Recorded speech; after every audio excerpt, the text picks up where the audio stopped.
Yo, do you notice how literally every message that has been sent this stream, like all like 15 of them, have all been from mods? Because it's AG, Sif, Yaz, and stream elements. Jeez, man. Jeez, where's the normal people? There we go. Thank you, thank you, thank you, thank you. Yeah, no YouTube chat. I'm not looking at YouTube chat. 67, 67. Wait, 67. Wait, 67. I pick, are you feeling better? Better, yes. Cured, no. I'm definitely still a little bit under the weather. But I didn't want to delay Higurashi. So, we're in it. We are in it, and we are here to win it. And also, there's kind of a... I was thinking about this before I started, but, like... So, obviously, this is the saddest of the chapters we've played so far. And whenever media is, like, super sad, it's, like, a lot... Like, that doesn't make me want to, like, get excited about it, you know? Like excited... I don't know if excited is the right word. But, like, it's not hype, right? It's kind of... It's a little, like, antithetical to being, like, hyped up about something.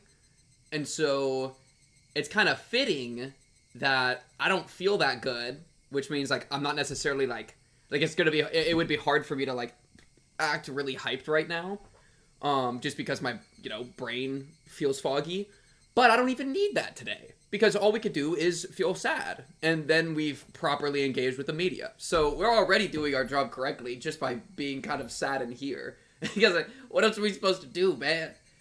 Like, what, am I supposed to make a bit about how much I hate Mion? It's kind of just doesn't matter. Like, you know what I mean? It's just sad. It's just sad. It reminds me of, yeah, I don't know. But we are here. We'll probably finish tonight. I imagine it'll, unless I, like, have, like, a crazy stomach issue or something, which I don't think I will, but... barring any extreme other things, we are planning to finish this out tonight. So, that should be fun. That should be fun. Oishi not mentioned with hate. It is a question of who I hate more, Mion or Oishi. I think I hate... I might hate Mion more. I think I do. I don't remember what I did for the tier list. It might be a Mion is worse. You know what I mean?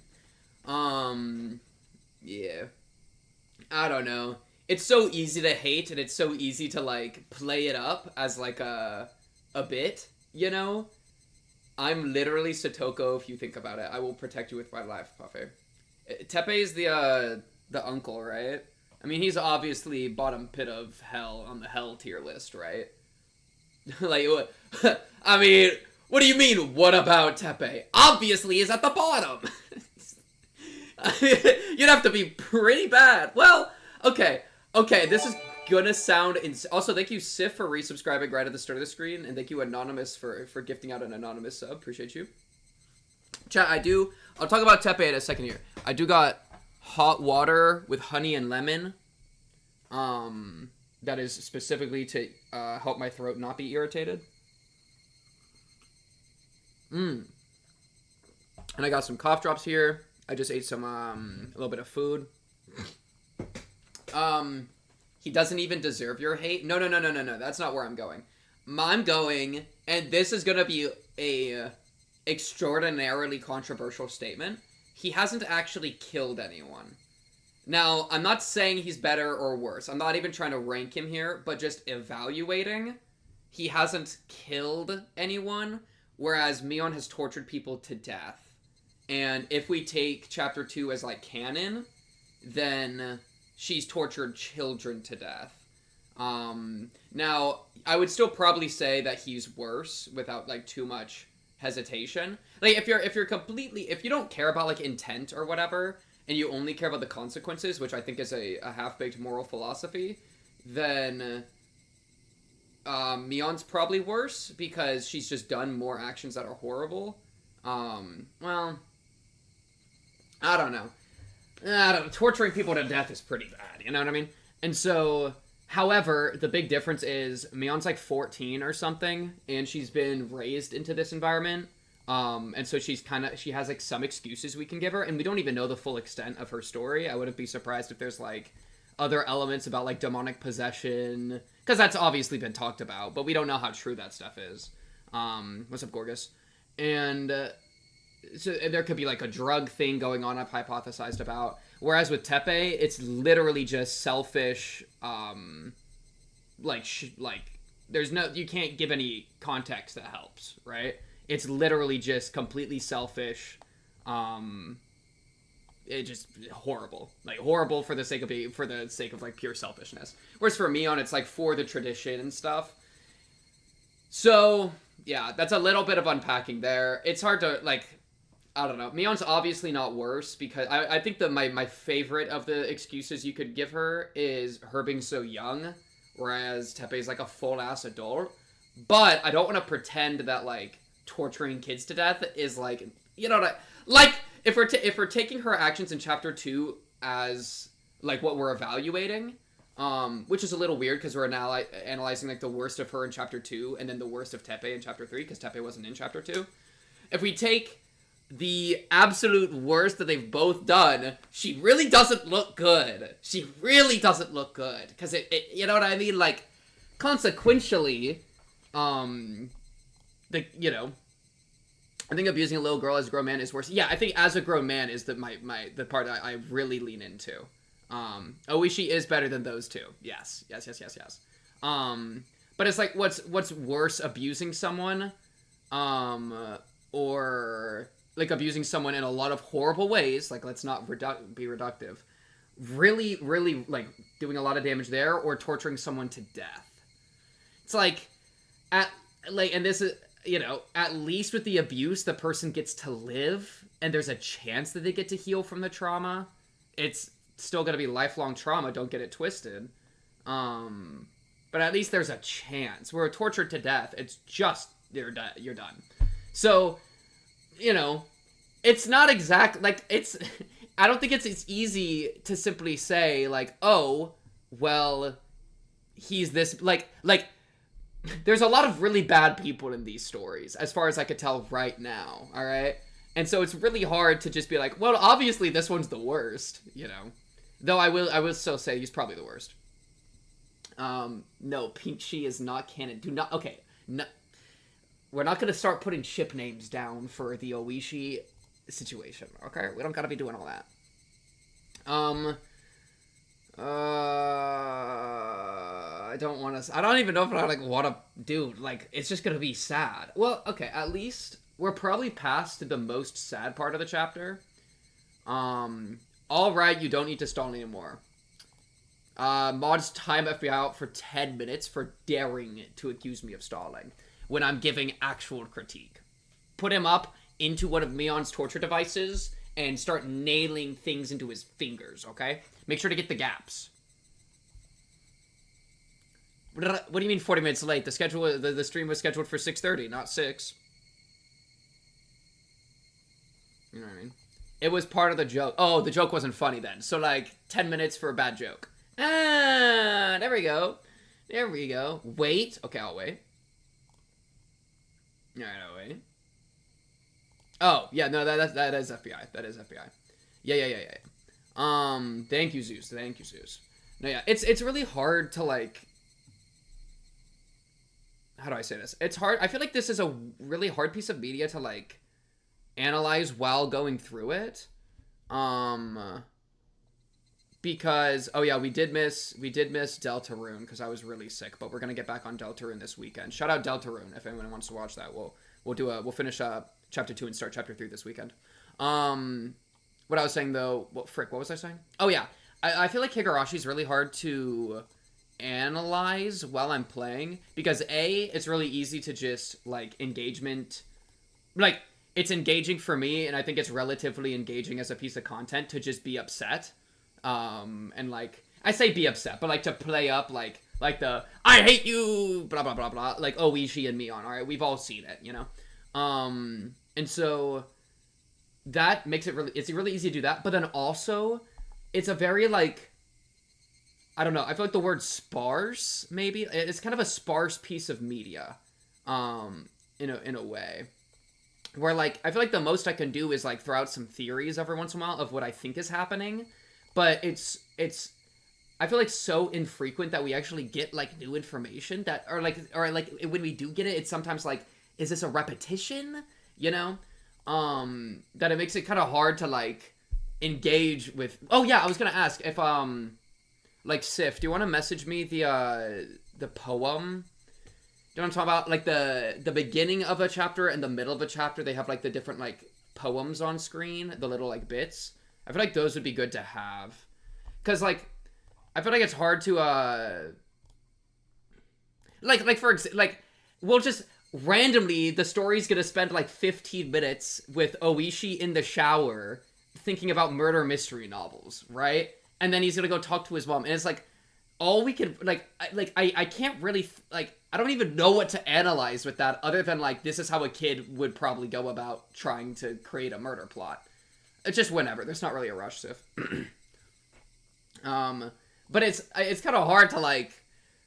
I feel like it would be easier to uncover like actual things, or like to really read into and analyze stuff. Not theory craft, but like analyze stuff when we've already gotten like enough information to work with.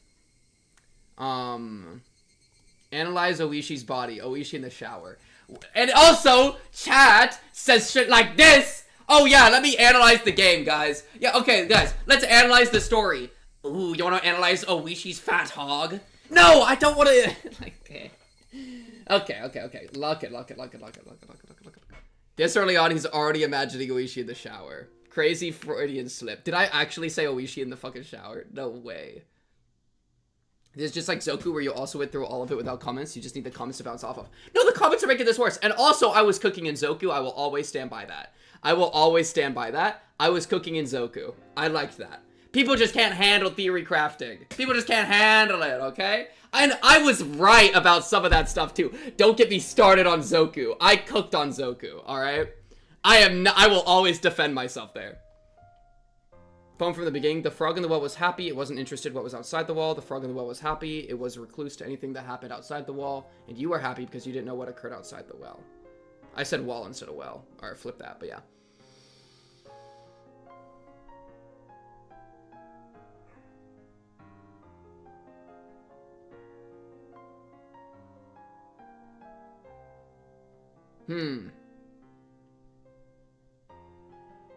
Just because you're wrong doesn't mean you weren't thematically relevant. Yeah, no, that's also true. Yeah. But like even thematically, I kind of, and this is gonna sound crazy, maybe, but like thematically, I don't really know if I get what Higurashi's trying to do right now, or like, period. Like I can understand like the subject matter it's addressing, but it's a little hard for me to like find like a theme that I don't just vehemently disagree with. And I say vehemently disagree with because like you could say like it's talking about like friendship or like loyalty or whatever with how the Keiichi acts. But I'm so against how Keiichi acts, because I think it's insane that I don't want to be like, let's unpack the theme. I'm like, fuck the theme. Like if that's the theme, you know. But I don't even know if I would call that a theme. I mean, it's just like a character trait he has. Guess the themes right now. The themes don't exist. You made them up to feel like this media is better than it is. That is my least charitable answer. That's not how I actually feel. The only reason I was that aggro, by the way, is because it was FBI.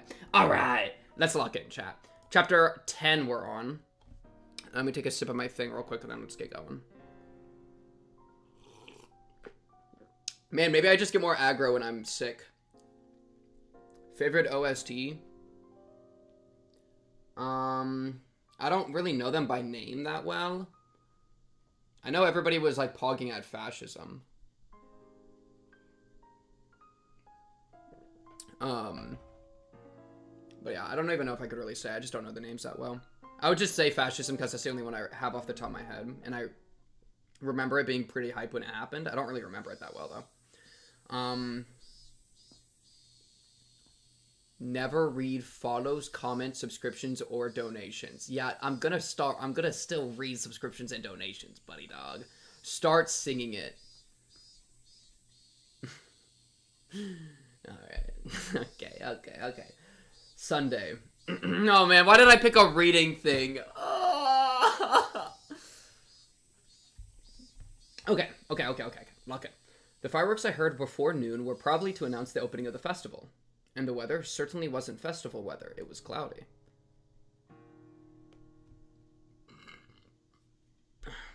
I mean, the follow thing would only be if somebody's name is a spoiler. I value... that's a risk I'm willing to take. Somebody would have to be giga unhinged to be anything. Oh yeah, shout out Hunter Hunter, by the way. Because I like shouting out follows. Shouting out follows is fun. The television forecast... Is this a new song? Or did I just not recognize it? The television forecast was calling for possible downpours starting this evening and lasting until around midnight.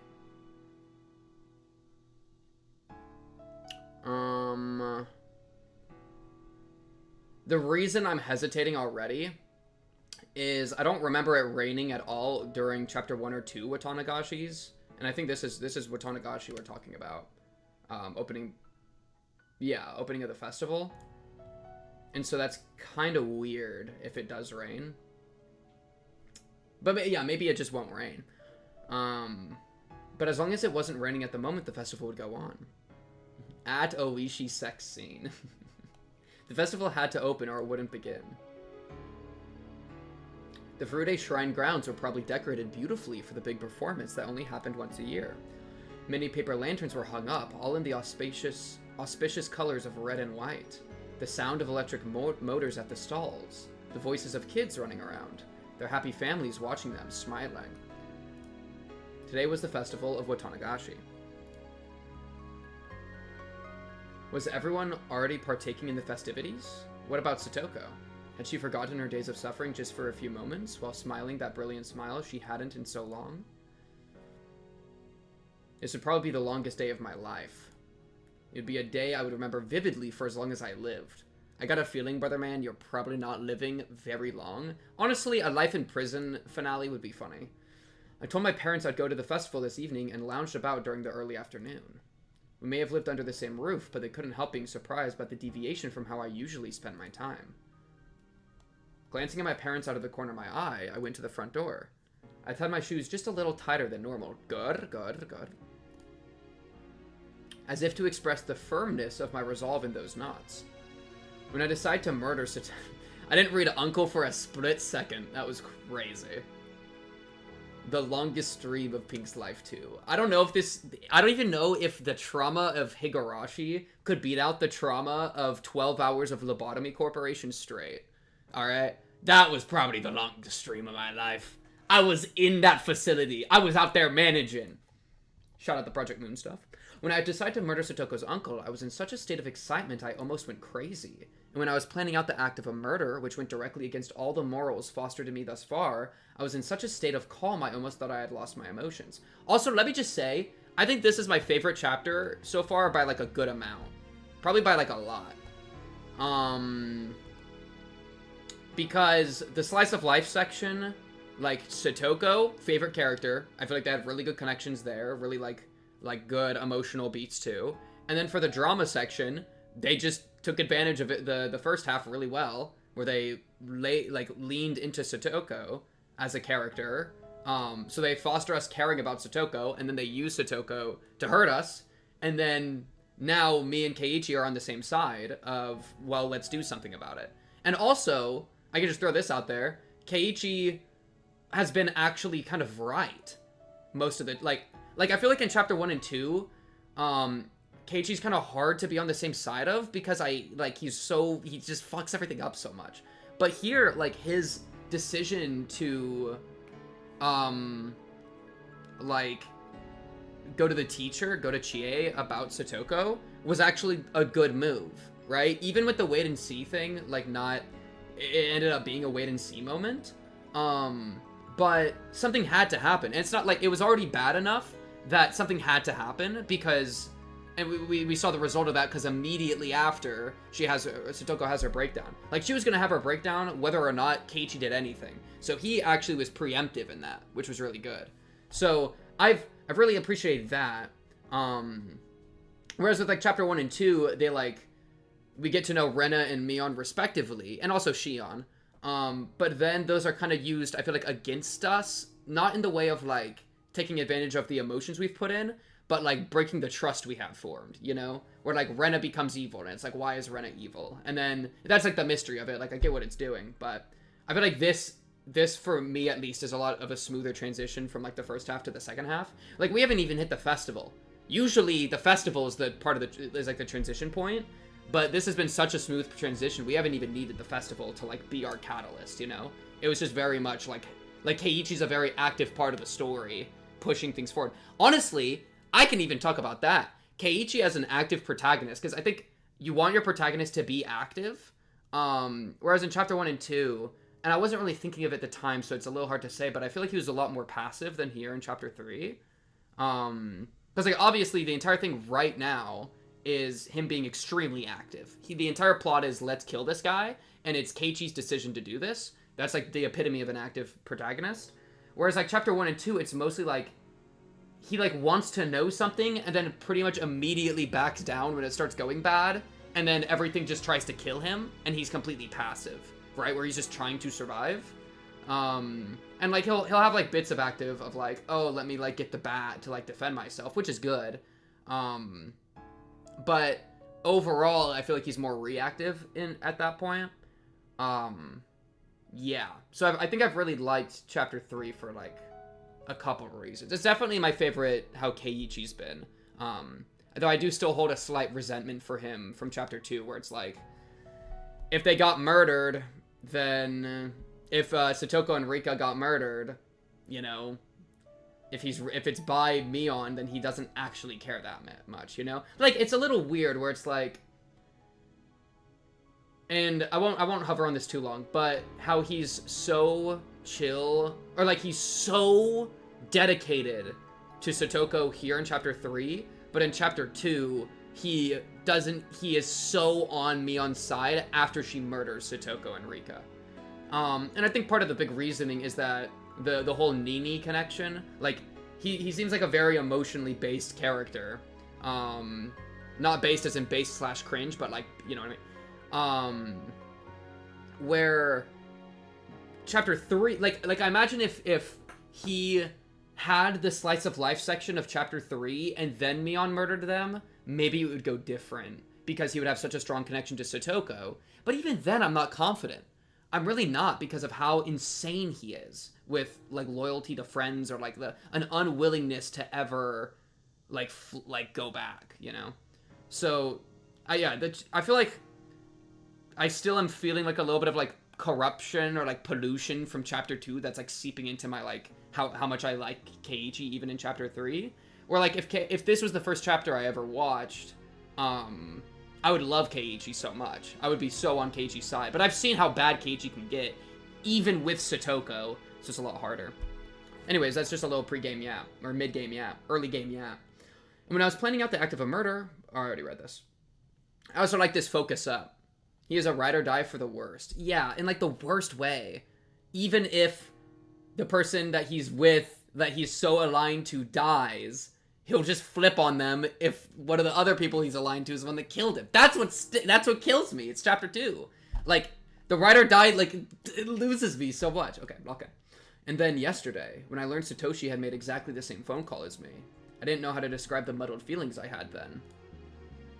And now, entering today, right now I lacked all the emotions I'd possessed until now. To make a simple analogy, it was the kind of feeling you might get right after you wake up, when you're still half asleep and you don't feel anything very clearly. That's me right now, by the way. Fun fact, I took like a 4-hour nap today, because I was feeling tired, after I like had trouble sleeping all night. And then I woke up and it was 5:30 and I was like, oh shit, I'm supposed to stream like right now. And so I had to panic. Yeah, that's a good analogy. I like that analogy though. I had no anger toward that man for the violence he'd committed against Satoko, nor did I feel sadness towards or sympathize with her. I felt no discontent towards my friends, who had just waited and watched, never reaching out to her with any help, and no nervousness or fear towards the day that had finally come. This is a very valid, what's up, Ina? This is a very valid critique, by the way, that the friends just waited and watched. Also, I hate Mion, I'll say it again. The way that Mion was talking about, like, Satoshi, you put a burden on me with getting me to watch over Satoko, and then Satoko just lives alone in a shed with Rika. Yeah, she's actually scum of the earth potential. Even minus the murder, like the torture murders, I really dislike her. And like the actions she's taken. Yes, right now you could say I was in the best possible condition for carrying out a murder. When it came down to it, I would probably need to let my violent emotions take control. True, I like that. But right up until that moment, I would be like an insect. I would slowly, surely, and silently move towards my one objective, and then, when I had my prey, I'd attack like a bullet. There was no emotion in that, just the creeping mindset insects possessed. That sort of sneaking feeling was just the best. I would kill Satoko's uncle like he was a worm. I had to laugh a little at thinking that way, thinking like an insect. Tug. I tightened my laces one more time and walked out the door. I brought the shovel out of the front storeroom. Type shit. I would need it to dig the man's grave. The shovel was a convenient one made for camping. If I twisted it like so and split it into 3, I could easily hide it in my bag. I twisted the shovel and dismantled it, and even though I'd done it countless times before, I had trouble for some reason. Like I was suddenly clumsy now. I knew why. It wasn't because I was nervous. My weak-willed self deep within me was hesitant. Yo, kill that guy, bro. Kill your weak-willed self, alright? Bring in that Satoshi grind set, okay? Low-key, I believe in the supernatural within Higurashi the most from this chapter, funnily enough. Even so, I think it's had, like, almost the least amount of it because of experiencing it with Keiichi and, like, Satoshi, like, locking in with him. That feels like there's something actually there, you know? That, like, Satoshi's with us. And, like, that has a really, like, powerful, like, feeling to me as well with, like, Satoshi being, like, the two brother figures. Like, literal brother and then, like, the brother figure of Satoko. And how they, like, they sync up to protect her. That shit, like, actually hits, you know? I knew that the act of dismantling the shovel was the first step I'd take to becoming a murderer. The last twist was conspicuously difficult, but it finally submitted before the strength of my determination. The area around Satoko's house was outside my circle of activity. But even just riding my bike in the middle of the day like this might seem suspicious to an observant person. I definitely want to avoid meeting and talking to someone I knew. With that in mind, I chose the route to my destination carefully. I didn't mind going the long way around. With how long this day would be, I could never be too careful after all. Still, I was fortunate enough not to run across anybody on my way to the planned site of the crime. I wasn't superstitious at this point, but it was a good omen. The place I would dig the hole was in this grove. Wait. Oh my goodness. Everybody stop the presses. Keiichi just found Gilf Grove. Oh, holy shit. We actually found Gilf Grove, and we're gonna murder and bury the uncle here. This is huge. I think this is the best use of Gilf Grove I've ever even seen. A little further into the woods. I was worried I might not make it to the same place as before, since there were no signs to guide me, but I arrived there smoothly and as expected. I took another look around. Not even a hint of human presence. Yay! Yay! Gilf Grove! Yay! The air was a little bit damp, but it was comfortable in the cool shade of the trees. I took the disassembled shovel out of my bag and began skillfully putting it together. Then I stuck the tip of the shovel into a soft-looking patch of ground and pushed on it with my foot. Dude, digging a human-sized hole is going to be so hard, by the way, Keiichi. I feel like he might be underestimating how long this is going to take and how tired he's going to be at the end of the day. The shovel would split into the earth if I put some strength into that foot. The act of doing so seemed awfully like the point of no return, and it made me hesitate. I was just digging a hole with a shovel, but it made me gulp hard. Calm down, Keiichi Maebara. Let's do a countdown. Get it done on the count of 3, okay? Alright. 1, 2. I couldn't do it on the countdown, despite it just being stick the shovel into the ground, and I had to count down 5 or 6 times. Damn it, I'm just digging a hole. This is pathetic. As I thought that, I put strength into my heel like I was stepping on something unpleasant, and split came the sharp noise.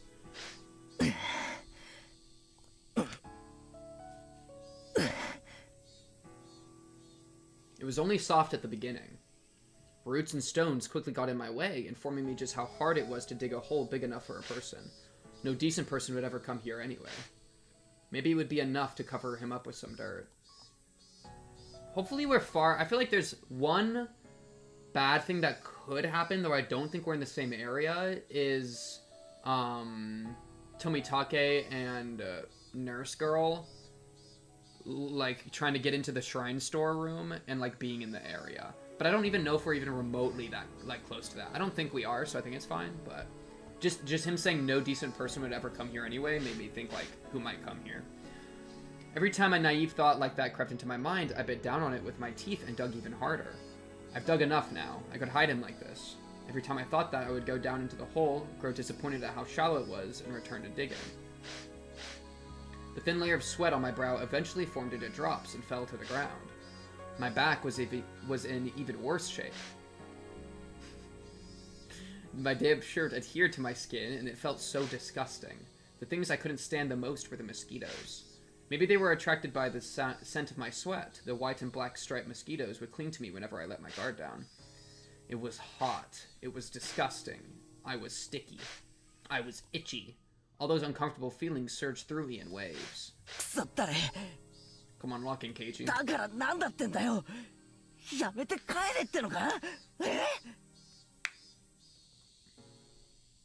I hadn't yelled at anyone. It was me talking to myself, me telling myself something. Why was I feeling this way and digging a hole all the way out here? What benefit would digging this hole give me? What harm would there be in not digging this hole at all? Wait, in the first place, who ordered me to dig? When I thought it over, maybe ever since grade school, or even before that, my whole life had only been me doing what other people told me to. See, the thing is, it could be, you could say that he ordered himself to dig, or that Satoshi did, if we want to lean into the superstition. I didn't mean it was somehow constrained, living a life just based on the commands of others. I didn't mean I was too lazy to try and find my own road in life. Metaphorically speaking, yes, it was like a road. Flashback? No. I'd never been particularly physically fit. It definitely absolutely does. He's literally saying how passive he's been. Which is funny. It's very funny. I didn't hit puberty very early, and if all my classmates and I got in a line, I'd usually be on the shorter end. My scores in jump rope competitions and marathons were the very picture of average. And it wasn't like the captains of the dodgeball teams would have a passionate rock, paper, scissors contest to see which would get me. During those kindergarten and grade school years, it felt like someone was only worth how fast they grew and how fit they were. Looking back on it now, it was really uncomfortable for me. The thing that turned all that around was just a few words from my mother. Keiichi? Lock the frick in! Oh, that's not what she said. 学校の勉強がわかるようになって楽しくなるわよ。 The very first test I took at cram school was kind of like a game. It was a lot of fun. It wasn't like the tests with the same exact problem dozens of times in a row. Every question had a picture to it, almost like one of those puzzle books that came with manga magazines. If my studies at school had been like this, it would have been way more fun.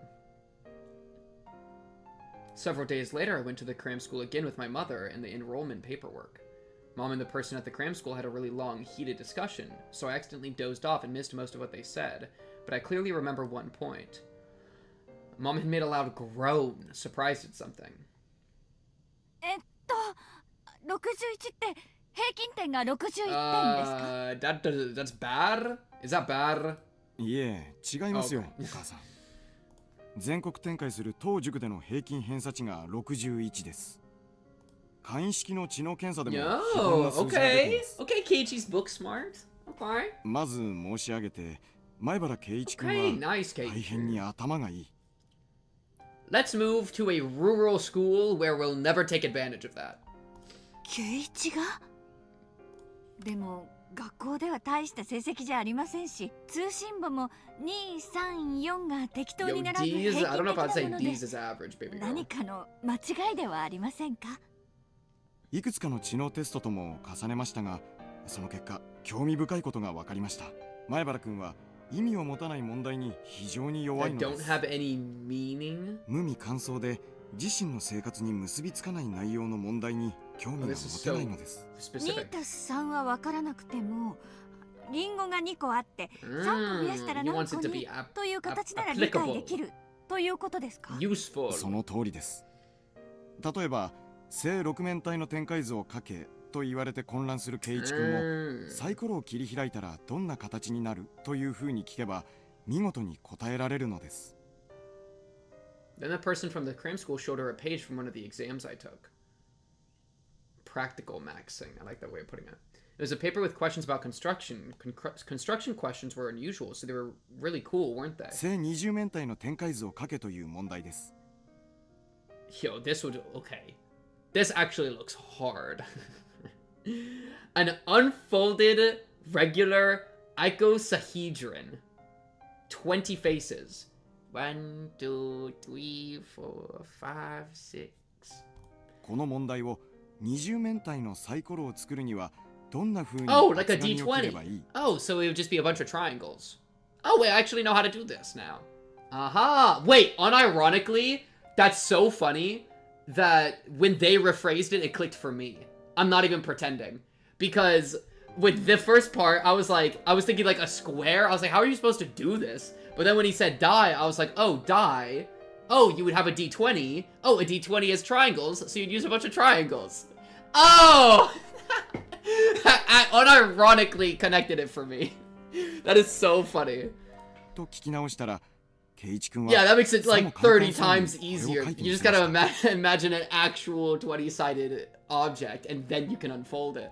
Yeah, 平 okay. 凡なことではありません。 Okay, yeah, that's funny. ケイチ、あなた Can ど you こか put の it 本 in の雑誌の付録か Fortnite 何かで terms? 二十面体のサイコロを作ったことがあったの？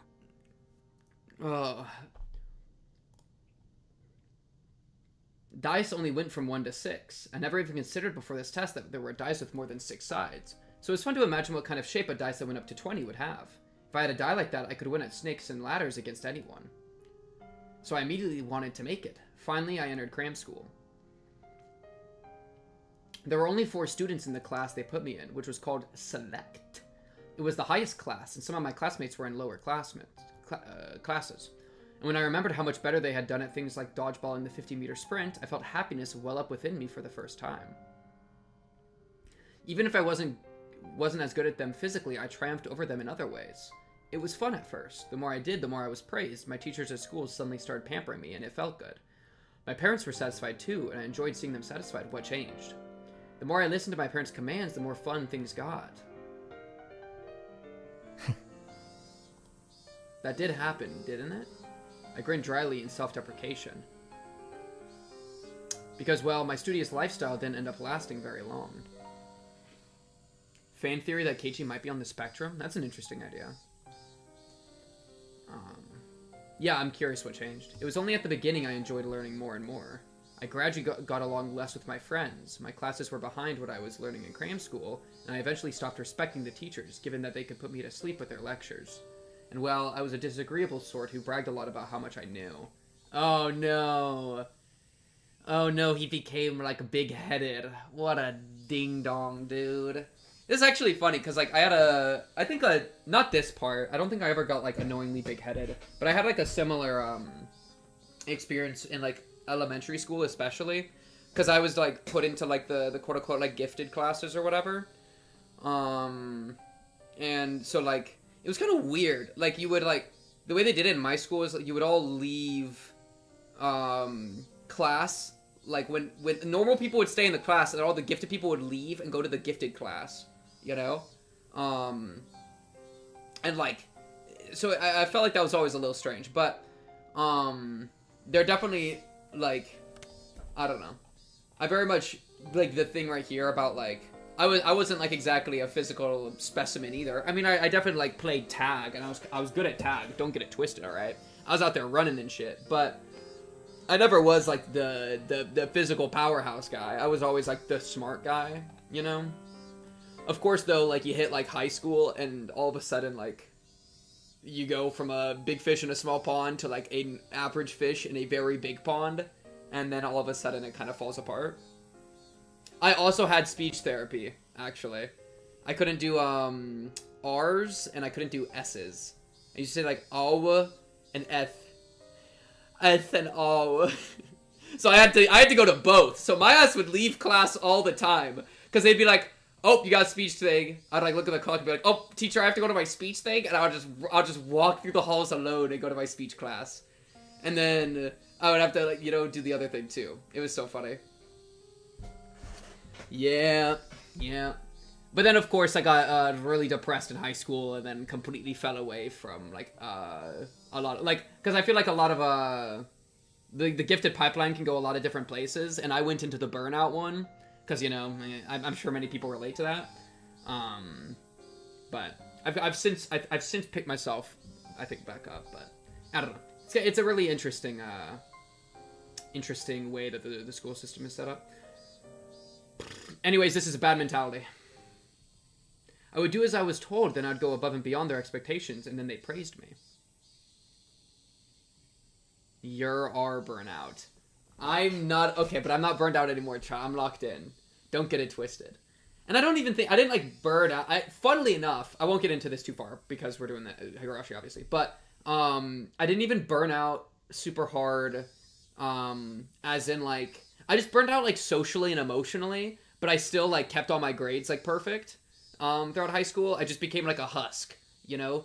I was just a husk that would do all the equations, right? So I didn't like fall from grace intellectually, but I like fell apart like in other ways, you know? But yeah, it happens to the best of us. Yeah. I was happy for that, and the cycle repeated itself like the wheels on a bike. I thought moving forward like that was how life worked, like a bicycle. When I moved to Hinamizawa, I realized just how inadequate it was. Oh yeah, I had a really big high school. That's definitely a huge difference. It'd be really interesting to be in a small one.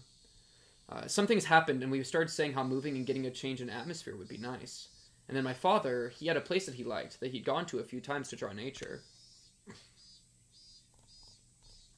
He started saying that he wanted to bring his... It's such a weird word. Atelier there. With me in blank amazement, they decided to move to Hinamizawa. And after that, I met them, didn't I?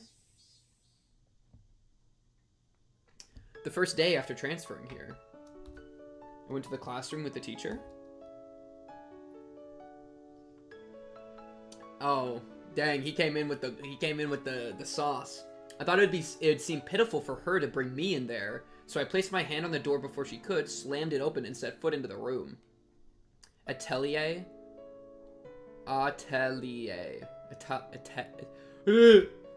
Hard. Clutter.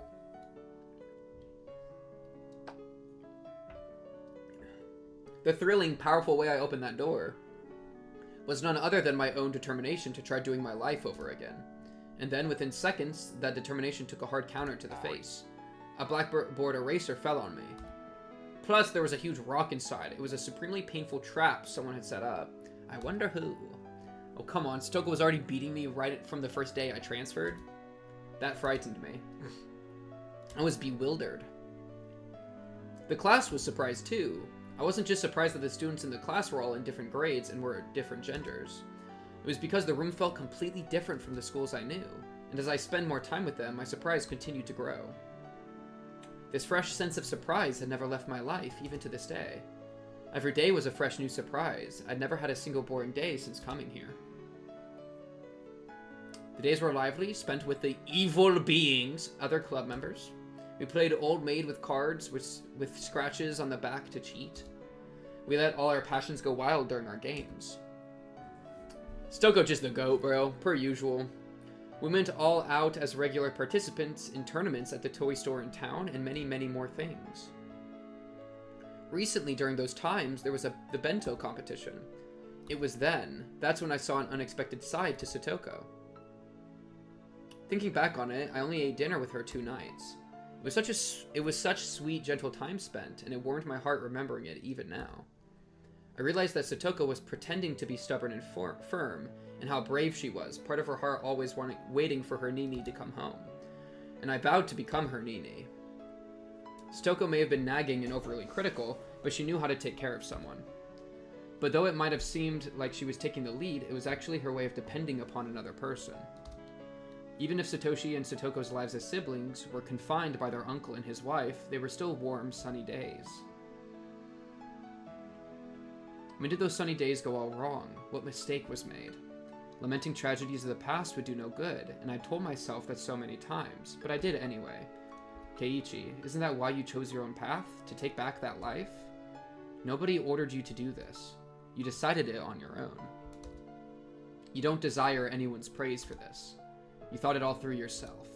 You'll carve it out yourself. And you'll do it now. This wasn't a path I could see very far down, not like the road parents or society could offer. It was a narrow path, dark and utterly distressing, one for which the next step would always be shrouded in darkness. But that disheartening path would keep on going forever. It was an unlimited path, and there was nowhere I couldn't travel. The kind of path only available to those able to imagine where they wanted to go. Don't be ashamed at breaking from the brightly lit, paved road. In fact, feel proud that you found your very own path to walk. Yo, this is the best Keiichi's ever been. This is like actually such a I really like what's being said here. Like I approve of this so much, man. Like even if it's like a dark, distressing path, like I think there is something really powerful in choosing your own path. You know? And for this to be him like self-justifying, he's like finally self-justifying, which is one of the most like active things you can do. Which is also part of why I like active characters so much, is because I think we should all be active in our own lives. So it's like something to emulate. And I feel like he just put it really well into words. Like, funnily enough, like they had Satoko on screen where we talk about it, and I was like, wow, I feel really sad, right? Like, you know, I was feeling like the emotional energy, but this line got me even more, you know? And I hadn't discarded the paved road either. Once I achieved my goal, I would go back to that bright road, and then I'd spend those average sunny days at my leisure. And like, in going back, now it's him that's choosing the bright road, you know? And that's, I think, really powerful. Crush. When I next realized it, the hole had grown so deep I couldn't believe it. I think this may be Keiichi's first time being the active protagonist. Yeah, I would agree with that, I think, overall. I think he's had moments, like... Well... I don't even know if I'd say he had moments. Yeah, this really might be like the turning point for him. Because like I'm trying to think back as like him killing people in chapter 1, but that was just self-defense. And then chapter 2, like I feel like Rena was saying a lot of the stuff about going to see Mion. Yeah, I don't know. Did I dig all this myself? Keiichi, please. I'm so sad that you're going to lose all this character development as soon as we hit chapter 4. Why? Why? My character development, no! I put my shovel into the bottom of the hole. I would drag the body here, throw it in the hole, and cover it up with dirt. Even if it took me time to camouflage it by putting plants on top, it would all go much more easily than digging this hole had. I see. My thing is like, bro, if they bring a single dog, the dog is just gonna smell it out. I feel like you gotta dig like super deep so the dog can't smell. Or no, you put you dig really deep, you put the body there, you cover it up, and then you put a dead animal there, and then you cover it up. So that when the dogs come looking for the corpse, they're going to find the dead animal, and they're going to think like, oh, like the cops will be like, oh, it's just a dead animal, and they'll move on. I glanced at my watch. It was almost evening, and I hadn't realized it. I may not have felt the time passing, but digging a hole this deep must have taken quite a lot of time. I took a seat on a slanted rock nearby and wiped the sweat from my brow. Now, once it got a little darker, I'd go get the metal bat I hid in the schoolyard. Then I'd make the call to lure him out. And then, I'd do it. The number of things I need to do to reach that moment were dwindling. Thanks for the tip. You're welcome, chat. I don't even know if you would need to bury the dead animal low-key. You could just put it on top. That'd be good. I felt that moment closing in on me much more keenly than I did the passage of time. I didn't have any hesitation, but I still felt that, a contradiction. At every step in this process, I had a few chances to hesitate, to turn back, to let myself lose my nerve. Having to endure those million temptations and wait for when the time was right was an indescribably slow and painful torture. I'd thought myself acting all weak because of that, but I stopped midway through. This was okay. It was fine. I could detest the abnormal act of homicide as much as I wanted, and it didn't matter. I wasn't going to be a cutthroat killer after today. I would pass through this strange day and go back to the world I was in before. If I fell to the level of a psychopath who thought nothing of killing, I wouldn't be able to go back to my old life. So this was fine with me. I didn't have to feel ashamed at hesitating to kill. Because I was human. It was so funny to me that I'd been the bearer of Oyashiro-sama's curse at the same time I was aware I was human. I exhaled lightly and stood. I concealed my presence and sharpened my senses in all directions to search for anyone around but me. Okay, let's go. One step at a time. I would walk my own path. A path no one had forced me to walk. The cicadas made an annoying fuss. Their chorus covered up the suspicious noise of me breaking twigs underfoot. And their chorus filled the path ahead of me, letting me know I would be alone for some time. The cicadas blessed the path I walked, encouraging me with every last ounce of strength they had. Satoshi's in there, bro. The sky was far above. In not even an hour, the veil of night would draw near, and the sky would be tinted with dusk. For that time, the Higurashi would let me hear their chorus in place of the cicadas. That is something I didn't know, by the way, that Higurashi and cicadas are actually different. I was under the false impression they were the same thing for a while. When that happened, would everything be over with? Would everything have ended? I said something along those lines when I left Satoko's fate up to a public agency. But this time was different. I would do it. I would carry it out. I would end it. It would all be over very soon. Everything would end. Yes, when the Higurashi cried. Yo, bro's dropping an actual... Yo, that was crazy! They just hit me with the dawn, the sun setting, cued with him title dropping. Higurashi is evening cicadas? So is it the same cicadas, but just in the evening, or is it like a different species?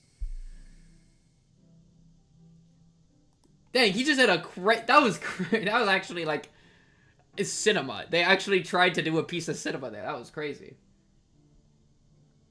The funny thing too is that is in real life. There was a very faint piano because somebody's playing the piano in my house right now. So I hear this very faint piano too that y'all ain't even hearing. And I was like, ooh, what's this like faint? You know, that was kind of even enhancing it more. There was nobody at school. I couldn't hear the playful voices of children. This was the first time I'd seen the school with such a lack of human presence. Still, I quieted my breath and looked around, not wanting to be unprepared. It had gotten darker outside, but it was almost like my eyes could see more clearly now. Oh, you do hear it. Oh, that's cool. Yeah, it was kind of faint, but I do have these heavy headphones on, so I would believe it. I made absolutely sure of my safety, then walked to the heavy construction machine I'd hidden the metal bat behind. I had a tinge of worry, a premonition that someone had found the bat and hidden it somewhere else as a prank. A specific type of cicada. Okay, that's cool. That's cool. If that happened, would I take that as an opportunity to desist? If it really wasn't there, then. The sensation of chilled metal. It was still here where I left it. It hadn't run away. Satoshi hadn't run away. Say it, bro. I don't think I'm gonna read that message. He'd waited here patiently for me.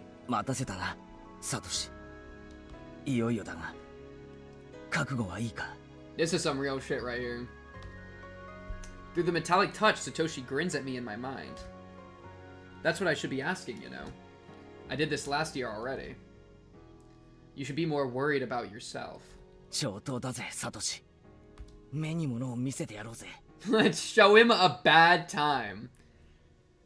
Yeah, well, it is Satoshi's bat, so there's like a, you know, he's speaking to the bat as if it were Satoshi. That's kind of, I like it. Satoshi's bat got lighter and lighter and fitted in my hands like it was being absorbed. It didn't feel wrong to swing this. I could move it around so naturally it was like an extension of my own right arm. Yes, Keiichi. Of course it felt like that. Satoshi and I were holding one bat together. Oh my goodness. I love Satoshi, bro. Dude, Satoshi, S-rank character. I'm a big fan of a character that their death hangs over the story. The truck's exhaust pipe must be tight. Chat, stop lusting over a tractor. But yeah, like this is I love him as a character. Next, I would make the call to lure the man out. It wasn't a bad time for it. My friends were doubtlessly parading happily through the stalls. I hadn't considered where to make the call from. My house and Satoko's were pretty far apart. If I called from my house, I wouldn't make it. Is there like a payphone? Couldn't I use the school phone? But as I thought, the room was locked up and I couldn't get in. Smart that you hid the bat outside. Shit, I'm so naive. You should have at least figured this part out. I couldn't call him. And just for that, was today all over? Come on, lock in. I'm sorry, Satoshi. And just as I cursed my own naivete, a miracle occurred. A bicycle came into the schoolyard. Irere? Please be Irere. A bicycle, though? It was a familiar middle-aged man. The one from the Forest Service field office. Okay, a random guy. Why? Wasn't today Sunday? This is kind of bad, potentially. Because this could be a witness. Important question, do you have food? A little bit, but I mostly ate before I started stream.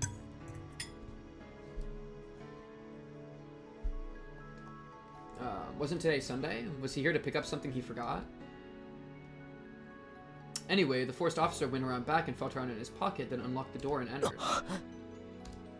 The best possible coincidence, and it had to be Satoshi who saved me. The metal bat, through just my contact with it, told me this was a chance I couldn't allow to slip by.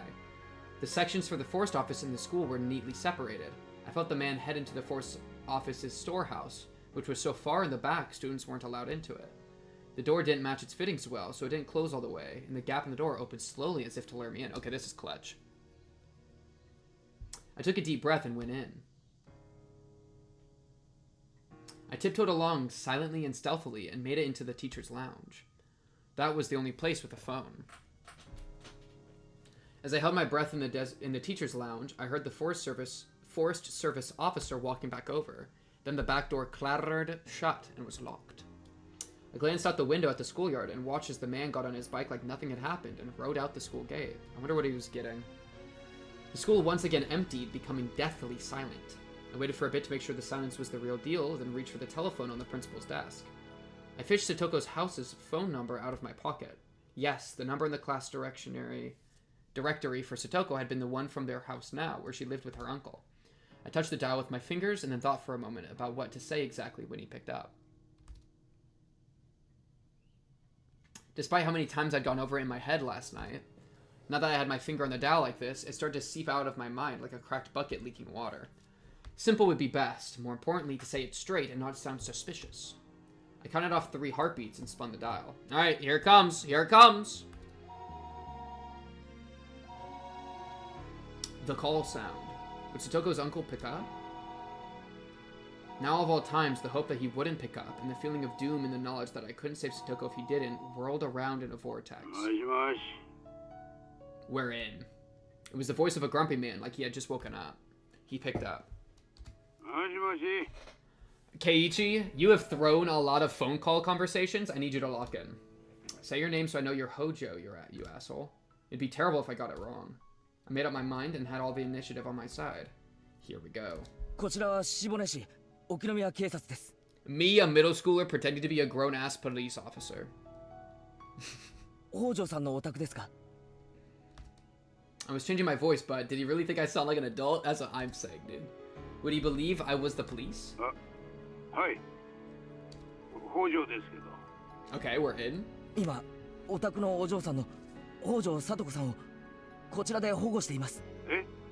Eh? He fell for it. I could tell by how tense he was that he didn't doubt my words.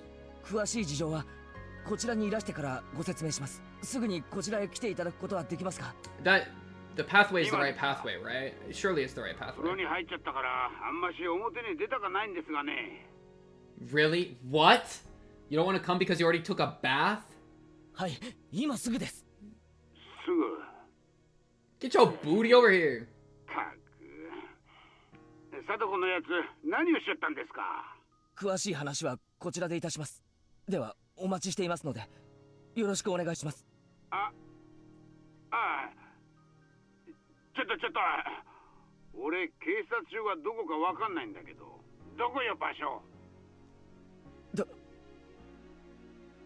You moron, what the hell?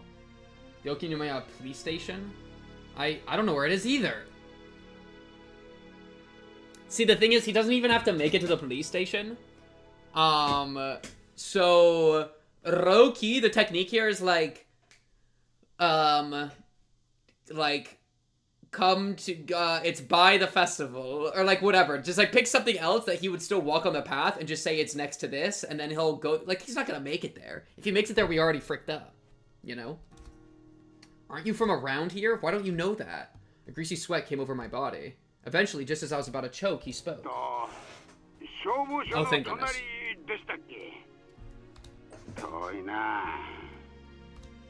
Thank goodness, he remembered on his own for me. I didn't care where the police station was, so long as he left his house to get there. Just lie, my goat. If you think Keiichi is the goat in phone calls, then I got bad news for you. That's his one of his weaknesses.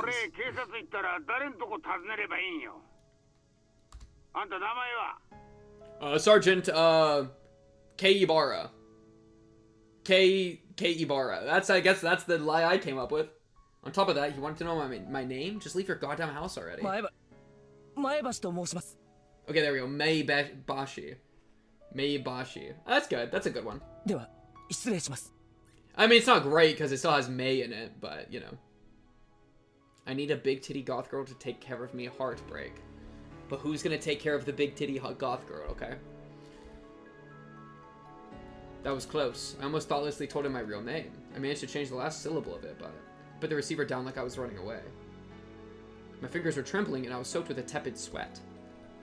I wasn't just nervous about the phone call. With that call, everything had finally been put into motion.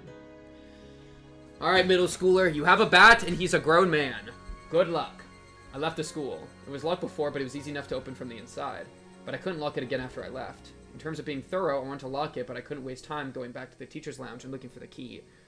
So, we're wearing finger gloves, right? It'd be best if we're wearing gloves. Why would they ever fingerprint this place? I don't know. But there might be like a call log in the phone, and people would be like, why is there a call in the phone when nobody was supposed to be in the school? That could be a piece of evidence. Who knows? In terms of being thorough, I wanted to lock it, but I couldn't waste time going back to the teacher's lounge and looking for the key. I need to rush back fast as I could and ambush him. I zoomed back to the scene on my bike. If Satoko's uncle got out of town before I got there, everything would be over. He'd learned there was no one at the station named Maebashi, and things would get pretty messed up. As I returned at full speed, I passed a family wearing yukatas. They must have been on their way to the festival.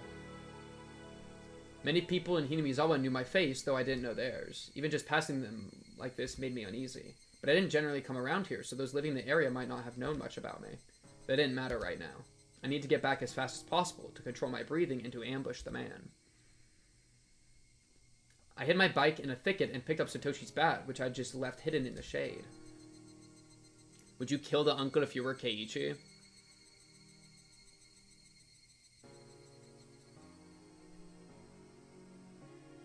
If I had a good way to do it, I'd probably think it's acceptable. I think it's acceptable. I don't know if I'd have the balls, but I approve of this.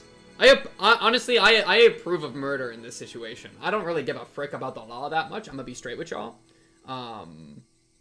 It's a situation where it's like, I believe in my morality, and usually that lines up with most laws, but if the system fails, I'm fine with the individual jumping in.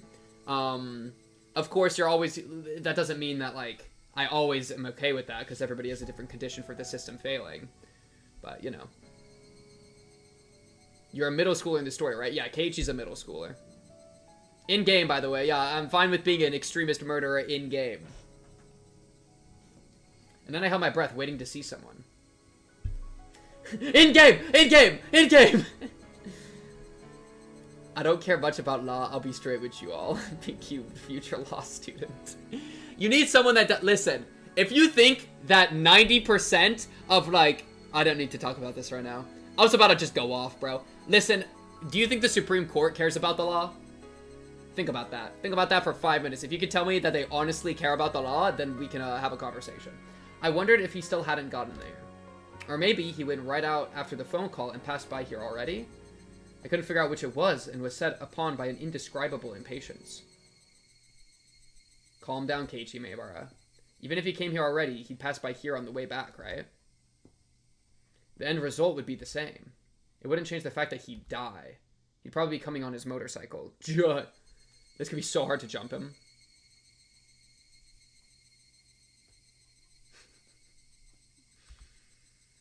How would I stop him then? I figured it would be the best not to think too hard and just hit him as he passed, or beat him out of his seat. The path was made of pebbles. If I hit him as hard as I could and made him lose his balance, he wouldn't be able to help falling. And then, the course of the Higurashi stopped. The sound of a bike approached from far away. Okay, chat, we need to lock the frick in, alright? It's literally murder time in-game, alright? If Keiichi fumbles this, we're giga screwed. Honestly, there is a best-case scenario where we run out with a bat, he swerves, drives straight into a tree, explodes. Done. We wouldn't even have to do anything in that case. We wouldn't even have to hide the body. We could just say it was an accident and he crashed, you know? We wouldn't have to say anything. We would just leave. So, because also, I got really bad news for y'all. What do we do with the bike? We have a hole for his body. We don't have a hole for the bike. What, do we take the bike and dump it in the swamp? You know, like, this could, honestly, it would be best if he died somehow without us even hitting him. But, yeah. Do you think he can do it? I think there's a chance. I don't think it's great. I'm really hoping. You just jump out and you hit him while he's going, and then he's disoriented and he flies into a tree. That's it. The sound of a bike approached from far away. I couldn't tell what sort of motorcycle it was from its sound, but I'd seen it parked before, so I'd know. It was getting rapidly closer. And before it's some random-ass person. Yeah, and the crash could be blamed on the curse. It's perfect. It was almost here. If he just went a little farther, he'd cross into that thicket and appear in front of me. I'd take a moment to make sure it was him. Then when I had, I put my plan into action. Okay, you have to engage Giga Murder Mode. The motorcycle appeared. A few easily identifiable characteristics told me it was Satoko's uncle's bike without a doubt. Was it really him? Was it really Satoko's uncle? I wasn't making a mistake, was I? I looked at its characteristics again. Don't look at the motorcycle, look at him, dumb. His color, shape, and most of all, the man's clothes. And face, those last feelings of hesitation, I did away with them. Thank you, thank you, thank you, thank you, thank you, thank you. Satoko, now, your Nini will end it, okay? Please don't whiff it. Please don't whiff. Please don't whiff. Closer, closer. The bike came closer. Let's go. Satoshi. Oh, shit. That was Satoshi. That's my boy right there, bro. Bro got into voice acting. Bro has a voice actor. Whoosh. I jumped out of the thicket. I used my shoulder to basically tackle the uncle on the bike with all my might. Okay. Direct. We got a direct hit already. We already got him disoriented. Okay. He gave a dumb shout as his bike completely lost its balance. Finally, it fell, the bike scattering clouds of sand, and after spinning, it stopped. Okay, new priority, sprint forward, crack it down on his head over and over. Come on, lock in. Her uncle, tossed to the ground, didn't understand what had just happened, and groaned for a few moments, crouched on the ground.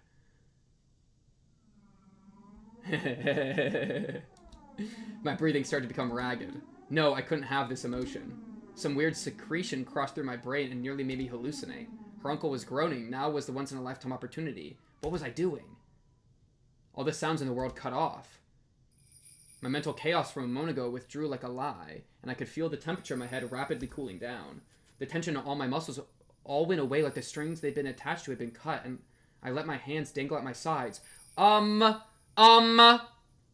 Excuse me? We need to be the most tense of our life to get muscle activation. It wasn't quite like exhaustion. Have you calmed down now? Keiichi Maebara? Do you need to remember again why things got to this point today? Scrape. Scrape. I stepped over the pebbled path, taking one step, another step, then another towards Toko's uncle. The more I walked, the more my breathing calmed. The more I walked, the more I felt my body cooling, calming, chilling with frost. Yes. At this moment, this guy had lost permission to live. There we go. Thank you, thank you. I just rescinded it. So he mustn't stay in this world any longer. If he lived any longer, if Satoko's misfortune continued, low-key, this sensation might be Satoshi jumping in. Also, Satoshi, I need to hear your voice again, baby. That's my boy right there. All right, Satoshi. Hey, you take the controls real quick, Satoshi. It would be my responsibility for having allowed him to live. I could feel the cooling substance going through my whole body, even down to my capillaries. Especially, like, it would be my responsibility for having allowed him to live. Like, I wonder if, because Satoshi was like the drug addict that ran in and killed the aunt. So I wonder if he, in a way, let the uncle live previously. And of course, this is referencing further stuff, but yeah. Like if she were to continue henceforth to suffer. Her uncle was at my feet now, still on the ground like an idiot. I smiled coldly at how ridiculous he looked. I need you to bring this bat down on his head as hard as you can right now, dude. That's all it took for it to hurt. Stoko's heart hurt much more, and now you're gonna feel that. And with your life, I'll make up for her pain. I erased all unnecessary information from my mind. I prioritized the murder of this man. Execute, execute, execute. I like it, I like it. Thank you. Please tell me that's in his... Please tell me that we just broke a skull, okay? Utterly calmly, I delivered my first strike into the back of his head. Perfect targeting! Perfect targeting! I wanted to get the most effective spot, and at least during that first moment, I'd have to attack him while he was at his most defenseless. Again! Again! And if he was hit in the head, he'd cover his head. It was a defensive reaction all humans made, like machines. He used both hands to cover his head so he couldn't pick himself up off the heap he was on the ground. Good combo! Combo! Combo! Hey, we got it! We were in there! Like pounding a caterpillar into the dirt, I hit him over and over. If he covered his head, I'd hit him in the side. If he covered his body, I'd go for his head. Oh, he's going back and forth! He's going back and forth! 1A! 1A! If he rolled over, I'd strike his feet, his knees, his elbows.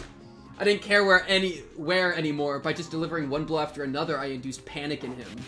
I retained my overwhelming advantage, but I hadn't done nearly enough to deliver a fatal wound. Lock in! Lock in! Don't let him get up. Her uncle skillfully pulled himself up off the ground and started to run like a fleeing rabbit. Chase! It wasn't a judgment he made after seeing my face and deciding whether to fight me. Right now, he was fleeing by instinct, just trying to escape from the threat that had presented itself. A counterattack from the more physically capable uncle was what I was most concerned about. He may have run, but it wasn't all that unlucky. And the odds were in my favor. The uncle didn't run towards people, but off the path and into the woods. How pleasant that he would run in a direction where nobody else was. He was fleeing into strange geography, like a rat that instinctively runs into tight spots over and over. Yes, he was no longer human, he was a rat. The blood vessels in my legs expanded, and my total oxygen supply increased. Oh my goodness! Yo, he's actually maximizing his bodily functions, dude. Where was this Keiichi when he was getting chased by Rena in Chapter 1, dude? Expanding, recalibrating, sending 30% more oxygen to the blood legs. Like, it's so much better. It's so much better. I lowered myself to gain the most explosive velocity I could. Without breathing, I became a wind-like shadow and dashed. I crossed thickets, crushed dead tree branches underfoot, and dove through the woods like a bullet. Okay, signs of a struggle just dropped. He ran so cowardly, arms flailing as he went, and after catching up to him, I didn't need so much as a blink of an eye to strike him again. My senses, mind, and body were all sharpened purely to kill this man. I also love that sound effect has been playing every time that I think Satoshi is around. Right? It's like that sound effect is like a motif for Satoshi, I think. Because I think when Keiichi had his first brain blast, this sound effect was playing.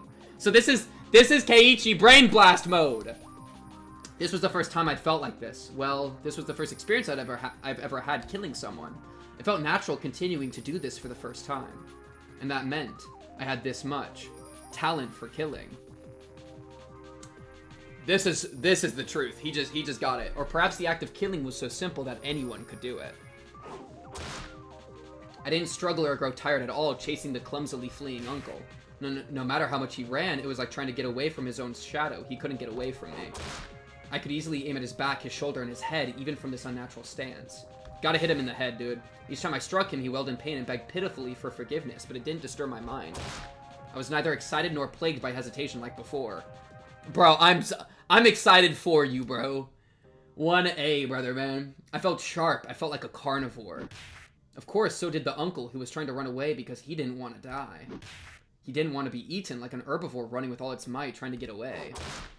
Despite all the attacks, despite all the hits, he kept on fleeing without even staggering. And despite the bad footing in the forest, he impressively never tripped over anything. But there was no need to admire that fact. It was simply proof that he was no more than an animal. If he was chased, he would run. If he was going to be killed, he would run. He bared his fangs at the weak, but he couldn't oppose the strong whatsoever. Charu! Charu! Oh, what? you can abuse a little girl, but a middle schooler with a bat shows up and you run?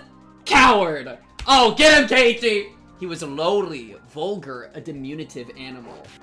Such a puny little creature had harmed Satoko. Scar after scar to her body and mind, deep wounds that might not ever go away as long as she lived. This is so good. I love murder. In-game. Oh.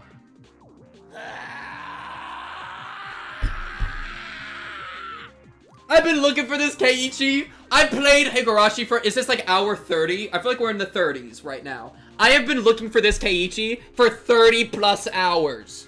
Okay? My cold and calm emotions suddenly turned into bestial ones.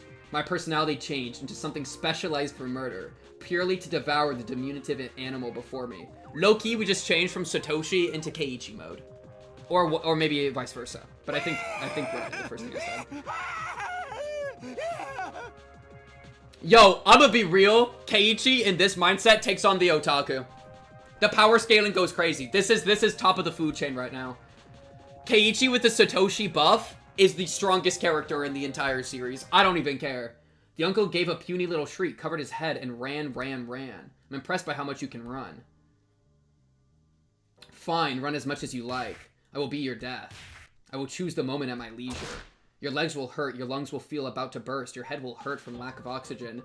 Low-key, it's such a flip from chapter 1, too, where Keiichi was getting chased and his legs hurt, his lungs felt like they were about to burst, his head hurt from lack of oxygen. Who now? Who now? If you feel the pain has become worse than death, then by all means, stop any time. Without turning back, suffocating on his terror of the approaching death, he just ran shamefully onward. He ran, but he was chased. His head bashed with the metal bat, sweat and drool flying everywhere, blood clinging to him. From his mouth came the sounds of coarse, irregular breathing and high-pitched screaming that verged on crying. To be fair, Keiichi has gone into this mode once before, because he went into this mode in chapter 1 when he killed Rena and Mion, which was also goated, by the way, and I'm pretty sure he grabbed the bat. So Keiichi with this bat, low-key Satoshi gave us the assist there too, I'm not even gonna lie. Keiichi and Satoshi are on some wavelength shit. So he got like 10% like Neon Genesis wavelength association back in chapter 1. We're at like 150% right now. And pleas for forgiveness to someone I didn't know who. Each and every second was a second of atonement that I granted him. Now run, run, run. Run, run, run, run, run. Run, run, run, run, run, run. Then fall and moan and die. Where did you even crawl out of anyway? You were never here before. If you were never here, you never should have showed up. If you never showed up, our lives would still be fun and enjoyable. Would we have gone to today's festival, waited for each other, and gone to the shrine laughing? We would have been playing amongst the stalls right about now. We'd be browsing the strange food stalls you only saw at festivals, trying to get prizes from goldfish scooping, ring throwing, or target practice. In chapter 1, he was out murdering people, but in this chapter, he hasn't done anything. Like, the chapters are separate timelines, like separate stories. Mion would surely make it into a competition, and we as a club would have a grand time. Yo, next time we could kill Mion, too! And everyone would have been cheering for Rika-chan's dedication dance, and everyone would say how fun it was, and it would give us energy for days to come. Fun, enjoyable, and funny, warm times spent with friends. And that would have happened, but it didn't, and now it was all smashed to pieces. There was no doubt that would be what the world was like if you never showed up. Well, I think something else would have gone wrong. I mean, but anyways. You were the obstacle, the mistake, the heresy in that world. But I would correct that mistake now. I would erase you and make it so this last week never happened. Tonight was the Watanagashi Festival. The holy night where taking just one life was permitted in the name of Oyashiro-sama's curse. Ah, it looked like the Higurashi stopped crying at some point. Oh, yo, the Higurashi, they out here cheering, bro. The Higurashi are out here snacking on popcorn right now, dude. When the Higurashi cried, title drop, everything would end. And the Higurashi silenced. Lowly one, the hour of atonement is at an end. The Higurashi have stopped their crying, thus it is the end. The end, the end, the end, end. You don't have to run away anymore. Die with those dirty brains of yours smashed everywhere. Yo, I'm not... That's all Keiichi, brother man. That's all Keiichi. Lightning and thunder struck like an explosion. It was so loud, it shook the ground and I smelled gunpowder. He did not just Zeus smite his ass. He unironically just Zeus smited his ass. Timed with a lightning strike, he brought it down on his skull. Low-key, he had that bat in the air, the lightning struck the bat, gave it a plus 1,000,000% lightning damage boost, and then he Zeus smited him. Thank you, Satoshi. He just brought the rain. He just brought the rain, dude. The response I got this time was very clearly different from the one before. The metal bat crunched into the crown of his head. It was like the top of his head had caved in. The bat felt like it was biting him. We gotta do some more. Gotta do some more, bro.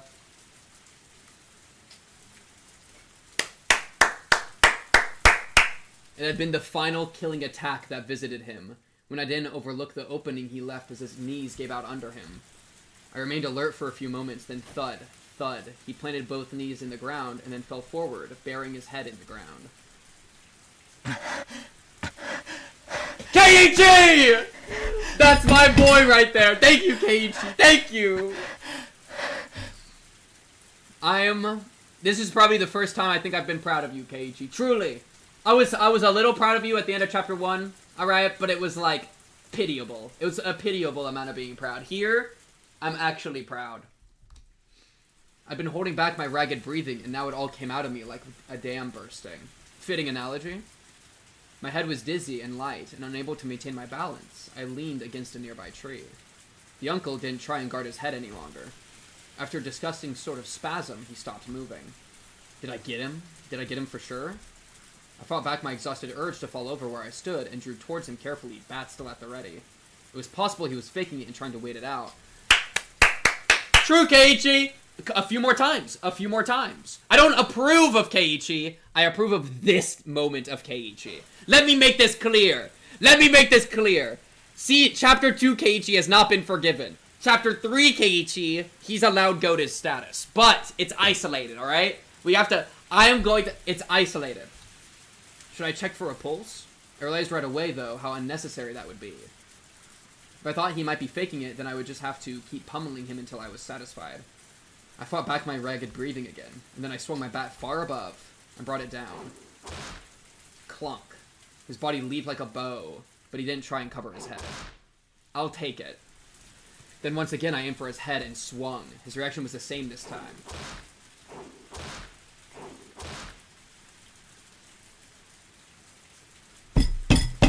That's my boy right there. That is my boy right there. After spending a few moments making his head into mochi? I don't know. The hits gradually started to feel different, and it started to spray a filthy dark red liquid everywhere. That was enough. It was definite now. I'd absolutely killed him. Yes! There was no sense of accomplishment? That's okay. Sure. Nor one of regret. I feel very accomplished. I didn't feel anger towards Toko's uncle, nor pity towards Toko herself. Instead, right now, I was feeling like my heart had been stolen by the downpour. It had begun to rain at some point, and how comfortable it felt. The rainwater drenched my body and dripped down to the ground. This is so good timing, by the way. So good timing. Washes away the blood. Is going to make it way harder to find, like, the crime scene. The excitement within me faded as the rain washed away the grime. In exchange, my shoes were so wet they made splashing sounds. And despite abusing Satoshi's bat like that, it wasn't bent very much, because Satoshi stayed strong too. There were a few dents in it, probably from hitting the man, but nothing that would make it seem different from before. Instead, it had been stained with black, with red, with mud and blood. But that itself would be evidence. The one piece of evidence needed to prove that my delusions hadn't just been daydreams, that I'd ended Satoko's uncle for all eternity. Alright, Keiichi, calm your mind. The time for passion is over. Now is the time to be cold as ice.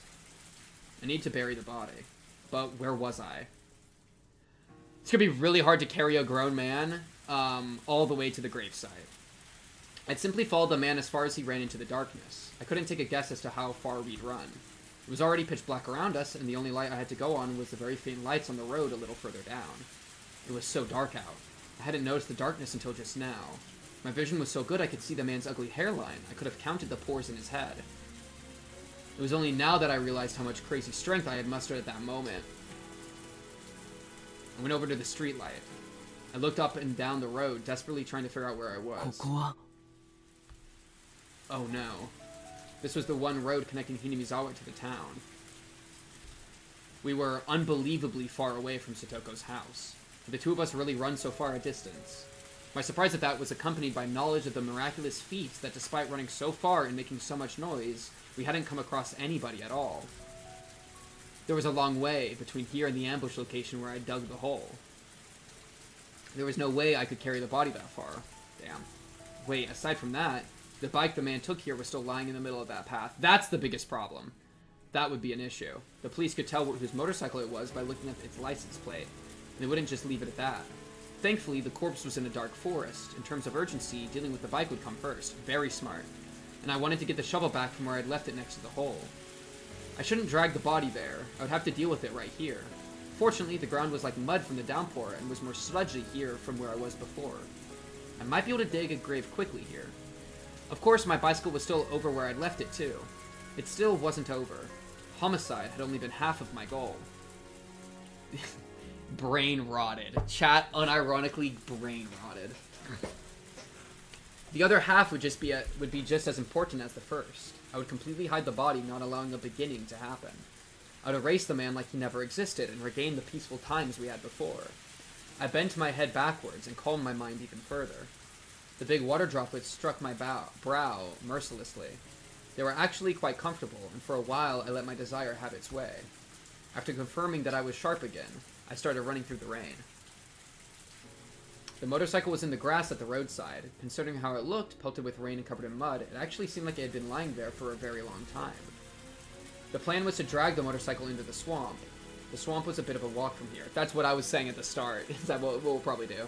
You'll want to clear up the tracks too, so there's not obvious dragging tracks. You don't need to do that for the entire way, but I do it at least for the beginning. I lifted the bike up. I didn't think it would be so heavy. I was a little surprised. But once I had it upright, it was fairly easy to roll it along. Still, pushing this thing all the way to the swamp was really not something I wanted to do. I could no longer ignore my exhaustion, and it warned me numerous times of how far away the swamp was. This motorcycle, I wonder if I could ride it well enough. Once I got it going, it would be basically the same as a bicycle. Wouldn't it get me to the swamp quickly? Okay. In before Keiichi drives and dies in the swamp. Wait. Wait, low-key that would fit Oyashiro-sama's curse, no?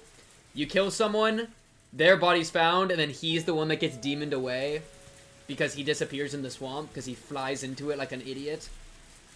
Because Oyashiro-sama reclaims. That would piss me off so bad. I turn the key and then you just kick this pedal, right? Yeah. Yeah. It's on. And then I grip the handlebars, first the right, then the left. Maybe I twisted them too much. The bike lurched and did a wheelie like an angry horse. I lost it for a second, but it was just a problem of how much torque to apply. Let's try that again. This time slowly, gently. That time it went well. It was strange to be on a two-wheeled vehicle that would go even if I didn't pedal. Very odd, but I got used to it quickly. Mion once told me you could get a scooter license within a day, and she was clearly right. This was pretty easy. You need to throw the metal bat in the swamp, too. You're not gonna... I mean, that's probably fine. There was a world you return it to the locker. But it's extra dented and it's covered in blood. And then, yeah, it's probably not a good idea. But, you know, then there's gonna be the question of, like, where did the bat go? But nobody's gonna look in there, probably. Yeah. But I didn't know how I would pack the bat onto the motorcycle. Without much other choice, I stuffed it into the back of my shirt, feeling like a ninja carrying a katana. If I put the tip down the seat of my pants, pause, and it hunched over, it wouldn't fall out. I got back on the bike and, this time, got going without any difficulty. I carefully pressed the button labeled light, and a rather strong light came on, illuminating the way forward. I probably really shouldn't have turned it on, but I didn't have any way of seeing at this point, and I had zero confidence I could ride through this darkness. I feel like you should just walk it. I think even if he has to be out till like 5 a.m., I think you walk the bike. You take the long, exhausting path. Because then you don't have engine noise and you don't have light. As the rain came down on me, I maintained a precarious balance and inched my way towards the swamp. Along the way, I ran across a few people who seemed to be returning from the festival. But none of them had any interest in me. I guess he's doing it down the path. They were either all soaked through with the rain and hurrying on the right ways home, or had their umbrellas low and had their heads down. Yesterday, I might have been wary of even these passerbys, but right now it didn't seem to be much of a cause for concern. In fact, it would probably be less suspicious to be riding out in the open like this instead of sneaking around. You know what? Fair enough. Because I was thinking sneaking through the forest, but it'd be really hard to get it past trees and stuff. So this might just be the best we got. More and more, though, I started to think of that idea as naive, brought on by my exhausted state. It's really hard to say. I climbed a steep hill. On a bike, the hill would have put me out of breath, but I just had to accelerate a little bit to climb the entire thing. Motorcycles sure are convenient. For a moment, its lights illuminated a sign before I passed by it. Onigafuchi Swamp. Good children do not play around here. Still, it wasn't like the way to the swamp was cordoned off by a metal fence or anything. Parents and teachers would get mad at you if they found out you were playing at the swamp, but some of the bad kids in my class apparently snuck out here sometimes to see the giant crayfish in the place. They talked before about how they'd go to the candy shop and buy some pickled squid, then just tie it to a fishing line and throw it, and all the crayfish would come running. Once I got up to the bank, there was a tiny ritual shrine and traditional ropes on one of the trees. We've never actually seen this place before. And, as I swallowed the downpour whole, the blackened swamp had waited for me. If I slammed on the accelerator from the cliff-like stop I was on now, the thing would fly straight into the middle of the swamp. I had to be careful not to fall in with it. Please. If I drowned and disappeared, man, what a stupid ghost story that would be. I'm saying. On the night of Watanagashi, Satoko's uncle's corpse was found in the thicket by the road leading to town, and Keiichi Miyabara went missing. Yo, bro! I was saying how stupid this would be too, alright? Don't do it! People would whisper that I'd been demoned away. Yeah! The 5th year's curse would be a half-baked one. Tractor lovers would they see the motorcycle. Brother, man.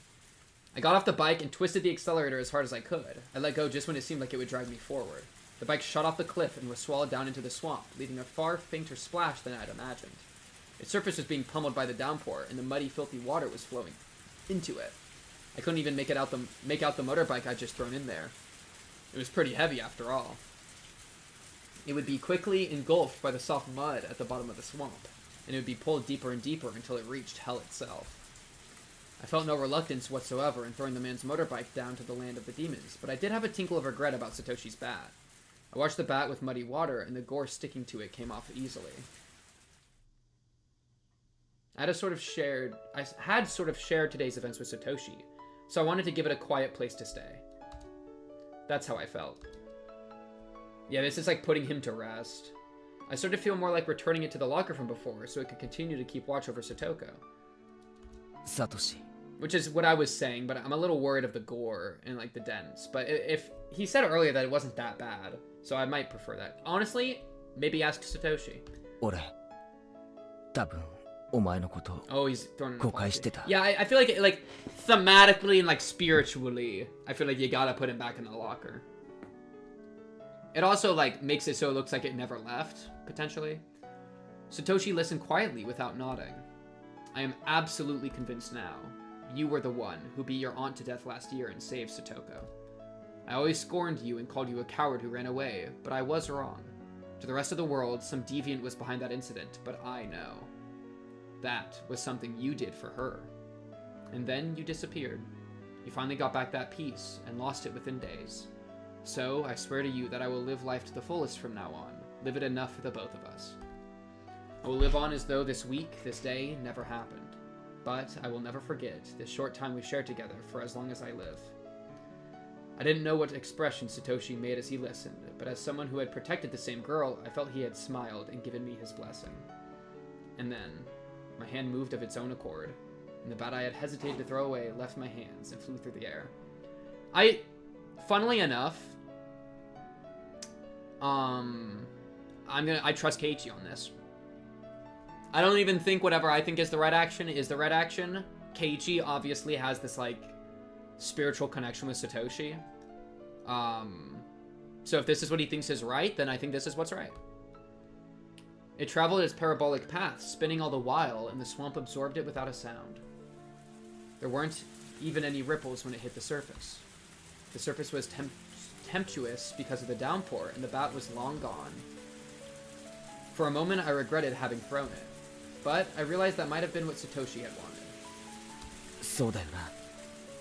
俺はまだ感傷に浸る余裕なんかないんだよな。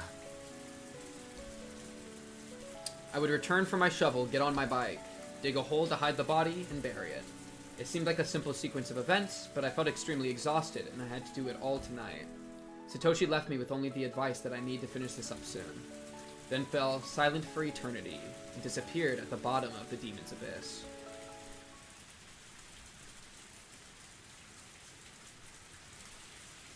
I returned to the path I had ambushed her uncle on.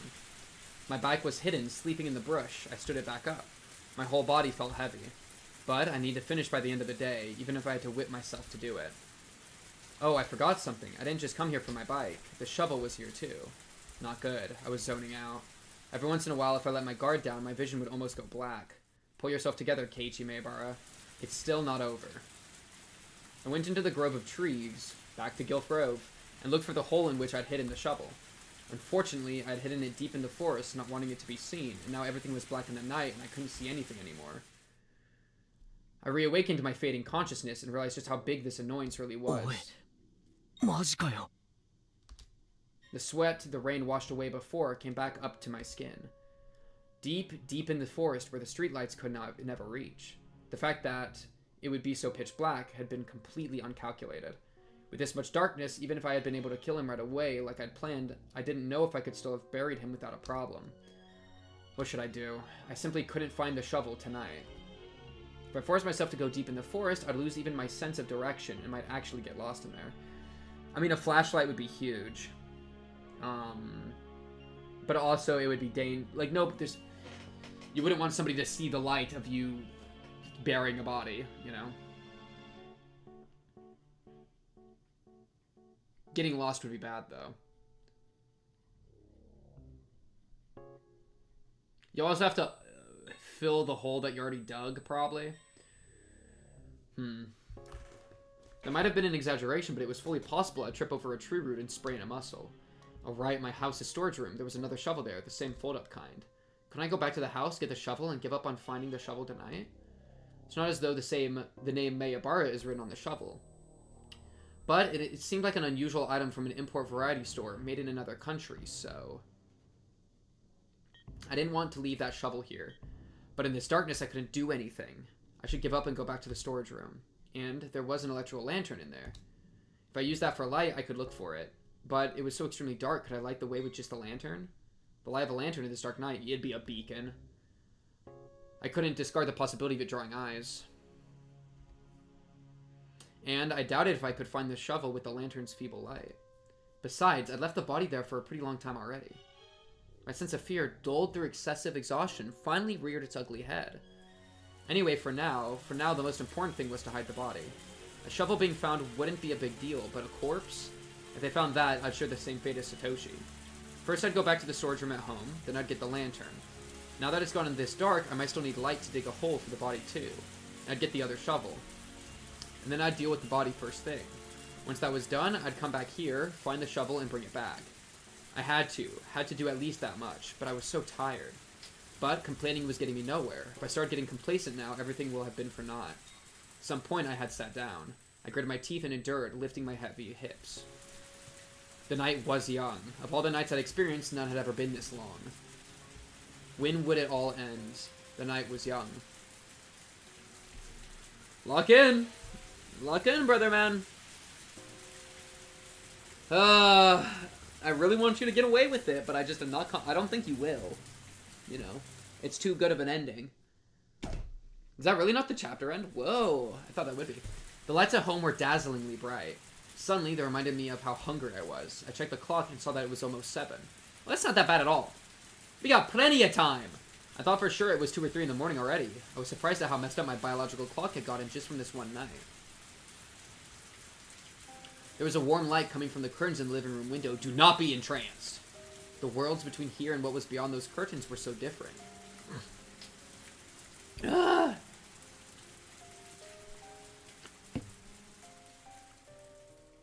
only that man hadn't shown up, I would have been in that light. I'd still be excited from the festival, and I'd be talking to my parents about how much fun I had with all my friends. And then, even though they made a hot meal for me, I would have eaten way too much at the stalls, barely eaten any of it, and gone back to my room. No doubt I would crawl into my futon and easily let myself fall asleep. But right now, I was completely different. There wasn't a single ember of warmth from those weak streetlights. Right now, I was unconnected to any time spent with my family, and there was neither warm food nor the time to allow myself to sleep. There is a world, I was just thinking, there's a world he goes in, and then acts like he would need an excuse, but acts like he got rained out from the festival, blah blah blah, eats dinner with them, and then sneaks out later. Because there is the slight issue of his parents being like, hey, this guy disappeared on this day, and you weren't home the entire day. You know, what were you doing? And he could say the festival, but it's like during the rain, and then nobody at the festival like can confirm you were there. You know, there's a world where he could do that, but it's also kind of risky. My body exposed to the cold rain, I knew that I simply had to spur myself on to accomplish what I must. I realized how timid, how cowardly I was becoming. For what purpose did I need to kill someone so badly that it was worth feeling this terrible? I'd lost sight of that purpose. I selected the fastest, most fundamental way of saving Satoko and executed it without hesitation. That man was dead. He was gone. He would never ever hurt Satoko again. We all thought frantically for days on end about Stoko's problem, and finally with no options we gave up, and I had solved it in one night. By myself without anyone's help. Right about now, Satoko would be making dinner for her uncle, despite not knowing when he'd return, and she might be spending the night trembling in fear of whether he'd yell at her for how it tasted. But her uncle wouldn't come home. She wouldn't have to fear his wrath, nor let him make her feel sad. I see. I did it. I successfully saved Satoko. All I'd been thinking about for a long time was killing that man, and I had forgotten the feeling that it was actually all to save her. Sokka.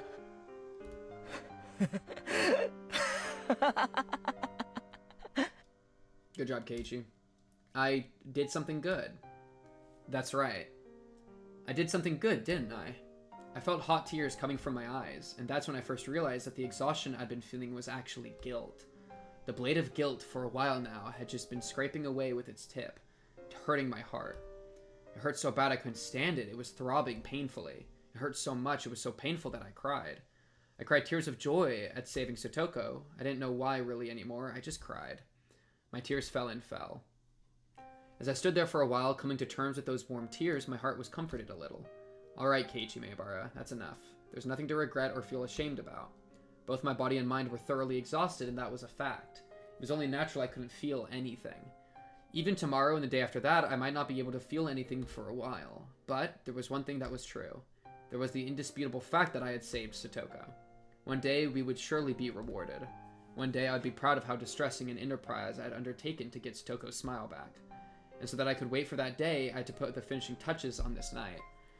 I really hope this doesn't flip on Keiichi in a way where, like... Because remember, Satoko was, like, trying to, like, prove something to herself about, like, being able to, like, withstand the abuse without Satoshi there. And so she might be upset that he died in a way because she was so, like, she might see it as the only way to get Satoshi back or something. But that's, like, so I could see a world where she gets upset by this. But also, I'm fine with that. Funnily enough, it's still better for her. I don't even give a frick, man. Maebara? Wait, Maebara is how... Oh, it's M-A-E, so I always do Mei, you know, eh? You know what I mean? Instead of my, like, A-E is an I sound, you know? Anyways. And so I could wait for that day, and I had to put the finishing touches on this night.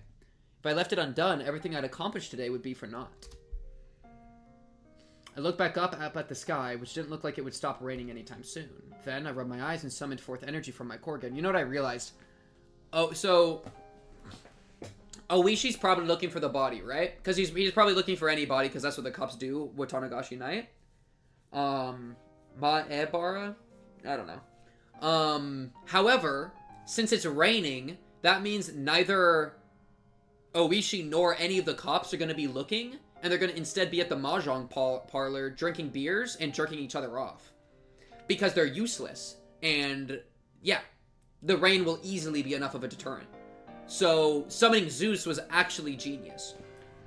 Then I rubbed my eyes and summoned forth energy from my core again. How long did I plan on spacing out? This isn't the time for daydreaming. Someone could find that corpse this very moment.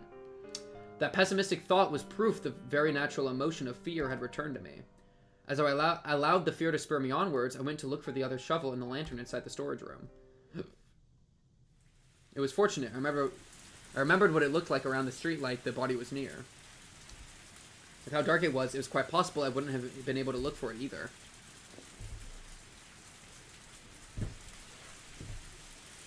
I didn't realize that when I left the place, so the idea of memorizing the spot hadn't even crossed my mind. And that's why I had to call it fortunate that I managed to get back to the body like this.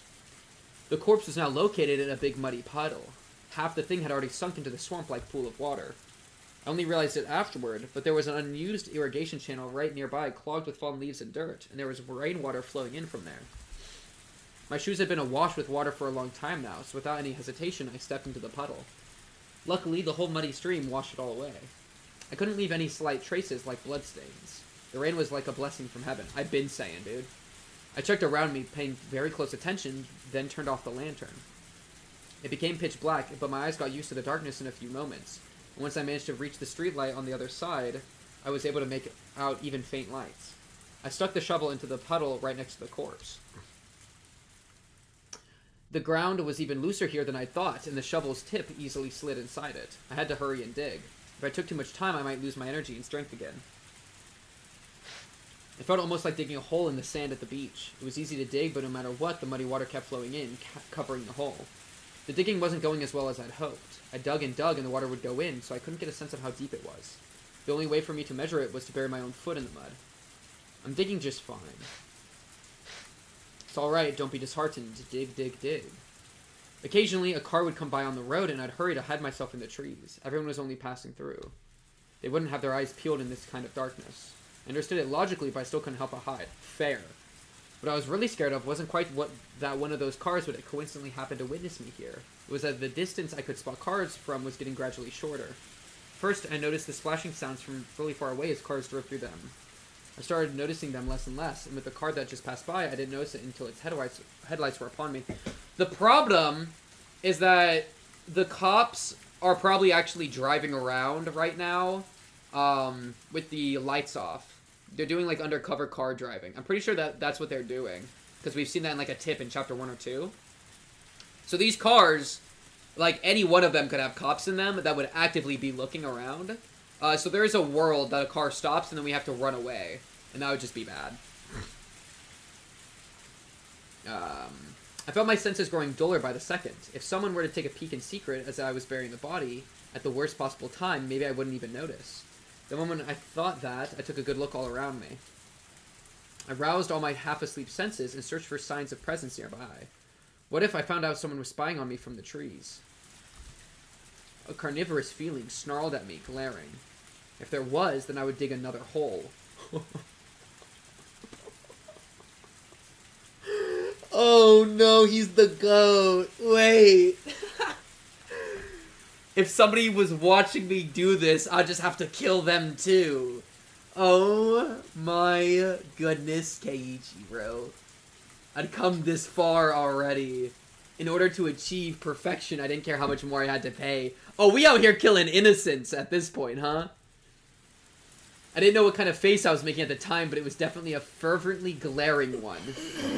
I don't mind that. I don't mind that, actually. I don't mind that. Because the thing is, would he actually? Probably not. I don't think he would be able to, like, get himself to that space again to kill someone. But he's on that energy, dude. He's on that energy. I like it. No, I like the dedication. My five senses reached the conclusion that nobody was present. I didn't breathe a sigh of relief. How long had I been digging this mud out of here? It was deep enough for it to go up to my knees. Maybe this was enough? Maybe I'd throw the corpse in as a test. It's gonna be hard to get it back out if it's not. I swallowed, getting my breathing under control. Despite how much I'd beaten him, I was afraid of touching the corpse. So instead, I dragged it by the feet to the hole. It took more than just a waggle and a tug to do it. A waggle? But of course it did, considering this man's weight was easily 80 kilograms. I don't know how much that is in pounds, but it sounds like a lot. Fat ass! I'm only saying that, by the way, because I hate him. I don't even think 80 kilograms is necessarily that much weight. Let me just put that out there. I rallied all my strength and dragged him. I just hate him. But that's one of those moments, right? Where if you body shame someone you hate, you might collaterally damage other people that you don't hate. Whoa, bro. Whoa, bro. Lock in, chat. Lock in, chat. Okay, 176 pounds. Okay, that's actually that much. For, like, a man, especially, like a grown man, 176 is not that much.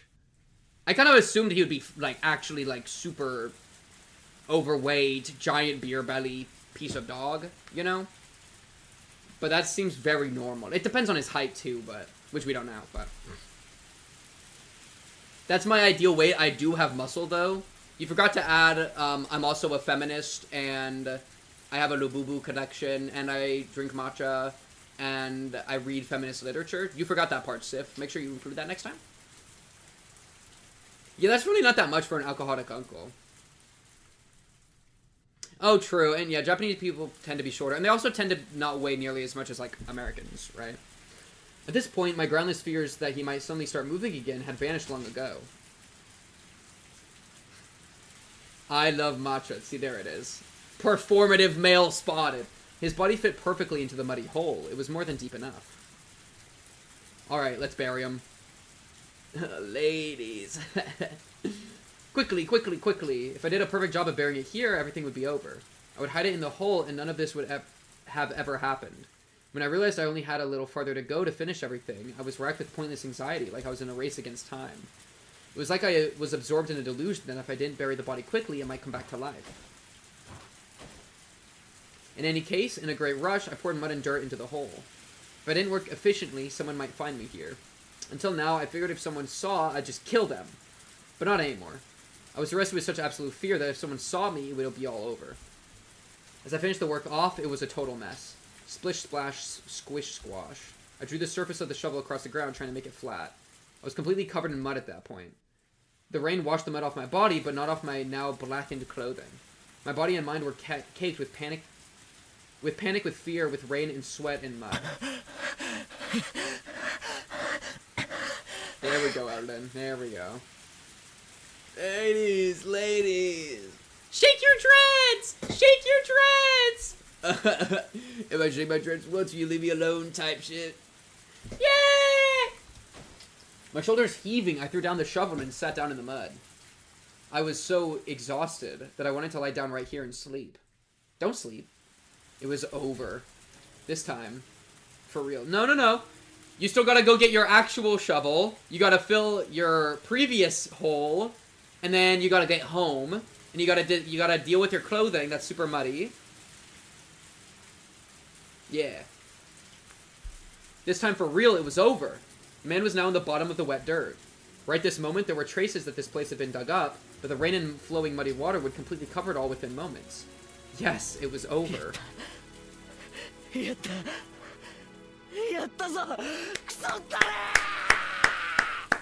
Okay, let's not be screaming, but I like the idea.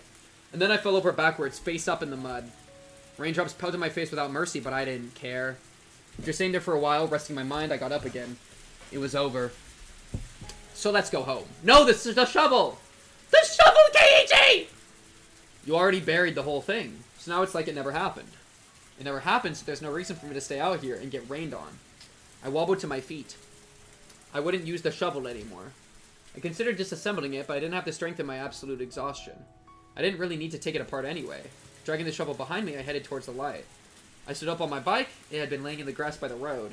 I didn't know how I was going to get the still assembled shovel into the front basket. Put the shovel down the back of my shirt like I'd done with the baseball bat. Unlike the bat, the corner of it was on my back, making it very painful. Plus, if I relaxed my posture even a little, it would fall out behind me. Dude, the other shovel, though. Oh, it's... Okay, I hope that doesn't bite us in the ass, but it probably will. Oya, oya, Mayabara-san. We found this shovel and it says Keiichi Mayabara on it. I know he said it didn't have his name, but you think I trust Keiichi? I think he grabbed another shovel. He had a second shovel. Unless I mixed it up and he did find the shovel. I think he had two though, right? I ended up having to carry the shovel in my left hand and ride my bike using only my right hand. He has it right now? I thought he grabbed a second shovel from the house. Yeah, I can't see it. Yeah. So the other shovel he couldn't find in the woods. And that's what the lantern's for. He has the lantern, so he should go find that right now. But he's forgetting about it. I ended up having to carry the shovel in my left hand and ride my bike using only my right hand. Not only was I in a state of total exhaustion, this was a downpour. One hand on the handlebars. I was swaying to and fro like a drunk. But I didn't care. Even swaying like this, I got a little closer to home every time I pedaled. I saw two lights swaying slowly in front of me. Oh, here comes, Oishi. A car was approaching. Oh no, I need to get out of the way. From far away in the shadows of the darkness, a car appeared. Its dazzling lights washed over me. The driver made a short honk of the horn to inform me I was in the middle of the road. I have to get out of the way. I kept telling myself that, but not only was I riding one-handed, I was exhausted, so I couldn't do anything. Wobble, wobble, wobble, wobble. I meandered about, not going to the right or to the left. The driver decided to swerve out of the way right in front of me, and without lowering its speed much, steadily came towards me. Its outline grew larger in my vision, and telling myself again that I really need to get out of the way, I jerked the handlebars in one direction, then lost my balance and fell over, bike and all. My whole body splayed out, and one foot got caught in the bike. See, the problem is he has the shovel. This was seriously bad. My drowsiness quickly vanished, and just as a cold sweat broke out on my skin, the driver recklessly spun the wheel to the left, made a counterclockwise U-turn, and came up right up to me and stopped. The driver's seat door opened, and the driver came out. You idiot, what are you doing here? I was pretty sure someone would yell at me like that. Okay, you know what? That's fine. Wait, you're alive! How are you alive?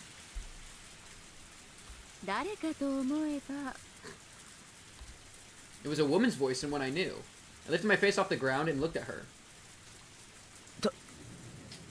Takano-san.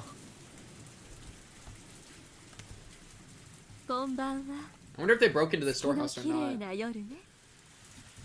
I will take her. This is fine. I'll take her. It was raining far too hard to see the moon. Takano-san unfolded an umbrella and smiled as she spoke. The smile was, for some reason, uncanny, like she'd seen right through me. Out of all the people I could have met, I got the sudden feeling that this was the only one I wanted, the one I wanted to see the least. I fell into mud. Takano, I fell into mud, and then I got twisted, and I got confused, and sorry, can I help me get home? It's a rain, I wasn't expecting it to rain. She had come here via car. She wouldn't have known what I was doing. What I was just doing. And yet she smiled as though she knew everything. Calm down, Keiichi Maebara. She always makes that mysterious-looking smile, remember? Don't let her onto anything, lest you dig your own grave. In before, he kills Takano with a shovel, and is like, oh yeah, I did bury that other hole. I can just drag her to that. Funny.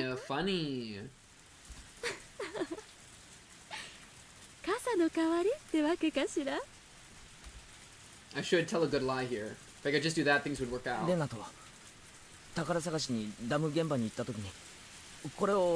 this is good. I actually like this because this is well, the only problem is that Rena could say it's untrue, but it was like I went back for it by myself, so it's probably fine. That's a good lie, actually. Like in the moment, I'll take that totally. Well, I didn't expect it to rain, baby girl. Perfect lie. あら、振り出したのは結構前よ。あなたずいぶん前から表にいるのね。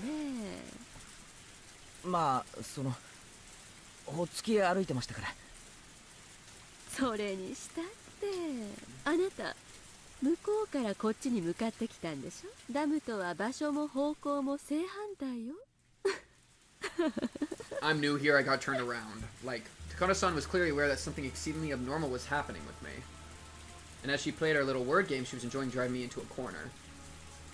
Maybe she had a vague guess just from the situation of what I'd been doing. My timing really sucked to run into her of all people of all the times. It's over, we gotta kill her. the very end, I could only be frustrated at my own terrible luck. I'd done so much, and the end was literally right around the corner. So why at the very, very end did I run into her of all people? What do you do, Keiichi Maebara? You're still holding something that could be a dangerous weapon. Will you silence Takano-san? No. This is where we get unethical. Yeah, I like the response to Takano, don't bust my balls. I like that. No, we're not killing her. Even if it would be simple to kill Takano-san, dealing with the car she'd come in afterward would be an issue. See, okay, Keiichi, I was not expecting you to be like, actually, murder's okay, everyone. That's a bit of a jump. I thought he would still hesitate to kill innocent people. This is just crazy. This is kind of crazy. I couldn't drive a car. It was completely different from a motorbike. But even if the car was here, as long as there was no proof I killed her. Yes, in tonight's downpour without any prior planning, all by coincidence, I hit and run. As long as I didn't drop any handkerchiefs with my initials on them, they would never know I killed her. A black flame quietly smoldered and raged in the core of my body. 怖い顔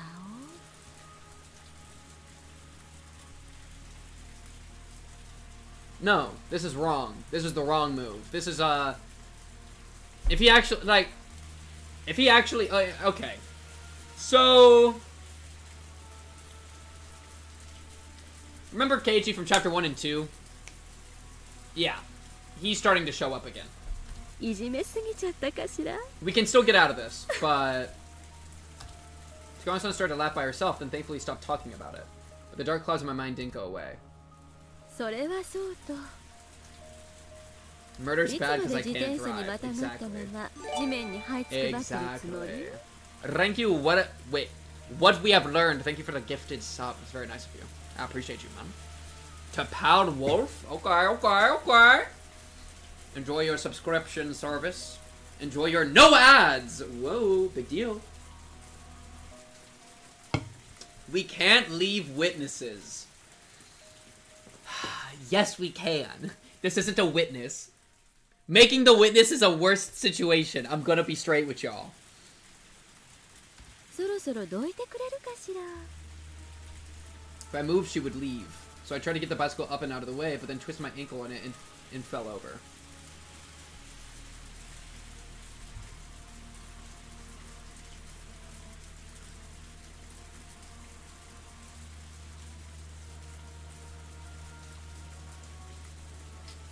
So I'm going to do something advanced technique called I quit the game. That's the end of chapter 3, and we headcanon that he gets away. Thoughts? Because this is stupid. I don't know why he's twisting his own ankle right now, just so that she stays around. Bro, we want her to leave. 2 hours of aura down the drain. Satoshi leaves for 5... Okay, that's actually true. Everybody's like, W Keiichi. Keiichi's my protagonist, goat-tagonist. That wasn't Keiichi, dude. That was Satoshi. That was not Keiichi, dude. That was Satoshi. So I tried to get the bicycle up and out of the way, but then twisted my ankle in it and fell over. There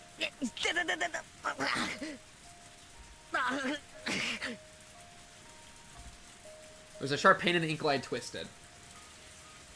You're not gonna be able to kill someone if you twisted your ankle. If she runs, you're not gonna be able to chase her now.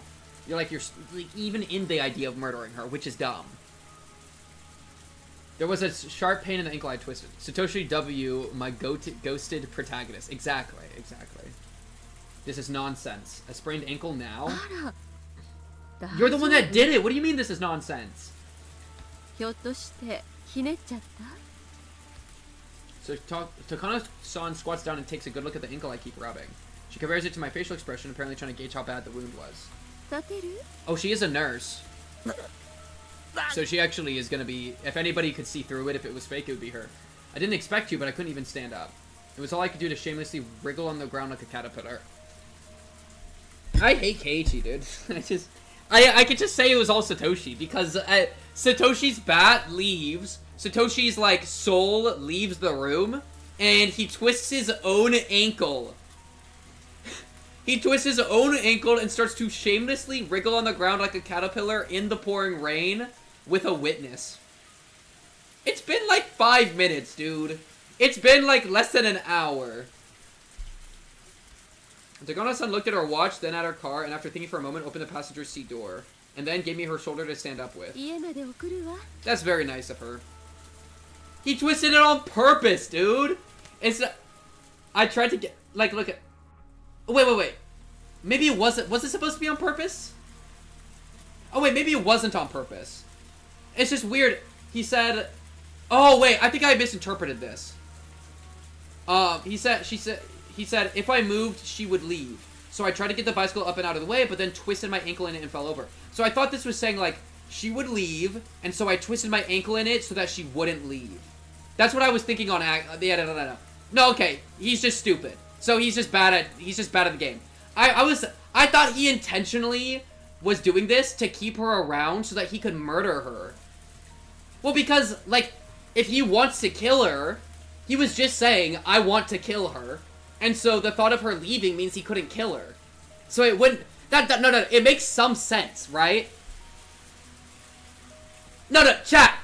If he wants to murder her, then why would he leave, like, move? Like, why would he get out of the way? He would need to find a way to, like, make the situation go on longer. So I thought he was, like, fake twisting his ankle so that she would stay, and then he would have a chance to club her.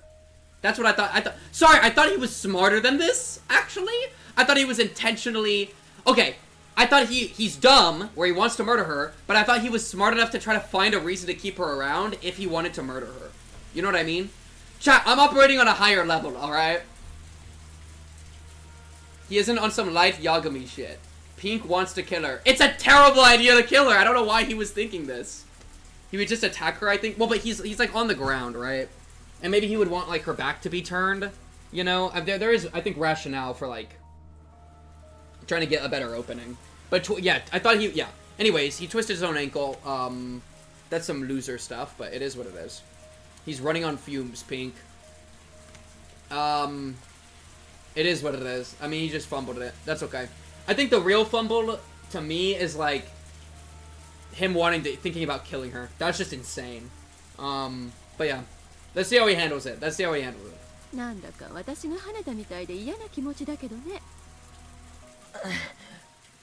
This is honestly not that bad. Oh, look at her being nice.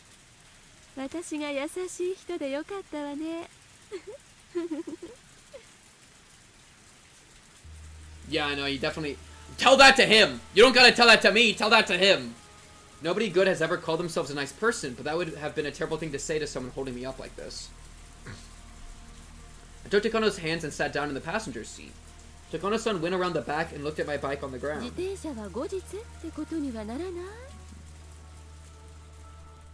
I could clearly tell from her face that she thought it would be a pain since it would be heavy and it would get her car dirty. But my bike has the name Mayabara written on it. I couldn't leave it out here like this. LOL. ト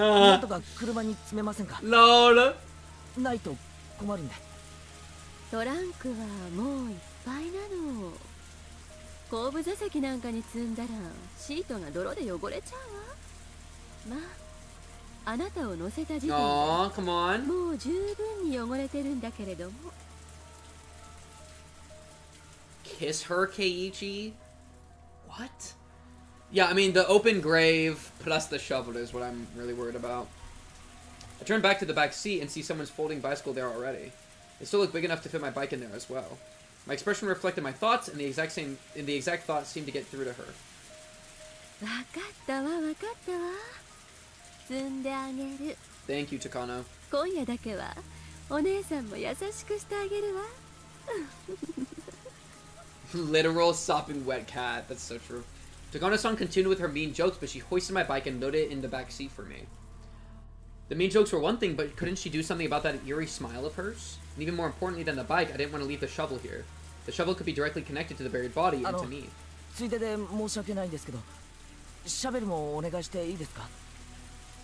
Takano-san gave me a clearly dubious expression.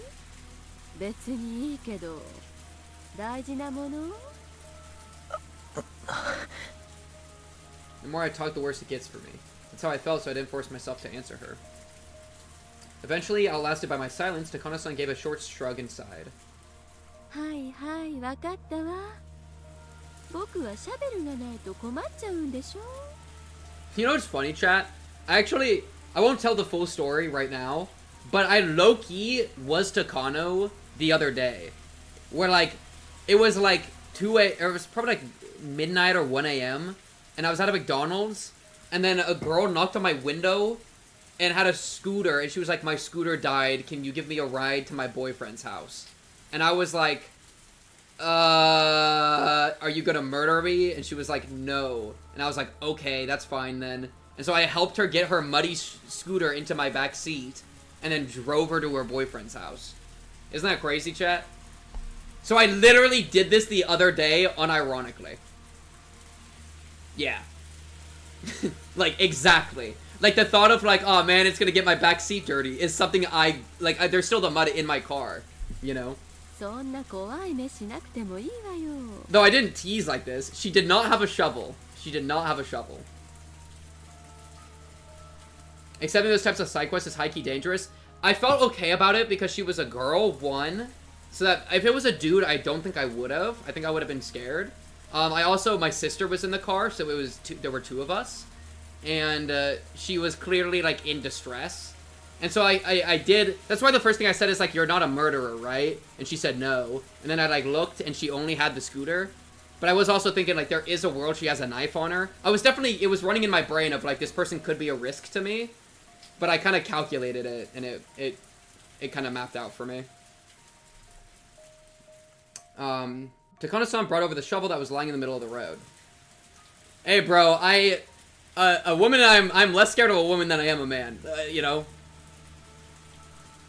I mean, she definitely could have murdered me if she really wanted to. If she had a knife on her, but, yeah.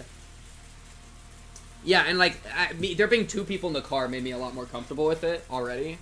If it was just me in the car, I don't know. I probably still would have, but I would have been a lot more, like, worried.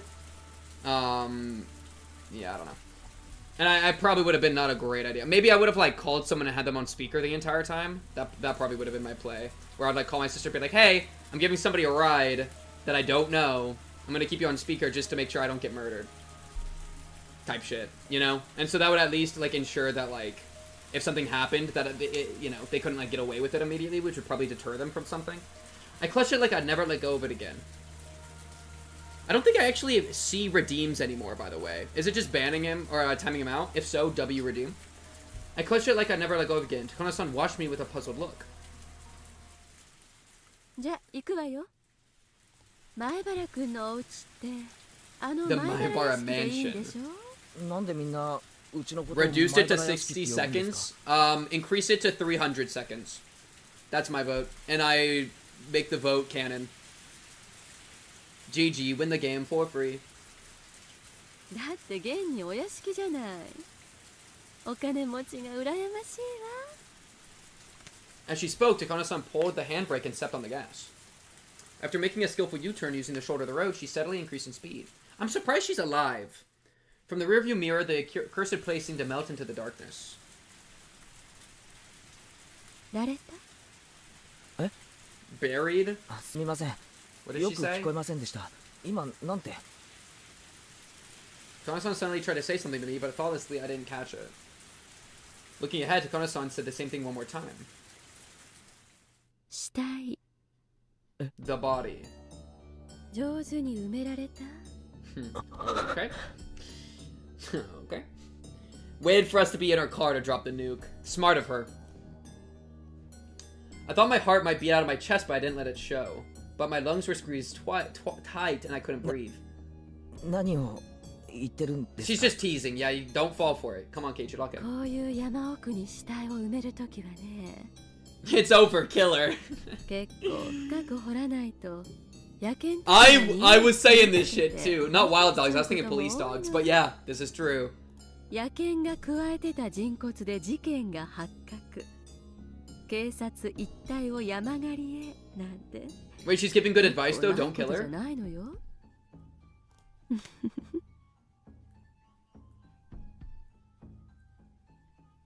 Pound, pound, krang, krang. Huge rusted bells started ringing in my head. Had I buried it so deep that I could say it absolutely wouldn't be found? Nope. The answer was no.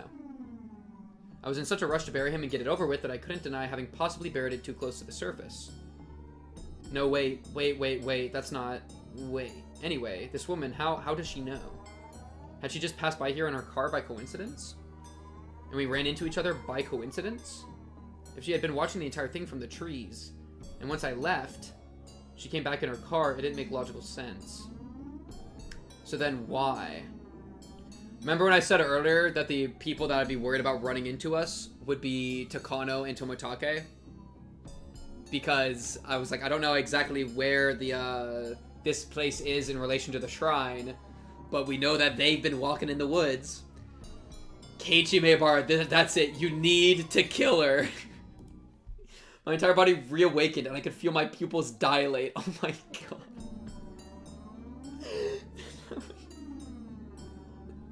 He's like getting high on the idea of killing. He's getting juiced up. I couldn't possibly beat her to death with a shovel in such a small car. Then I would use my hands and strangle her. But she was driving right now. If I strangled her, we might get into an accident. Then suddenly Takano-san turned and looked at me. For a moment I was surprised. What was she talking about? She's just teasing around, Takano-san said, disappointed, returning her gaze ahead.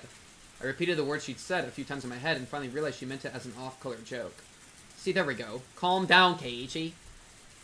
Keiichi just leaps at her FNAF 2 jump scare. that'd be so... I pay good money, actually, to watch that animated. Keiichi just looking at her and then just full force leaping at her. Oh, man. I didn't know whether it was really a joke, but I wouldn't be able to fool her no matter how many lies I told. Right now, with her driving the car like this, I couldn't kill her. I would have an even harder time doing it when we got back to my house. That moment we met, that had been my best chance. And to have missed it so easily, it hurt. After that, Takano-san didn't say a single word. The car was completely buried in an almost suffocating silence. What kind of woman had I run into? Hello Kitty woman. With everything that happened today, I managed to pull it off, and at the very end of it all, I just had to go home and back to sleep. What bad luck. As my sleepiness gradually overtook me, the anxiety I felt steadily started to matter less and less. Please actually take us home. Is this alright, Keiichi Maebara? You probably should not leave this woman alive. Right now I'm tired. Yeah, no, killing her is a bad idea. Don't kill her. She stepped on the brakes and I jerked against my seatbelt. That woke me up. I thought I must have fallen asleep by accident. Oh, thank goodness. I looked out the window and there was a big building with faint lights on. It was really dark out, but I knew immediately it was my house.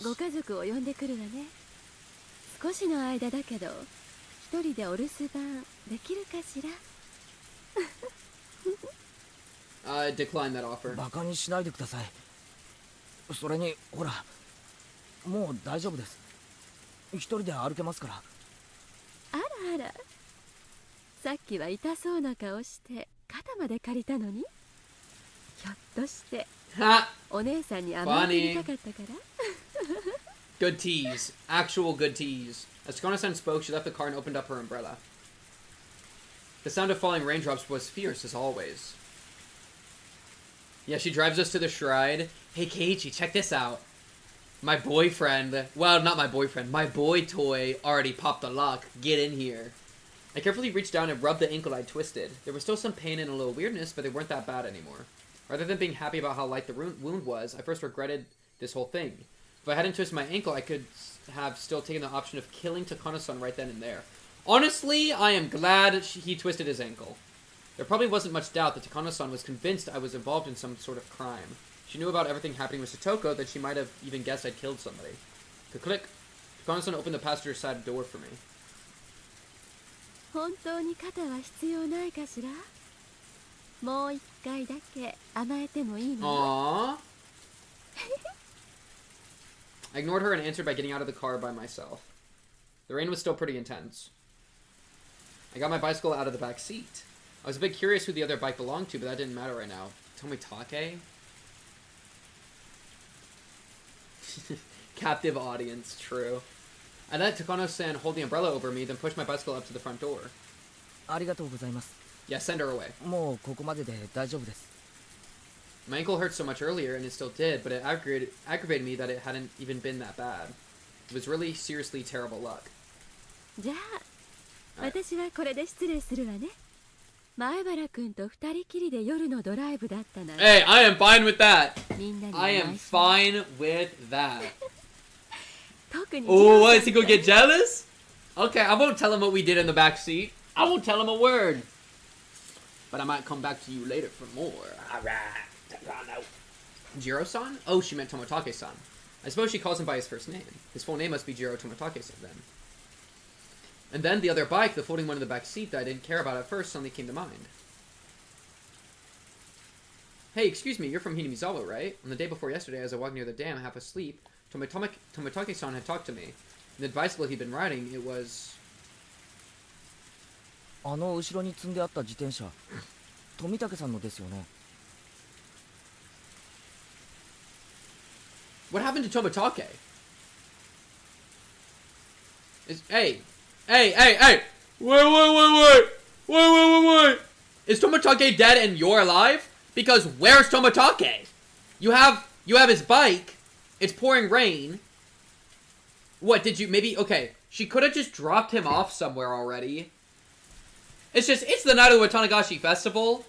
I would not be surprised if his booty was already dead. And that she's gonna die when she gets home. Takano-san's eyes, I think they sharpened for a moment. どうしてそう思うのかしら? Yo, low-key, she wanted to participate in the Watanagashi Festival by killing Toмотake. Maybe she that much of a freak, huh? Maybe she actually is part of whenever he's died, is she's been part of that. And then she also gets killed or disappears, because then, you know, the other people get her. But maybe she's actually that into it. 以前に会った時見てますから。フレームも特徴的でしたし。でもおかしくない Yeah, か I'm しら。 saying that would be この自 odd. 転車が二郎さんのもの She だ ate なんてこと Toмотake, bro. Get out of there. I wish she would eat me, あり得ると思うよ。 bro.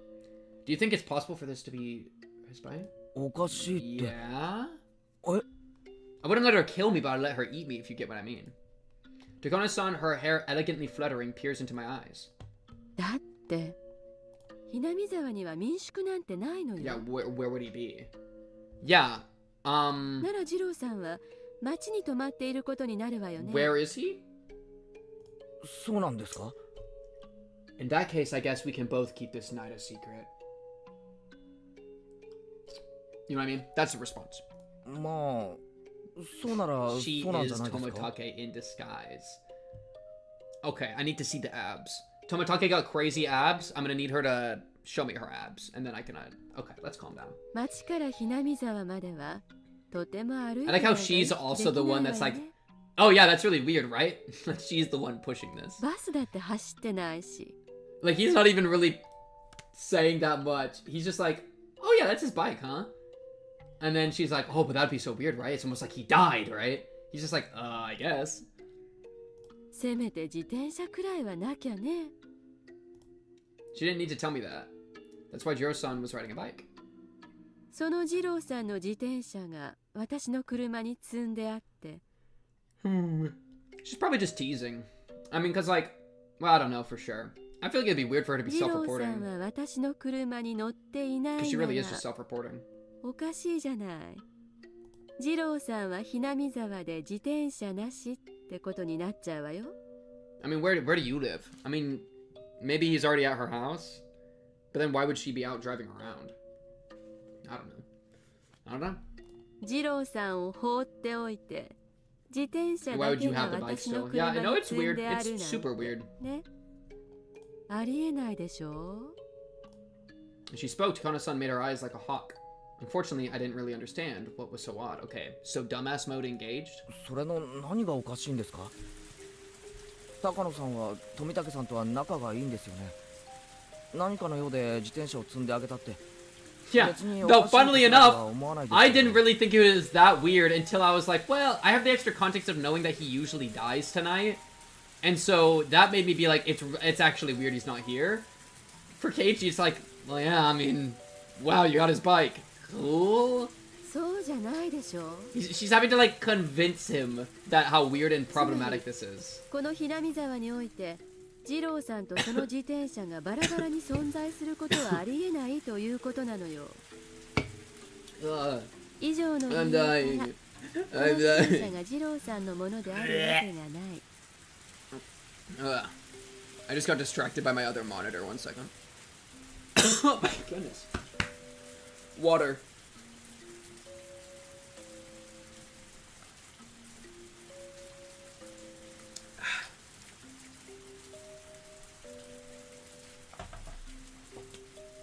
Alright.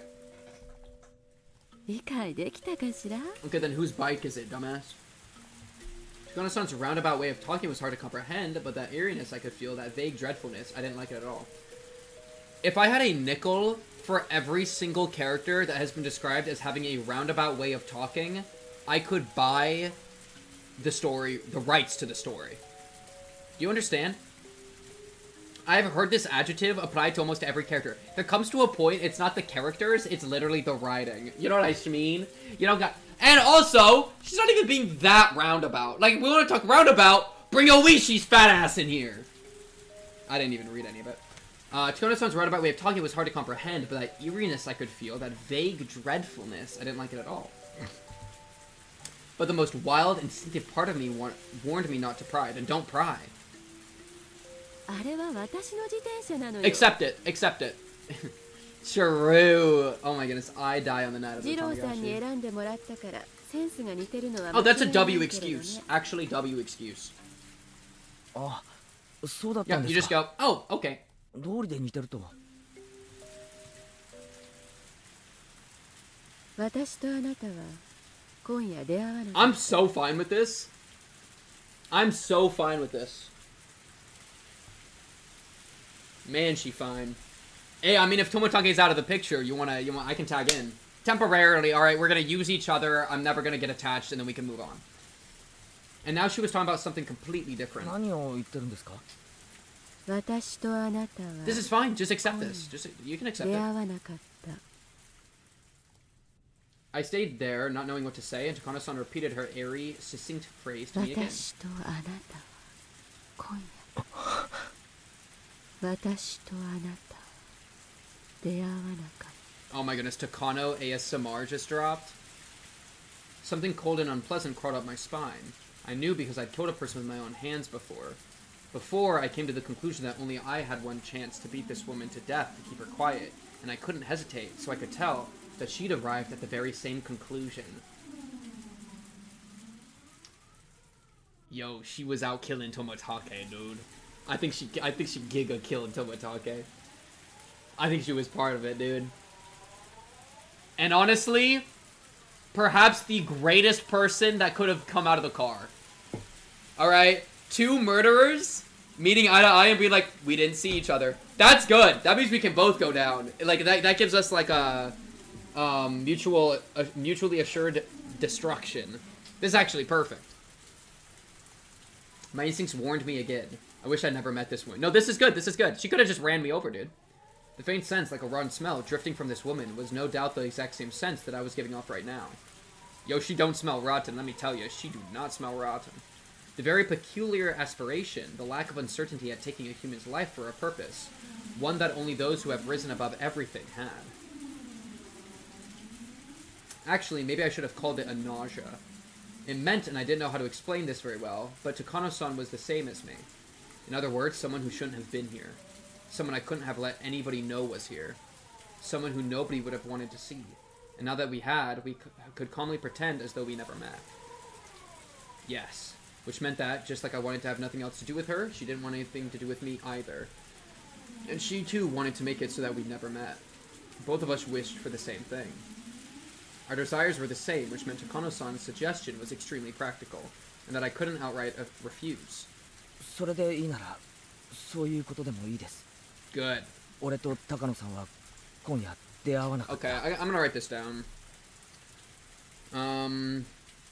Takano low-key murdered someone, probably Tomotage, on night of with Tanagashi.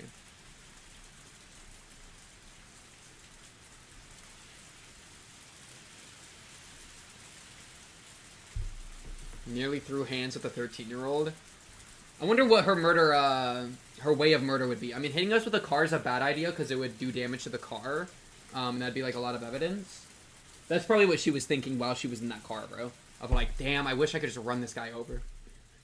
And then, I don't know if she has a weapon. We haven't seen a weapon, you know? そうよね。あなたにとってもその方がいいでしょうから。どうしてそう思うんですか？いちいちうるさいわね。 Yeah, don't provoke her. Just be like, yeah, I'll see you later. それくらい自分で考えられないの。Don't call me boy, woman. You know what? I'm gonna tell the police right now! You better kill me right now! She cut me off with the condescending word boy, right in front of my house, in a place most unsuited to killing.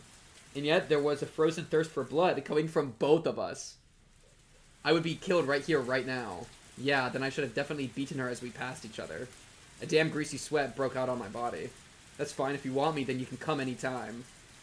And when I made up my mind, she shook her hair elegantly and turned on her heel. よかったわね。私が優しい人で。 I'm fine with that. Let her be condescending. What was good? How? Because she was a kind person? Was that it? I didn't get it. Takano-san got into her car. We didn't exchange any words of parting. I had performed a massive feat, the killing of Soko's uncle, and yet I didn't feel any accomplishment. On the holy night of Yashiro-sama's curse, in which the taking of another's life was allowed. On the terribly rainy night when the demons wandered as agents of Yashiro-sama's will. The demons were never supposed to meet, but suddenly they did. The demons parted ways triumphantly. There was no reason for them to fight. Both their objectives had already been accomplished. With the rain hitting me like a waterfall, my eyes met with Takano-san's through the car window. The female demon, her mouth twisted into a distorted, fearless smile. It was too late to kill her. Far too late. The very first moment we saw each other, had been my best chance. And now that we had parted like this, I was acutely aware of it. I should not have let her live. I'm fine with her being alive, dude. I don't give a frick, man. There's no way we would have been able to hide her body in the car. That would have been so hard to do. She beeped her horn quickly. And we also probably would have lost with how tired Keiichi is. She beeped her horn quickly, then her car drove away into the deluge. The one woman who knew what really happened tonight disappeared into the dark. As long as she was alive, this night would never really end. Just get into an accident, I thought to myself. In this downpour, slip on some mud or something and fly face first into a tree and die. That wasn't a delusion, a wild flight of fantasy. It was an earnest wish. Yes. It was a command. Die. Die! And keep your mouth shut for eternity, because I have no doubt you're wishing for me to die all the same. My curse upon her faded emptily, as Takano-san's taillights disappeared into utter darkness. Her car's lights were completely out of sight now. Even the sound of the engine faded into the sound of the heavy rain and was inaudible now. Honestly, this has gone kind of fine. The only thing I'm unhappy with is that Keiichi forgot the shovel and the original site he scooped up. But I'm pretty fine with how he's handled Takano, all things considered. I thought he would fumble this way harder. Even the sound of the engine faded to the sound of the heavy rain and was inaudible now. I too turned on my heel, to draw the curtains on this insane night, to open my front door and end it all. I began walking towards the front door. I was covered in mud and made a squishing sound with every step I took. You gotta put the shovel in the storage thing, dude. Squish. Squish. Don't worry, Keiichi Mayor.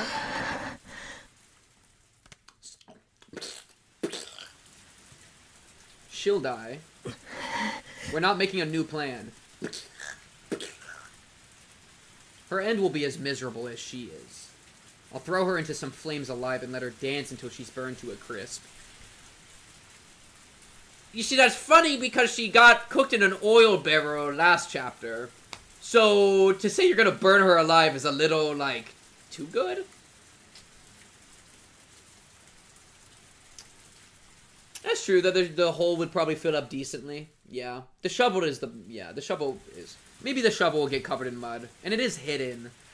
So, we might have a chance, but I'll burn her to ashes in the fires of hell itself until she's roasted as much as she deserves. Yo, bro. Squish. Oh? Celestial music? Huh? Just now I hadn't taken a step. And yet, a footstep. So we're getting demoned away. Without emotion, I turned around. If there were a footprint that wasn't my own, then it was obvious someone else was behind me. Was somebody else there? I was sick of this. Whoever it was, I was sick of everything tonight. This time I would kill them. I'd kill them without a second thought. I wouldn't hesitate to turn around and dig another hole. Keiichi, I'm telling you, dude, Satoshi's the GOAT. Keiichi is now just murder hungry, dude. I'm scared. I feel like I'm gonna get jump scared. But fortunately, there was nobody there. Okay. Oyashiro-sama said, "What's good with you?" I wasn't going to have to kill any more people tonight. This night, I couldn't handle any more of it. Even if I heard an extra footstep each time I stopped, I put it down to me just being tired. Reminds me when he broke all the stuff in the doorway. I think that was chapter 1. So why is there a hole in front of our front door? Hey, were you digging? There looks like 5 different like grave sites here. Fire from hell. Victim of the 5th year. Interesting. Currently, this could have gone a lot worse. Alright, let's hear what the police are saying. I imagine this is going to be very police heavy. はい、もしもし。救急ですか？消防ですか？You need the fire department when it's raining this hard? 火事ですか？事故ですか？落ち着いて話してください。多分火事だと思い Really? ます。 An oil barrel? の下級地サービスエリアなんですけどね。 Somebody probably is getting oil barreled right now. Hopefully it's Takano. 火と煙が上がってるのが見えるんですよ。あんなところ誰も立ち入らないから、なんで火がついてるのかよくわかんないですけど、とにかく連絡した方がいいと思って、山火事にならないとも限らないし。わかりました。すぐに現場を確認しますので、そちら様のお名前とすぐに連絡のつく電話番号、それから火災現場の詳細な場所をお願いします。消防司令部より通達。 G ブロック西側山斜面にて不審火の通報あり、街道から離れていることからカップルの焚き火か不法投棄のゴミに放火したかの可能性があります。現場は深い森林地帯、周辺に民家はないが延焼の可能性あり、直ちに現場を確認されたし。消防署ですか。こちらは G ブロック第3消防分隊です。通報の現場にさっき到着。ドラム缶が一つ山中に放棄され炎上しているのを確認しました。火は鎮火しつつあり、 I really hope it was her. 可能性はなし。 That would be such a convenient thing. And also Keiichi would be like... Keiichi would be so happy. Keiichi would be like, damn, my wish came true! Oh, Yashiro-sama's the GOAT! Dude, this guy's got a lot of composure for seeing this. W group member. W comms, W comms. Oh, there it goes.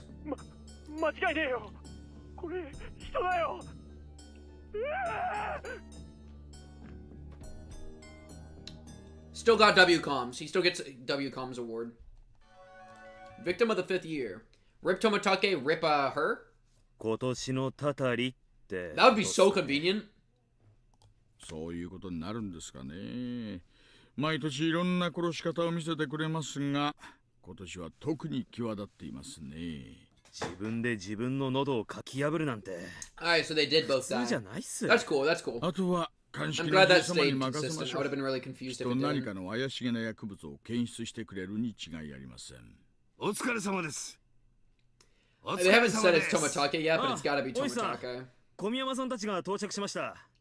大石さん、お疲れ様です。今年は一等来てるのが出たらしいじゃないですか。裏を書かれました。私は Many, many, many such 今夜知る cases. のは北条鉄平だとばかり思ってたんですがね。仏は何者です。I was absolutely under the impression Teppei Hojo would get killed tonight. Well, about that. 富武二郎、年に何回かひなみ沢に来てる趣味の写真家さんです。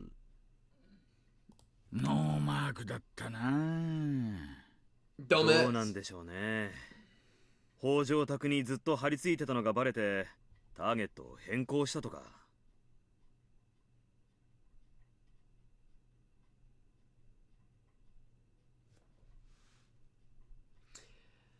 Okay, so the way they're speaking means they don't know that Teppei's dead. Because he said, I was absolutely under the impression Teppei would get killed tonight. And so this is implying that he's not dead. Which he is. Which means Keiichi got away with it. Which is actually hilarious. It's astoundingly hilarious. If they were, quote, watching the Hojo residence the whole time, and he got away with it, I would fucking, like, lose it. Because, yeah, they were watching the house. I'm not surprised. I mean, given that there's been a pattern of people connected to Satoko dying, I'm not even surprised that they were watching it. But if you're telling me that 12-year-old middle schooler Keiichi Maebara with the Satoshi buff was literally smarter than the entire police department and managed to murder somebody while they were actively watching, that's insane. What did they think when he got on his motorbike and just drove away? They were like, whoa, mushy mushy, we gave up. He got away. Oh, he never came home. I really thought he was going to get murdered tonight. He just went missing. Are you a dumbass? Like, follow him. Follow him into the woods, and you would have found his bike. They would have been watching the bike. They would have seen Keiichi get the bike, and then they would have won the game for free. Like, you're actively watching this specific person to make sure they don't die. They leave their house on the motorbike, and you just don't follow them. Like, it's the most insane incompetency I've perhaps ever seen. And they know. I really don't like Oishi, dude. He's so incompetent, dude. He's like, if you're gonna be incompetent, at least be, like, personable. But if you're gonna be, like, annoying, then at least be competent. Oya, where did Teppei go? I thought you were watching him, man! I went to the mahjong parlor. I thought you were watching him. I went to go get a beer and jack off. Like, how would they follow him into the woods, though? Well, it was on, like, a path, right? Like, I don't know. Or at least figure out what path he went down on and then walk the path at least. Like, do something. Try to figure out where he was going. You know? Because, like, if they're watching the house, then they would have seen him leave. And so, like, go... Like, the police motorbike, police scooter, police bike. There's a lot of ways they could have followed. Even if they can't trail him perfectly, at least, try to figure out where he went. It sounds like they just gave up. Okay, well, let's see. Maybe I'm being a bit too fast on it. Let's see if there was anything that happened. Okay, that's... その少し後にバイクで出かけまして、先に娘が帰ってきて、あれ？まだ帰ってないかな？ Dumb ass!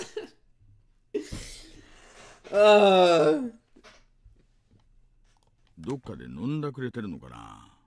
I guess they could just assume he's out being a drunkard, so that's pretty fair. It's just still like... It's still so funny that Keiichi outsmarted the entire police department. Unironically. There's a call. Oh, probably the fire barrel. Okay, so currently we super got away with it. Like, super got away with it. We just gotta get the shovel. At first I thought it was a dream. I was staring at this strange sheet, not really understanding what it was. That was all. I didn't go after it, nor did I ridicule it. The fact was the boring view was the ceiling of my own room, but I didn't realize that for a fairly long time. Yes, I thought I had been dreaming, but I had actually been staring at the ceiling the whole time.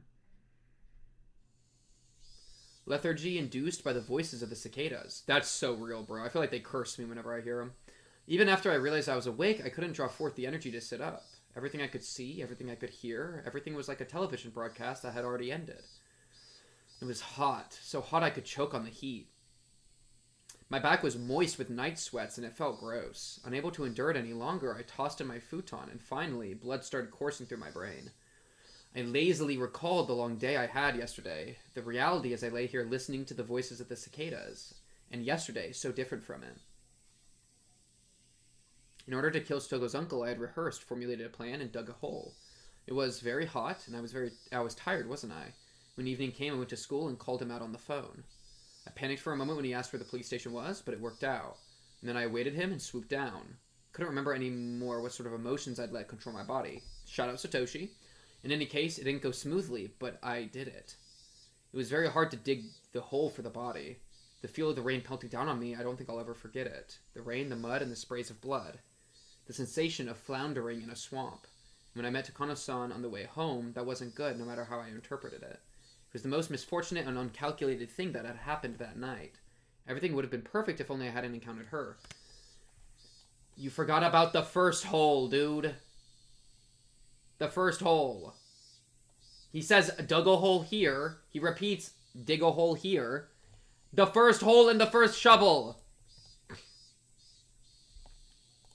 Though it's also risky to go back for it, because then you're going back to the crime scene. So there is almost a world you say frick it, and you never do it again. Yeah. Huh. But it sucks because it's a custom shovel. I was just riding my bike with my... Not custom, one of a kind, but like unique. I was just riding my bike with my shovel in one hand through the downpour, utterly soaked. There was no way someone could surmise I was a murderer bearing a body just from that information. Not that I was thinking calmly, napping under the... Now that I was thinking calmly, napping under the morning sun, that's what I thought. Still, the more I think about Takano-san's eyes, it seemed like she understood. Takano-san, she knew that I'd killed someone, buried them, and that I'd been on my way home, exhausted. Takano-san wouldn't gain anything from selling me out to the police, but that didn't mean I could feel at ease. Hey, I got good news for you. All is well that ends well. It worked out, baby boy. I'd crossed such a bridge to get my tranquil life back, and I'd finally achieved it as a result. But now, for the rest of my life, for all the tranquil days starting today, I'd have to live in fear of when they could suddenly end. May have twisted my ankle, dulled from total exhaustion. The fact that I couldn't make the snap judgment I need to, I regretted it more and more as time went on. You didn't have a choice, Keiichi Maebara. You didn't have any choice at the time. You were tired. You were a mess. Even if you had made the decision, you might not have been able to kill her. And even if you killed her, you wouldn't have been able to get rid of the car. She might just have beaten you instead. Very true. And she would have probably been a lot... You wouldn't have gotten the jump on her, which means she would fight back, which means you would have signs of a struggle on your body. Right? You would have, like, scratches or, like, bruises. Right? If she fights back. And she probably would. So, then you would show up in your house covered in a bunch of wounds. And then everyone's gonna be like, what the fuck happened to you? Would you fight like a rabid Wolverine? So no, I think it's very good. He's even saying it here. In that case, parting ways uneventfully could have been the safer option. No matter how sharp Takano-san's intuition was, she had no proof. Her suspecting me didn't amount to evidence by itself. Yeah. Okay. Thank you.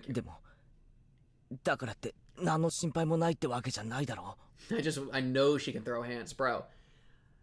I'm so close to saying some exceedingly horny material about me and Takano scrapping. Takano, I think, right?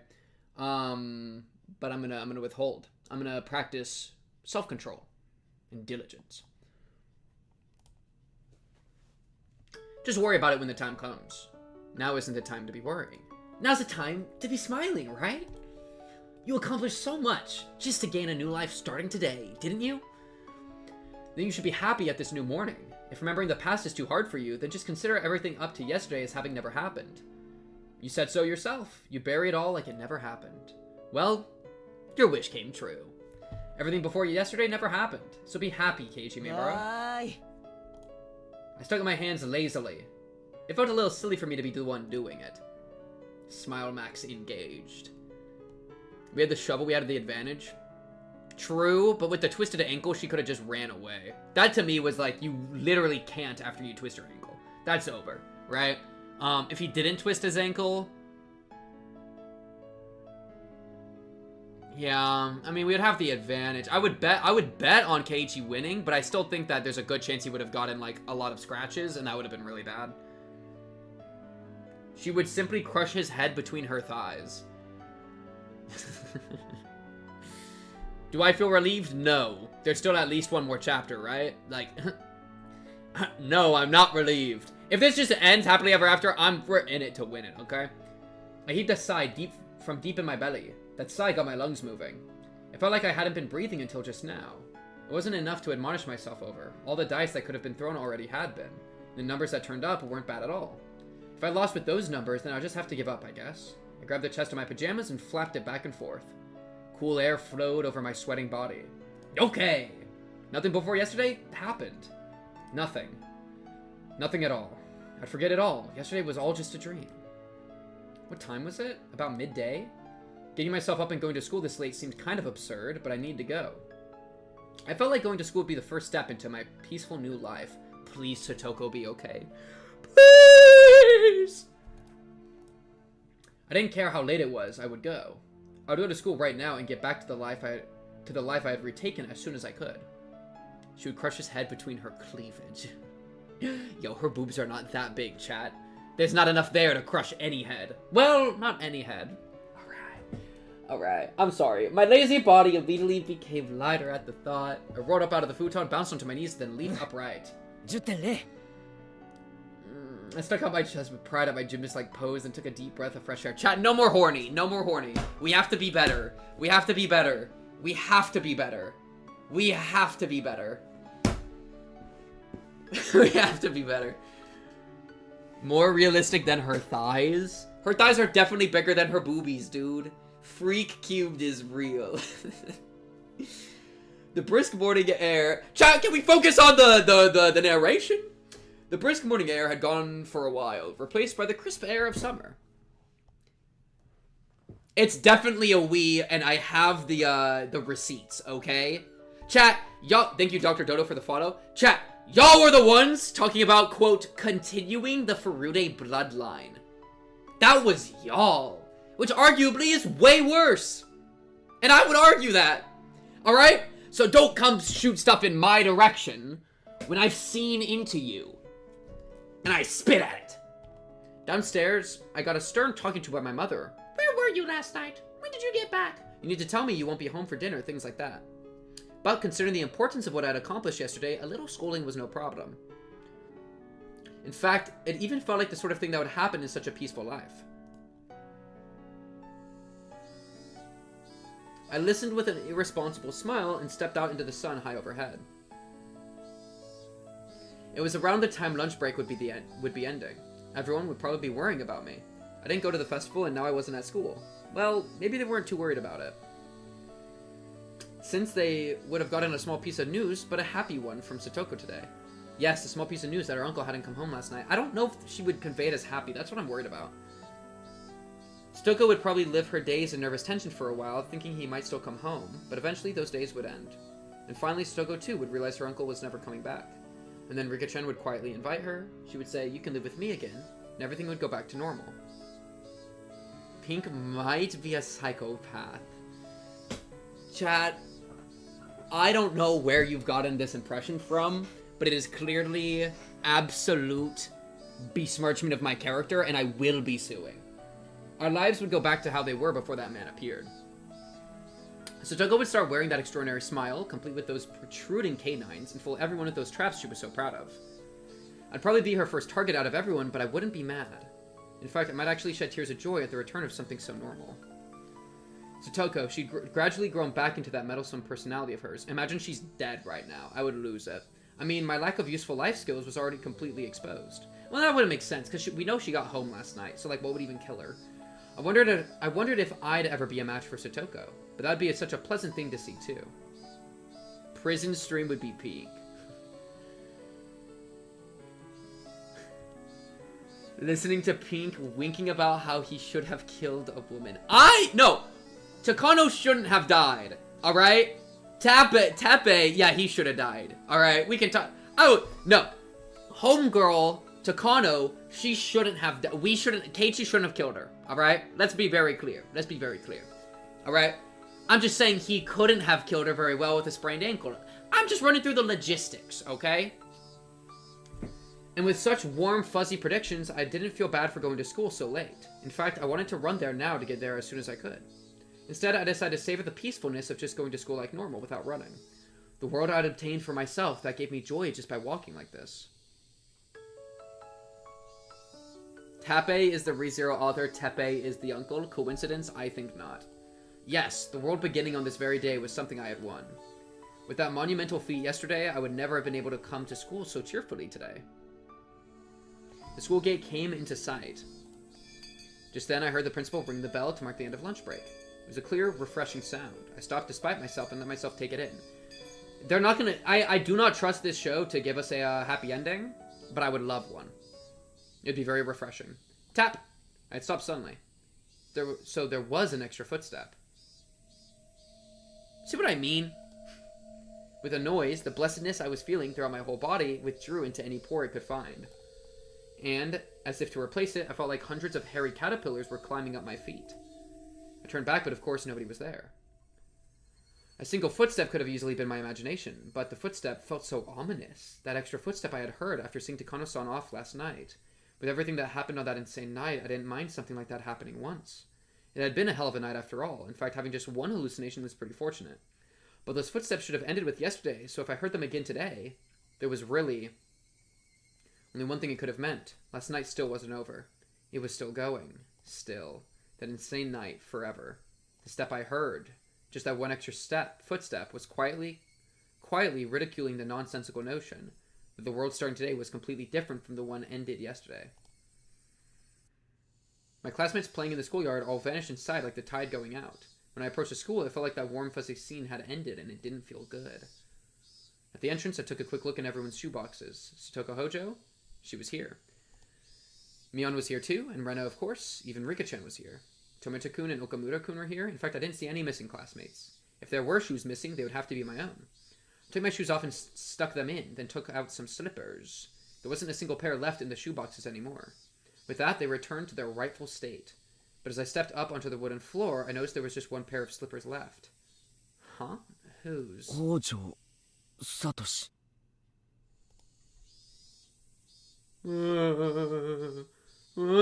Satoshi, who had never been to school since disappearing last year. Until now, we had committed the exact same act of violence, but I guess in the very end it went differently. You couldn't make it to school, but here I am. I didn't repeat the same mistake you made. The footsteps I'm worried is like the incoming, we're gonna go crazy and we're gonna get demoned away. And we're gonna go like, we're gonna get got, you know? I feel like we've been marked by death. I didn't repeat the same mistake you made. I wasn't about to let myself feel superior about that. In fact, I felt an odd sense of familiarity with him. A misfortunate bond with someone I never met due to following the same fate. I headed down the hallway towards the usual classroom. It felt like it had been a whole year since coming here. Hey, did you forget Keiji Maebara? Satoshi Hojo didn't really disappear on the night of Otanagashi, did he? Satoshi Hojo disappeared a few days later. Yeah, that's also crossed my mind on her birthday. On Satoga's birthday, if I was right. I didn't know what day it was, but I couldn't say for sure I'd avoided Satoshi's failure unless I remained here past that day. I was still living in that night of insanity. The teacher still hadn't come to the classroom. The other door clattered open, the one the teacher wouldn't use, so everyone turned at once to see who had arrived. Everyone looked pretty vacant. I suppose I'll greet them. Ohayo, Shokun. Demukae gokurou de aru zo yo. Alright. Such a positive Andy. Silence.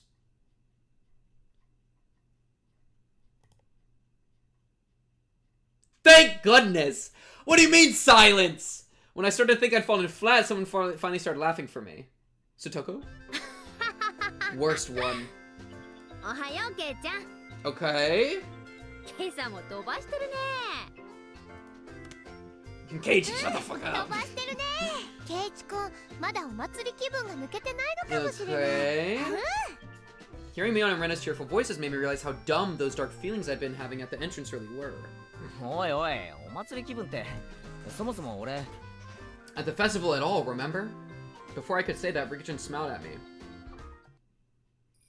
ケイチはちゃんと僕の演舞見ててくれましたですか？ The music playing is freaking me out. ちゃんと見てたよ。あんなにいっぱい拍手してくれてたのに、リカちゃん気づかなかったのかな？ Are you ケイ lying? ちゃんにシオンのやつがちょっかい出してきたのを無視してね。 So, are you lying to protect Rika's feelings? Or did Satoshi conjure himself into the material plane, wear the vestige of our boy Keiichi, and pretend to be him to give him plausible deniability. Because if so, Satoshi keeps winning, baby! Hopefully they're just lying for us. Well, no, hopefully Satoshi came back. That'd be lit, but... This is a weird detail, I feel like, for her to throw in. Mion starts laughing at the memory as she slaps me a few times on the back. それで、あの射的屋の対決って、結局どうなったんですか? Tomita-kun was facing me and talking. There was nobody behind me. Oh my goodness. The minute he was talking to me, oh frick, we were real. Wait. This is actually good. I mean, it's like we're playing the spooky, scary, like, spiritual music. This is literally goated, by the way. Alright. Oh no, I accidentally, like, conjured a second version of myself and locked the frick in. あれは結局、富武がビリだったのですよ。 Oh, yeah? みんなで楽しく罰ゲームをしましたです。 Wait, these guys are still in chapter 1. We accidentally jumped to chapter 1. リカちゃんも実質ビリみたいなもんだったじゃない。あそこで起死回生の大技でガムをゲットとは。They did chapter 1. さすがは我が部の部員。見事だったよ。Okay, so we were definitely there. See, there's no way... Okay, so Teppei's definitely dead. There's no way he's not dead. Because there is a thought that it's like dead last. That is funny. I didn't catch that. If you wanted to try to explain this without the supernatural, you'd have to say that Keiichi literally dreamed it all in a fugue state while acting normally doing his stuff. That's literally insanity, and I refuse it. Supernatural, welcome into the belief circle. You're a member. Wear this cap, okay? Supernatural is real. We double existed. I don't give a frick. We take those. Or Keiichi's twin, Shei Keiichi. Crying at a time like that is a feat only Furude would be allowed to do, said Okamura-kun, breathing heavily from his nose. In my direction. Everyone laughed. If anyone but Rika-chan had done it, it would have been against the rules. Rika-chan gave it one of her Nipa smiles as she listened to it. In my direction. Rena too turned to me, no turned towards me. And then with a somewhat embarrassed smile, she whispered to me so only I could hear. でも、本当にありがとね。 We had so much fun with you. ケイチ君。もう、何がだよ。あのでっかいぬいぐるみ。Yeah, this is kind of freaky, but it's fine. We take those. We absolutely take those. 大事に枕元に置いてるんだよ。ちゃんと寝る前にお休みのキスしちゃった。Where did you kiss it? Wait. Where did you kiss it? Rena, were you thinking of me when you kissed that plushie? She was. The class laughed at that, cheering and jeering. This whole time, the conversation had been just a little bit off. I wasn't quite getting it. ぬいぐるみがどうしたって？どうしたって、ほら、昨日のお祭りでみんなで頑張って落としたよ。でっかいぬいぐるみ。でっかいぬいぐるみ。 He needs to just accept the W, yeah. Rena seemed taken aback, but when she answered, she did it with a smile. なかなか倒せないから額を狙ったり素早く何発も撃ったりしていろいろと試したんだよね。 Yo, chat, you can't just say kiss me, Rena. What is going on? 何丁もあらかじめ用意して I was saying it from Keiichi's perspective. That's what Keiichi should be saying. かっこよかった。 It's weird. It literally was just chapter 1. Wait, who was this? あの後の飲み会でさ、町内会の会長連中にもケイちゃんの評判すごく良かったんだよ。 New theory dropped. Every single chapter is canon. Keiichi exists as a time-temporal, reality-shifting entity that does multiple of the chapters at the same time, and so every event is canon. Which means that Satoko and Rika are also dead while they're also alive. Schrodinger's Satoko. With the tongue. Huh?ケイちゃんの売り工場に惚れたって騒いでたのは子供会の君吉徳蔵会長だったかな。次の祭りではぜひケイちゃんに何店舗か任せたいって言ってた。徳蔵はお祭りの実行委員会の模擬店部長さんなのです。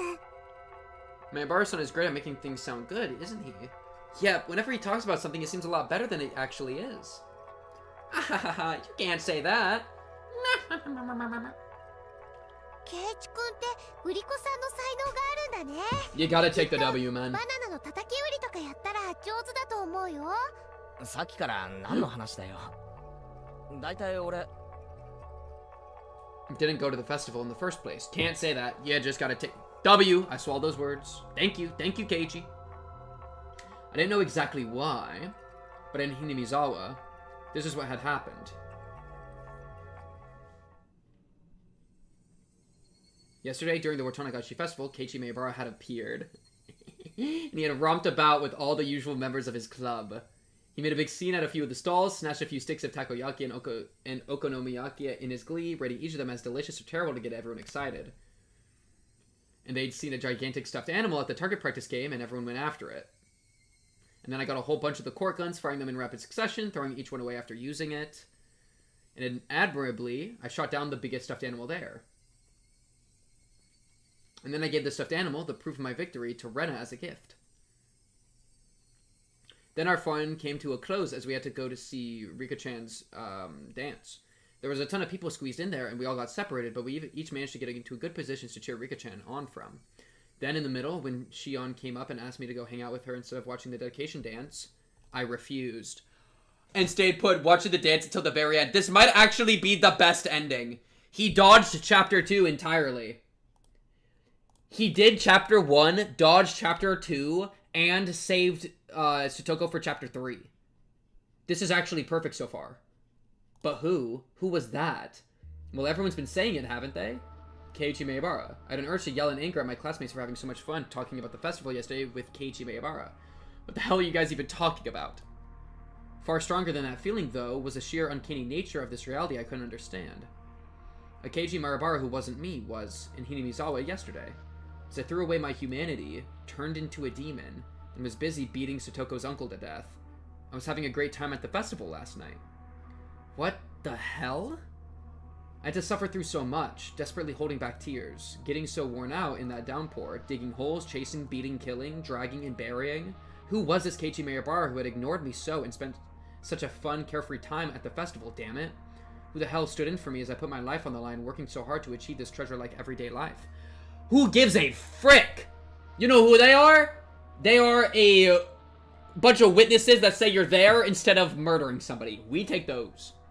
If there was another Keiichi Maebara besides me, then what was I? On the night of Watanagashi, where one died and one disappeared, in accordance with the Yashiro-sama's curse, there was only a demon who had killed someone. Dumbfounded as I succumbed to a horrifying possibility, I looked around at my classmates, to make sure there was nobody extra I didn't recognize among them, to make sure I wasn't among them. It was a horrifying thought that the real Keiichi Maebara hadn't overslept and had come to school on time, and that I, who was no longer Keiichi Maebara, had just waltzed in here. But no matter how much I checked, the only people here were ones I knew. The man I met every time I looked in the bathroom mirror. I'm talking about the man in the mirror. Wow! Was not here. Hi. I'm fine with that. I'm not even... You think I care about explaining things anymore? Something, demon. Frick it. I mean, we're an honorary citizen, because we're not even from here. Also, Satoko's in the room. Satoko... We haven't actually physically seen Satoko, I guess. Which they've kind of yeah. But we know that she's supposed to be in here because of her shoes.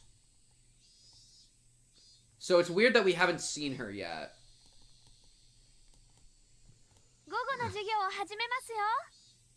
Okay, can we look over at Satoko now? Can we look over at Satoko now?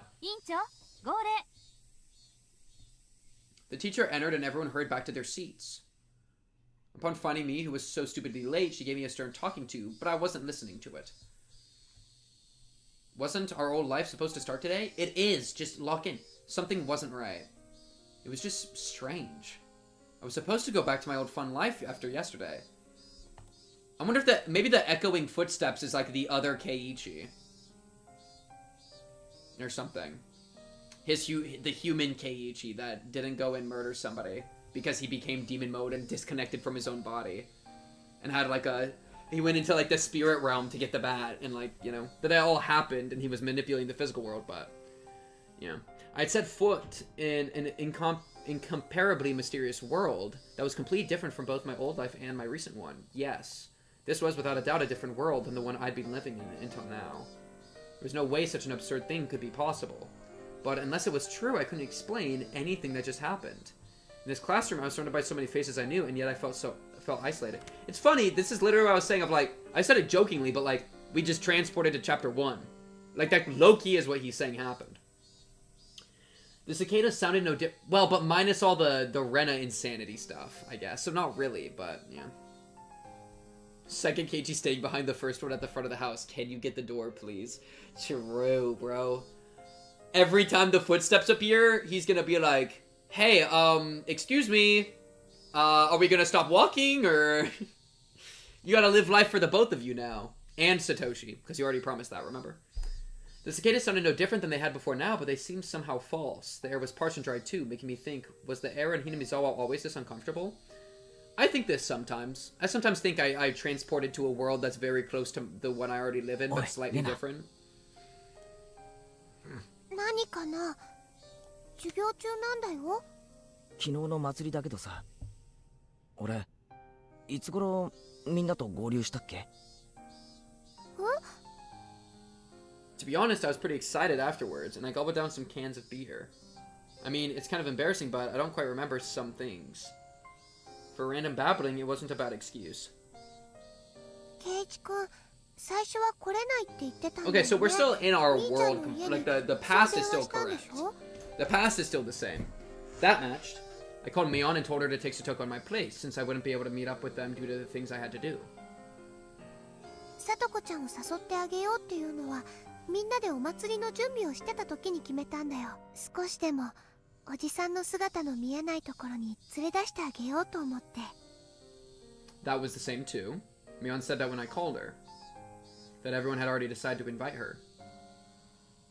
それでみんなでレナとミーちゃんとリカちゃんでさとこちゃんの家に行ってさとこちゃんを連れ出してさとこちゃんのおじさんすっごく意地悪そうな人だった。 No, don't worry. That part didn't matter. Sure. What I was trying to ask was... 俺はそのいつ合流したんだそんなことも忘れちゃってるのケイイチ君。だから祭りの前の日はよく寝た方がいいよって言ったのに。だから俺はいつ合流したんだよ Don't lose your mind, dude. Keep it casual. At my sudden threatening demand, Rena was at a loss for words. Oops, I shouldn't have rushed that. I told her I was sorry. 境内でだよ。ひょっこりとリカちゃんと話してたじゃない。うん。巫女さん姿のリカちゃんと楽しそうに話してた。Okay. それでレナも加わって「あうんお持ち帰り」って。 That tracks. リ That カちゃんと tracks. 話してたのかケイちゃん用事か何かがあったんじゃないって私が聞いたらさ、ケイちゃん胸を叩きながら自分で言ったじゃないのよ。用事なんかより祭りで大暴れする方が大切だぜって。Interesting. Satoshi clutched this shit out. I'm gonna just say shout out Satoshi. I didn't say that. I never said anything like that. I never even went to the shrine grounds yesterday to begin with.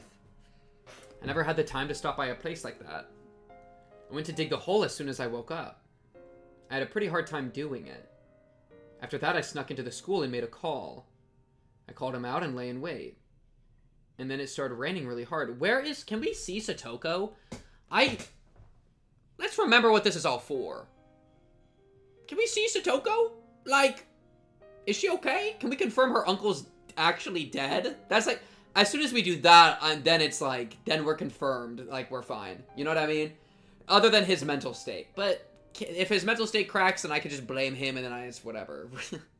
That's a hand wave issue, you know what I mean? The kind of downpour, the festival should have come to a halt. In other words, it ended then. Oh yeah, the rain. Did the rain even happen? From the time the festival started to when it ended, it would have been impossible for me to have swung by the shrine grounds. I was already there with Mion and the others, dragged Satoko out and brought her to the shrine, and I was talking to Rika-chan. Then, where would Rika-chan say we met? The teacher went out to wash her hands, so I ran over to Rika-chan's desk and asked her directly. ケイイチとですか？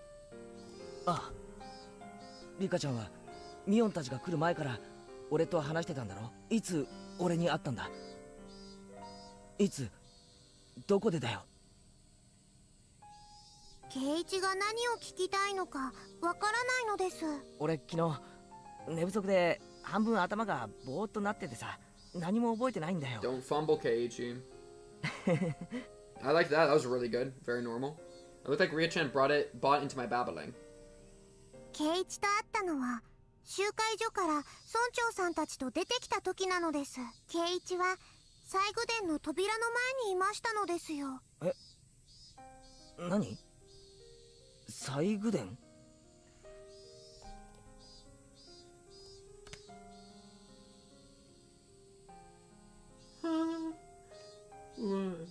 ？Huh? Wait. What do you mean I was in front of the ritual implement storehouse?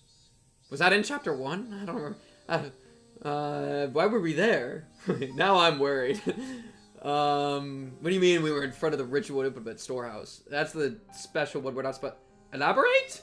Or maybe I have, but at the very least I wouldn't know where on the shrine grounds it was. 村長さんがそこは神聖な場所だからみだりに近寄ってはならにゅうと怒りましたですよ。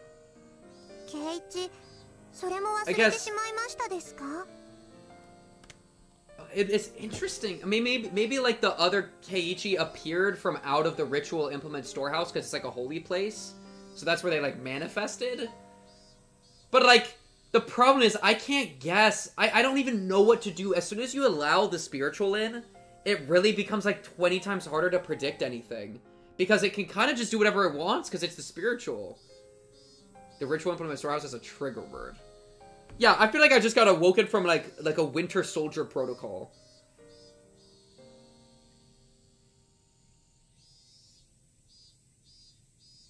Bang it. Okay. Remember in chapter 2 there was the banging sound during the break-in? This isn't the break-in though. They didn't break in. Right? Portal between dimensions? I mean, I wasn't even thinking that much.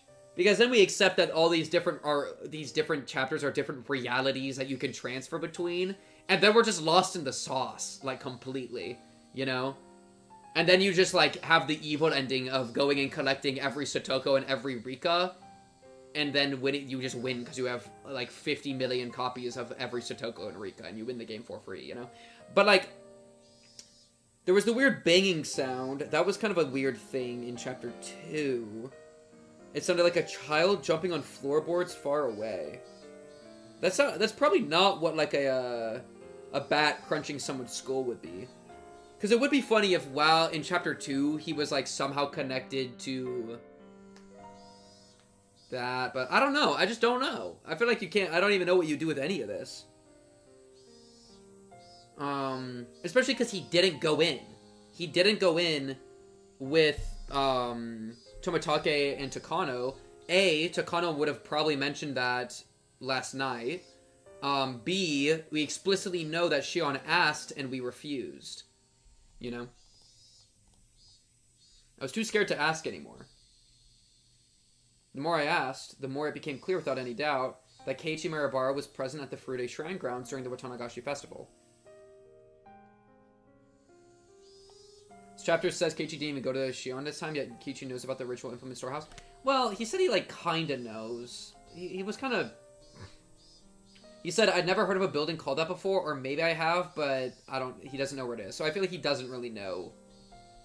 Like, he doesn't know how important it is, at least. He might have, like, heard of it offhand, which I can buy into as, like, somewhat normal. It's definitely weird, though. It's definitely weird. The clearer that became, the more doubts, no, fears I had. Who on earth was I yesterday? Whoever that was, he had a good time in my place and managed to go the entire day without letting them notice I wasn't there. Oh, right. When did that person leave everyone?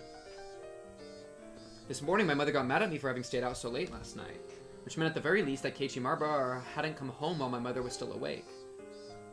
The festival would have been closed because of the downpour, if I recall right. When I went back to the house's storage room to get another shovel, I think the clock said 7. The rain didn't exist.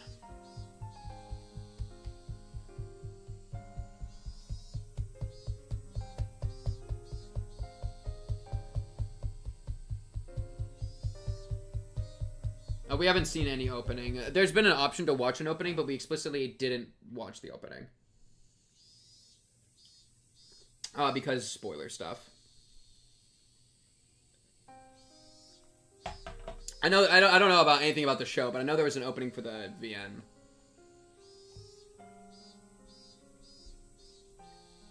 But yeah. Anyway, sounds like people don't even know what's happening. Since it was already raining hard by then, the festival would have had to close down before 7. If I'd returned that early, I would have definitely run into my parents. Or at the very least, they wouldn't have asked me when I got back last night. But there wasn't rain. I don't think. So that Keiichi Maribar from yesterday, that meant he never went home. That meant the downpour happened, the festival was broken up, everyone left. I mean, ask them if it rained. But he didn't go back to the house. That means when I arrived at the natural conclusion, a wicked chill. Natural conclusion? Yo, we're straight supernatural right now. Alright? This is all supernatural. There is no way to have a natural conclusion. A wicked chill suddenly froze up my spine and climbed up to my brain. That meant Keiichi Maebara was the same as Satoshi. One day, he never went home. Or that on the night of Watonagashi, he never went home. The downpour interrupted the festival, and on the way home, he suddenly disappeared. And I, who was dealing with the corpse, went home without a problem.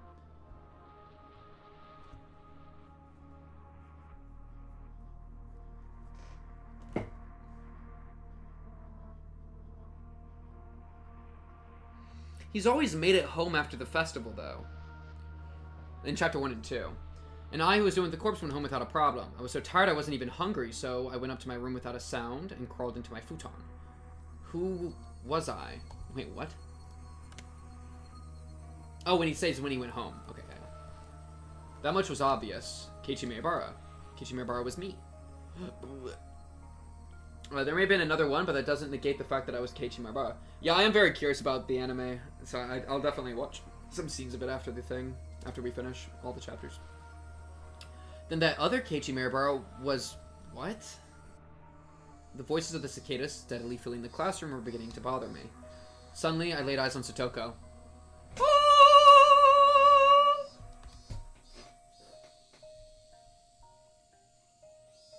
I'm not reading that text. No. I'm not reading that text. Why should I look depressed? Why should I... what? Listen, I swear if the uncle is just still alive, it's over. Stogo's expression was dark as always. She seemed completely exhausted at a life of agony she couldn't even imagine an ending to. Was it that he didn't come home? I could see that stressing her out. That would be fine. I would accept that. What had last night been like for Satoko? Did she have fun with everyone and feel a little happier, if even for a moment? And when she went home, the end of her dream, she'd probably gone to sleep afraid of when her uncle would return. And then this morning, her uncle hadn't come home. And then she went to school. Right now, she must have been still trapped by the wrong idea from which she couldn't be saved, that her uncle would need her when she got back. Okay, I'm fine with that if so. I'm fine with that if so. But you can rest easy, Satoko. Your uncle won't ever be coming back. I couldn't tell her it was because I'd kill him. I killed him. When Satoko realized on her own that her uncle would never return, well, it took her a while with Satoshi. She's still going through that, but... Then that would truly be the end of the long, insane night. That's right. I didn't do anything wrong. I did the best possible thing I could have as Satoko's Nine. Not an atom in my body regretted it. And look, calm down and think, Keiichi Maebara. From a certain point of view, isn't it convenient that there was another Keiichi Maebara? Agreed! I buried the corpse perfectly. Perfect's a bit of a stretch. A beginning wouldn't happen, I hope so. But if worst came to worst and it got out and the investigation got to me, I now had a strong alibi. It would have professed the fact that I'd been at the Watonagashi Festival. Exactly! No. Your 8-hour shift of despair hasn't ended just yet. So we agree that streaming is a shift-based thing, almost like a job. Interesting. Okay. Lock it in a little bit. But accepting something so creepy and using it as an alibi, still, if I proved I hadn't gone to the festival yesterday, it would do no good and a whole lot of harm. That was what left the really actually bad aftertaste. You'll forget about it, Keiichi Maebara. everything that happened before today. So just forget about the Keiichi Miyabara who was there yesterday too. Instead, let's watch gently over Satoko for the day her smile returns. And the day that would mark the end of that insane, all too long night. Okay, let's go talk to Satoko. We have to cheer her up. 皆さん、寄り道をしないでちゃんとお家へ帰るんですよ。委員長、号令。起立。Oh, I cut her off. It's Mion, so I don't care. Goodbye! I thought about many things and saw my thoughts dispersed by many other things. Job application jump scare. Sorry, chat. I don't want to trigger y'all. I didn't know whether or not that time had been spent worrying or daydreaming, but either way, it came to an end along with the class. Cheerfully, our classmates got their things and ran for the hallway. Mion, Rena, and Rika-chan were packing up as well. Go fix... What about Satoko? This whole day, she seemed deflated. Well, her uncle may not have returned last night, but she wouldn't have known he'd never return. How much I wanted to express that fact to her, Satoko packed up her pencil box and math workbook messily, and after a dark glance at the clock, heaved a sigh, then went to leave the classroom. Then, suddenly, someone placed a hand on her shoulder and stopped her. 何ですの？私、ちゃんと水やり当番もやりましたし、プリントだってちゃんと。Her words, possessed by her persecution complex, hurt. Yeah, I mean, I didn't want to say it, but yeah. I spoke loudly so everyone could hear. なあ、みんな。さ、今日は、久しぶりにやらないか？部活。Satoko always had to tend to her uncle, so club had been on hiatus. In our minds, our club was proof of a calm, peaceful life. By enjoying being together, I wanted to make Satoko realize her days of darkness were over. レナは。No, okay. いいよ。Oh, you'll do it. You're down? Okay. Me. Alright. Not very helpful. そりゃ、まあ。What? 私は構わないけど。Okay. さとこがいいならね。Under a condition. That was important. With everything up to her, Satoko gave a worried look. なあ、さとこ。久々にどうだよ。パーッとさ。そのお気持ちは嬉しいでございますけど。My uncle might already be home. Thus spoke her darkened eyes, her mouth unmoving. さとこもさ、連日息が詰まるような生活をずっと続けててさ、もう窒息寸前だろ。Choking is a crazy word, but okay. そんなのは心にも体にも悪いだけだぜ。やっぱりたまにはパーッと弾けなきゃな。放っておいてくださいまし。Okay, you gotta back it off there. 私だってそりゃ部活がまたやれたらと思っていますわよ。How about like can I walk home with you? You know what I mean? We can walk home. You know what I mean? There's ways we can do this that we can still like give her support without freaking her out. With one word, but she looked down. みんなで遊んだ方が楽しいのはさとこだ。I feel weird about. Yeah, I feel weird about forcing it. I feel weird about forcing it. 俺たちは仲間だぜ。みんなで一緒に過ごすようにできてるんだよ。さとこだって昨日みんなでお祭りで騒いで楽しかったろ？ Rena nearly said something, but she was too late. ケイツさん、何を言ってますの？ My arm on her shoulder seemed to weigh her down, and she threw it off. 私がお祭りで楽しく、いつ遊んだって言うんですの？楽しく遊んだのはケイツさんだけじゃありませんの。Oh, I'm sorry, I wasn't there!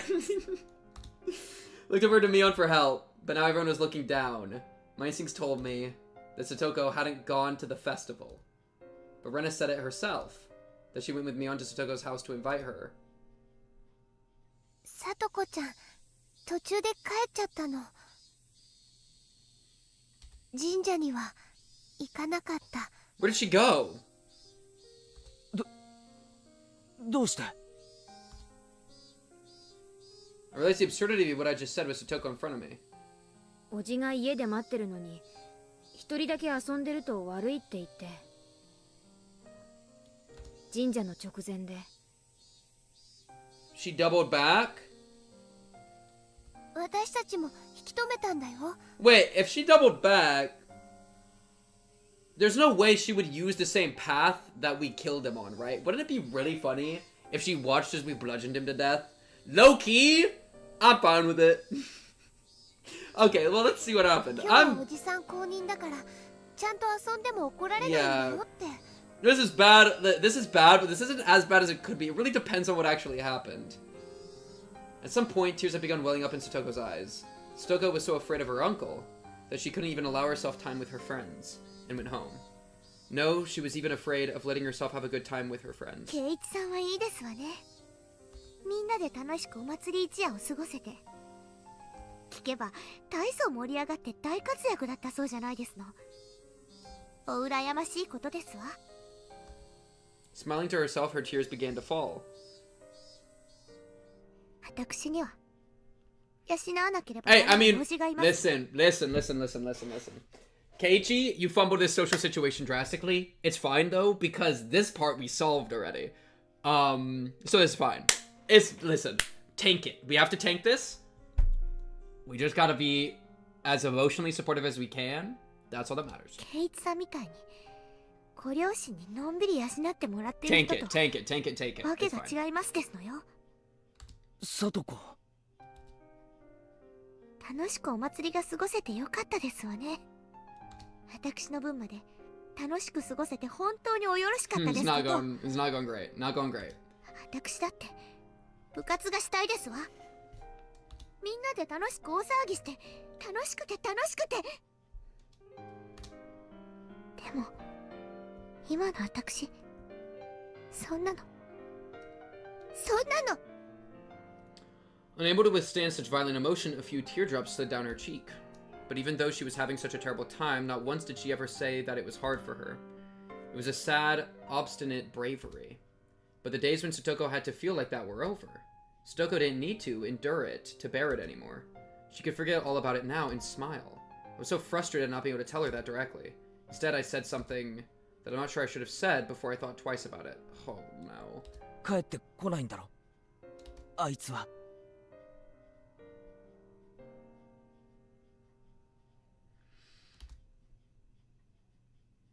Oh no. Please don't fumble it instantly. It'd be so sad. It'd piss me off, Kate. Please. Please!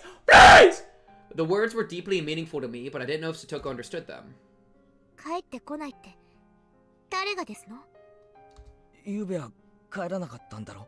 Who are you talking about, Keiichi? You're talking about the uncle. I mean, no, you're talking about uncle, but when you leave it vague, it sounds like you might be talking about Satoshi. Yeah, thank you. Okay. Clarify, thank you. 何を言ってますの、圭一さんは。 He's still alive. Satoko shouted with all her might. あいつがいついなくなったって言うんですの？いつ？落ち着けよ。だって昨日あいつは帰ってこなかったろ。圭一さんが何を言ってるのか全然わかりませんでしたよ。さとここそ何を言ってんだよ。だってあの男は。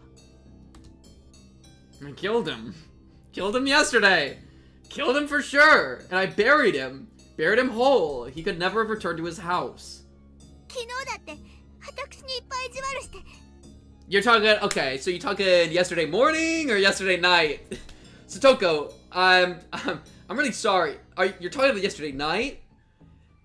Because I just, okay. わめいて当たり散らして作ったご飯を投げられた。お味噌汁もひっくり返された。 Jesus 助 Christ. かった。GG, lose the game for free? 私が Are you talking yesterday night or yesterday morning? That's not how Keiichi should be talking, by the way. Good job, you made her cry. But like, I'm just straight up confused. What? Our stories weren't matching up. あいつ。え？いる？ And this morning. Alright! So, we lose the game for free. Guys, there's twins of everybody. That wasn't actually Teppei? That's his name, right? Teppei? Yeah, that wasn't Teppei, that was Sheppei?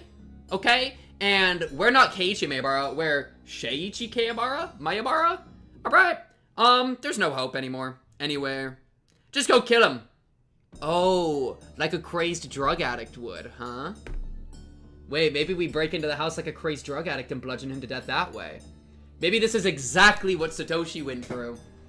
Maybe Satoshi went through this exact thing with the aunt. She somehow didn't die, and then he did it like a crazed animal because reality was failing him, and then he was caught and killed. And now we're gonna repeat it.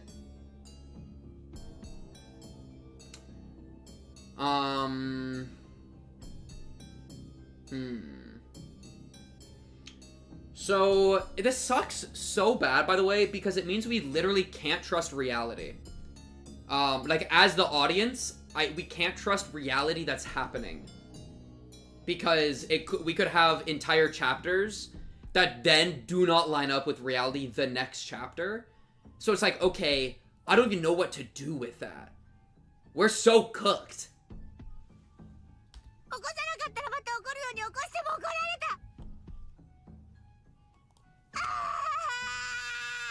Satoko, stay here. You go to the new plan dropped. I got a new plan. I don't think I've ever seen Rika in this thing before. New plan just dropped.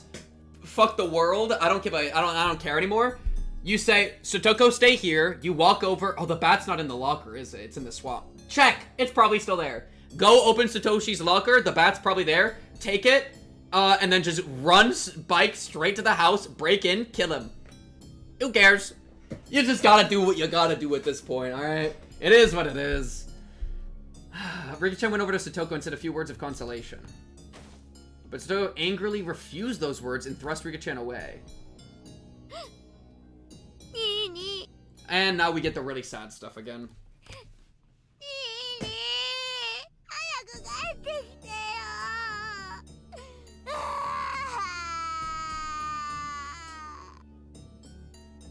Crying, Satoko slowly walked out into the hallway, and after a moment, Rika-chan went after her. I couldn't stop thinking about the words Satoko had spoken while crying. I buried her uncle last night, but she said this morning that was impossible. I buried him last night, so she couldn't have seen her uncle this morning. What was Satoko...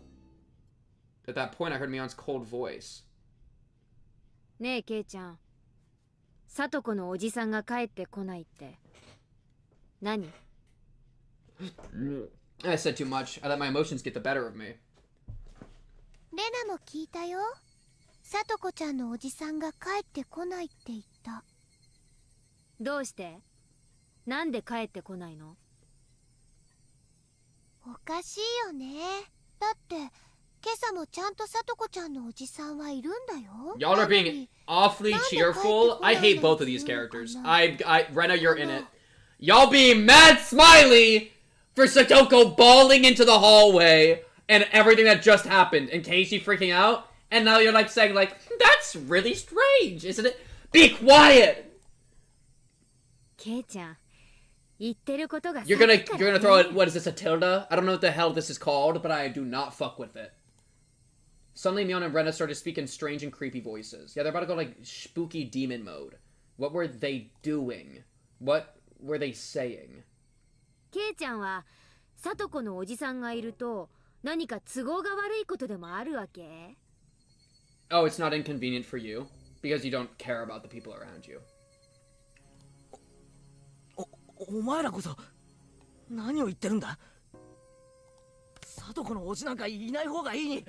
Thank you. Really good actual response. うん。それはもちろんいない方がいいよね。よね。Okay. Something wasn't right. Yeah, no shit. Next thing I knew, Mion and Rena were smiling thinly and their eyes were dark and muddy in a way I'd never seen before. And as our eyes met, that mud even seemed to fill the air. サトコのおじは確かに嫌なやつだよね。私もいなくなった方がいいやつだと思うよ。でもさ、いるわけだし。 The thing is, we do have a good enough, we do have an excuse where we can be like, we can say that Keiichi could be like, hey, I really thought Oyashiro-sama was gonna handle him. I was fully convinced. I think I was just that desperate. You know, like, you have excuses you can give. That you thought it, you know what I mean? I think that would line up with everything he's freaked out about. Yeah. There's nothing we can do, right? Nothing we can do. Something's wrong. Something's clearly wrong here. What the hell was happening? After a moment, a chilly, liquid-like feeling as though my blood had been mixed with a sherbet. Sherbet? Sherbet? Crawled up my spine. 仕方ないって。そりゃ仕方ないけど。でもそれじゃ佐藤が。仕方がなければどうするのかな。Ugh. Rena was trying to prompt me to say more. There really was no choice, so I killed him. I killed him to protect Satoko. それは放っておきなよ。そのうち解決しちゃうと思うしさ。さとこちゃんがおじさんがいるって言ってるんだからいる。ちゃんと昨日もいたし今朝もいる。そうならそうでいいんじゃないかな。かな。Mion and Rena were speaking unbelievably dismissively. How could they be talking like that? Yeah, I mean, it's just over, dude. There's like the best chapter Keiichi's ever had, and reality literally warps around him to make it fall apart. There comes a point that if reality has to warp to fuck you over, then you must have done a good job.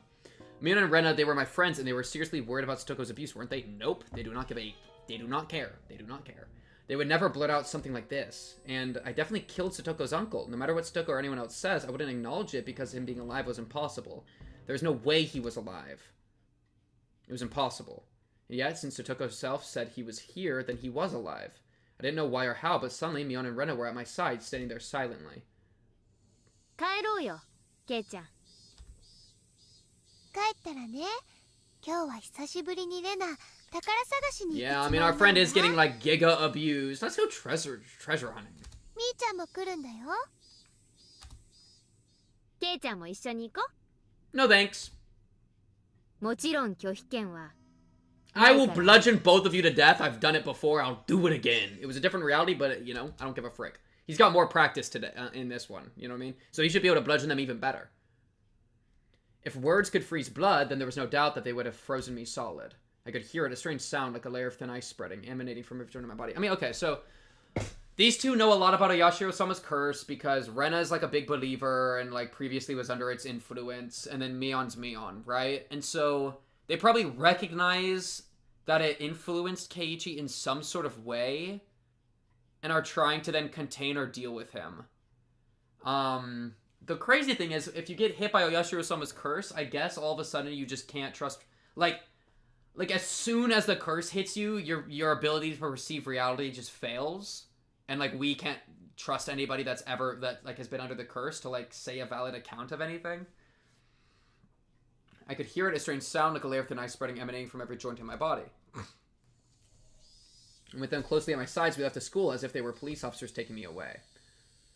They talked about silly things the entire way home like they always did, but they always stood at my sides as if to prevent me from escaping. This was strange. Everything about this day was strange. Actually, it had been strange ever since that previous night. Yes, thinking back, it had been strange ever since killing Satoko's uncle. That creepy meeting with Takano-san was only the beginning. That insane night was still continuing. Yes, it still hadn't ended. 何？どうしたの、ケイちゃん。急に立ち止まったりして。あ、ごめん。Or maybe they recognized it from Satoshi last year? That's like oddly very similar. When I stopped, it was distant, but I definitely heard them. An extra set of footsteps. That was proof. Proof that insane night hadn't ended. Mion left where she usually did, and... Oh, okay. They made a bad mistake there. Because now we can kill Rena. We're not gonna, obviously, but... And finally, we came to my house. じゃあね、ケイチくん。お家で待っててね。No. レナ、すぐに迎えに行くから。I will leave. What was it? She was inviting me along on one of her oversized garbage treasure hunts at the dam site, right? We just... Oversized garbage treasure hunts. He does not give a fuck right now. He is on a different timing right now. He's not even playing along with the idea of a treasure hunt being anything but a waste of his time. That is so funny. But why now? Mion coming along was strange too. Mion may have accepted Rena's little hobby, but she hated fishing through garbage, so she'd never come with her before. And the location specifically being the dam site was a little creepy. Look at him. Even in this chapter, it sounds like he's gearing up to doubt his friend's motives. which he was unable to do chapter 1 and 2. I would love if he could break that pattern, because that's his one of his most annoying patterns. The damn construction site was completely outside the flow of everyday life. It was so remote that no one ever went there unless they thought to in particular. Nobody lived there and there were no lights, so at night it got dark very quickly. I was being forcibly invited there. There was no reason I had to fear Rena and Mion. Okay, we're losing it. Besides, wouldn't the trouble I'd make by refusing them be a pain to deal with? In that way, it didn't seem like going treasure hunting with them was a bad idea. But that insane night was continuing. Haven't the sirens of instinct been wailing in my mind for a while now? Warning me that Rena and Mion were strange? That I needed to be cautious? The warning sirens were so freaking loud it felt like my head would split in two. Oh my goodness, he's cooking. With 0.8% of the information, he is doing 30 times better than chapter 1 and 2. 俺実はちょっと用事が Good move. 用事？何の？なんのって用事だよ用事。用事ならなんでみーちゃんがいるうちに言ってくれなかったの？みーちゃんとはダム現場で待ち合わせって言って別れちゃった後なのに。Rena was smiling, but her words made her discomfort clear. ごめん。ちょっと言い出すタイミングを逃しちゃって。本当に？ You're lying, aren't you? You just made that up now, you liar. That's what Rena's eyes said to me. He's even getting better at reading their faces.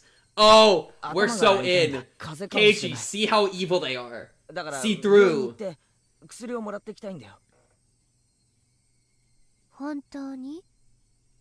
That wasn't really a lie. My head did hurt a little bit, so I wasn't lying. Rena, she couldn't figure out if my head hurt or not just by looking at it. なら仕方ないね。Mm-hmm. After staring me in the eyes for a few moments, she fired a sharp needle-like stare at me. The tension in my body loosened, and I felt like my knees might buckle. 診療所に行くなら早く行った方がいいと思うよ。あそこたまに早く閉まるから。This Rena's evil. Nope, I don't give a frick. Evil Rena. Honestly, all Rena's evil. Take them all out to the curb and put a bullet in them. I don't give a frick, man. I'm moving different, man. Is she on the same level of hell tier as Mion? No, not even close. Is she still in hell tier? Very potentially. I don't like Rena. She's a problem. Get her out of here. She was like okay in chapter 2, but she's been pissing me off in this chapter, dude. And she's just too evil. Her and Mion are on the same wavelength with too much shit. 病院。行くよ。本当に行くんだよ。Yeah, don't go to the hospital. 行く。Evil Rena is hot. That was your words, not mine.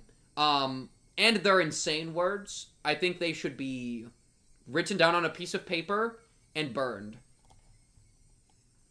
It seemed like Rena had realized that I was going to refuse her invitation for a while now. With how serious she looked, she might actually call the clinic later to make sure I went.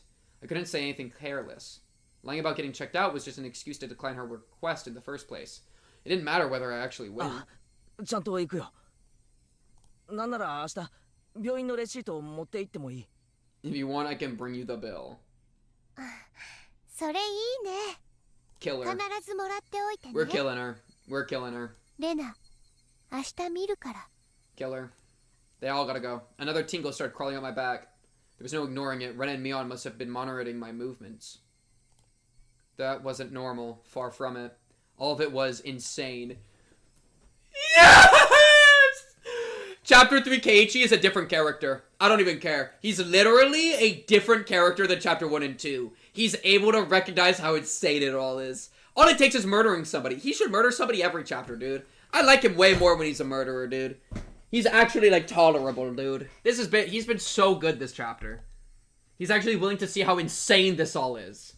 I did what I did because I wanted my peaceful life back. But what on earth was all this? It was far from peaceful. Something had gone mad, leaving the world out of order.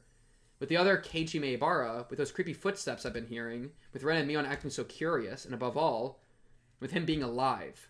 Where was I? Hinamizawa Village, Shishibone. I knew that much. Was this really the Hinamizawa I knew? Oi, Maebara Keiichi. See, one of the really weird things is that the past is in line. You know? I asked, ripping around before the front door to face the one who has been following my wake all day. Nobody would have been there, of course. Honestly, a valid attempt. Keiichi Maebara, huh? That's what I just called him. Called the one who had been trailing behind me this whole time. That shadowy presence, always clinging to me, like it was constantly waiting for the opportunity to change places. Footsteps always following me was another impossibility. It couldn't have been a ghost, so it was just impossible. So the strangeness must have been my ears, my head, or Hinamizawa. Everything I could see was the same exact Hinamizawa I knew so well, and that gave me the creeps. Eventually, I decided to actually go to the clinic. I really didn't want to go outside, but a stronger feeling than that desire was the fear that Rena might actually be keeping an eye on me to see if I went to the hospital. Thing is, this could be a Sonozaki-run clinic or hospital, in which case it's too risky to actually go. But I won't worry about it. But before I went to the clinic, there was something I wanted to make sure of. It was at school. The bat? I pretended I had forgotten something and was going back to the classroom to pick it up. As soon as the thought crossed my mind, I was overwhelmed by paranoia. I was just going to the classroom, but I hated it so much, having to be so careful to fake it. After carefully verifying once more that nobody was watching, I went over to the locker. Yes, Satoshi's locker. I committed the crime with the bat I found in this locker, Satoshi's bat, and then I had thrown the bat into the swamp, which meant the bat shouldn't have been inside. But what if the bat was still in here? It was a very dreadful, incomprehensible idea, but if it was true, it would explain a lot. If the bat was in here, yesterday's events would have all been a delusion. No, an illusion. I hadn't killed anyone, and I'd gone to the festival. I had a great time rampaging about with everyone. It would prove that Keiichi Maebara was really me. Proof that I was only under some strange assumption that I had killed Satoko's uncle. Proof that it had all been a wild fantasy. That would explain everything. Nothing happened yesterday. I had just gone mad, unable to separate my shocking, uncle-killing dream from reality. That would explain everything. If the bat was here, would I be able to accept that reality? If it was here, nothing will have changed. If it was here, it would just mean I'd gone crazy. Preparing myself for the worst, I opened the locker door. The really funny thing, I don't know what would be worse anymore. If it was here or if it wasn't here. If it's not here, then he knows that he actually did something. But if it is here, then his sense of reality completely crumples. Like, both are bad. I was actually scared of opening it slowly, so I threw it open with a bang. And just like the first time, the choking scent of smell and sweat, like a stale towel, came flowing out. There was a baseball uniform and some miscellaneous other things, like notebooks. There was also a shoe pouch. And as for the bat, it wasn't here. Okay, so something did happen. It's how I left it when I took the bat out. There was no doubt yesterday really happened.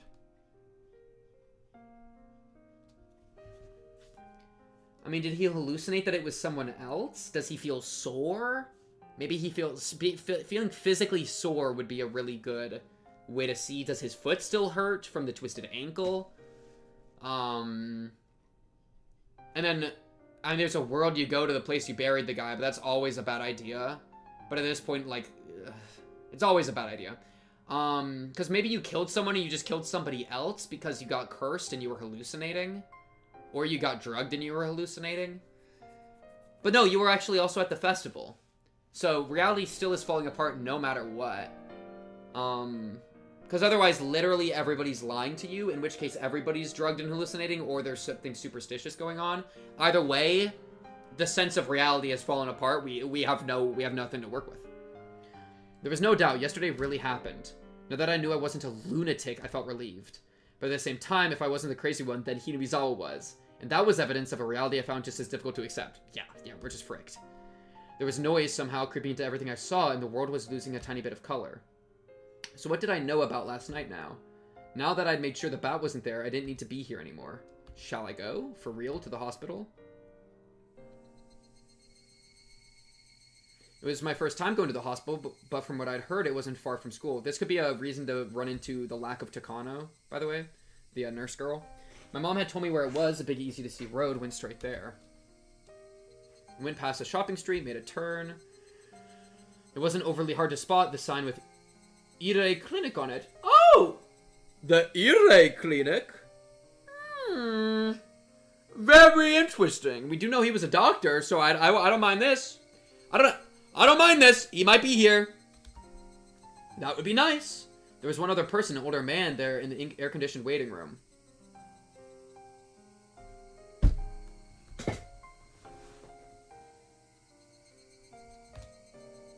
went up to the counter and told them it was my first time here.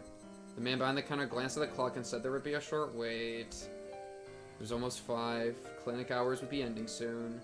As I sat in this... Wait. Maybe we're okay? As I sat in this unfamiliar waiting room, isolated from everyone, and let myself feel the cool air, I actually felt relieved. What should I tell the doctor when he comes? I could tell him I had a cold, but I was the very picture of health. Actually, I wanted him to check my head. I wanted someone to confirm for me whether I was really sane or not. Oh my goodness, I thought that was Oishi. I thought Oishi was the old man, knowing that, trying to figure out if she went missing too. And I thought he was about to yap our ass open. I thought he was about to, quote, grab us and ram us, dude. I thought we were getting our booty put into the car, okay? I thought it was over. The doctor calls him. He walks to the room, and it's Teppei. Absolute cinema credits roll. Thank goodness it's just some random old man. Alright, Irei. What's your situation? Huh? The voice from the other side of the examination curtain. I thought I'd heard it somewhere before. I'd be really worried if... Like, I don't trust anyone except... Nobody, actually. I trust nobody. So I don't even, like... You're a doctor. Doctor could mean drugs. Drugs could mean hallucinations. Like, I'm sorry, Irei. I know you have what's best for Satoko in mind, and you seem kind of good in that way. Let's maybe ditch the yellow tie. But I still don't know if I trust you. You know what I mean? You seem good right now, but I don't trust anyone. But you seem good right now, so I'll let it slide right now.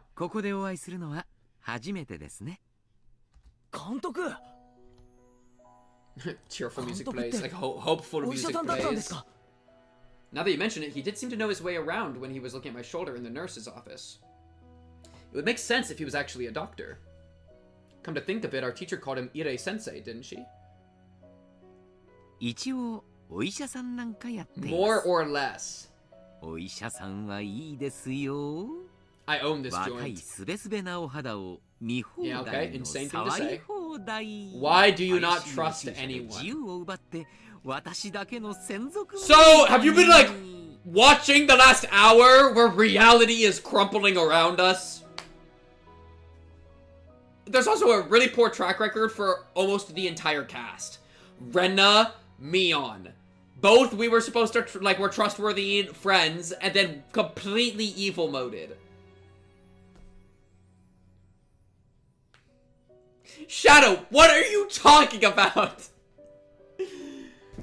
Yellow blonde actually briefly shot through my mind, but I didn't want to do anything with it, so I just let it go. You took it to the fucking shadow realm, okay?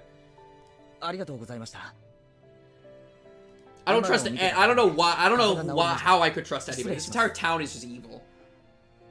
I trust, like, Mommy Mayabara and Daddy Mayabara, and then I trust Satoko because she's just a victim.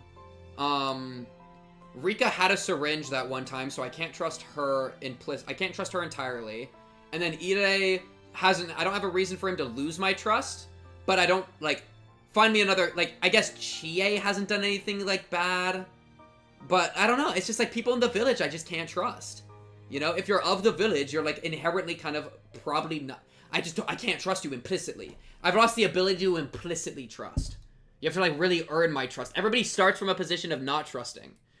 He has to earn my trust, and so far he's doing a good job.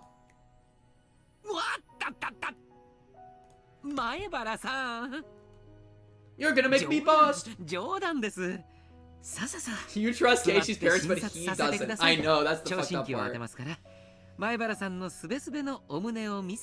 Everyone's so nice, though. For some reason, I felt really relieved. After that insane night, as much as I thought everything had gone crazy, Coach was here doing the same thing he always did, and I was very happy for that.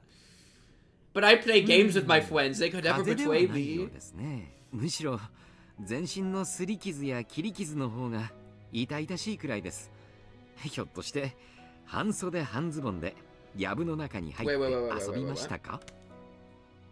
Those scrapes and cuts all over you seem to be the painful thing. So we do have the physical stuff. I'm sorry for unlocking you up, King. I'm so sorry. He really is. He's the best of them so far. As I was chasing that man last night, I kept being scraped by trees. Wait, what? By bits of trees. I didn't realize I had so many cuts. 昨日のお祭りではしゃぎすぎましたね。若いというのはいいことです。And once again, I apparently went to the festival. 監督も行ったんですよね。お祭り。ええ。We talked. もちろんですよ。私こう見えても綿流しの実行委員会 Oh my god, this is why I don't trust him. Fucking A, man. Why are you on that committee, bro? I don't trust that committee. Why would I ever trust the committee? Where's my committee notes? Here. There's... Irai's not here already, so... Oh, wait. Maybe that's not it? No, that's the wrong one. Wait. No, this is it. Why is Oishi here? Get Oishi out of here. Sonozaki, Makino, and Kimiyoshi. Because Kimiyoshi used to be the Oniga Fuchi Guardians Committee chairman, but he still preps the festival drum dancers. Makino does the bazaar prep, Sonozaki does taking donations, and then Irei, also on the Watanagashi Executive Committee.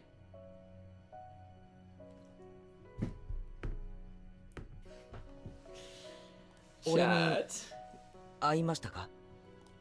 This coach was the same coach that I'd always known. I felt like I could trust him more than my weird friends, so I asked.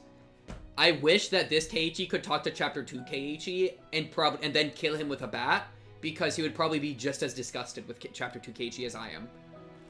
Chapter 2 Keiichi trusts his weird friends more than anything in the entire world, including reality, including the death of Satoko. It's so disrespectful. I hate it.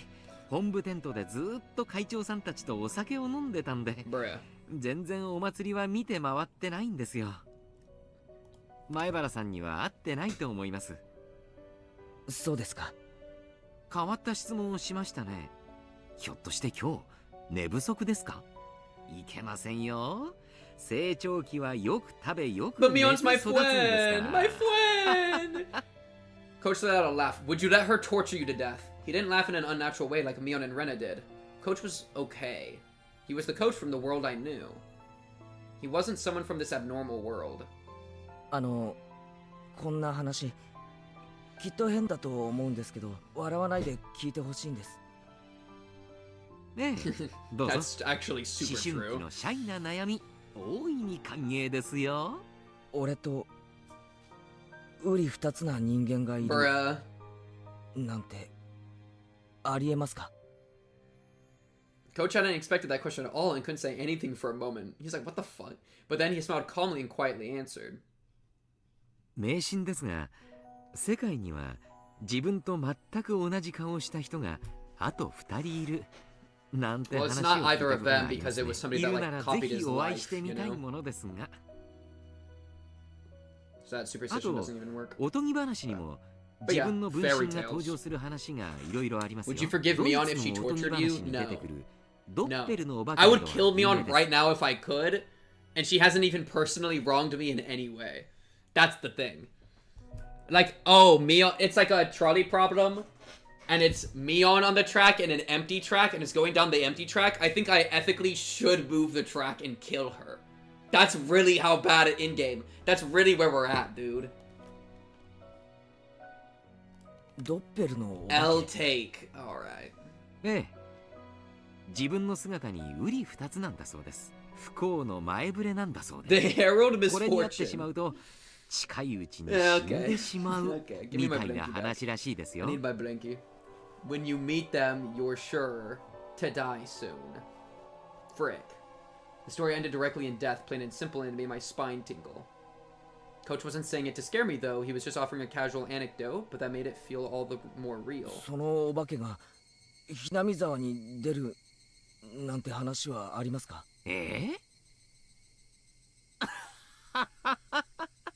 さて、どうでしょう。Coach must have thought he was being teased, so he laughed in an exaggerated way. But when I didn't smile along with him, his laughter steadily grew fainter. すみません。ちょっと真面目な話のつ I've もり been だったん trying で。 not to drink very much Dr. Pepper because I was sick. こっちこ And そ。 so I'm trying to be very. I've been eating like super light for the last few days, like crackers and rice and like chicken, because of the. I think I had food poisoning. And so I've been like eating super chill. I'm kind of worried that I kind of get like a, I don't know. It's like and I won't get into it. We're locked in on the show. 何か気になることでもおありですか? As soon as I can, I'm getting back into the Dr. Pepper though. Don't get it twisted. I drink this full cup of water. There's a little bit left. Me.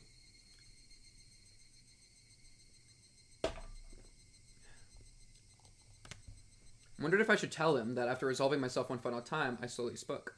Then, after resolving myself one final time, I spoke. そうでしたか。お祭りは来年もあります。その時また。そうじゃなくて、俺は祭りに行っていないのに、みんなが言うには、俺は祭りにいたらしいんですよ。こんなことってあるんですか? After blinking his eyes in amazement, Coach thought seriously about what I was trying to say. And he answered, choosing his words carefully. Also, shout out, like, Dr. Privilege. Like, he probably can't tell the cops about this. I don't actually know. I didn't eat Chipotle again. I didn't even eat Chipotle again. No, what I ate before I threw up was the night before I ate a bunch of chicken.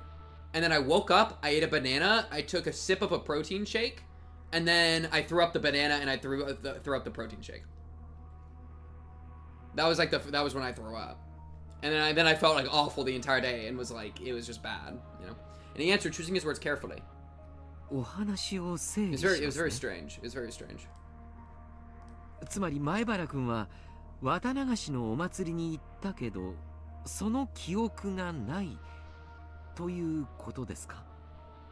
I was trying to say something completely different, but I suppose any sane person would come to that conclusion. The chicken was cooked fine though. Anyways though, I was checking the chicken and it was like super, you know, it was well cooked. The night Kichi Miyabara was actually at the festival, but I was saying I didn't go. But yeah, it kind of has to be the chicken. Like there's no other really option I could think of, you know.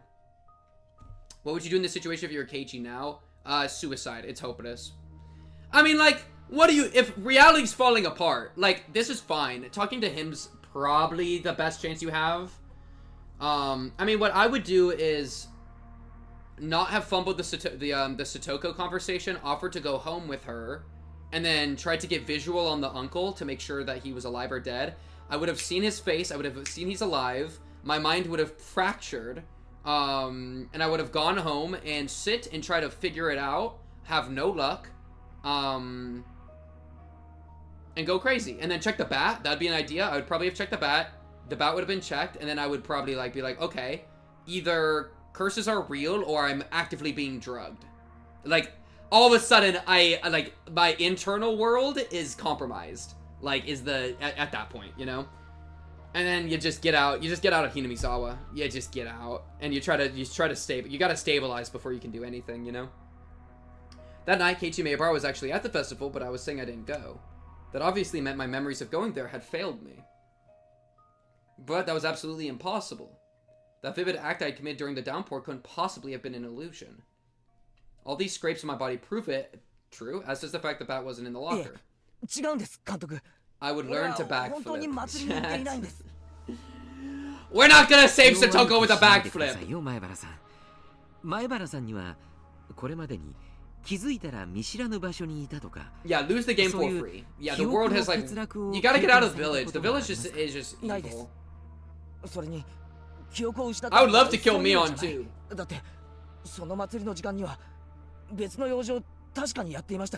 Both gotta go. Rena too, low-key. その用事は間違いなく大変失礼ですが何かの思い込みでなく And if he asks, say that you were cranking your shit. That you were like pale-fisted gooning, okay?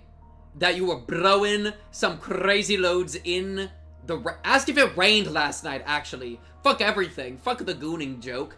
Ask if it rained! 間違いありません。完全にはっきりとした記憶。いや、事実です。お祭りの時間に神社にいなくてよそで別の用事をしていた。 Bro, what? Sorry. Well, because what is he gonna ask for further proof? Prove you were gooning. Huh? It's a good thing, because it's a valid excuse for a boy in puberty, And also, it's not something that somebody would pry into. Boom! Just say you were tugging your shit. That you were, yeah. Show them pictures? No, wait! Can you definitely prove that? That's right. Thinking it through brought me to this. There's only one way to prove that I really wasn't at the festival yesterday. Confess murder. And that was to show that there was no doubt I had killed her uncle. Coach saw me struggling to answer and his eyes looked a little cold. I guess they would. After all, from Coach's perspective, I was just a weirdo sputtering nonsense. 少し横になりましょうか。心を落ち着けて楽にしましょう。別に横になりに来たわけじゃありません。遠慮します。少し神経に高ぶりがあるようです。鎮静剤を注射して少し。No, wait. それで。俺は異常者じゃない。I realized Coach was treating me like a deviant, so I raised my voice. 気に障ったなら謝ります。ですからどうか落ち着いて。俺は絶対に祭りには行っていない。それは本当に間違いないんです。分かってます。分かってますからどうか落ち着いて深呼吸を。Take a deep breath, Keiichi. Lock in. あんたは全然分かっていない。Coach was stunned and stared in stupefaction. 分かっていますよ。前原さん、あなたは昨日はお祭りに来なかった。そうですよね。私は信じます。He's coming around. This is smart of him. I appreciate this from him. Coach jotted down a brief note in his records. Patient is clearly delusional. He was writing it in German. Okay, that's suspicious. Why do you know German? Irre has a PhD. Confirmed doctor writes notes in German. So when I find the syringe and it says in German, Mindbreaker syringe, then we know that he's the one that made it. Understood. So that his patient wouldn't know what it said. But I can make a good guess as to what he wrote. Patient is clearly delusional. Kill him, Keiichi. Imagine if Keiichi was like, wait, I just created a witness of my own foolishness. I have to kill Irre. I'd be like, dude, Keiichi, stop. I can't take it anymore. I can't take it anymore. いいえ、信じますから、どうか座ってください。Before I sat, I tilted my head back a little. The blood in my face all drained out and I quieted down. After taking a deep breath, I made sure that I was calm now. You should probably apologize lightly. Oh no, don't self-report. Should I tell him or not? No! I really didn't want to go on living like this, feeling this horrible. And I said them the final fatal words. 聡子の王子を殺していたからです。 Hey, Pink Cube, what would you do if you were in Keiichi's position? Probably not tell somebody that I murdered someone. Don't start a beginning. Don't start a beginning. Hey, Irre, I killed someone. I could smell the concrete in the room. I could feel the air around us sharpen. Nobody moved. Only the sound of the clock ticking told us time hadn't stopped. With his mouth wide open, Coach even forgot to blink for a little while. あなたが My ass would not crack. I am uncrackable. おじさんを Chat's been trying to crack me forever. I cannot be cracked. Yeah. It's fine now, Keiichi Maebara. Don't hesitate. Admit it with all your strength. はい。俺が This isn't as bad, even remotely close to chapter 1 or 2, by the way. This is like, you know what I mean? 殺しました。 I spoke clearly and fluidly. I could easily tell that Coach's mind had gone completely blank. And if there's anybody to tell, Irei's low-key the best. Because Irei would be the one that, like, would probably be most accepting of it. Like, emotionally. どうして What do you mean, why, dumbass? いえ、それは愚問です。 Thank you. Oh my goodness, he caught that. 最も直接的な方法だと考えるに至り、実行しました。後悔はわずかもありません。 Yeah, but the uncle's alive. そう。 According to Just Satoko, to be clear. Coach smiled thinly and nodded a bit. だから俺は祭りの会場にいるわけがないんです。 I left the brightness of my house for the darkness of the outside. After that, I dug holes, made phone calls, I had my hands full. And then I attacked him, killed him, and buried him. It was pouring hard at the time. The festival started that evening, but it was suspended due to the rain. There were no gaps in my memories. From the late afternoon until it started to rain, there was no time for me to possibly have gone to the festival. その体中の傷はその時に。そうです。I have to kill Ide because my dumbass told him literally minutes ago what I did. Wait a second. He's a witness. This is my chance. サトコの家を少し行ったところに林道がありますよ。 Here's the murder site, by the way. あそこで襲い、逃げるあいつを追い、町に至る一本道で殺すに至りました。それは本当に Killing her uncle, it wasn't some wild fantasy. I could tell that coach didn't believe me. So I spoke slowly, not letting myself grow excited. 本当です。サトシのバットで Because, like, 殴り殺し I ました。 do ever wonder if the uncle's actually dead. Because our only proof he's alive is that Satoko says so, and, like, Homegirl is not in a great state of mind. I don't think that it's, like, she would hallucinate that he's alive in there. That seems insane to me. But I don't know, if she's getting drugged or something. Like, I could believe it if they really wanted to push it, you know? そのバットはあいつが乗ってきたバイク I guess, is the motorbike still there? That would be really, really good. 死体は殺した場所に穴を掘り埋めました。すべて自分が一人でやりました。さとこちゃんのおじはバイクで通りかかったんですね。ではあなたはそれを期待して延々と待ち伏せを。You talking about the phone call? あいつが家から出ないことは想定していました。だから電話で適当な嘘を喋って。Loki is like, damn, wait, you're actually kind of 電 clever. 話で呼び出した。でもあなたの家とさとこちゃんの家は離れています。電話をしてからではとても待ち伏せ Man, I に間 wonder に合わないのでは。 if the forest ranger appearing, I mean, that, because that was like a lucky coincidence. Maybe that was proof that it was all fake. 襲撃予定場所から It's like, what are 最 we も近い電 doing? 話として学校の電話を使いました。 This school would have been locked. でも前原さん、当日は日曜日です。学校には施錠がされていて入れないのでは。 Yes, but there was a 偶 forest 然その ranger. 時 Yeah, like, we got everything. 中に Hit 出 him. 入りしたんで Hit him. す。その隙に入りました。 After that, Coach grilled me on a few different things regarding the incident. Irei is literally way better than Oishi, dude. Good questioning. Instead of being like, dude, Oishi would be like, Oya, oya, oya, Mayabata-san. And then he would let out a gaseous fart. Okay. The worst joke I've ever made. The worst joke I've ever made. The most 5th grade ass terrible joke I've ever made. I don't even want to look at chat. I don't even want to see how you guys judge me for that.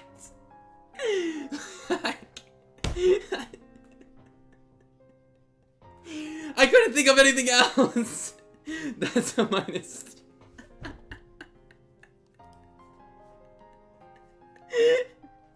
That's a -2. Don't -2 me. Don't do it. Ha. Sup kids. With the same dead look in his eyes. Yeah, exactly. I knew how, like, I wasn't even looking at the camera, I was looking past the camera, and I was thinking, like, damn, I bet you would just let one out right now, huh? And that's what came out of my mouth. Ugh. Oh, man. Oh, man. Guys. Wait, what are you guys talking about? I hope everyone unfollowed about what? 12-year-old level joke? Chat, I haven't made a joke in a long time. Reality twisted! Don't get it twisted, chat. Alright. He made sure to question me carefully, looking for any contradictions in my account. Yeah, I'm sorry, I'm immersed in Keiichi right now, so I have 12-year-old humor, alright? Let me cook. あなたが昨日したことは夢とは思えない。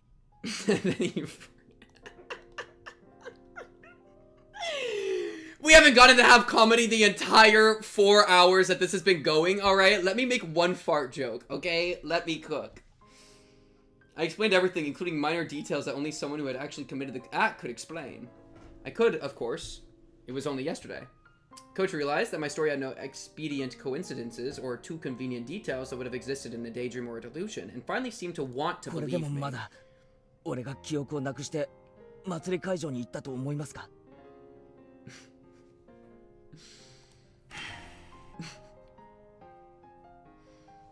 Coach slowly shook his head. 昨日確かに俺が祭りにいたと Don't 言い clip ます。 that shit. そ Okay, んな lock こ it, とが lock it, lock it, lock it, あ lock り得るでしょうか？ it. Lock it. あるわけがない。きっとクラスの皆さんはあなたによく似た誰かとあなたを見間違えた。 There's no way because they were それ actively に集団心理 participating. が働いて皆さん No, は he was actively あなた participating. がお It doesn't 祭 make りにいた sense. と錯覚してしまっているに違いありません。 They couldn't have mistaken me, yeah. Mion and all the rest said they were spending time with Keiichi Maebara. It was much more than just having mistaken someone else for me. But saying that out loud would just confuse Coach. He spoke to me in whispered tones. 罪の意識はあるんですか？ Fuck no. It didn't sound like he was criticizing me. And even if he had, I would have flatly said the same thing. あ Good. りません。あいつのいなかった平穏な時間を取り戻すために行いました。だから俺はあいつを殺したことなんかさっさと忘れてこれまで通りに生活するつもりです。あいつが現れる前、聡子がいつも見せてくれたあの笑顔が戻った時、ようやく全ては終わります。犯行を誰かに目撃されたということはないと思います。目撃されてればもうとっくに逮捕されてるでしょうから。私は医者です。人の命を救う Can't 職 save him, 人 he's already です。 dead. だから私から人間の命を奪うことを肯定する旨の発言はできません。だから Okay. 私はあ What な do た you got, に Ide? こう言います。 What do you got? Coach slowly rose and placed a hand on my shoulder. 聡子ちゃんを救ってくれて。 This is why. Okay, Ire, I appreciate that.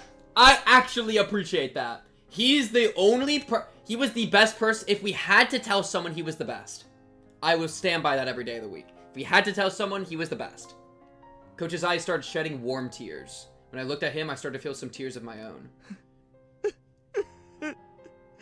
It's a shame that it's not real, but, or maybe it is, but I don't know. I didn't know what I was crying for. And so for a little while, the two men in the room fought back their tears. おかしいんです。おかしいとは確かに殺したはずなのに、あの男は And Ida's like, oh, damn it. 帰ったらしいんです。Coach's expression immediately sharpened. 状況にもよりますが、気絶や仮死状態など素人が見ると死んだようにしか見えない状態がいくつかあります。 We double tapped him like 10 times.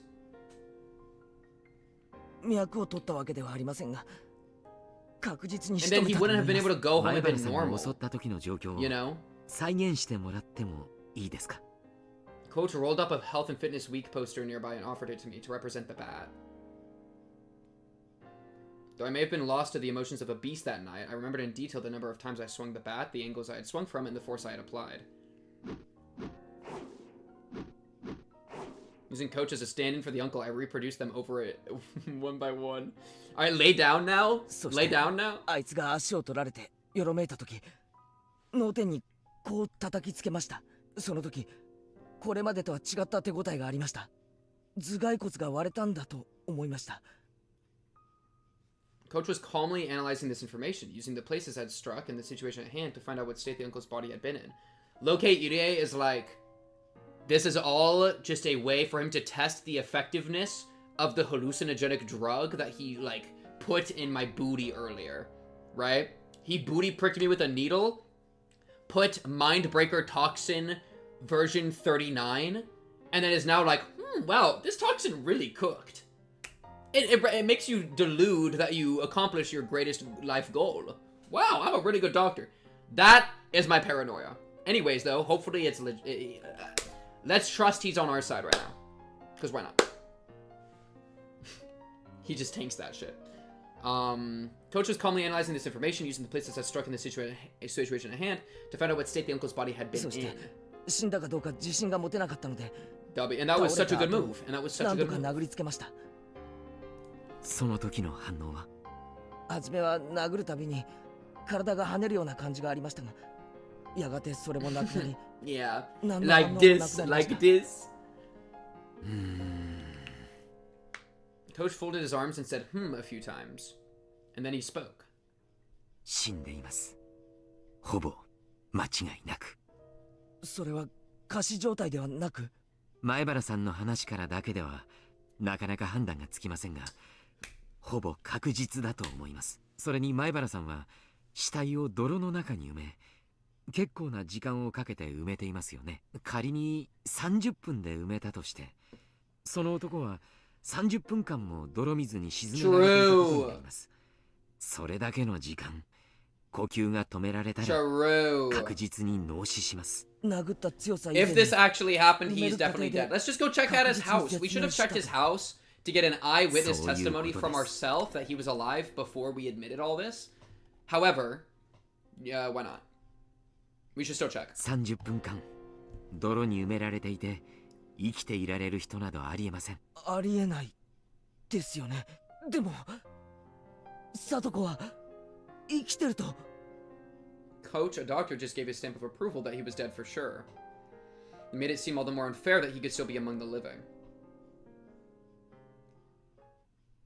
前原さん、これはとても恐ろしい想像なのですが、前原さんが殺した相手が叔父でなく別人である。That's a thought. I mean, that is a thought. Though it's... そんなはずはない。 But, okay, A, doesn't explain the festival thing in the slightest. And then B, we specifically saw his ugly hair. I remember that line. And then also face. He literally took an entire moment to look. He looked at the motorbike. Keiichi looked at the motorbike, confirmed it was the same motorbike, looked up, saw that, like, the clothing, and then looked up and saw the face, and then he went in. And then he was chasing him through the woods. It would have been the back of his head, right? So, you know, not necessarily the best there. And then when he was, like, striking him a bunch of times, he said the hair. So, like, and he only did see the uncle once. And it was when they visited. And then otherwise, who could it be? I mean, because he specifically called the uncle, so he responded to the lure that was set out. So why else would somebody be using... It'd be, like, such an insane thing that somebody, like, stole his bike. And then also we know from the cop testimony that he left his house. No, there's no way! だってほら、監督と一緒に聡子の家の前で酒瓶の袋を運んだ時、窓から顔を出した男がいたじゃないですか。 He might say, like, oh, it's a different person. あいつですよね。聡子のお家は。ええ。Okay, then, like... 間違いありません。Then what? あの男です。実はもう一人おじがいる。Well, no, but I don't know what you mean by we, but Keiichi did. Keiichi looked up the guy's entire body and specifically said face before he jumped out and tackled him off the motorcycle. Or like shoulder rammed him. I'm pretty sure he said face. And then I'm pretty sure he said face, and even if he didn't, he said hair later. And then it would just be such an insane, like, unbelievable coincidence that it was anybody else. Because what? It would have to been somebody else stole the motorcycle, and then at the time after we made the lure, was driving there. It's just insane. 聞いたことがありません。It's just insane. あの男だけです。I mean, maybe he sent out one of his thug friends to go pick up Satoko because he was too lazy on his motorcycle, and we got that guy instead? But then also the cops said that he left! まず身長がですね、175、もう少しあるかもしれません。In order to eliminate the worst possibility that I'd killed someone else, Coach began to thoroughly compare what the man in his mind looked like with what I had told him the person I killed looked like. But no matter how in-depth my description went, none of the characteristics differed. Okay! The uncle's traits, according to Coach, were all exactly the same as the person I killed. But those traits were all extremely vague, and they weren't particularly distinct at a glance. Yeah, I mean, I think you're right, Yaz, but I don't trust that his dumbass would even, like, you know. I gotta see his dumbass sending a thug instead. そういえば、私は見たことありませんが、聡子ちゃんが昔、背中に虎だか We're なんだ not か digging の up 入れ his 墨があ corpse. る That would be stupid. なんて言っていたような気 Yeah, が let's しま go す。 back to the crime scene and dig up his corpse. We're not doing that. That was really important. Not everyone had a tattoo. If I found a tiger tattoo on the back of the man's corpse, it would be proof I'd killed the right one. Go see if he's at the house first. At that moment, though, there was one other thing that would verify this. Thank you. To go to Soto's house and see for myself that Uncle Dad returned home despite having died. But that was far more terrifying than digging up the body and looking at its back. It's way less risky, though, to self-report. Without even looking at the tattoo, I know for sure the one I'd killed had been Satoko's uncle. I cracked his head open and killed him. Yet he'd gone back home. There wasn't any misunderstanding or even the shadow of a doubt in my mind about having killed him, and yet it was impossible for him to exist. Kind of like how Keiichi Miyabara had been at the festival despite it being impossible. Yo, I am not Teppei, guys. I'm not him. Where are you getting this? That small commonality made me feel as though a faint but bizarre force was permeating this insane Hinamizawa. どういうことなのでしょう。前原さんはお祭りには行かず、聡子ちゃんのおじさんを殺していたにもかかわらず、お祭りにはあなたがいて、そして殺したはずのおじさんも生きている。何がなんだかさっぱりわからないです。そうやって整理して言うと、まるで俺が悪い夢を見ていて、実は殺人なんて存在しなかったんじゃないかと思えてしまう。でも事実なんです。この手でバットで。This is all an elaborate plan to find a way to satisfy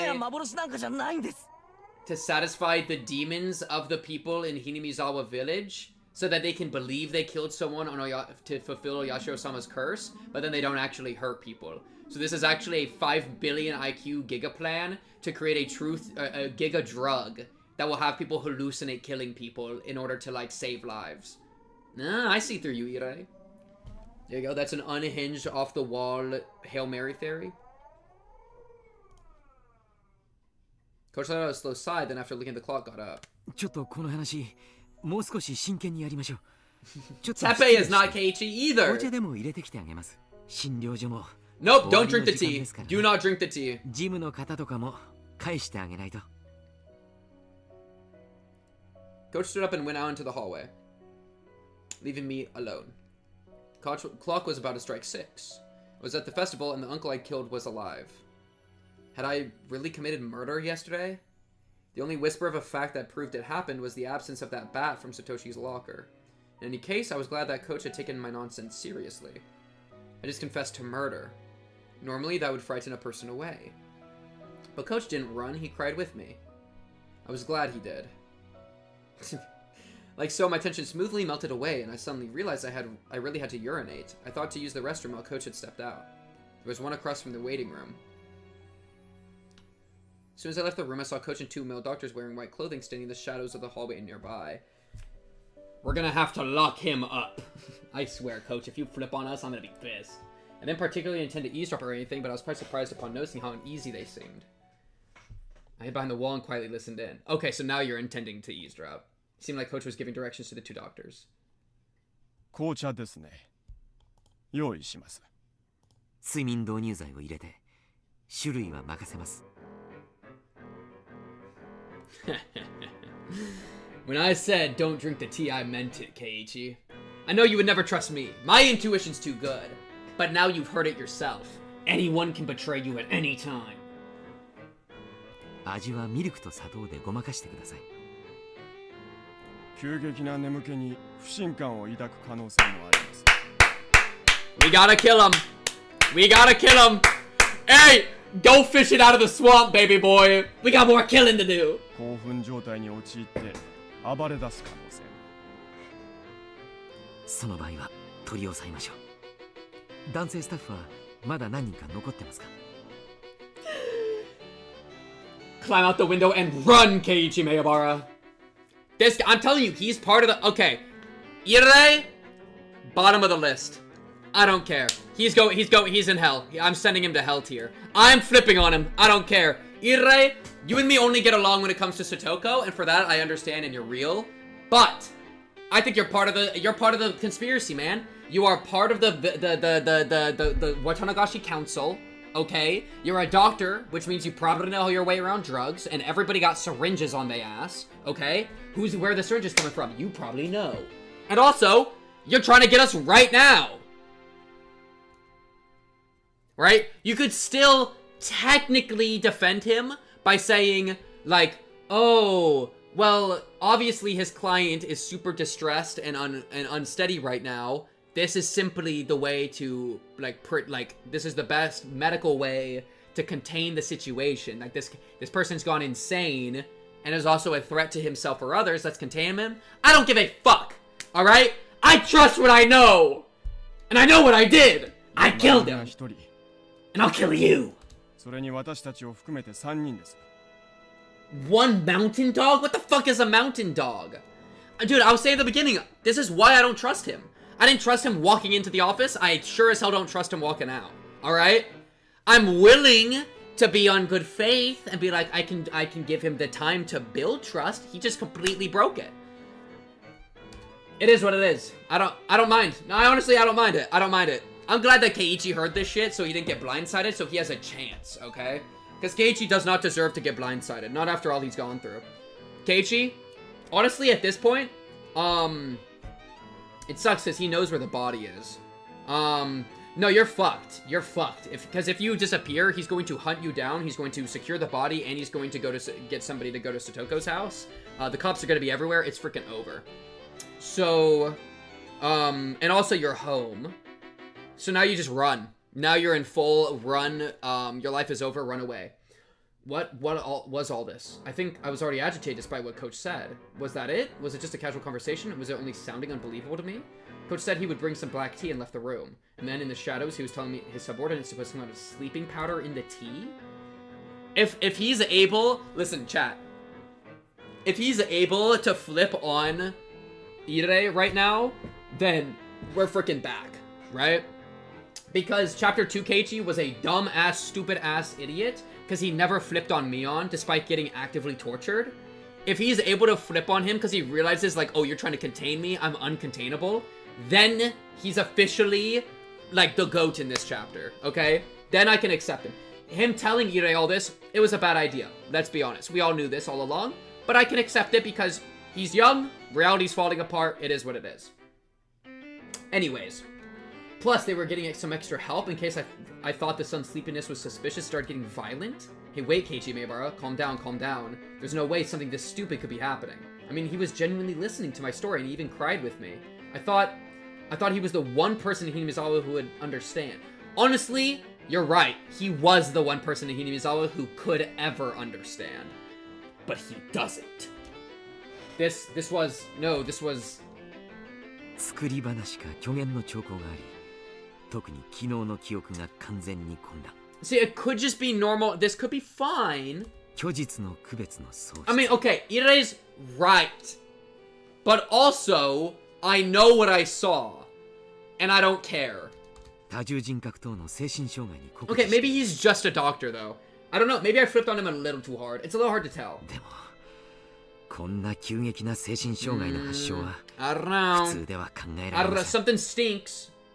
あるいは先天的、もしくは Something 引っ stinks. 越し前から Something そういう stinks of a 兆候 conspiracy, があ chat. ったのか。 He is saying, to be fair, okay, we'll take a half step backwards. This is the what I said, where his one excuse is that he's just being a normal doctor. That I did throw this out. Yeah, that's a relatively normal doctor response. I was saying that earlier that would be a valid way to do it. This is what he's doing. You trust Keiichi over this guy? Yes. Fuck this guy. Satoshi's bat wasn't in the locker. We weren't at the festival. I'm here with Keiichi. Me and Keiichi are in it to win it, okay? Friendship ended with Hinamizawa. Oishi is my new best friend. I would rather die. 引っ越し前に精神科に通院例がないか調べたいところです。 He's not redeemed yet. とにかく前原さんには穏便にお休みいただきます。 This is fine so far. The two daughters nodded 前原 deeply. さんのご両親にも This is fine so far. This is fine so 何 far. と言えばいいか言葉が思いつきませんが彼の自宅の電話番号を調べてください。 Fine so far. Okay, you're not in hell. Okay, I won't send you to hell. Irre, I will not send you to hell. My eyes, still moist, began to shed tears once more. This was too cruel. I really thought he had actually understood and had believed what I told him. But now from the other side of that wall, he was bluntly treating me like a crazy person. I believed you. I believed you. I let down my guard because I thought you were the only ally I had left after that insane night. Was that a lie? All that about thanking me on Satoko's behalf, were you just pretending in order to keep me placated?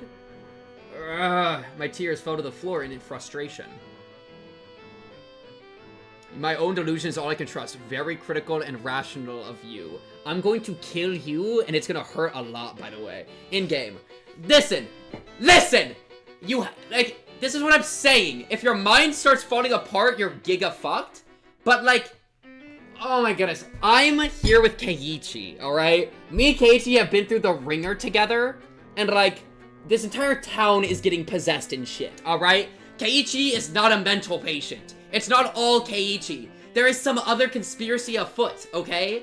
And you know this! You know this because you actually know Higurashi. I'm almost guaranteed you know Higurashi. So you know I'm onto something here. God damn it. I was an idiot. I was an idiot. I was such an idiot for believing that bastard. I heard footsteps approaching the doctors. A man in a dress shirt with no tie came running up. Irie-sensei, 大変です。Takano-sanが見つかりました。 No, I didn't murder Takano-san. Takano-sanが一体どこに? それが Listen, I'm not connected by Keiichi by his dumb-ass soul, okay? I'm just saying that Keiichi is he's the protagonist. I'm not exactly ride or die. I will flip onto something. Or I will flip on him every single day of the week. But at the end of the day, I know he's the guy that we are in his brain. And that gives him something. And I'm going to hold on to that something. It wasn't Keiichi. I swear, if you get this confused, I'm going to lose it. 死んだ? Takano-sanがですか? The men, all surprised, exchange glances. They're all going to think it's me now. Keiichi. Dead? Takano-san? Hey, wait, so then, does that mean when I cursed her, wished for her death, that wish was granted? LOL! He's not my boy. He betrayed Satoko in chapter 2. He betrayed her in episode 2. We can't forget it. We can't forget it. We can't forget it.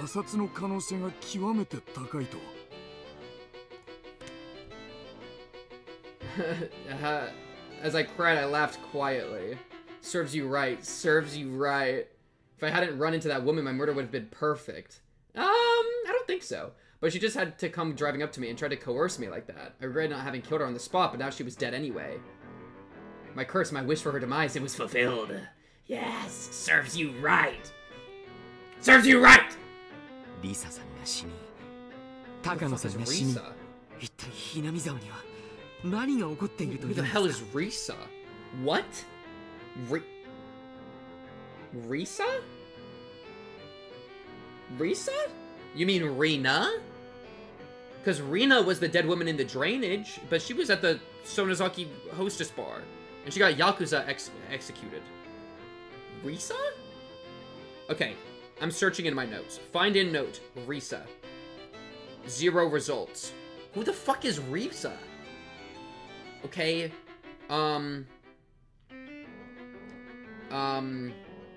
okay, Takano burns to death. Tomatake rips out throat, I think. Slightly vague. And then Risa dies? Risa dies? Said Ire. I don't know who that is. Okay, cool. Oh, voice line again? これが今年のお社様のたたりだなんて言うんじゃないでしょうね。リサさんが死に。That's Risa. リサさんが死に。リサさんが死に。 I hear the S. 高野さんが死に。一体Hinami沢には何が起こっているというんですか? So it's not. I don't think it's a mistranslation. It sounds like an actual, unless the first one was Risa. Because I didn't try to hear the first one. But I assume it's a new character. Like hell, I'd let the curse be real. Coach said. Everyone present just nodded as Coach cursed at no one in particular. Yes, maybe it wasn't Oyashiro-sama, but this was definitely a spell, a curse. I wished for her to die, so she did.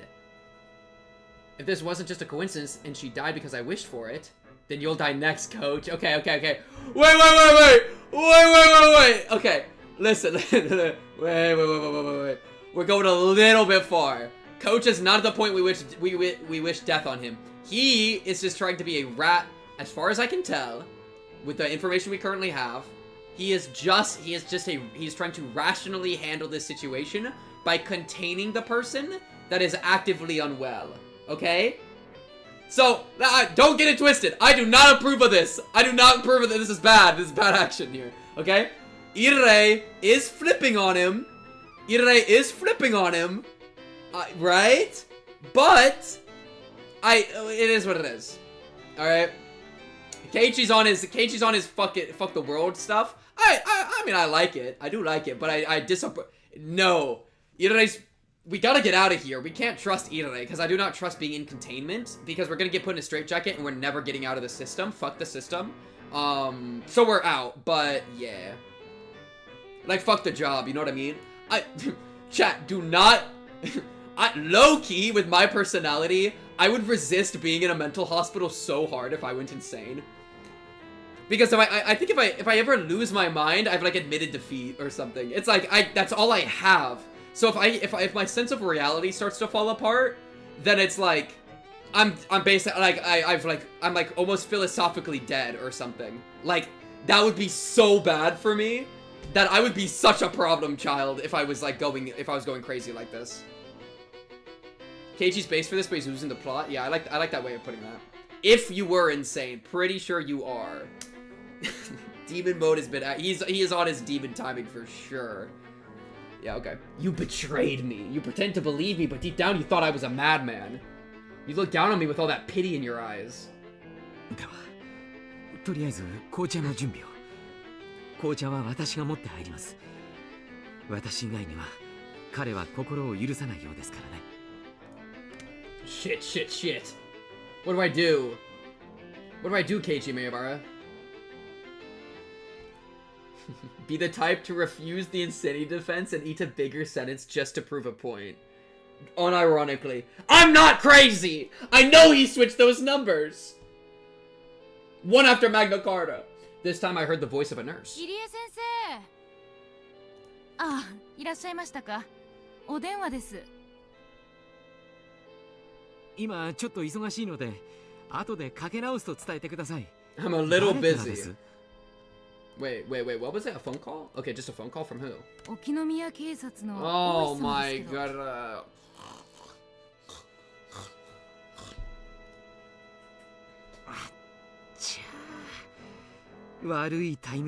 Tell them we're busy. We're having a freaking nightmare right now. Oh, okay. Thank goodness, actually. Good timing. Only time Oishi's ever been useful. Coach left to go answer the phone. The other men headed towards the room with the teapot to make the black tea, like Coach had ordered them to. Oh, can we just run out the front door? Oh, window. Fortunately, Coach having to take that phone call meant there would be extra time for me to act. I had to decide what to do now. Would I let him make me drink the sedative-infused tea, or be held down and thrown into a mental hospital? Nothing would come from starting a brawl here. They had more people anyway, and they were all bigger than me. If it came to a fight, I didn't stand a chance in hell. If I couldn't win against them, then there was only one thing left to do. Run. Adrenaline suddenly rushed into my brain, and my body started to move with a keen instinct like it had on that night. My surface temperature quickly cooled, and the transmission routes between my cells enlarged. Using 360-degree visual information, I searched for an escape route. I would open the window behind me. Outside was a parking lot. There were no cars. A little beyond there was the bicycle I had taken to get here. I determined that this would be the quickest method of escape. I approached the window swiftly, but with little sound, to raise as little suspicion as I could. And don't let them see you running out through the parking lot. You gotta, like, try to stay close to the building, dodge the windows, and then make your break. With the speed and silence of a shadow, like I'd had on that night I chased her uncle, I unlocked the window open and opened it up. A cool evening breeze wafted in. Super Demon King Keiichi. I stuck my head out and looked over the parking lot again. Nobody in sight. No need to hesitate. I quickly crawled outside and closed the window behind me. I held my breath and listened carefully. Nobody seemed to have realized I'd run. I looked around, then I jumped onto my bicycle and zoomed away. LOL! The pedals clattered under the force. Had my bike always creak like this? Did the pedals always whine every time I pushed down on them? My bike wasn't the only one crying, though. My tears fell as the wind cut through them. See, okay, so we're currently at the part where, like, we're at the actively reality is shattering, and we have nobody we can trust until we verify our own sanity. So, either we go to Satoko's house to see the uncle face to face, or we go to the corpse to dig it up. There is still a shovel in that area, that we could go grab, because, you know, so that could be convenient. I think it's better to go to the, Satoko's house really quickly, and just knock, and be like, can I see your uncle for just a second? And then see the uncle, and be like, okay, cool, and then just turn on your heel and leave, because, like, who gives a frick? That's my strat. My tears fell as the wind cut through them. They rode the breeze and scattered behind me. Ugh. I hate this. I'm not the crazy one, Hinamizawa is. Well, yeah, the problem is if you're ever saying that, then you're probably the crazy one. Which is why you need to affirm reality. And that's why I'm advocating for doing stupid stuff like going to that. Because you just can't function otherwise. You have to get a base plate. How dare you treat me like a madman? Die. Just fucking die already. I believed you. Ah! I'd gone to the hospital in order to escape Rena and Mion's invitation, but the reality that was waiting for me had been too cruel. Who was insane, me or Hinamizawa, or was the answer something else? I started having trouble breathing. I didn't have any clue what was happening anymore. The loud chirps of the Higurashi were irritating me. Were even the Hinamizawa Higurashi I knew so well calling to the wind? No, that wasn't quite it. They weren't calling, they were crying. The pained wailing of those lost in some kind of rhythm in another world, no longer able to return to their own sunlight. I didn't do all that to end up in a world like that, and actually at about this time I might have been having fun with everyone else. Satoko would have gotten her smile back after realizing her uncle wouldn't ever come home. She might have shown it to us at her first club meeting in a while. That was the kind of world I wished for. So what was this? Why did I end up in such a strange, ghastly world? Someone I'd killed was living like normal, and I'd enjoyed myself at the festival despite not being there. I don't want it. I don't want this strange world. When did it start to go wrong? When? No matter how much I thought about it, I never understood. I rode swiftly and returned to my home. I mean, the only play with going home is to get your parents to leave Hinamizawa immediately, but there's no way that is going to work. I had begun to rain during my journey back, and just like yesterday, I was now soaked, but I didn't care about something so trivial right now. The pain I felt in my heart that Coach, the one person I trusted, was acting so cruelly was far worse. Did I have no allies in Hinamizawa anymore? With the naive thought that I at least wanted my parents to side with me, I stepped up to the front door. Wait, Keiichi. It'll be dark soon. There's something you want to check, right? The body? Yes. I wanted to dig up the man's corpse and get a look at his back. I prefer the other one, but I'll take this. If there was a tiger tattoo there, I would know beyond a doubt he was Satoko's uncle. That long night wouldn't end until I was certain. This insane world was all reparation, all a divine punishment, and I need to make certain whether I had been successful enough to even deserve to pay that price. I went to the storage room again and got the shovel. It had been washed in the rain, but the paint was peeling, making it look unsightly. I never ever wanted to touch this thing again. The sensation of it in my hands was totally different from the night before. There was a ruthless coldness about it. Yeah, returning to the crime scene, it's just like, bruh. Especially after he just told him about the crime scene. Yeah, it would be dark soon, so I would need the lantern too. There would be a little bit of light from the streetlights, but it would get extremely dark. What? I thought I'd put the lantern here, but I suddenly noticed it wasn't anywhere to be found. Then it hit me like a bolt of lightning. Of course. On that night, I hadn't brought the lantern back with me. I left it at the place I buried the body. If I didn't go to get it soon, it would get very dark. And then not only would I be able to... Like, that's crazy. Forgot the lantern and the shovel. And then not only would I be able to find the spot I buried the corpse, but I wouldn't even be able to find the lantern itself. If that happened, it was all over. It's Jover. It's also weird it's raining again. In order to fit the shovel in the basket on the front of my bike, I need to twist it and disassemble it. But it looked like there was dirt in the joints, and no matter how hard I pushed, it didn't want to come apart. After a strenuous effort, I realized I couldn't get it apart, so I decided to hold it in one hand and ride my bike with the other. With the downpour soaking me through and a shovel in one hand, and riding one-handed, it was as if I'd returned to that night. No, return was the wrong word. I'd been there all along. It was more like that night had never ended. The pain of the raindrops striking me were no different from then. The thing that was different was Hinamizawa, the world and nothing else. The rain clouds were already making it dark, and now was about time for the sun to set. I could tell it would only get rapidly darker. The straight road leading to town, in the middle of it. That should be where I buried it. Yes. It was near that streetlight. On that night, too, the water from the downpour was splashing down from the streetlight's overhang like a waterfall. The pouring rain was exactly the same as it had been that night, and thus it brought my memories into focus. I left my bike in the brush and stepped into the forest, the ground already soaked with mud. Where had I buried him? Think. The darkness, the shadows, the water, the mud, everything was the same. Think. And then I spotted the lantern by a fallen, moss-covered tree. That's right, I left it right there. If I left the lantern here, then I would have buried him over here. With the sensation of standing in the sludge, my feet remembered the spot better than my eyes did. I mean, he can make it back to the same spot, so he was definitely here.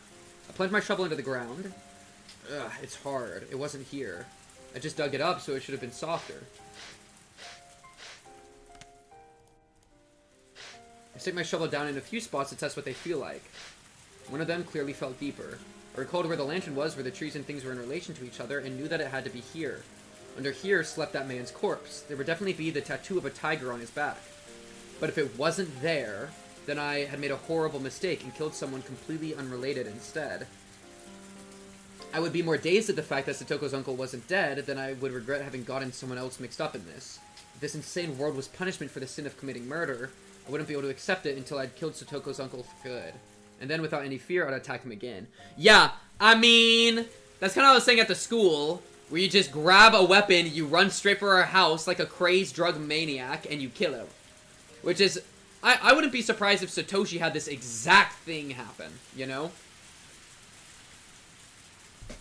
Yeah, literally Twilight Zone-esque realm. I bet Satoshi was in a Twilight Zone-esque realm like this shit. And then without any fear, I'd attack him again. And that's why he felt it was like he was drugged up, because he was like, reality was falling apart. And that time I would kill him for sure. But what if the tattoo was there? That would mean I'd killed Satoko's uncle. But that would be terribly strange. If I'd killed him for sure, then who was the uncle at Satoko's house this very moment? Impossible. I didn't even know anymore what I was using the word impossible to refer to. Especially because, like, digging up the corpse, confirming we killed someone still makes it make no sense that everybody saw us at the festival. You know? So for there to be a corpse here would already break reality. I've used the word quite a few times today. If I had to make the words impossible fit just one thing, what would it be? That much was obvious to me.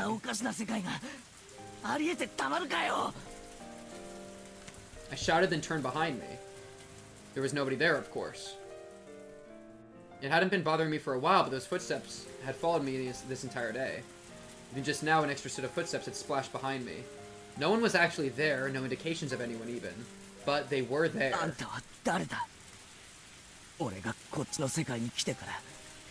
wonder if it's Satoshi being like, hey bro, I got demoned away too. That's right. Thinking back, the first time I heard those footsteps was after Takano-san and I had parted. Those footsteps were my welcome into this strange inside-out world. No one could be there. The Hirimizawa zone, bro. Hooray. I'd get no response. Whoever it was, they just kept staring at me. It wasn't ominous, just unpleasant. After staring into empty space for a bit, as I bathed in the rain, my illogical anger slipped away. My tension loosened and a tired feeling reared its head. I tasted this feeling that night too. The sudden exhaustion I felt as the tension in my brain loosened. My vision quickly narrowed, and I felt like everything around me had suddenly gotten darker. I couldn't give in to this sensation. I would light what little explosives were left in my brain and force myself to keep going. I needed to dig that man up before my stamina ran out. I needed to see the tattoo on his back.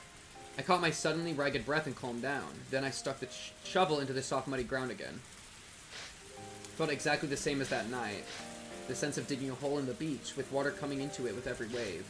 What day was today? Had I gone back to the night of the Watanagashi?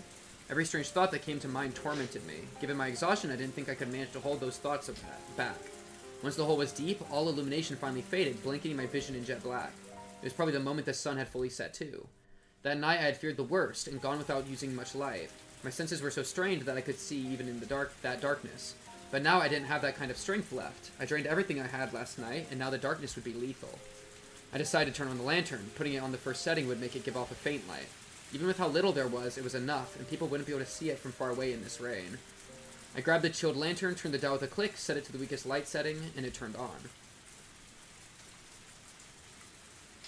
An uncanny world of silhouettes appeared before me. Oh, you mean the trees? Okay. A complex and strange shadowy world created by the intricate entanglement of trees and branches. I'd only turned on a light, and it was like that was all it took to make the world into something else. I let out a quick, tired breath and wiped the liquid, neither rain nor sweat, from my brow. Neither rain nor sweat? Bread.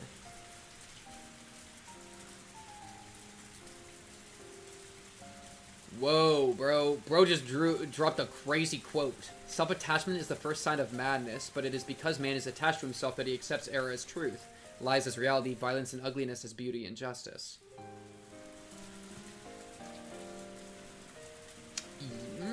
That's a good quote. I like that quote. Low-key, I fuck with madness, though. Let's go kill Satoshi's uncle. I let out a quick, tired breath and wiped the liquid, neither rain nor sweat, from my brow. Then I raised the shovel into the air and slammed it into the mud. That moment. Please tell me you feel the corpse. The silhouettes surrounding me all moved at once. Inside my head, something packed in there, something coarse but not hot or cold, was loudly rushing about. The silhouettes were all around me, looking down at me, and one of them, a silhouette bigger than the others, stepped forward. Mushi, mushi, mushi! Konbanwa. We don't even get to learn. We don't even get to see the tattoo on the back. It's just over. You think he has a gun on him? Keiichi, hit him with a shovel.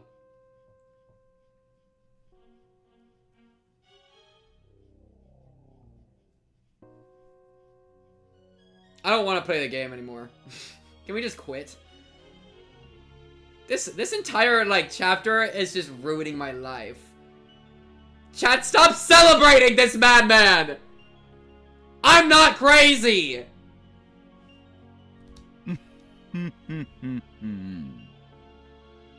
Assault the police officer. I'm not saying assault, I'm saying kill in-game. Just like GTA. Kill them all. The coarseness in my brain shot through my whole spine and left me at my waist. The strength in my body all left me through my hips, and I crouched down with a splash into the sea of mud. I dug myself. I'm like nauseous. My stomach actually turned.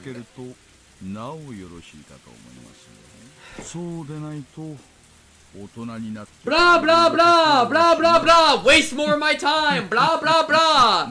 Just put the cuffs on. It wasn't only Oishi, but 4 or 5 or 6 of them in a row, men wearing raincoats. I had no inkling that this many people had gotten so close. Yeah, because the call to the cops. Yedei's call to the cops was really risky. Going back to the scene of the crime is just so risky, and the call made it worse. Or he got the call from Oishi. I was hoping that Yedei wouldn't say, like, hey, go check this location for a corpse.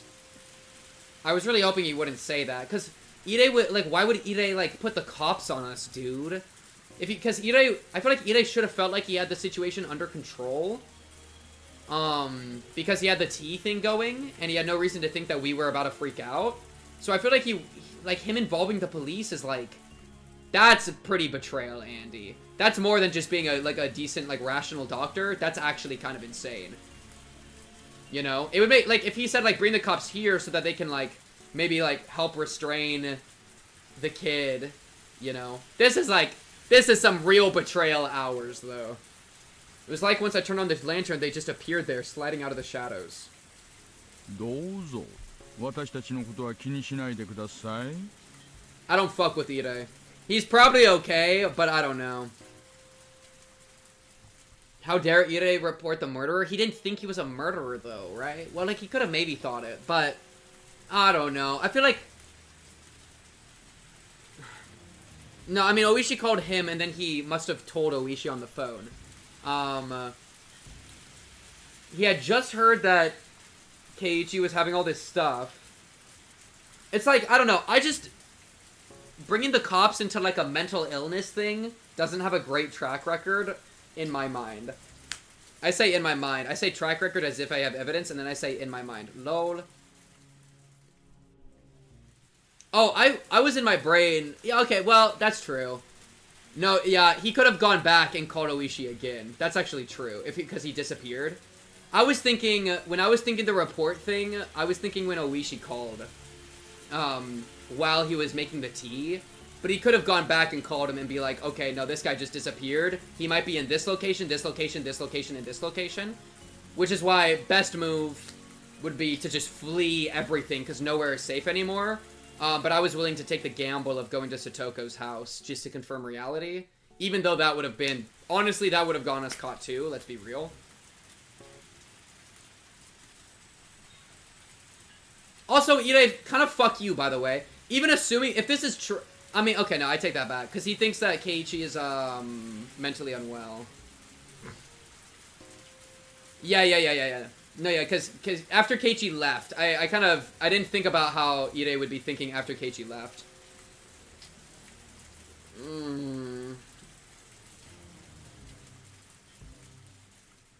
I'm just curious if there's actually gonna be a corpse here.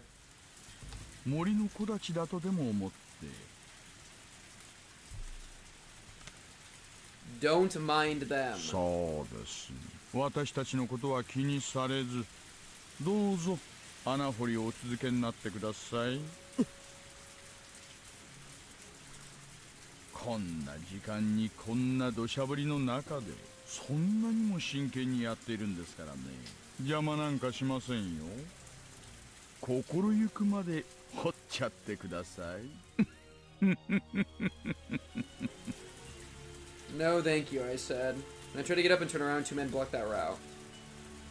They stood on either side of me and lifted me up with amazing strength, then threw me into the sea of mud. That's really rude. As I soaked in the mud bath I dug for myself, I looked up at the silhouettes looking down at me. Oshi squatted, picked up my shovel, and threw it at my feet for me. It bounced loudly off the mud and hit me in the face. This is what I mean. Like, this is why I don't fuck with cops, whatever. Like, if Keiichi is actually mentally ill, don't pick him up, throw him in the... He's a 12-year-old mentally ill boy, is how Ire would have put it. That's, like, losing his mind. The cops pick him up, throw him in the mud, and then bounce a shovel into his face. What are we doing?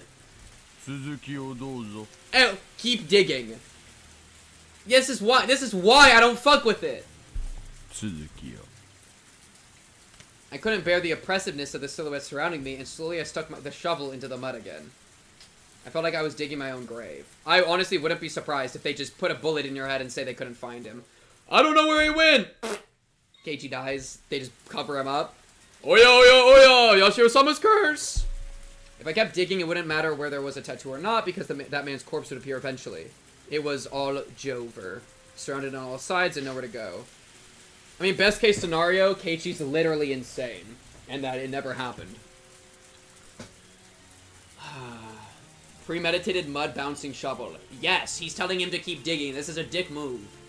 I hate him. But I just couldn't figure it out no matter how much I thought about it. Why were they here? Was it Takano-san? Nope, she's dead.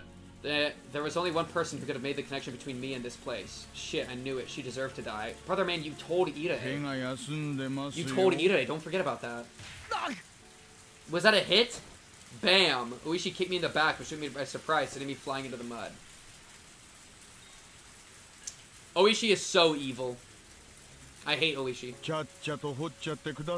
We got, like, a bunch of able-bodied men, by the way, watching this happen.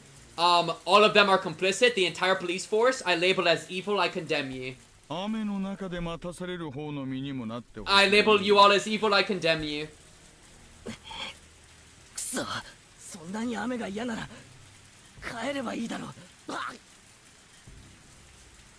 Oh, she kicked some mud into my face.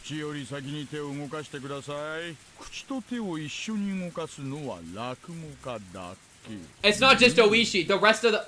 Isn't that right, boys? All of them are complicit. They all deserve to go into hell.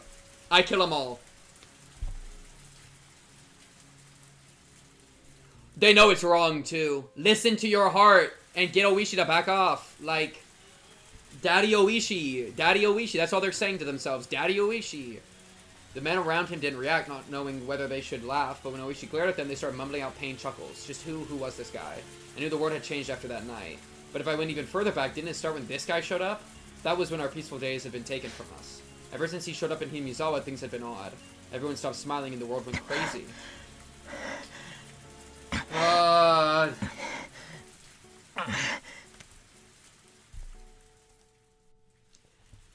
Keiichi just... Oishi's evil, dude. He uses him as Keiichi's bait all the time. And then he's just a dick to Keiichi. The ground under my feet gradually got harder and heavier. At this point, even I started to think something was odd. I hadn't buried him this deep on that night. God damn it, is the body not there? My exhaustion peaked and I sat down on the spot. He did reveal the place to Ire. He said it was like by the road. He said like by the road path. And then Takano's dead. So you know, there's no way. So I would say that it was with the lantern on top. They probably had a small enough search area that they were able to find it.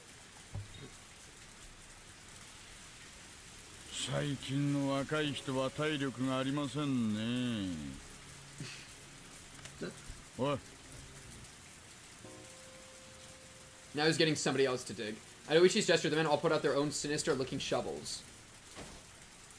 As I watched the days, one of them grabbed my collar, dragged me out of the hole, and threw me to the ground. Rude.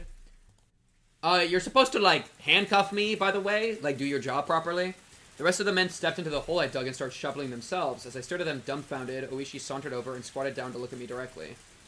Maebara Keiichi-san. Anata no shumi wa... Yes. Ame no yoru no anahori desu kana? Yes, I like digging. When I didn't respond, Oishi took one of the tin buckets they were using to bail out the muddy water, scooped up some of it, and splashed the whole thing in my face. You say, yes, I actually have a fascination with digging holes in the rain. Let me show you one other hole, and you lead them to the other empty hole. And you say, look at that. Proof. He can squat. Great point. Unrealistic.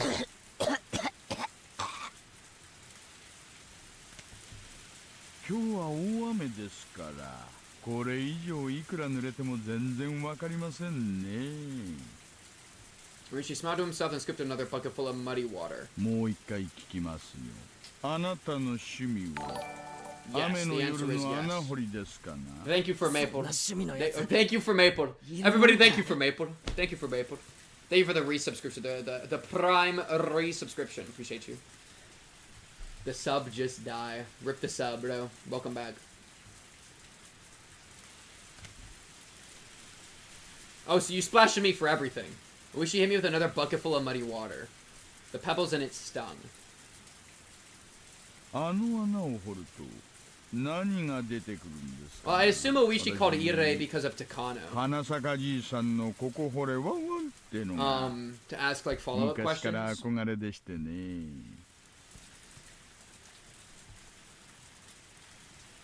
As he spoke, that he ran the bucket through the muddy water again, to splash it in my face again. あそこにどんな宝物が埋まってるんですかね。私にちょっとだけでも教えてくれませんか。If you want to know, then dig on your own time. You fucking pig. Splash me all you want with your muddy water. I know it's projection. You love to roll around in this mud, you pig. I wasn't saying that out loud, but Oishi mercilessly drenched me in muddy water again anyway. Shit, shit, shit. If only you hadn't shown up, the world wouldn't have gone wrong. Ever since you showed up, things have been strange. Stogo got abused by our uncle, I ended up killing him, and the world went crazy. He was how it all began, because of this culprit. He splashed another bucket of mud in my face. My insides were seething with anger. Die. You die too. If I have some strange power to kill someone by cursing them, like with Takano-san, then you're dead. And it won't be Oyashiro-sama's curse, it'll be mine. I'll curse you and kill you. I like this. I like this. Oh, and he's gonna abuse me. Okay. 今は平和な時代ですがね。私があなたくらいだった頃は。何でも鉄拳制裁が普通でして。Okay, cop is about to interrupt. We found something, sir. おいさ。 One of the digging men in raincoats wiped some sweat off and called Oishi over. Oishi tossed the bucket away, then turned around with an evil grin on his face. Alright, when they're all looking at the corpse, we run away. はいはい、何でしょうか。これを見てください。 Acceptance or maybe resignation. I wanted to say to them, so you blockheads finally found it. Yeah, that's right. I'm the one who killed him. But you're the police, so it's your own job to figure out who he is, right? In before we open it, we dig it up, and it's Colonel Sanders.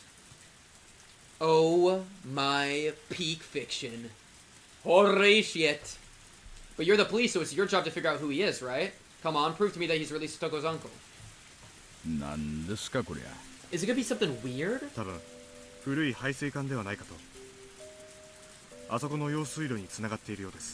We're exonerated. We're free. We're free. We're free. We're free. No corpse. No corpse. Yeah, but that means it's not smashed, which means there's nothing under it, dumbass. The men all exchanged glances, then hesitantly broached another topic.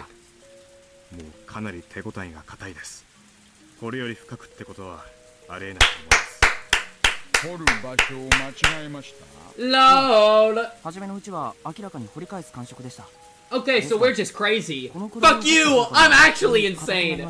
Fuck you! I haven't done anything wrong! I'm just crazy! I'll take it.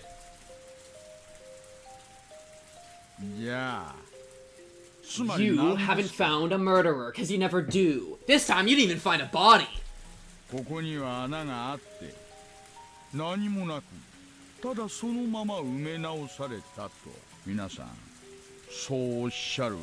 Okay, so we murdered nobody and we dug a hole. What? What were they talking about? The thing is, guess what? That still means that we dug the hole. And then we're also at the festival. I feel like the timeline doesn't work anymore. The timeline still doesn't work, right? Like, the bat's still missing. The hole is still dug. I'm really confused what he left the house about. I wonder if that was connected to the call. I wonder if the call was still made. Except no, because he would have come to the police station. I feel like that would have been mentioned by them in the tip, right? So I feel like it's still the city that's crazy because we couldn't have been in two places at once. And so if we were out here digging the hole, even if we didn't kill anybody, we were like, it's still, they're verifying that the hole was dug, which we couldn't have done during the festival. And it still would have taken a while. You could maybe say that you could like find a way to make them both work, but like, I don't know. I don't want to be that charitable with like how the timeline would work out. What were they talking about? Because I don't know how long all this stuff would take. We don't have any clear, we just don't have any clear blah blah blah. Per usual. I like digging holes. Fuck you. We should grab my collar and drive me to the huge hole they dug. You're gonna put me in the hole? The mud inside was like an ocean. I couldn't see any drain pipe down there. One of the men stirred it with a shovel, letting me hear it clang against something hard. There was no doubt I'd buried him right here. But I hadn't buried him this deep. I didn't dig it deep enough to unearth an entire drain pipe. So then, this man, his corpse, where was it? Proof that I'd been successful on that night was gone. Gone. Then what on earth was I actually crazy after all and just possessed by the delusion that I'd killed someone? That couldn't be. It was the unmistakable truth. It couldn't have been an hallucination. Well, but now the most important evidence that it hadn't been an illusion was gone. I killed him. I buried him. I mean, I still want to see Satoko's uncle face to face. That would be important to me. And then the motorbike, does he have his motorbike still, or was that missing? Because that was part of the murder. And so, we hallucinated motorbiking over there? We still have our bikes, so we didn't throw our bike in there. You know, there's still, like, a bunch of other things to corroborate. As for telling reality, but... Yeah, no. I had absolute unwavering confidence in that fact. Then, did I fail to kill him? After I left here, had he started breathing again, crawled out, and gone back to Satoko's house? Was that it? I'd come here to see whether he had a tattoo or not, and yet the truth I unearthed was far more than that. Yesterday, what was I killed him, I buried him, there was no doubt, but for some reason he lived and crawled back out? That was impossible too. I'm so tired of hearing the word impossible over and over. I get it. Dead people don't like to play by the rules here in Hinamizawa. Then I'll kill you as many times as I need to. I'll keep killing you until you never show your face to Satoko again. We're about a Satoshi max. Even if we're innocent now, we're gonna lose our innocence really quickly. Oishi and the others were muttering to each other. Eventually, their conversation ended and Oishi came towards me. What did he want to say? What did he want to do? I stiffened, tensing up, and then Oishi just ignored me like I wasn't even there and passed right by me. The other men too, they ignored me and shuffled away. Remember when Ire, like... Okay, so hypothetically, Ire called them and was like, hey, I have somebody that's, like, delusional. They're a threat to themselves and others. They're actively can't tell reality from fiction. I need you to, like, secure them and also check this site. Because they're missing. The cops find the person, confirm that he's losing his mind and is crazy, and they walk away because there's no corpse. Literally the most worthless, pathetic officers of all time. They just leave?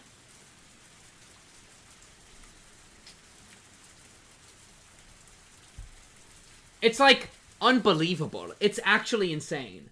Eventually, there was no longer a sign that anyone was around, and I returned to my quiet world of silhouettes. The only one left there was me. Only the sound of the pouring rain filled up the silence.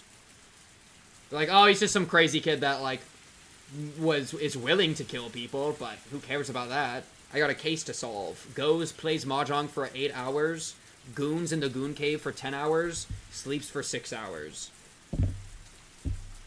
Inquiry request, record of malice. Plus he got abused for nothing. Yup. Alright.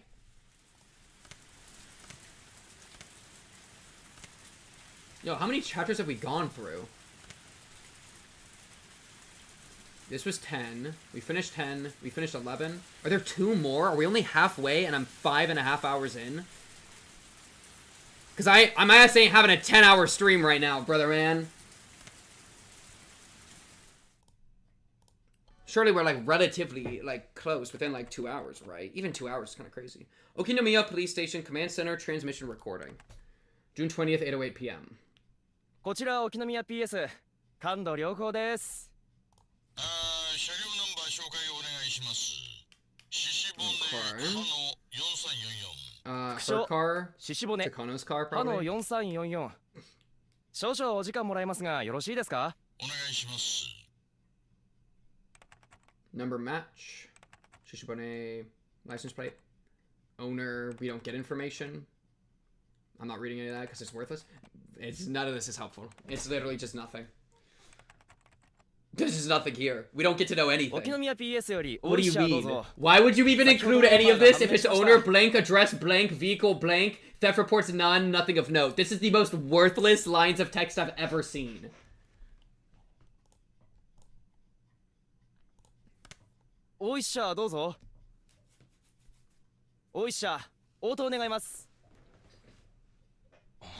He muted himself on Discord because he's jerking off. Sorry, I'll stop. Lock in. I hate Oishi so much. What happened? Wait, what happened? Please tell me. Yes. Not helpful. I mean, it's gotta be a Takano. 大石さんが聞いてくるからにはただものじゃないんだろ。突起事項欄は完全に空欄ですね。S 号指定もなし。減点もなしだし。バッシングでもされて腹が立ったんじゃないの？あの人根に持つとなかなか忘れないタイプなんだよ。Perhaps the most worthless tip of all time. The only information we got there was Oishi looked up a license plate. I'm actually mad. He said it smelled. He said the food smelled. He said it smelled because I smelled. Is this... Are we getting Satoko? Are we getting Satoko abuse perspective? Okay. He said it smelled. He said the food smelled. He said it smelled because I smelled. He said I smelled because I don't take baths. He said to take a bath 3 times a day because I was a smelly person. He said I had to stay in the bath for a long time every time. He must be possessed by something too. I have no idea who this is. This is the same thing the man who died said. What the fuck are we talking about? This is the same thing the man who died said. Why does he know what that man said before? That much is obvious. The same thing that possessed that man is now possessing him. Can't a sudden earthquake make a big hole in front of the house? If it did, he would definitely go and look into it. And then I just have to push him in. I won't give in until I get that chance. I won't give in, I won't cry. I won't give in, I won't cry. Ah, someone is apologizing again. Record of malice? I mean, that's... only guess I have is it's Satoko. Especially this last part about not crying. Same thing that the man who died said. But who's the man who died? Why does he know what that man said before?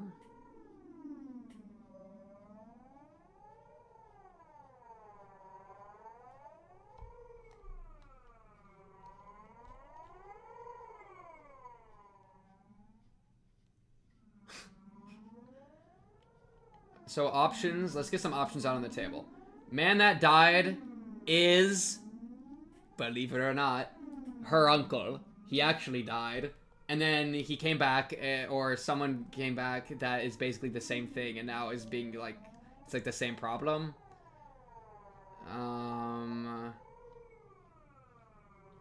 Or, because it can't be the aunt. The aunt died, and that's not a man, so it's not referring to the aunt. And then the dad, the stepdad, wasn't actually abusive.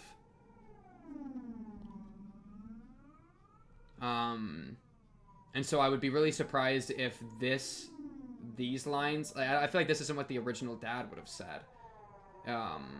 Because he explicitly wasn't abusive and Satoko was lying about it. Though maybe he actually said these things. And it's like a very specific thing that's like upsets her. And then it is referring to the uncle. I guess. We have evidence of a nondescript car being around at some point. The most worthless tip of all time. And that Oishi saw it and got its license plate, I guess.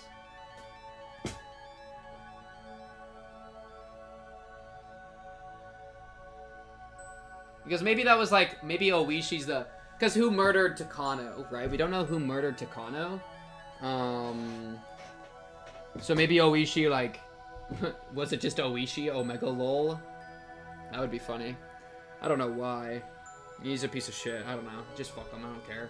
I hate him so much. I just don't know. We just have so little information. There's Sagus. Let's just keep moving. The body wasn't there. The police didn't arrest me because of that, but I didn't know whether to feel happy about it. Just like Satoko had said, I'd failed to kill her uncle. The body wasn't there, so I was forced to conclude as much, no matter what strange natural disaster, coincidence, or miracle it might have implied. In order to free Satoko, I became a demon, and this abnormal world was my reward. Yes, metaphorically, I'd fallen into the demon world. But if that price had been in exchange for the life of Satoko's uncle, then that would have been fine. Since Satoko's uncle was still alive, still shackling her to him, I need to become a demon once again. One more time. Yeah, I mean, now we're just gonna go do exactly what Satoshi did, which is run in like a maniac and murder him, right? So, I mean, the rest of it, like VOD viewers skip 2 hours, right? No, as many times as it took, I would kill that man over and over again until Satoko was liberated. I like the energy. I'd already awoken. I looked at the clock to see it was early in the morning at just about 5. It was already light outside. Once I'd hardened my resolve to become a demon again, I could feel my whole body teeming with the awakened power once more. Time wasn't an issue. No matter what, I'd do it. I got myself up. The exhaustion from the past 2 days was completely swept away, and I didn't even feel sleepy anymore either. I slowly rose and made sure my body was moving like I wanted it to. I could feel blood flowing through each and every one of my fingers. As I got dressed, I let my mind wander and had a strange thought. These 2 days, while I've said it was for Satoko's sake, the only thing on my mind has been killing. I've said it was for Satoko, but while actually carrying out the act, I'd completely forgot about Satoko, albeit only temporarily.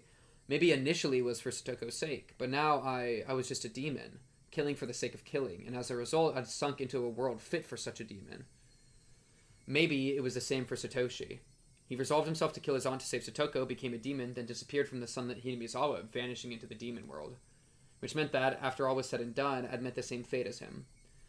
I tried to avoid making the same mistakes, but it happened anyway, which meant that maybe Satoshi was here. Satoshi had come to this world a year before me, so he would be here somewhere. Here's our special music. Then, surprised, I stopped walking. There was the second set of footsteps I'd grown so used to hearing. That's a thought. The empty, lifeless air wouldn't give me an answer. But I felt a strange kind of relief that there was someone there, that Satoshi had stuck with me the whole time. Let's go, Satoshi. Once more. This time we will set Satoko free for sure. I quietly slipped out of the house so my parents wouldn't notice. If they caught me now when I'd been out away too late for 2 days in a row, they'd give me a really angry talking to. I didn't have the time to allow for that to happen. Today I would put an end to it. If the dead body disappeared, then I didn't have to bury it. I could just burn it to ashes and then take them with me so I could kill him again every time he resurrected. I'd do it again. I'd kill him again. And this time I'd set her free. Outside, the morning light was so beautiful as to stagger belief. I went to the storage room to find weapons with which I could kill him for sure. Blunt or not, it didn't matter to me. Right now, I didn't need to care whether someone saw or if the police came. This world had gone crazy after all. A world where I'd shown up at the festival and had fun even though I wasn't there. Even if the police arrested me, I'd probably end up going right back home as if nothing had happened. Both me and that other Keiichi Maebara. Even without me, he'd fill in. I could vanish from Hinamizawa without anyone noticing. So basically, I didn't care if I was mistakenly killed. Even if I died, Keiichi Maebara would remain. After all, this isn't the world I belong in. If I was going to be killed mistakenly for Satoko's sake, then that was just part of my duty as her Nini. I appreciate this so much, dude. This is some real shit. This is some real shit, dude. Chapter 2 Keiichi could never. Chapter 2 Keiichi could never, bro. He'd be like, if I was going to be tortured to death by the person that murdered all my friends, then that was just my duty as a dude that I guess is her friend. Like, dumb-ass mode engaged. This is actually a stance worth taking, dude. I appreciate it, man. As those desperate thoughts became serious, the morning air felt more refreshing to me, strangely enough. What'd you find, bro? It was a hatchet meant for chopping thick firewood. First time you're ever going to use it. Its hefty steel blade was sinister, almost as though it was a tool meant for killing people. I don't mind a hatchet murder. I really don't mind a hatchet murder, dude. That's fine with me. That is fine with me. I couldn't exactly take it out in public like that, so I wrapped it in a little in some old newspaper and tossed it into the basket on my bag. What do you mean, bro? He's apologizing to his legs. I apologize to my bike for some reason. For the past 3 days, I've only used it for dangerous things. I've been riding this bike ever since I lived in my old town. I could walk most places I wanted to go, so I hadn't used it all that much. My mom had bought it for me when I entered cram school, thinking it would be a convenient way to get to the station, since it was far away. So I'd always used it to get back and forth from cram school. I'd only ever put textbooks and class materials in the front basket too. I'd never tried to put a hatchet that I'd be using to kill someone in here. When I came to Hinamizawa, life finally felt fun. I met the best friends ever and had some of the greatest times ever. Those times might have been shattered now, but it was my greatest wish that I could get them back, even if I had to risk my life to do it. That's how fun those times had been. I killed someone, and now I was at it again, needing to kill someone. Murder was a crime. I didn't believe that people should ever think murder was okay. But still, the times I'd had were enjoyable enough for me to commit such a crime. My friends were irreplaceable, and the time spent with them a treasure. Hanging out, laughing, sometimes tricking each other, but always in a friendly way. I didn't fear committing any crime, as long as it was for the sake of taking back those times that gave my heart so much pleasure. Yes, this was a value I decided to uphold. It wasn't something I learned from a school teacher. It was a noble path that I chose for myself. I like that. Though it is funny, because in Chapter 2, the friends were irreplaceable thing was kind of how you could say he was defending, he was like okay with Mion, but also it's still just dumbass. But let's not get into it. I thought back to when I'd first come to Hinamizawa. About how on the very first day, Satoko had welcomed me via a blackboard eraser with a rock in it. Favorite object? Satoshi's bat. That welcome really surprised the heck out of me. She would laugh, get angry, cry. She was never boring. She was obviously the most childlike one among us, but she was actually lively, full of vim and vigor, and good at meddling in other people's business. That went for Mion, Rena, and Rika-chan too. Wasn't Satoko the one at the center of everyone's laughing and banner? Bat Toshi, I like that. Satoko would try to look cool. Then Mion would make fun of her endlessly. And Satoko would cry, which would put Rena in a state of ecstasy. Rika-chan would be greatly delighted. And I happened to get mixed up in it. We would always fool around like that. It was lonely when someone wasn't around, but if I had to name one for whom it was the worst, it would have been Satoko. Agreed. Good line. Her smile was everyone's smile. Ever since she stopped smiling, so did the rest of us. And for the rest of us, not smiling was the same as dying. Slight correction, Mion and Rena were still smiling hella large at the school after she left sobbing. So, Keiichi, you have a good soul in this situation. Mion and Rena gotta get hatcheted next. Rika's fine. And for the rest of us, not smiling was the same as dying. It was just like when I was silently going to cram school every day, just to maintain my unchanging test scores. So basically, we were nothing when she wasn't smiling. She was full of hot air, but she was our princess, cute and unhateable. In that case, I was her knight, searching for the dragon's castle in order to win her smile back.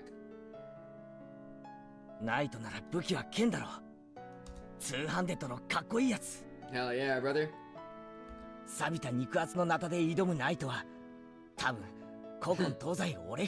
Hey, bro. You use what you got. Then I saw an old person in the ridge of a field waving to me. Oh yeah? Keiichi-kun kai? Asa no cycling kai ne? I reflexively waved back in a refreshing way. Should I really have been feeling so happy waving like that? Satoko's house would be right past this road, going beyond the rice paddies. The cicadas had woken up too, and the next thing I knew, I was the audience to their daily chorus. I gave myself a hit or two in the head and drove away my merry morning mood. I took a deep breath, then tilted my head back, quelling my pointless excitement. The body wasn't there. Its absence either meant my killing him had been an illusion, or that I'd killed him and he'd risen from the dead. If I was at the festival, then maybe I should have considered it an illusion. Coach probably thought that way, which is why he treated me like a lunatic. But it being an illusion was just impossible. I killed him without a doubt. Without a doubt. If that had been an illusion, then that would make all of this Hinamizawa I was in right now an illusion. If that was the case, then here's how it would end up. I was actually in a vegetative state due to a traffic accident, and I was currently dreaming in a hospital bed about how great it would be to spend time with friends in rice paddies like these. That was a terrifying thought, though. If this wasn't an illusion, then the only possible answer was that he'd resurrected. It would make him a literal monster. But if he was such a monster, then I was no less than a monster myself. Totem of Undying. I didn't hesitate to kill someone, and I could even wield curses. Takano-san had died probably because I'd cursed her. Or maybe that was a little much. If Coach and Oishi died too, like I cursed them to yesterday, then I'd believe it. Well, well, well, look what we have here. I set my bicycle aside and went to take a look. His motorbike wasn't here. Like, make it make sense. It just doesn't, like, then who rode it out into the wherever? Of course it wasn't. I sent it down to hell that night, throwing it into the Onigafuchi swamp. Or maybe, just like how the corpse was in here, maybe the motorbike didn't get thrown into the swamp either? The fact his bike wasn't here might have been because he had gone to town and hadn't come back. Not necessarily because I'd thrown it into the swamp. This is true. If her uncle wasn't around, then that was convenient on its own. That I would just show myself in, then wait for him to return, sharpening my hatchet. If he was there, forgotten sensations came back to my gut. A feeling of tension rose within me. The sensation was like poison, dulling my actions, but it could also be the trigger to allow me to awaken to my superhuman, otherworldly self.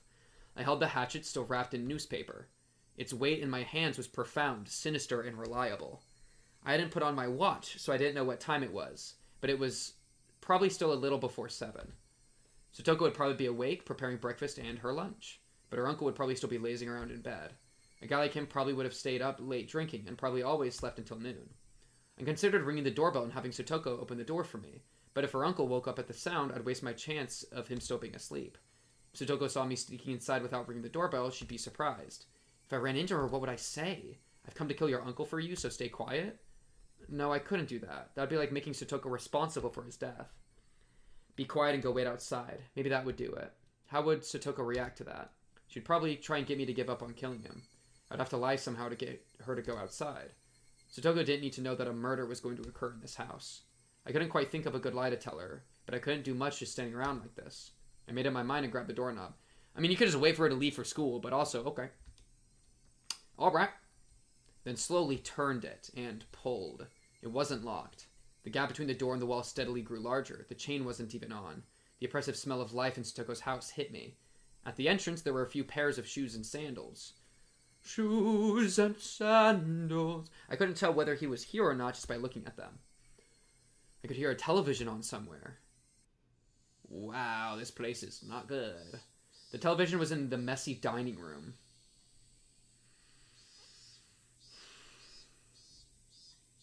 I mean, we gotta kill him.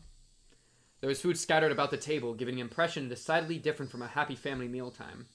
Meals were for eating food while thanking the person for making it, meaning whatever occurred in this dining room wasn't a meal. Nobody in sight, no sign of anyone either, but with the television on, he must have been close. Could he have anticipated my coming and be hiding, waiting for me? The tension I felt was so thick, so tight, that I thought it would choke me. The newspaper wrapping the hatchet's thick blade didn't hamper its power at all. It'd also be really funny if the cops were watching the house, or had, like, gotten him, like, taken him away to protect him, and we just get got.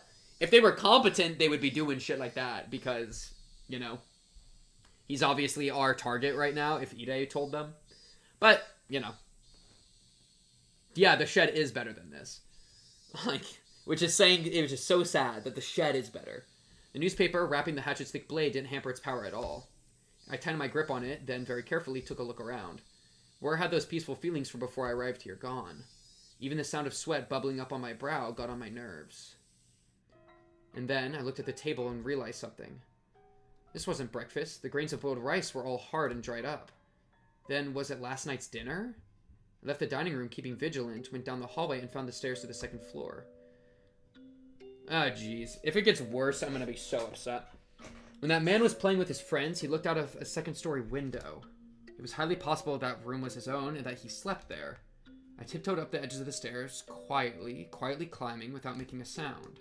I couldn't hear any kind of snoring. I didn't hear anything up there. Went through a few rooms, slowly and quietly opening the paper doors, checking inside, but I still couldn't find anyone around. To search more efficiently, I got down on the floor and pressed my ear right up to it. I could hear the television in the dining room and a low hum, perhaps of boiling water. It was then that I started to harbor some feelings of suspicion. This house wasn't right. It seemed like people had been here since the TV was on, but it wasn't normal for nobody to be around this early in the morning. I silently descended the stairs and went back into the dining room. I looked at the food scattered about, completely dried up rice, an overturned bowl of miso soup that he spilled on her, the package for a side dish bought at the supermarket. I could tell Satoko had definitely been the one who made this. The food was far from Mion's perfection or Rena's gentleness, but it was sincere. Judging by how she cooked for me at my house and from the type and amount of side dishes, I deduced the meal was from last night. The number stamped into the food package read 830620. June 20th, 1983. That was yesterday. And there was food for two, which meant that this was last night's dinner and Satoko's uncle would have been here then. Stop it, Keiichi. Don't even think about saying the word impossible again. Anyway, her uncle was here last night. That much was the truth. He had found fault with Satoko's food, thrown the bowl of miso soup, and flung the rest everywhere. Hidden deep within my feelings of calm and composure was lit a flame of anger and a curse. Should I have ever shown this man any mercy? Bump. I heard the sound again, the one from before, like a water boiler.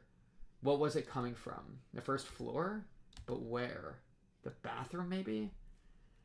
I'm so suspicious of so many things. I feel like I'm an insane person for even voicing them. I'm just like, I don't even know. Because, like, have we slept since, like, last night? The miso soup. So we went to school today.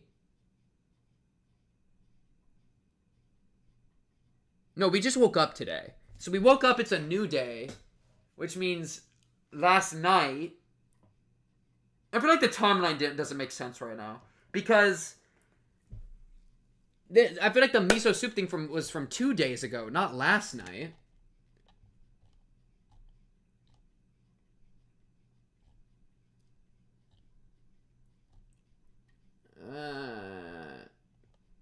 Because didn't we wake up again? Because we had...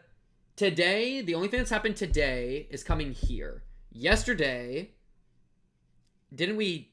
The Wishi stuff happened. It was nighttime. We were checking the corpse. It was dark. That's why we had the lantern. Now it's bright, which means it's a new day for sure. Which means if they had food yesterday night, that means he's guaranteed alive still. But this could also be food from 2 nights ago. And the miso soup would have been from 2 nights ago. I think it's just... I think I was thrown off by them saying... By Keiichi thinking, like... I deduced the meal was from last night. That's just not necessarily true.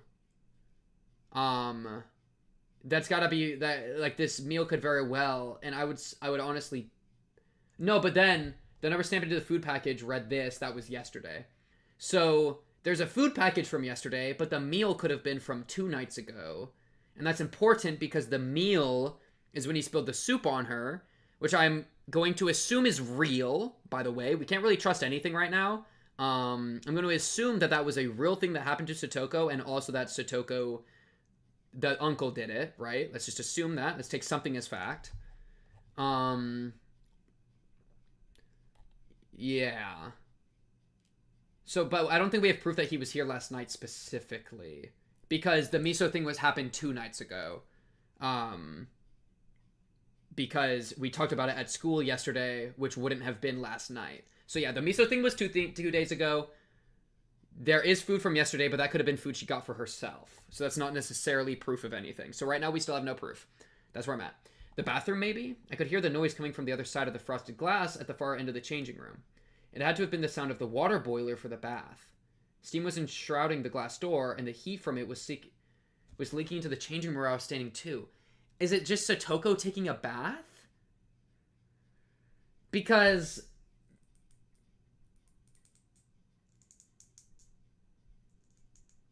I'm trying to remember the tip now. The tip from the chapter break was about, I'm stinky, so I have to do the thing again. Maybe there's a world that it's not Satoko, but it's actually Teppei, and it's like a cycle of abuse story, where like he also was abused and has like this. That's why he made it like a scuff about I just got out of the bath after when the fake police call happened, because maybe he has like a thing about like not smelling bad, but I don't remember if it said you're a smelly person or a smelly girl. I don't remember if there was a gender component in the person speaking. I would have to check the tip again. So, it's probably Satoko, but I don't know. Steam was enshrouding the class door, and the heat from it was leaking into the changing room where I was standing too. My misgivings deepened. People didn't normally take a bath this early in the morning. If one did, then it would mean that in this house, time had been stopped ever since some moment last night. Whistle, whistle, whistle. Was it being reheated? The water boiler in the bathroom had been active this whole time. I checked in a clothing basket and saw Satoko's familiar uniform stuffed in it. Okay. The uniform had stains and dried rice stuck to it. Certainly not something she could wear today. Okay, so it's probably her taking a bath. And so it was probably her speaking in the tip, which means that the uncle was saying to her something that a man that already died was speaking to her, which could only really be either her uncle died and she knew, and it's like an entire weird thing. I'm going to dismiss that. Or that her stepdad used to say something like that too. And that's part of the fuss that she had with her. In which case there's a little bit of truth to the abuse that she claimed with the police. Send it! The uniform had stains and dried rice stuck to it. Certainly not something she could wear today. It was probably from the miso soup at the dinner table yesterday. I looked hard at the frosted glass, but I couldn't see anything through all the steam. And then an electric surge ran through my mind, and a terrible premonition came over me. She couldn't possibly have been in there since last night. That would be impossible. Well, he can't imagine that she's taking a bath this early in the morning, but the abuse that we heard was that she was taking 3 baths a day, which would be probably right when she wakes up, right after school, right before bed. So this, we have information that means that this would have been conceivable. He's just tripping. But no, in Himiyazawa right now, nothing was impossible. I gulped audibly, then quietly pulled aside the glass door. We're walking into her... Okay, so this is insane right now. Let's talk about it.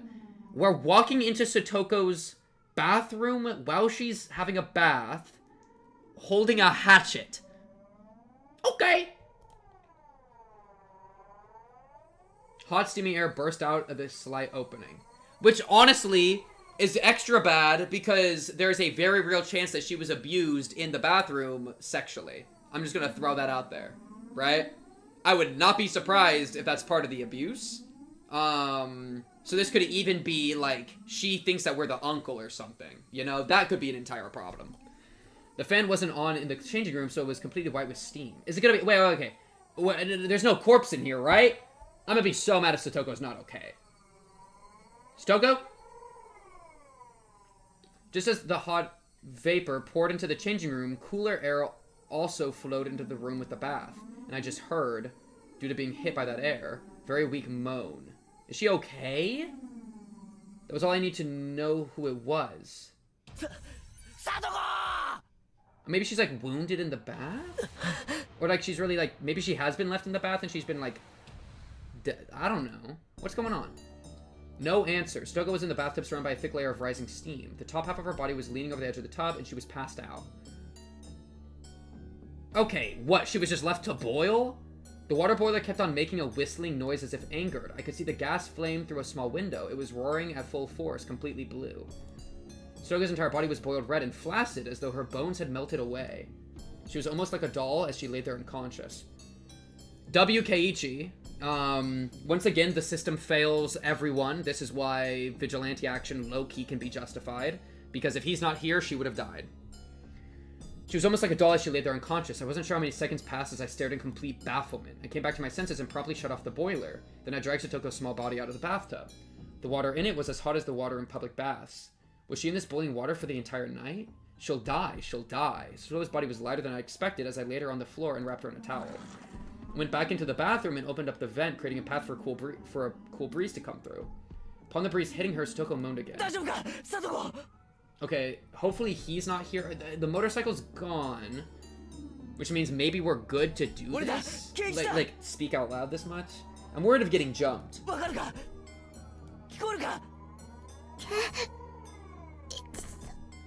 Okay. Let's, prepare ourselves emotionally for some really sad voice acting. Jesus Christ. Stoko recognized me and muttered a response, but I couldn't really tell what she was saying. Her eyes were muddy and unfocused. I could tell she wasn't completely conscious. Upon closer inspection, her limbs and waist were twitching slightly. This was way worse than normal overheating. This was dangerous. Didn't they call this heat stroke? Think, what would the teacher do if a girl passed out in the middle of summer during a marathon in gym class or something? Smart, cold thing on the forehead. There's a world... believe this is crazy. There is a world that we, oh, we have no way to carry her. I guess physically we carry her.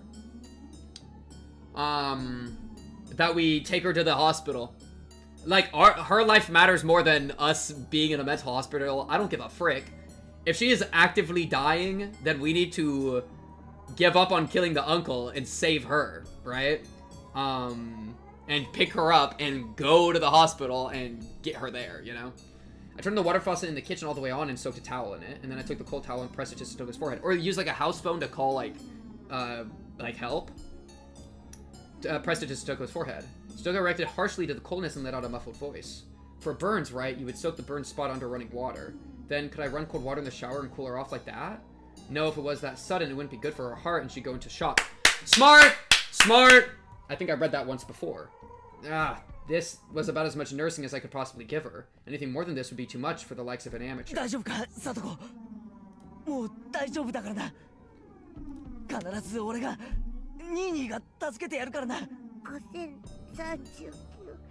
Why are you counting? Did you have to stay in there for a certain amount of time? What was Satoko reciting under her breath? I brought my ear to her mouth to better make out the mysterious spell-like words she kept saying. And at that moment, I understood what they were for. Satoko, so bad. People tell little kids in the bath to count to 100 a lot, right? So it's probably like, you smell bad, count to 10,000 or something stupid. Where was it? 5,039. Jesus Christ. Stoko was counting like that. But 5,039?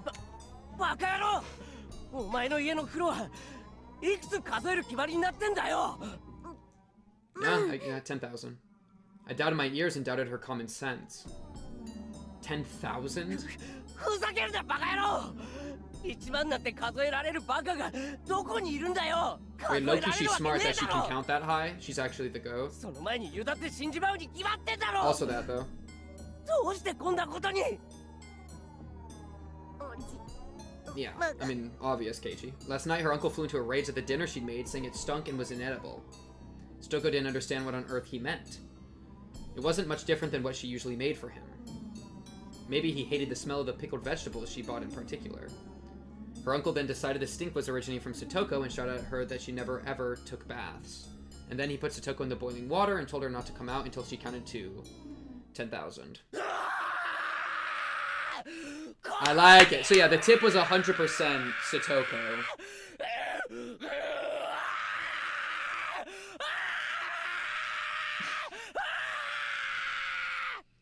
This is the energy we need!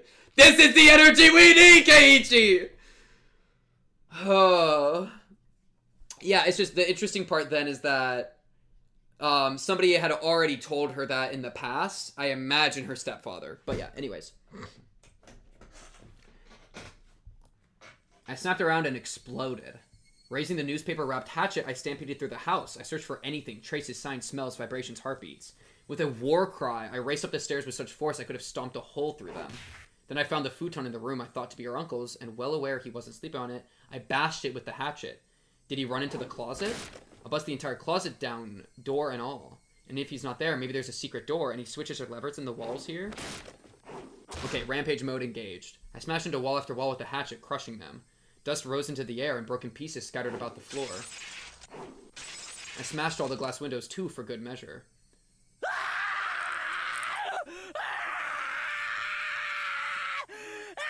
He's going full barbarian mode, dude.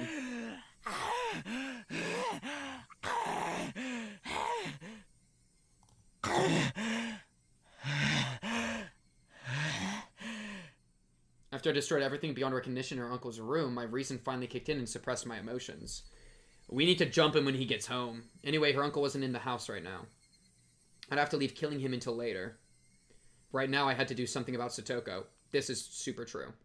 I went back to the changing room. Satoko was still lying limp on the floor. There was nothing more an amateur like me could do for her. I need to take her to the clinic. Yup. Coach had treated me like a lunatic yesterday and tried to lock me up in a mental hospital. I never wanted to see his damn face again, but I still need to go to the infirmary one more time. I need to have a doctor look at Satoko. I thought about putting her in the dirty uniform lying in the laundry basket, but I had no experience dressing someone, so it'd be pretty difficult. And we don't got the time. Shit, I don't have the time to be wasting here. I eventually gave up on clothing her and decided to carry her in her bath towel. That's fine. The clinic was close to Satoko's house. Good. It'd be way faster to carry her there than call 119 and get an ambulance. I threw the biggest towel I could find over her and prompted her to stand. Got you,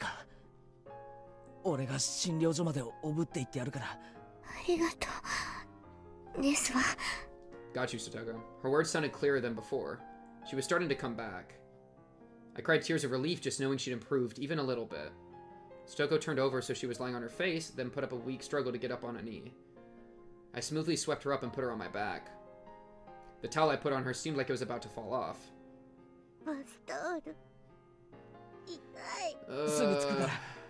Keiichi's locked in though. Right decision making, I like it. It didn't hurt one bit to carry Satoko, she was light, too light. The lightness actually made me uneasy. Yeah, she's underweight. Outside, it had gotten hotter as though eager to attack Satoko. Fucking cicadas, why did I have to choose this morning to get so hot out?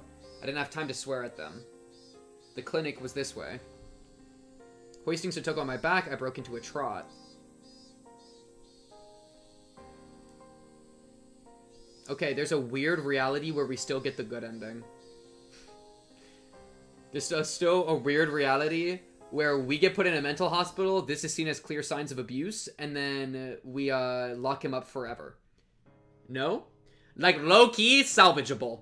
Alright? Low-key salvageable. We get to the clinic, we drop her off, because we're gonna have to walk in with her and set her down, and then we're gonna get spotted.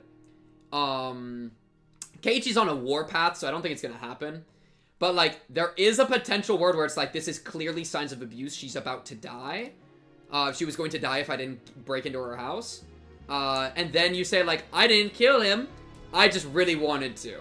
And you're a minor, and you were kind of crazy, it's fine. You take the therapy, mandatory therapy here for, like, 5 years. We take that shit. I don't care. Loki? Salvageable. The hilly road to the clinic, which I had never had difficulties before, was now torturous. Big beads of sweat formed on my brow, and at some point my breath had grown faint. The hatchet in my belt was heavy and made it hard to walk. I considered leaving it, but I couldn't let it go, at least not while Satoko's uncle was still breathing. The signboard for the Irei clinic came into sight, but I quickly noticed something was odd, so I stopped. Several red revolving lights were flashing at the clinic.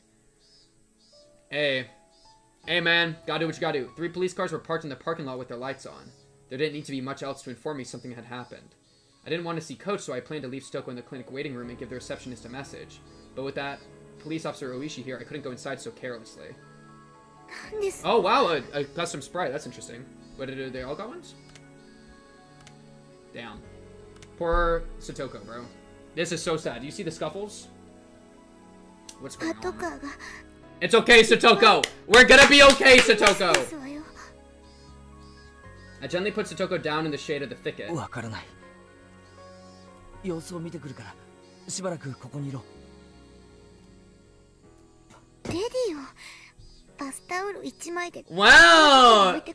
Oh no, look at that! She got a little bit of her personality back!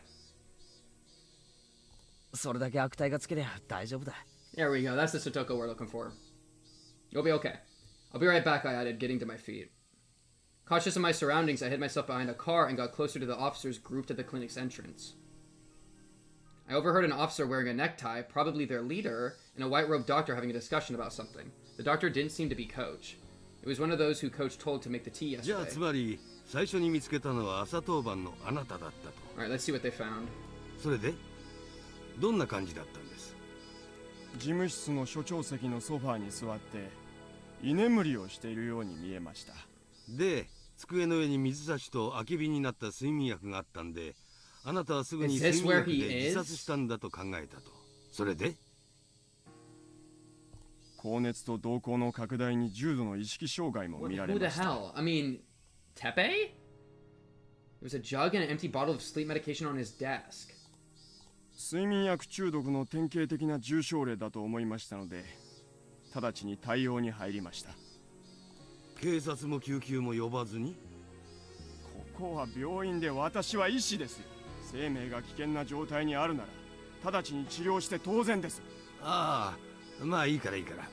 それで？呼吸が不正常だったので、人工呼吸を施します。And before Keiichi runs into the hospital and kills him with a hatchet in a hospital.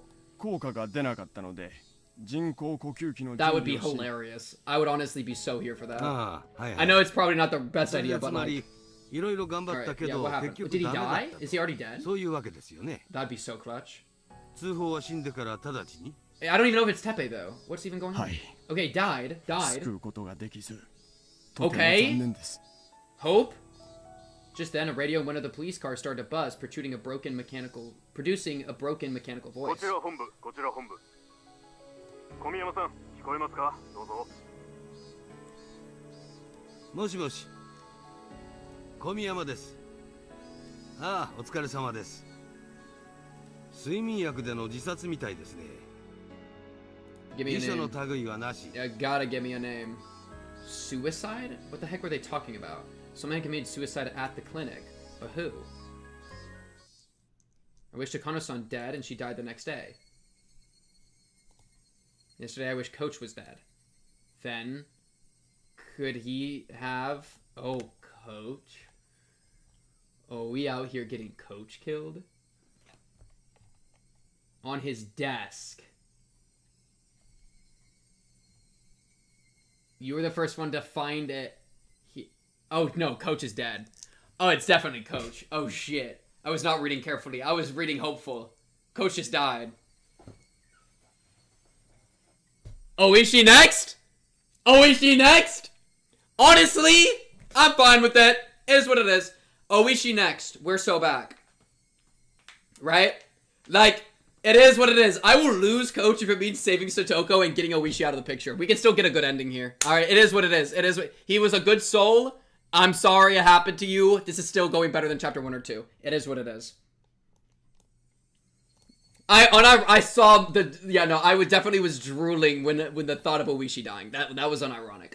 Then could he have? 普段から睡眠薬を常用していたとかは。あまり知りません。We're so back. 日頃疲れたとか死にたいとかそんなこと言ってました。 This sucks though, Rip Coach. 入江先生は普段からああいう性格で。Yeah, I was hoping it was Teppei so bad that I didn't read like I found him in the office thing. So I was right, Ire Sensei. They were talking about Coach. Coach killed himself. Why would he do that? There couldn't have been any reason he wanted to die. The only reason that came to mind was that I wanted him dead. This world was insane. If I wanted someone dead, they'd die. That was the kind of world this was. Except for Teppei, apparently. Then what about Oishi? What happened to him? If people really died because I wanted them to, then something should have happened to him too. そちらに応援が向かいました。課長からそちらは応援に任せて大石社の捜索に戻るとのことです。了解しました。じゃあすいません。Wait, don't tempt me. Don't tempt me. Oishi dead? Okay, so we're definitely, like, hallucinating beyond the point of any return, right? We're definitely in a mental hospital, like, in a straitjacket right now, right? Because this can't be real. Like, I don't even know what's going on. But I mean, I'll take it. I'll take an illusory Oishi death. The officers nodded and split up into the patrol cars. Did they just say searching for Oishi's car? Searching for his car. That meant he had gone missing. We're so back. Takano-san, Coach, and Oishi. When I wished for it, the very next day, they disappeared. No matter how angry you were when you said you wished someone was dead, it didn't normally happen. Everyone knew that wishing for it wouldn't make them dead, and that's why people could utter such curses so lightly. But the curses I uttered were being granted. At the time, I hadn't even been walking, and yet... Tap. I heard a footstep. What do you think of that, Satoshi? And it wasn't only one this time. Tap, tap. They came from behind. And they stood right behind me, reaching a hand for my shoulder. It's just Satoko. Are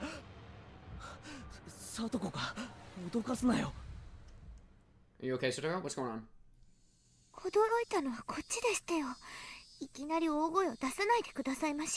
I mean, she's fine. Low-key, take her back home. Like, I don't see any long-term effects. Like, I don't want to deal with the cops. GG. It was Satoko. Her eyes were still unstable and focused, but she seemed able to at least walk on her own now. She looked far better now compared to her earlier exhausted state.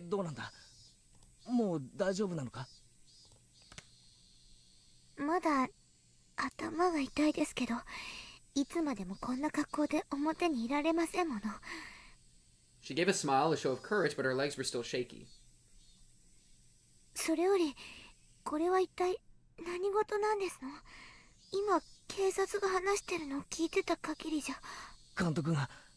Oh god. That's not gonna be good for her. Stoga was at a loss for words. Her face grew paler and paler, and I could tell she was doubting her own ears. Kate-san, それ本当ですの？何かの聞き間違いじゃないんですの？確かにそう聞いたよ。入江先生が睡眠薬で自殺したって。We gotta leave before she starts like crying loud. You know, we gotta like move away. Satoko went down on her knees and broke out in tears. 嘘ですわ。監督が自殺なんて。Oh no, now Keiichi, is Keiichi gonna feel responsible for... Yeah. And Keiichi's gonna be like, oops, that was me. As I watched Satoko crying and clawing at the grass, I felt myself trapped by guilt and remorse. I got so angry that Coach was treating me like a madman yesterday, that he'd betrayed me, that I'd thought he'd be better off dead. But even Coach, who to me deserved to die, still must have had people who loved and respected him, like Satoko here. In my selfish, egotistical anger, I wished for his death, and it was granted. And now Satoko was crying hysterically as a result. The guilt tore at my heart. I worked myself up to murder for Satoko's sake, and decided I wanted Satoko to be happy. But was that really all it took? Murder meant taking someone's life. It meant making everyone attached to that person sad. In Satoko's uncle's case, of course, nobody would be sad, so I didn't feel a sense of guilt at all. But Coach's death was different. I had wanted to make Satoko happy, and that had resulted in me inflicting a deep sadness upon her, hadn't it? But Coach killed himself. It wasn't my sprites for this. I feel like, and a lot of the, like, they very rarely do unique. Oh, that was so weird. Wait. Oh, the stream dropped. We're back though. Okay, well, wait. What's going on? I'm dropping frames.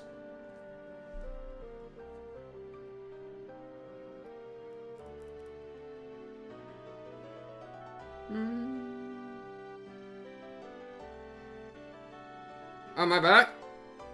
I think I'm back. Back? Question mark? We're back? We're good? No weighing. Oh, did it just reset the full stream?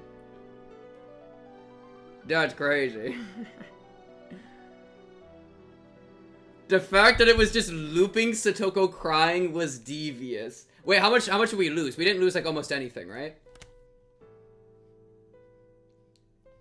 Okay, sorry about that, chat. I just looked over and I dropped like 117 frames. That was so random. It very rarely happens. Okay, but her crying means it was right here. So, yeah, we haven't really moved. Okay, cool. I did do the different sprites for this one.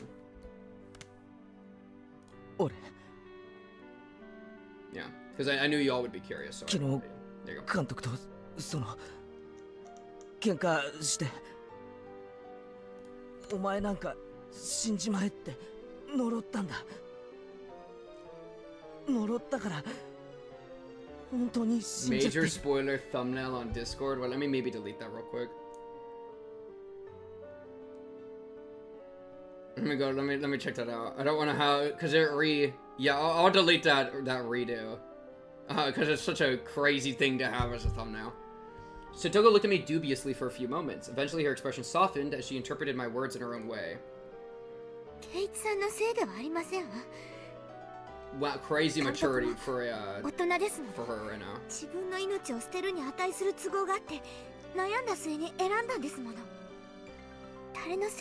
Holy shit! Enlightened response. She smiled a little, trying to comfort me.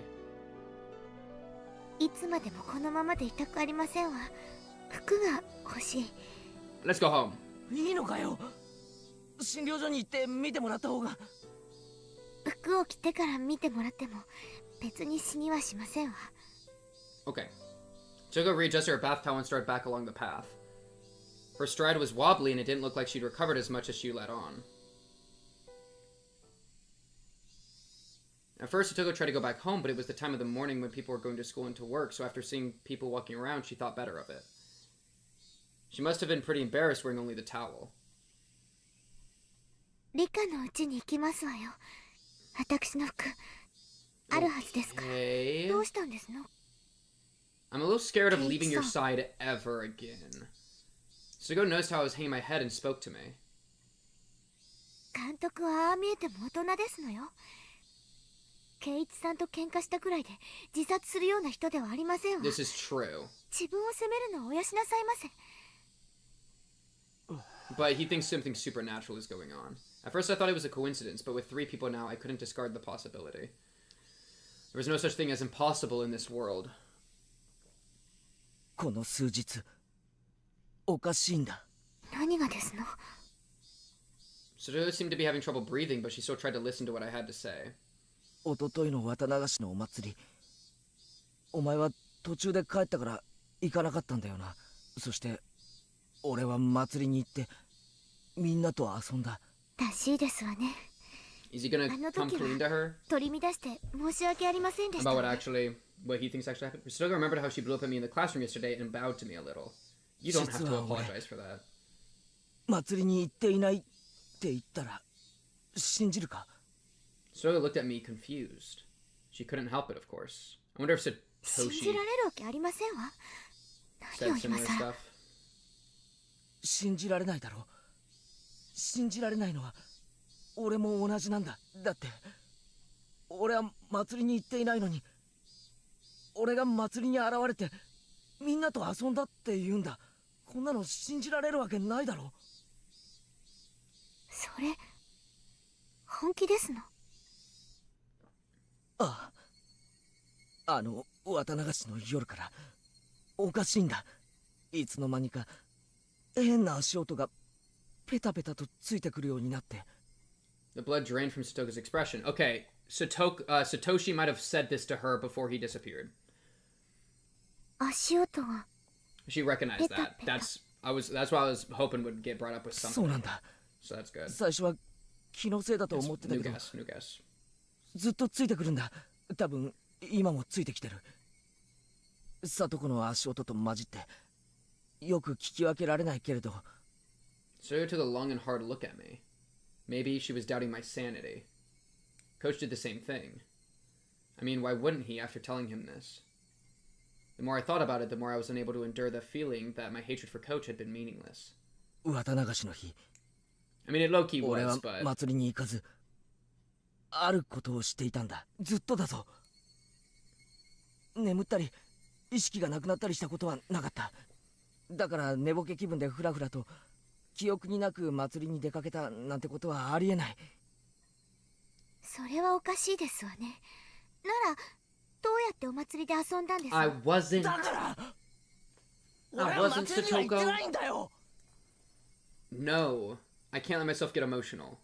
Clutch? If I get agitated now, that'd be like proving that there's something wrong with my head. あ、ごめん。みんなが信じてくれないんで。So yeah. ケイイチさんがそう言うなら信じてあげますわ。それであの夜高野さんに会ったんだ。それで Okay, so we're gonna do the three people I cursed have died. 心の中で念じたんだ。 Okay. お前なんか死んじまえって。高野さんってどことなくそういう雰囲気がございますものね。その気持ちわからなくもありませんでしたよ。She said, yeah, damn, I thought that too. 知ってるか？昨日の話だ。どこかで焼け死んだらしい。 That happens even if he doesn't wish for her to die, though. I mean, he can't know that, but chapter 1 and 2 or chapter 2 that happened, you know? 俺が死ねと願うと。 In chapter 1 she 次の日 disappeared. には死んでるんだ。それから警察の大石ってやつも知ってるか？ Oh, yeah. ムカつく太った Annoying 刑 and 事み fat. たいなやつ。 Agreed. Sugo nodded a little. さっき警察が話してるのを聞いたんだが、どうもあいつ行方不明になってるらしい。 No, this is so strange. If you told me that, if you told me 4 hours ago that we'd be talking to Satoko while she's in a towel after passing out, unconscious, burnt, heat stroke Andy, because of abuse, that we'd be that Keiichi would be telling her about the people he was wishing that were dead, I would have said you were smoking crack. それ Like, this is... I mean, I get how it's here, and I don't even blame him. Like, it's fine. I don't even know what we'd be doing otherwise. They might as well freaking who cares. It's all... It's... I feel like this isn't something to say, but like what is going on? I mean, thank goodness at least she's missing, though. This feels good. He's only missing, but he's probably dead. For a little while, Satoko was at a loss. A long silence ensued. The only hope is that there's a Satoshi connection. I'm not pulling your leg, dude. それは怖い話ですわね。 Okay. ケイイチさんにせめて嫌われないように気をつけませんと。それだけじゃない。もっとおかしいこともあ Are you る gonna んだ。 come out about the uncle? Oh, here it comes. おじなんだ。おじさまの話はやめてくださいましな。昨日いたんだろ、お前の家に。あの人の話はやめてくださいます。嫌なんですの。ありえないんだ。あいつがいるわけがないんだ。やめてって言ってますのよ。あの男が綿流しの夜以降いるわけがないんだ。だってあの男のことはもう嫌なんですの。俺が殺したんだ、この手で。 Even the cicadas stopped crying. Her face was streaked with tears and it stiffened even more as she looked at me in disbelief. 俺が綿流しの祭りの夜に Probably the only acceptable way to talk about her uncle, だ dude. からお前の家に帰ってくるなんてことはありえないんだ。 The curse power is such a random thing. I just don't even know what to do about any of that. So it's not like they're getting like Death Note heart attacked, right? Like he had like sleeping pills and stuff. So it's just I don't know. I don't even know. But still, he went back, and last night he found fault with the dinner you made him, yelled all sorts of things at you, and then basically boiled you in the bathtub. That couldn't possibly have happened. So we technically still haven't seen him, but also the corpse thing, it's super confusing. だがそこには死体はなかった。 I don't know. こんなことがあり得ると思うか。確かに殺したのに死体がないんだ。そして何事もなかったかのように帰宅してお前の前にこんなことがあっていいはずないだろう。 Stoko's entire body stiffened. She was shrinking away like there was someone in front of her about to hurt her. お前も。 Yeah, lower your voice. Come on, don't. 俺のこと。 頭が変になったって思ってるんだろうな。無理もないさ。俺だって信じられない。圭一さんはきっと偶然呪った人が死んでしまったんで混乱してるだけに違いありませんわ。監督の自殺にショックを受けて気が動転してるだけなんですのよ。今日はもう学校休んでお家で休んだ方がよろしいと思いますわ。私はもう平気ですから。どうかご自分の体を大事になさいまし。Sue spoke like she understood me, but she also told me to go home. I could see the revulsion in her face and knew that she didn't want to be around me anymore. サトコをちゃんと診療所まで見送ったら俺も帰る。サトコだってまだ足元がフラフラじゃないか。途中で倒れたら大変だぞ。私はもう本当に大丈夫なんですのよ。男の人にいつまでもこんな姿を晒していたくないんですのよ。You're not okay. Those sound effects are not the sound effects of someone that's okay. She waddled up the shrine steps looking like she was about to fall. I immediately ran up to her and helped her stay on her feet. She's gonna... But then Stoko promptly jumped away from me. Yep. That outright rejection hurt a lot. Once she got to the top of the stairs, her breathing was ragged and she wasn't even looking at me. At this point, I was being ignored. Well, it was more like she didn't want to have anything to do with me. It really was a feeling of rejection. And that hurt my heart more than any blade could have. This was the path I chose for her sake. To be treated like this at the very end of it all was just so saddening. Don't be naive, Keiichi Maebara. You never wanted to be repaid in the first place. We still gotta kill him. You didn't do it so that Satoko would thank you. You did it for Satoko. You did it so Satoko would be happy. And that was what led to this ending. Rika-chan's house was a disaster prevention storehouse used by the town council. Is this is this it? Or maybe this is the assembly hall? If you went past it a little further through the shrine grounds, you'd apparently reach the back of the assembly hall. Stoko was heading there, walking quickly, the gravel under her feet crunching as she went. Did she want to get there as soon as possible, or did she want to run away? I couldn't tell. And then I heard the vigorous sound of wings flapping. I turned around and saw a crow. Omen? I hadn't seen many crows since coming to Hinamizawa. I saw them a lot in my old town, though. On garbage day, they'd flock to trash collection points, peck through the bags with their beaks, drag out the contents, and have a feast. As I was remembering that, I saw a few crows flocking around the shrine's donation box. And I thought how terrible it was for someone to leave a garbage bag in a place like that. The cicadas quieted. What's in the donation box? Breathing stopped. Thought ceased. Even time came to a halt. I ran over to where the crows were flocking. I ran there in order to drive a horrible idea out of my mind. I definitely hadn't wanted this. There's no way I would ever wish for this even by mistake. This was not... What? Is that a Rika-chan's corpse? I mean, this looks like a Rika-chan corpse. I can't even understand this. When they noticed my vicious approach, the crows all flapped upwards, fleeing into the sky. When the crows' big black bodies flew away, they exposed the garbage bag. Okay, but why? Did he wish for her to die and I forgot about it? Or we just killed Rika randomly? What had I seen there? The scream had escaped from my throat before I understood what I was looking at. What was this? Stoko came over as well, realizing something had happened. and she looked over my shoulder, then she screamed as well. This wasn't... The garbage bag was crimson, dyed in fresh blood. Enough of this stupid roundabout way of saying it. That's right, yes. Yes, it was Rika. Our friend, Satoko's best friend. Always easygoing, clever as a cat, but so cute you couldn't hate her. Our friend, Rika-chan, Rika-chan was stark naked. She was face up, limbs sprawled. Her eyes were like glass, just staring up into the sky. And... Rika! Oh, we're voice acting this? Rika! Okay. Yeah. Rika! Let's voice act the, like, 10-year-old finding her best friend dead. So... No, not salvageable anymore. I don't even get it. I just don't get it, man. I couldn't think of a reason she would be dead here. Like, curse or no. Well, I mean, I guess she could just be dead because the locks again. I mean, she's doomed. No, okay, no, she is cursed to die. But why isn't Mion the one that did it? That's what really is throwing me off. I guess it makes sense she's dead because because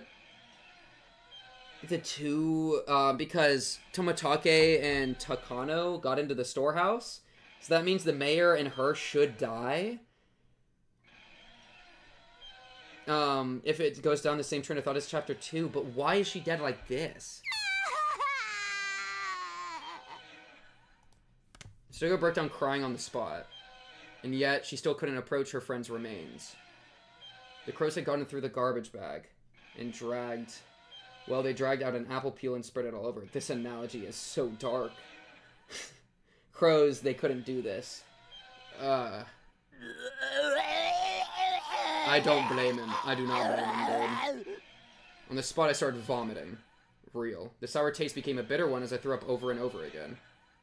Rika-chan, her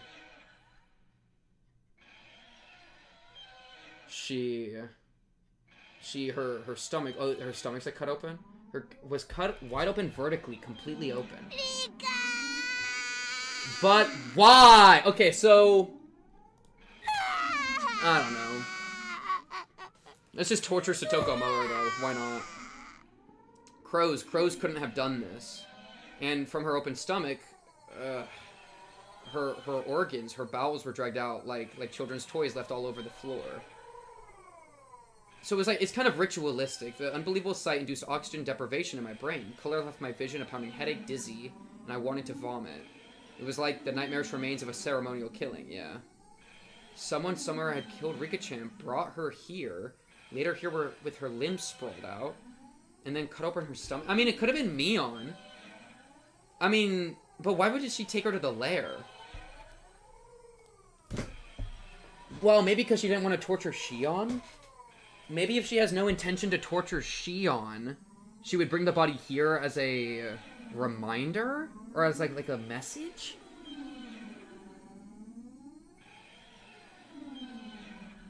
Well, I'm pretty sure that they broke into the storehouse again because Tomatake and Takano are dead.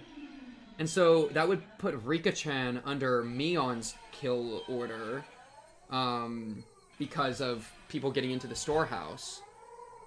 And so, therefore, I'm just gonna blame Mion because there's precedent from chapter 2 of her doing ceremonial killings. And then for it to be here instead is as a message. Because she doesn't have to kill a bunch of people, she only has to kill one. And it's, I don't know though, this is just incredibly strange. And horrible. Red and pink viscera were sticking out of her gut, and her intestines were scattered in every direction like it had been for fun. And that is low-key Mion energy. The entire ground was covered in an ocean of red and black. A few of the crows had hopped around inside that ocean. They walked through the sea of blood, leaving bloody footprints, and those footprints, there were several still left on Rika-chan's body. Those sinister prints made it seem even more like a bizarre ritual killing. I may have wished for Takano-san and Coach and Oishi to die, but I didn't remember ever wishing for Rika-chan's death. That's what I'm saying, yeah.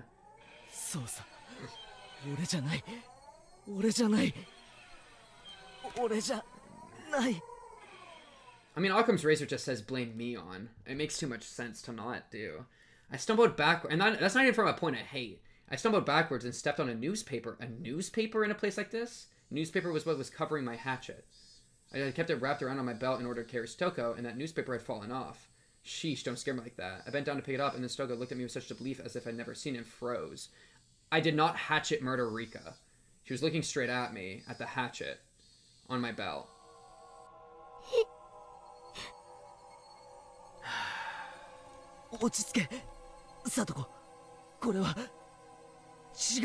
We're saying this isn't what it looks like now? Just put us in a mental hospital, dude, and end the chapter. Stoko, trembling madly, backed away.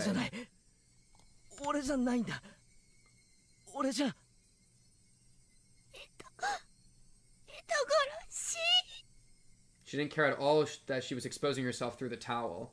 She just trembled and tried to step back from the demon in front of her. No, but murder's ethically good. If the theme is murder bad, I disagree. Murder ethically good. I don't give a frick, man.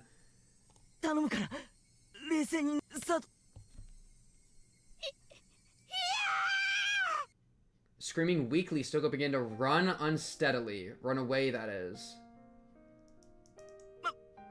It's too dangerous for her to just run away. But what are you supposed to do? Chase her through the woods? Like, the way she ran away, it was so weak, so slow. So if I wanted to go after her, I could have caught up. But if I tried to grab Stoko's shoulder or something right now, she might actually go crazy. So I had to follow her and try and clear this up. Takano-sanを殺して、監督を殺して、大石さんも殺したんでございましょう。おじさまを殺そうとして、リカまで。 You killed my uncle? I thought your uncle was alive. 違う。俺じゃない。俺は殺してなんかいない。何を言ってるんですの。あなたさっき自分で言ったじゃありませんの。死ねって、死んでしまえって。それでみんな死んでしまったんでしょ。 Why would I ever want Rika to die? 俺は死ねって思っただけで別に。自分で何をしたか記憶に残っていないんでございましょう。そんな人の話なんか信用できるわけありませんわ。人を殺した時の記憶が欠落してるだけなんじゃありませんの。いや。Since when is this what I wished for, by the way? Since when did I wish for this? It's in case your uncle shows up. 説明してごらんなさいな。これは。ほら。ケイイチさんは殺人鬼じゃありませんの。どうしてですの。ちょっと意地悪だったけど。You were a little mean. 優しい。一度は本当のニーニーかもしれないとまで思ったのに、どうしてそんな風になってしまったんですの。 She's revoking Nini status. I might have been able to slowly answer each one of Stoko's questions at a time, but in this situation, explaining my innocence in such a short period of time was impossible. I mean, I didn't even know if I was really innocent anyway. At the very least, I killed Satoko's uncle. There was no body, but I killed him, without a doubt. At that point, I was far from innocent, and I wished Takano-san, Coach, and Oishi were dead. Oishi deserved it, and that curse of mine was granted. When I wished for Takano-san to die, I didn't think of it as anything more than a normal thing you'd say to someone you didn't like. But then she actually did die, and I realized that if I wanted people to die, they would. And hoping it would happen again, I cursed Coach and Oishi to the same fate. So even ignoring Takano-san's death, Coach's and Oishi's were completely premeditated crimes. Oh, but you didn't... No. When she actually did die, and I realized if I wanted people to die, they would. No, you still weren't sure. And also... You only heard that she was dead... Oh, no, it was right... No, you did hear she was dead right before you cursed Coach. But you weren't sure. But, okay, I can see what you're saying there. Was I a killer just like Satoko said? Was I unable to distinguish between illusion and reality and turned into a demon without remembering it, becoming a killer who carried out Oyashiro-sama's curse? I mean, it would be a really ironic way to kill, it would be a really ironic way to kill, Ire. If Ire was gonna sedate us with tea, and then we make him giga overdose on, like, his jug of water by putting 1,000,000 sleeping pills in it. That, honestly, if it was a murder at all, low-key, that would have been so funny if that was Keiji. Like, that would actually have made some, like, little bit of sense. Because, I mean, we do have people that are, like, turning demon mode randomly. So maybe he, like, let a demon in order to, like, kill, the uncle. I say kill because it didn't even happen. And then after he let him... Oishi's favorite car with his AC. And then, that was letting the demon in. And then demon just took over? But it just doesn't really make sense with time. I mean, we could just say there's like 2 versions of him running around or something. Or like, I don't know, frickin' who cares? Maybe blah blah blah. I don't know. Like, this could be somewhat true, I guess? But then Ire doesn't have a reason to die under Oyashiro-sama's curse. Oishi has plenty of reason, but I'm surprised it would have taken this long. Takano did have reason to die. But also, when would he have done it? It just doesn't really make sense. How would he have done it? How would he have found Takano? There's just so many, like... It would just be like supernatural oogly boogly. Oh, it was him not responding during a report because he went missing. LOL. Still useless tip. Don't give a frick, man. I hate Oishi. I'm glad he's dead. Rot in hell, you pig. No, that couldn't be. It was impossible. Ah, damn it. The very word impossible is impossible in Hinamizawa right now. How many freaking times have I said that word these past 3 days? Stoko had started crying again and was walking unsteadily. At first it felt like she was still running, but now it was like she was walking away crying from someone bullying her. どうしてこんなことになってしまったんですの？どうして There was an answer to that, then I wanted to know it too. Why? Why had it turned out like this? ニーニーがいなくなってずっと寂しかったけど、ケイイチさんが転校してきてくれて、またみんな明るくなって楽しくなって、毎日が You're telling me, dude. Yeah, she was right. Those days were bright and beautiful. And yet, after that, Stoke and I shouted the exact same thing. The cicadas were sneering at the spectacle, our strange game of tag. Ah, shut up, shut up, shut up. Eventually, I heard the murmuring of a stream. The forest parted and a suspension bridge appeared. Oh, new environment? Stoka was crossing dangerously, wobbling as though she might fall at any moment. And when I stepped onto the bridge, it swayed a lot, causing Satoko to stagger and fall on the spot.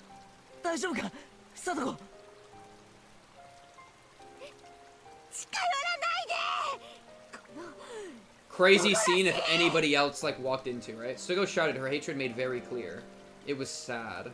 If words could cut, then this warmth flowing from my eyes would have been blood for sure.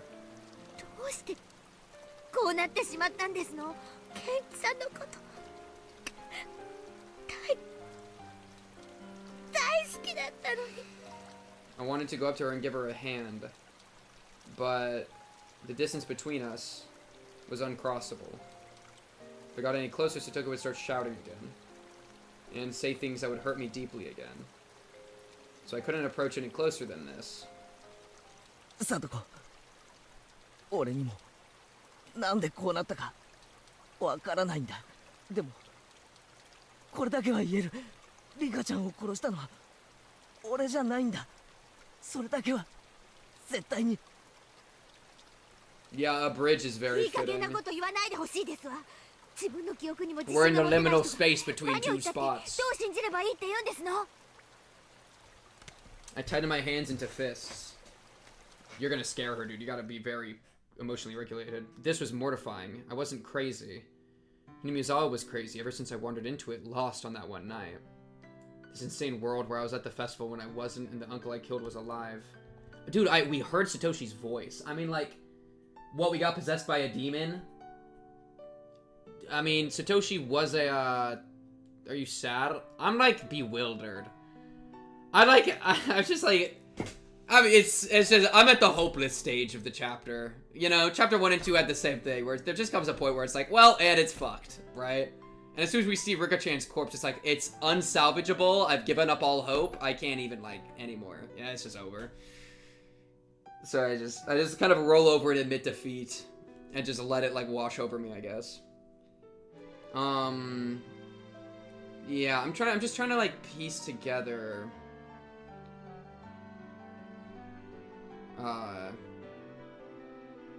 the demon stuff, but we don't know.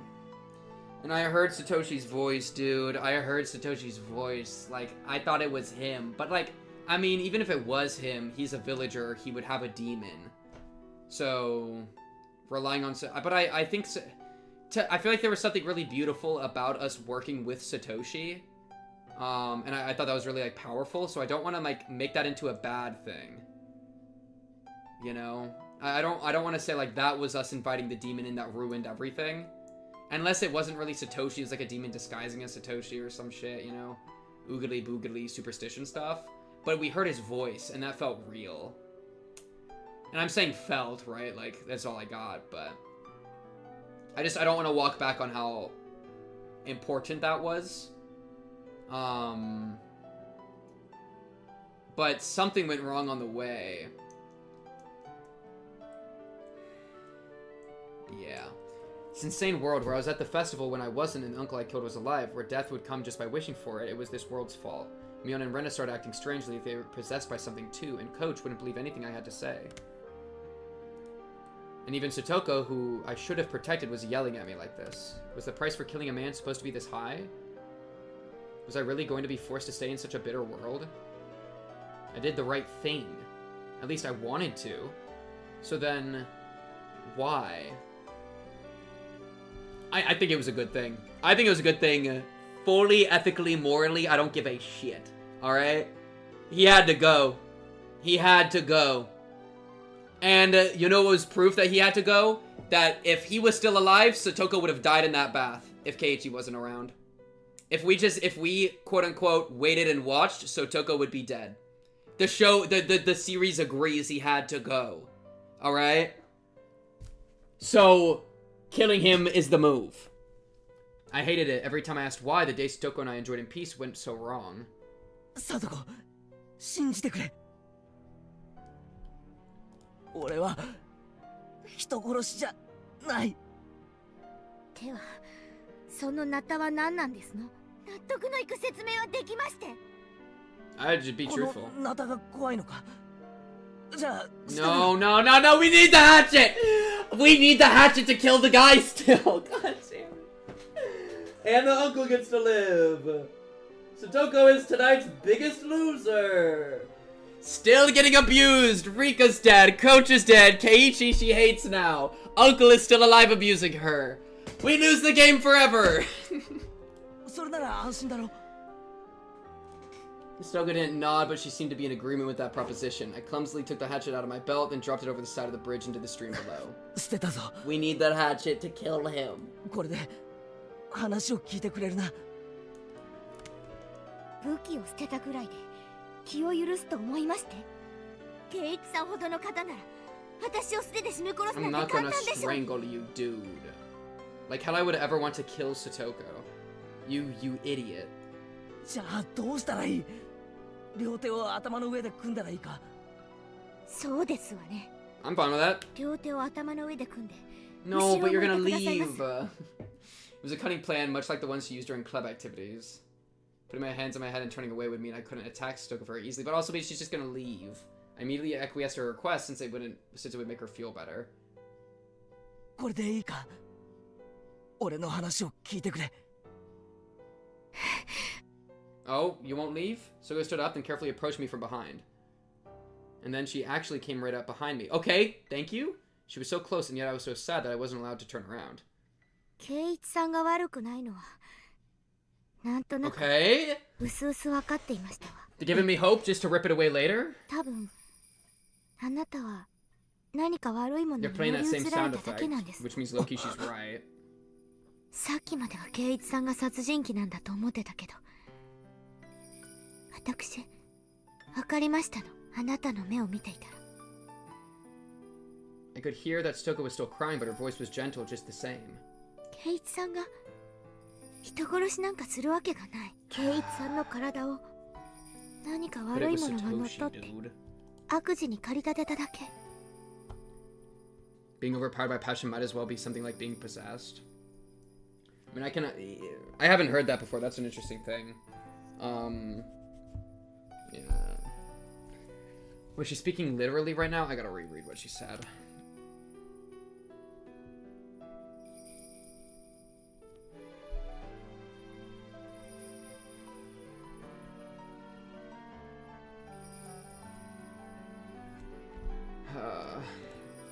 Was she trying to admonish me? I couldn't tell. 思えばひょっとするとあの人たちもケイチさんと同じものに乗り移られていたのかもしれない。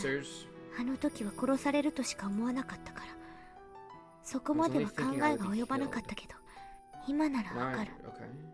あれは乗り移った何か悪いものの仕業だった。I'll take this right now.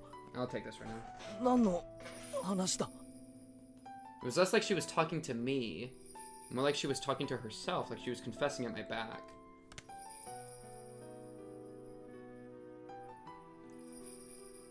I wonder if Satoshi ever, like, flipped on her at all at the very end. That'd be interesting to me. If he was also possessed, in a sense. But the more likely is that it's her, many abusers. I mean, the aunt and the uncle, right? It felt like she was less talking to me and more like she was talking to herself, like she was confessing at my back. Oh, you felt possession? What do you mean? Stoko's voice started to become mixed with sobs. Her pained voice tore at my heart. But I didn't know what Stoko was talking about.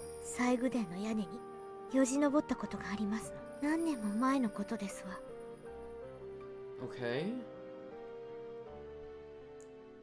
She's confessing as some sort of, like, sacrilegious sin of hers? I mean, that'd give, like, a supernatural reasoning for why she got, cursed, that everyone around her would always die, but also... Once when Satoko was playing hide-and-seek at the shrine grounds, she climbed onto the roof of the storehouse for ritual implements, which everyone said not to go near, and hid. Then Satoko saw that she could get in through a window meant for ventilation. I see. For Satoko, the word curse was plenty scary, but she was more curious about what was inside the unknown storehouse. She removed the grating on the window, which was already hanging off, slid her small body into it, and climbed down inside. It was too dark to see much, but after descending, she realized just how high up she'd been. Despite the darkness, she could see a few things around her thanks to the faint light coming from the air window. I wonder if she can even get out without needing help. And to her disappointment, it was just a regular old storehouse. She tried to leave, but the door was locked up tight from the outside, and it was made to not open from within. She would have to go back out through the ventilation windows she'd come in from. But the window was high on the wall, and there was no way she'd be able to climb back up. So she'll need somebody to help her. Satoko desperately tried not to cry and racked her brain thinking of a way to get up there. There were a lot of birdcage-looking things hanging by chains from the ceiling. Is it gonna sound like a child jumping on floorboards, perhaps? We figured out the source of the... Okay, mystery solved? Wait. During the break-in, when we were in the storehouse, we heard a child jumping on floorboards far away. Perhaps a child jumping trying to reach a window they couldn't reach. It was Satoko. I don't know, that's... Okay, I don't know why we got to hear that, but I think it was Satoko. Very cool.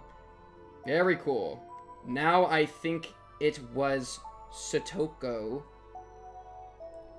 from years past. Yeah. Well, from years past, it's like the echo of her doing it. 'Cause she broke into a place once.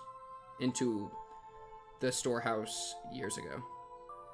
You think they care about the timeline? Nope. Confirmed. I put it in my notes as a theory. She took the hanging chains and strung them along the wall. When she climbed up the bundle of chains, she might be able to manage to climb up to the ventilation window. There was nothing else she could do, so she had to try. And try she did. It was dark and creepy, and she didn't want to stay there forever. The more she thought about that, the more she panicked. She climbed the bundle of chains. Toko could hear the clinks and clangs of everything creaking under her weight. And then, just as her hand reached the window, one of the metal fixtures she used to stick the chains on the wall flew off, and the chains all began to pull loudly and furiously every which way. Spurred on by the sounds behind her, she managed to get back onto the roof from the window. Okay, we didn't get to see her hopping, but I'm gonna believe it.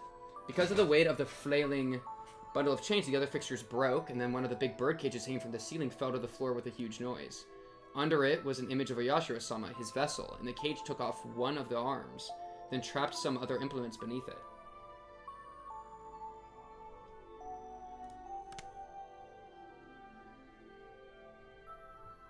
Oh, the cage broke one of... Okay, the cage broke like the arm of a statue of him. One of the arms, like a missing arm. It's all connected. Just like Chapter 1. Chapter 1, the damn missing arm, the guy that died, that got chopped off. Then trapped some other implements beneath it. It didn't take very long for her to grow scared of what she'd done. The deafening noise could be heard from the rest of the shrine grounds. A few other children heard it and gathered around. And of course, Rika was one of them. Then Rika's father, the shrine's priest, with an angry look ran over. And then, as for what happened next, it was painful to remember. The only one who knew where Rika's parents kept the key to the ritual storehouse was Rika. There's a hydrate. Yo, bro. Alright.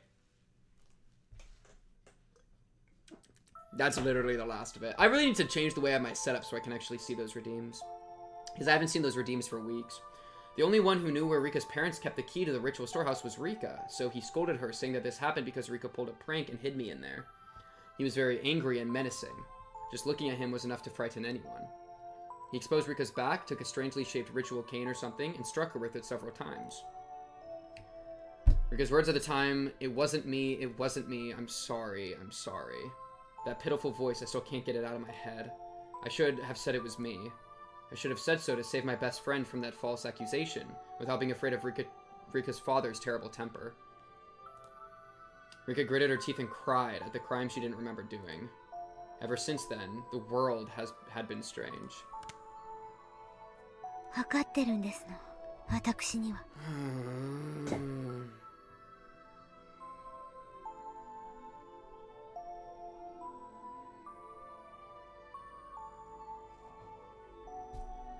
That was Satoko's perspective, yeah.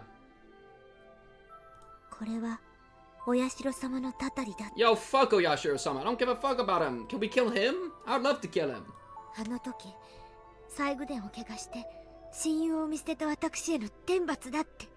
お社様のたたり。父も母も濁流に消えた。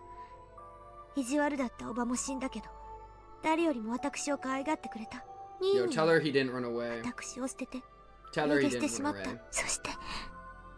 そして圭一さんが転校してきて、やっと楽しい毎日が戻ってきたと思ったのに、今度は圭一さんが取りつかれて、リカも殺されて。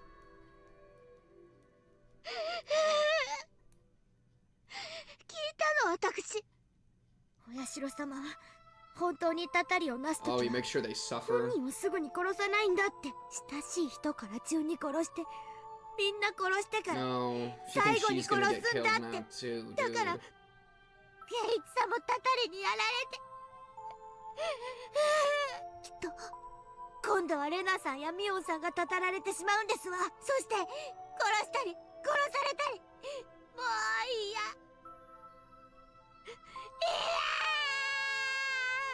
落ち着けよ、サトコ。たたりなんかない。誰もお前をいじめたりなんかしないって。 I'm not gonna. I don't know, bro. When I turned around, I was thrust away with amazing force. Given my hands were awkwardly placed on my head, I couldn't take the fall and lost my balance. And I'd been pushed not into the bridge, but to the side. Yo, I see suspension cables. You're not falling. Towards the stream. No, this can't be happening. Whoa, no. There were plenty of things to grab onto there. Your ass couldn't fit. As one last miracle, I was allowed to grab a cord hanging from the bridge. Far below me was the stream. We were pretty high up, and below were rocks of all sizes. If I fell, it clearly wouldn't be pretty. The entire bridge was tilting under my body weight. My frail little grip probably wouldn't last another minute before my fingers had to let go. I didn't understand myself, what I meant by shouting her name then. Was I asking her to save me? Or like blaming her? Yeah. Or why was I asking her why she did this? Finally, everything came back into focus and I saw Satoko. And I was surprised at what an odd expression she had. Oh, she getting possessed now? Oh, okay. Curse confirmed real. Nope. We're going to the top of my notes. Even above the title, Higurashi. No, actually, I'll let that stay. Top of the notes. The curse is real. Everyone is getting possessed. I don't care anymore. GG. It was the first time I'd seen it. It was an expression of righteous anger, meant only for those who needed to die. Wait, are you not possessed? Low-key? Wait, you just... Okay, Satoko, respectfully, you just said I wasn't the murderer! You're contradicting yourself! But you just said I wasn't the murderer! The curse got you too. Like, she was just saying that the curse was killing people. And then, right before all... Okay, please. You were possessed. That means I'm not the one that... Keiji-ken could never kill someone. Oh, maybe she's trying to kill the thing that's possessing me? Oh. Oh, okay. Okay. Yep, no, she's trying to kill the thing that's possessed. Okay. Sorry, Stoko. I'm not flipping on you. I was just upset. Yeah. She's losing it. Okay, it's fine. Well, this is a good way to go, guys. This is pretty much as bad as it could have gone, so... As she screamed, she jerked the bridge to and fro. She didn't have to do that. I was going to fall anyway.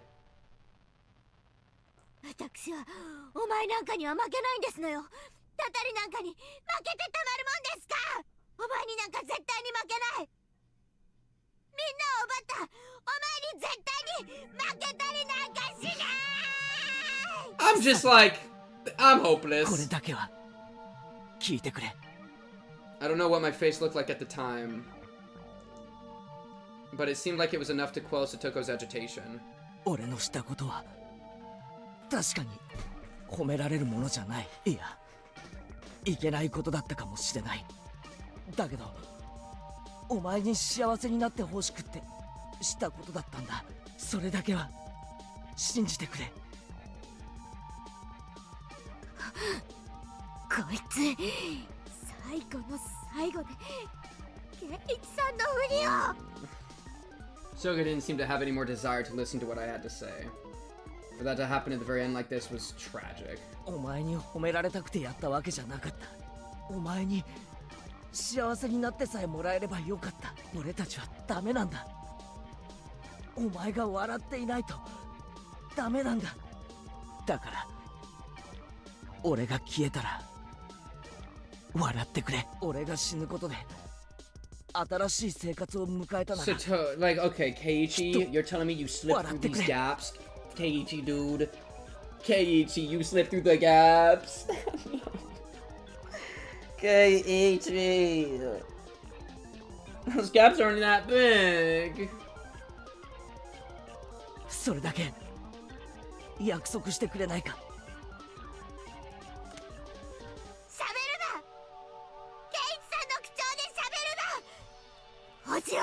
Just kill us. I just want to die. I just want to die. I just want to die. I just want to die.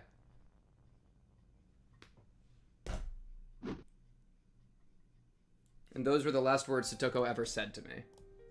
Stop speaking, fall down, die. Those sad, tragic, and altogether unrewarding words. What on earth was I? My desire to make Satoko happy ended up like this. Where did I first go wrong? And what was the mistake I made? When did I make it? Was I the crazy one, or was Hinamizawa? Even after all of this, I thought I wasn't crazy at all. It was this eerie world that was crazy. This world I'd accidentally wandered into that one night. Because that fun world where I never doubted the crazy times we had as a club would go on forever. It couldn't possibly have transformed into such an abnormal world. That fun world wouldn't have ever ended with this, with Satoko pushing me to my death. In the end, I was going to be swallowed up by this crazy world, and disappear. No, I'd probably already disappeared. Yes, probably, on the night of Watanagashi. I'm sure that in the world I really belonged to, I had vanished that night, and everyone was worried. It was laughable that it had taken this long to figure out I wasn't around anymore. Yashiro-sama's curse on the 5th year was Satoko's uncle dying and me disappearing. In the real world, Satoko had already been freed. Maybe my friends were all lamenting my disappearance and valiantly trying to get back on their feet. And even though they were down to 4 people, the club would reopen and they would have a good time without me. Waiting for the day when I would come back. You just want to suffer. You want to hear Satoko... No, we're not listening to that ever again, alright? I don't want to hear it. Listening to her crying honestly was worse, but... Waiting for the day when I would come back. I'm sorry, everyone. I couldn't come back home. But this is what I wished for. It was my wish for Satoko's smile and my duty as her nene. At this point, there will be nobody left to torture you. Because Satoshi and I, it took 2 years, but we succeeded. That annoying toothy smile of yours, we wanted to see it. One more time.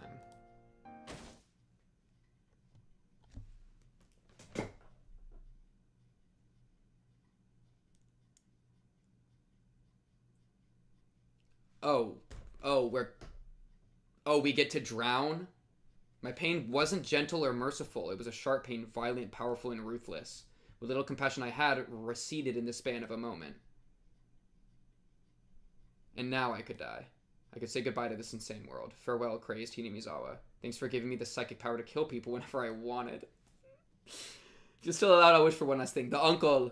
The death of this very world, of this crazed Hinamizawa. Shit, we never wished for the uncle's death. Uncle's still alive. Keiichi's dead. Rika's dead. Irei is dead. Satoko's alone. Is going to be alone forever. Because nobody's coming to save her. And she will be abused until she dies. So that nobody would ever again have to find themselves lost here again.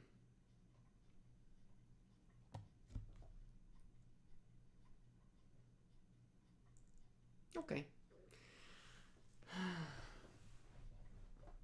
I'm running out of strength to keep going, dude. I can't keep taking it, bro. I can't keep taking it, bro. It's literally, each plot line is like, hey, what do you mean continue? Put me back to the title screen. What do you mean continue? That's just a chapter? No, okay, I'm gonna piss. I'm dead. Keiichi's dead. This world's done. It's over. There's no hope. GG. Like, just put it in already. Like, what are we doing? Like, ah!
Alright, how are they gonna ruin my life? You already killed Keiichi. What else can you take from me, dude? He's literally my vessel of understanding this world. What are we gonna just get the... like, what are we doing? Oh, no, wait. We're gonna go back to the real world. We're gonna go back to the real world where we're gonna see Keiichi's gone. He disappeared. And we're gonna see all of them smiling. New studio driver is available.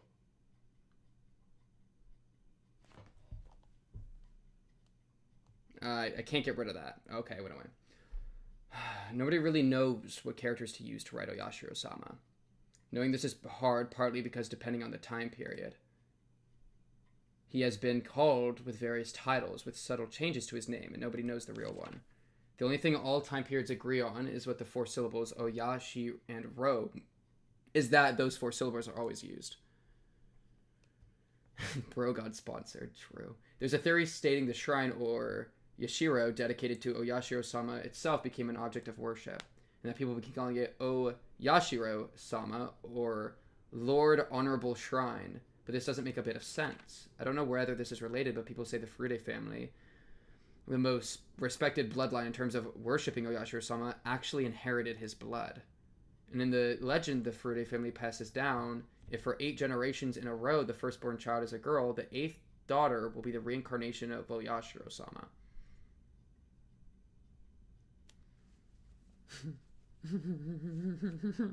Okay, I'm putting that in Rika's notes. I just like...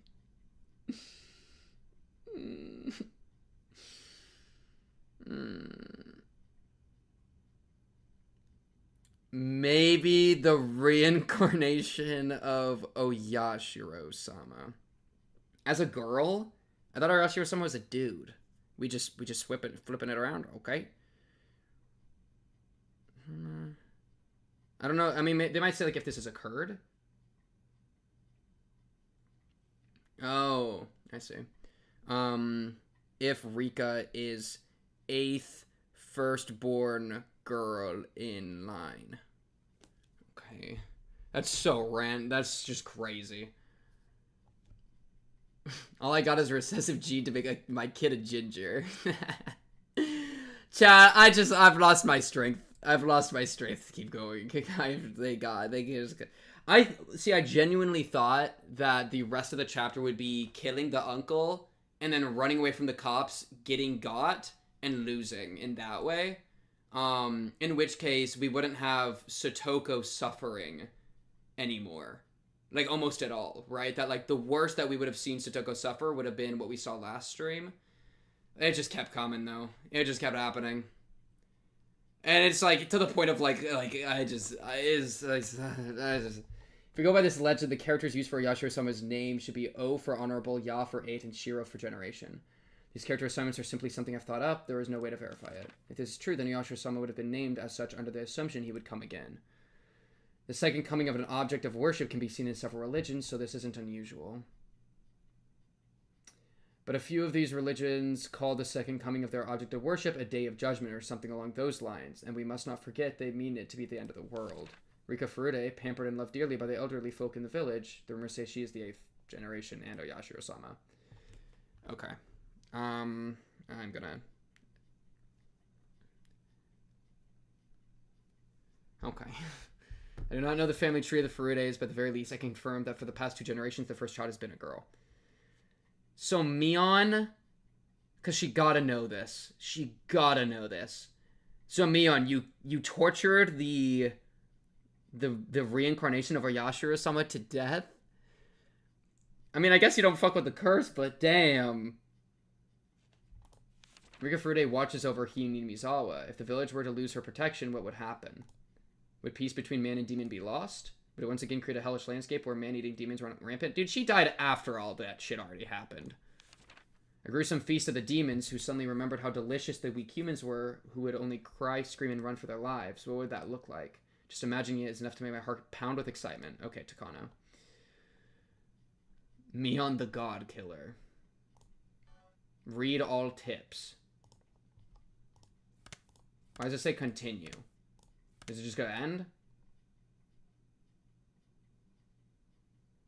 Don't make me live as Keiji. Let him just die, dude. We've suffered enough. Oh man, we're alive. I want us to be dead. So because this world is so bad, I would rather us not live in it. Like, and that sounds really bad. It is what it is. My hand was pouting. The sky was bright. It was cold too. It hurt. Each sensation I felt led to a new and different one awakening. When I came to, I was lying face first on a dry riverbed. A few body parts hurt a lot. The skin over a bunch of my joints was torn, turned blue or red or oozing blood. I could tell it was my bones that were in pain from the agony I felt whenever I moved. I looked up and saw how high the bridge from which I had fallen was. Considering I dropped from there, it was a miracle that I could open my eyes again. Right next to me was a broken upside-down car seat, which I guess some pranksters had brought here, and we didn't land on it. This shit's so over. Oh, maybe we did it. We flopped off. Maybe this thing had been conveniently lying right under me, allowing me to escape instant death. Miraculous. Of course. You're right. Wait. This is still a salvageable world. Alright? Rika's dead. Everything's over. Stogo hates us. And is still getting abused. You got that hatchet? Wait. Wait. The hatchet's down here. Maybe we can still kill the uncle. Maybe... I think I have a dream. I have a dream that the uncle will die by the end of this chapter. We're gonna get the hatchet. We're gonna go up the mountain. And we're gonna kill the uncle. Of course, I didn't know whether this miracle was fortunate or unfortunate. I failed to die, and now I was still stuck in this insane world. Let the demons in. I don't give a fuck. We gotta go kill the uncle, man. How long had I been unconscious for? The sun was high in the sky, so it looked like only 1 or 2 hours had passed. But my body's sluggishness didn't make it feel like at all so short a time had gone by. Mentally, it felt like I'd been asleep here for a decade. The more feeling returned to my body, the more pain flooded in. It hurt so much it would have been better not to have woken up. I've been saying. I need to get to a doctor. Yeah, to Coach's clinic, where he's dead. The term Coach's clinic brought memories back one after another. Memories which I wish I hadn't recalled. Satoko was no longer on the bridge. She would have returned to Hinamizawa by now. As she would, put on some clothes, go to the clinic, get a checkup, and report on how crazy I had seemed. The police were waiting for me without a doubt. This time, would they find out for real that I'd killed her uncle and arrest me, or would they just send me to a mental institution like I thought they might? Still, I didn't care which it was. Please, someone stop all this pain. You can boil me or cook me after that, whatever you want. I began to walk unsteadily, just limping along. Oh, we actually can stand up. Okay. See, this is such a Higurashi thing to do, where it's like, it's over, we're dead. Just kidding, we have a little bit more room to suffer. You know what I mean? It was like chapter 1, it was Rena with the hatchet, and then we didn't actually die, and she just edged us for like 10 years. Chapter 2, it was us getting like tortured, but then we survived barely, and then got like mentally destroyed in the hospital with Uishi. And now it's like, Satoko pushes us off a bridge for, you know, I don't blame her. She's still my goat. And then we just get to suffer some more. It's like, this isn't going to do us any good. It's going to only hurt us more, you know? I went downstream and then through an animal-like trail-like path in the woods. I walked haphazardly, searching for a path I knew. Eventually, I finally came across a familiar road and set off towards the clinic. Not to my house, but to the clinic, which had treated me like a lunatic. It was hot and humid. There was no wind and the air was stagnant. For a while now, I'd been smelling the terrible stench of burned eggs, and they made my face scrunch up. And then at last, I noticed something. I couldn't hear any cicadas. Low-key, if we're a ghost, that shit would be lit. Except we would just go watch Satoko get abused. Alright. Can we just, like, die as a ghost? It was the first time I'd heard Hinamizawa be so utterly silent. When I thought back, it seemed like birds always chirped in the morning, cicadas always cried loudly in the afternoon, and Higurashi always rose up in a chorus in the evening, always something to hear. I couldn't hear a single insect. The only thing I could hear was the rustling of the wind brushing the treetops. I'd never experienced this sort of quiet before. Even the only sound coming from the trees lacked life somehow. The trees were yellow and many leaves were spread on the ground, despite it being too early for autumn. Even the weeds that had been growing so persistently at the side of the road had yellowed, browned, and lost their vigor. Only the sunlight itself was of the June Hinamizawa I knew, and yet it seemed like the seasons had switched all of a sudden. Looking at the fallen leaves and rotting weeds led me to spot a few small insects turned on their backs. They weren't moving. They were corpses. I looked closer to see insect corpses scattered all around, like a child had collected them as samples and strewn them about. The stench, what was it? It was terrible, like burned eggs. Sulfur? Combined with all the bug corpses and leaves falling from the trees in summer, had someone sprayed herbicides or pesticides around here? Even at school, we apparently fumigate. But they call it pest disinfection or something once or twice a year. I didn't run into anybody despite how bright it was outside. It was mid-afternoon, and yet it felt like I was sauntering about at midnight. Well, with this smell, nobody would want to be walking around outside.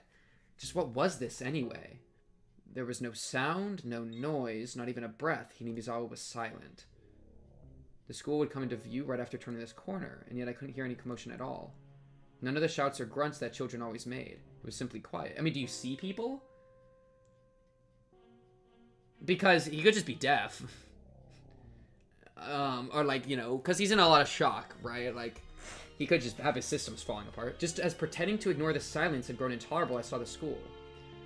And finally, I heard something. Okay, there we go. It was the sound of a few trucks. There were a few very tall trucks parked in the schoolyard idling. About 10 workers in raincoats were unloading things from their trucks. It was hot and humid even in my casual clothing. I couldn't imagine how unbearable that must have been. And then I remembered our school was rented from the Forest Service field office building, wasn't it? It wasn't strange at all for Forest Service trucks to be doing some kind of work in the schoolyard. Besides, what did forest renters do anyway? I felt bad for them having to work in such heat and with such a stench about. They were taking colorful cargo out of the truck and lining it up in the schoolyard. There were containers, fairly large ones, inside multicolored patchwork bags. Heavy too, they were being carried in pairs. They lined them up very neatly like tuna at a riverside fish market. Several, dozens, hundreds of tuna were completely filling the fairly wide schoolyard up. I forgot my pain for a little while, captivated by this big forest ranger job I'd never seen before. As I stood there watching in a daze, the people in raincoats working on the other side noticed me. One of them pointed me out, and they shouted a few things back and forth. I thought that they may yell at me for getting their way, so I decided to leave post-haste. But then 2 trucks drove up behind me. We're probably obviously injured enough. I stepped aside and they entered the schoolyard. Sheets covered their trucks, but I could tell they were completely full. No, wait, I guess they're not. I thought they were coming to maybe check on us. As they passed, there was an awful smell that made me want to choke. It wasn't the same burned egg smell as before, but an even worse one, like rotten crab meat. What on earth was it? I'd been enshrouded in one terrible stench after another all day. Then, certain white letters emblazoned on the side of the passing trucks caught my eye. Ground Self-Defense Forces.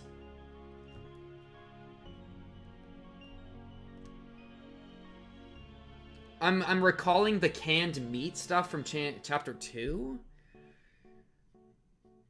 Forest trucks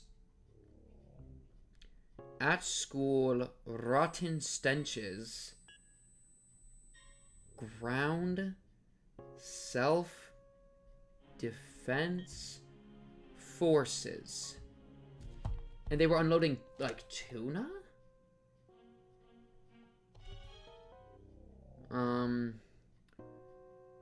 Stenches. Bunch of tuna cans. Related to canned meat, human meat thing? This is so strange. It's just the only connection I could think of. What? Self-defense forces like the army? Why was the army in the schoolyard? Oi, kimi. どこから入ってきた? Suddenly someone slapped me on the shoulders from behind. Ow! I turned around and a canopied SDF Jeep was parked there. The SDF Self-Defense Force. Person had a green raincoat and a gas mask. Like in the movies, carrying a compressed air cylinder. Oh, did they say like a tuna?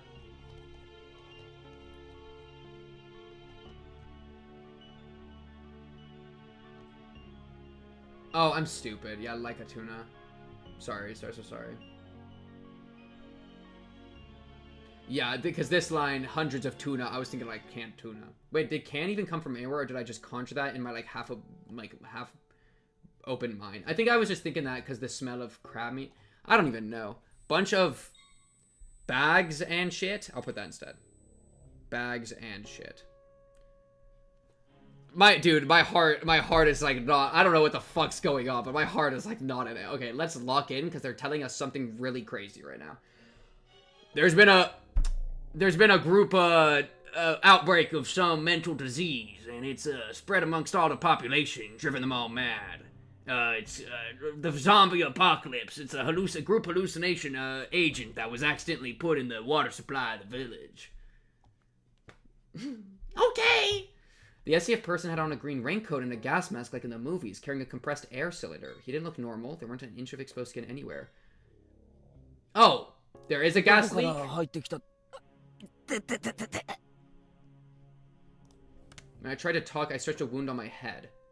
I made the SDF people exchange glances. I couldn't see their faces through their mask, but they seemed surprised.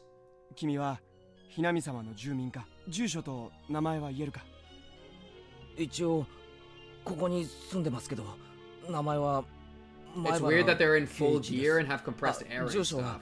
Like, what? After seeing me tell them my name and address without hesitation, one of the SDF people watching from the jeep started talking into a radio. 本部応答願います本部 I don't even care about theorizing. I just want to see what they have. Survivor discovered! 402生存者発見 What the fuck do you mean? Oh, because he wished for the entire town to die.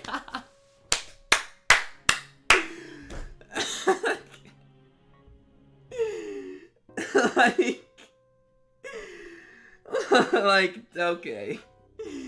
Okay.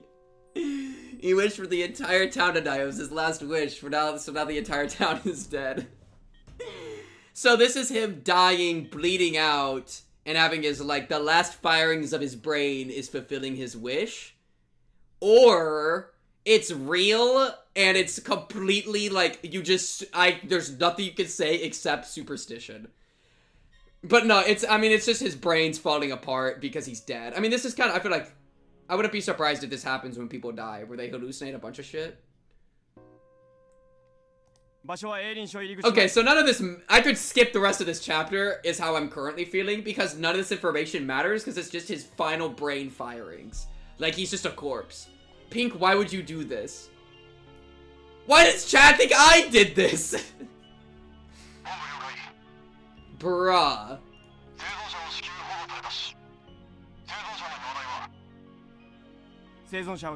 Healthy? Okay, thank you. Like, now do we get to have the I killed Satoko sadness? I was prepared to go along with the police, but the SDF, I couldn't help but think it seemed a little bit much. They urged me into the back of the Jeep, and then they told me to put on this gigantic gas mask. I did so, and one of the troops fiddled around with it, strapping it tightly to me. It was heavy, hard to see out of, hot, and difficult to breathe. Just looking at the world through the lenses made me lose sense of reality. Made me lose its sense of reality. My breathing sounded like some giant monster through the mask. It's just like... It's just his brain's broken. There's, like, nothing to do anymore. Like, it's over. It's so over, dude. Because, like, even if somehow this wasn't a hallucination, it's like, what? But so it has to be a hallucination as he's dying. And in that case, I mean, how much of the chapter was a hallucination? I mean, man, the chapter 2 question was how much of Mion was Shion and vice versa. Chapter 3 is how much of it actually happened, you know? And I don't know. The bat was gone. We don't know if the uncle was alive or dead at the end. I mean, he was probably alive. I don't know why he would be dead, because the corpse wasn't there, and Satoko said he was alive, so he was probably... But then also, why did any of the people actually die right after we wished it? Is it convenient deaths? Is it just random chance? Is it just he actually was, like, channeling demon energy and then now it left him? But what, you're channeling demon energy and the demon kills you through sleeping pills? That's like the least Hinamizawa demon thing I could think of, dude.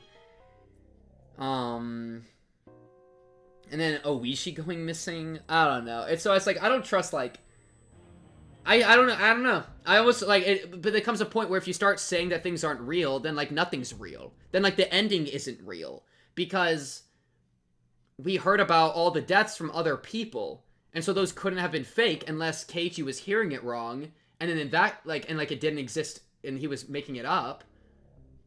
But then the police were there. Satoko did see that.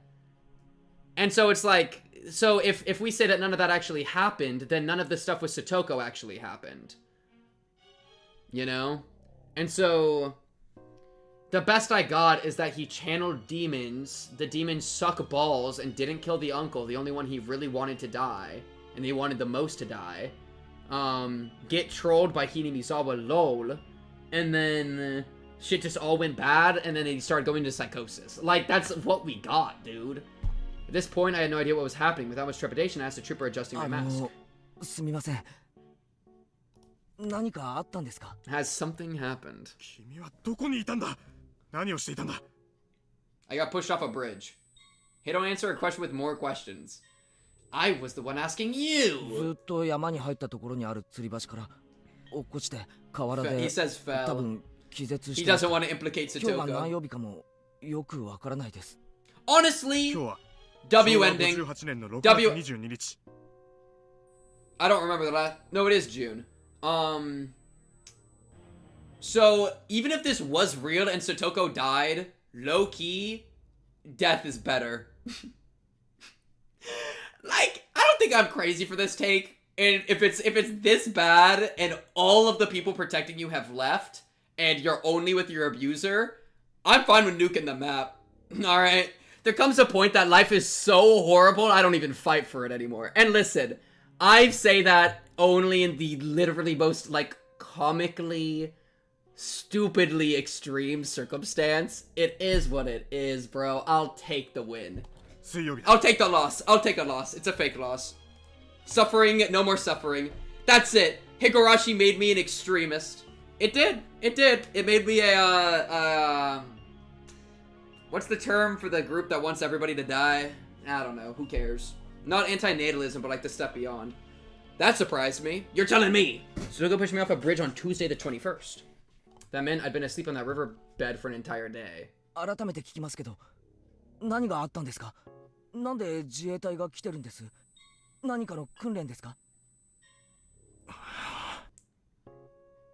Had my question been that difficult for him?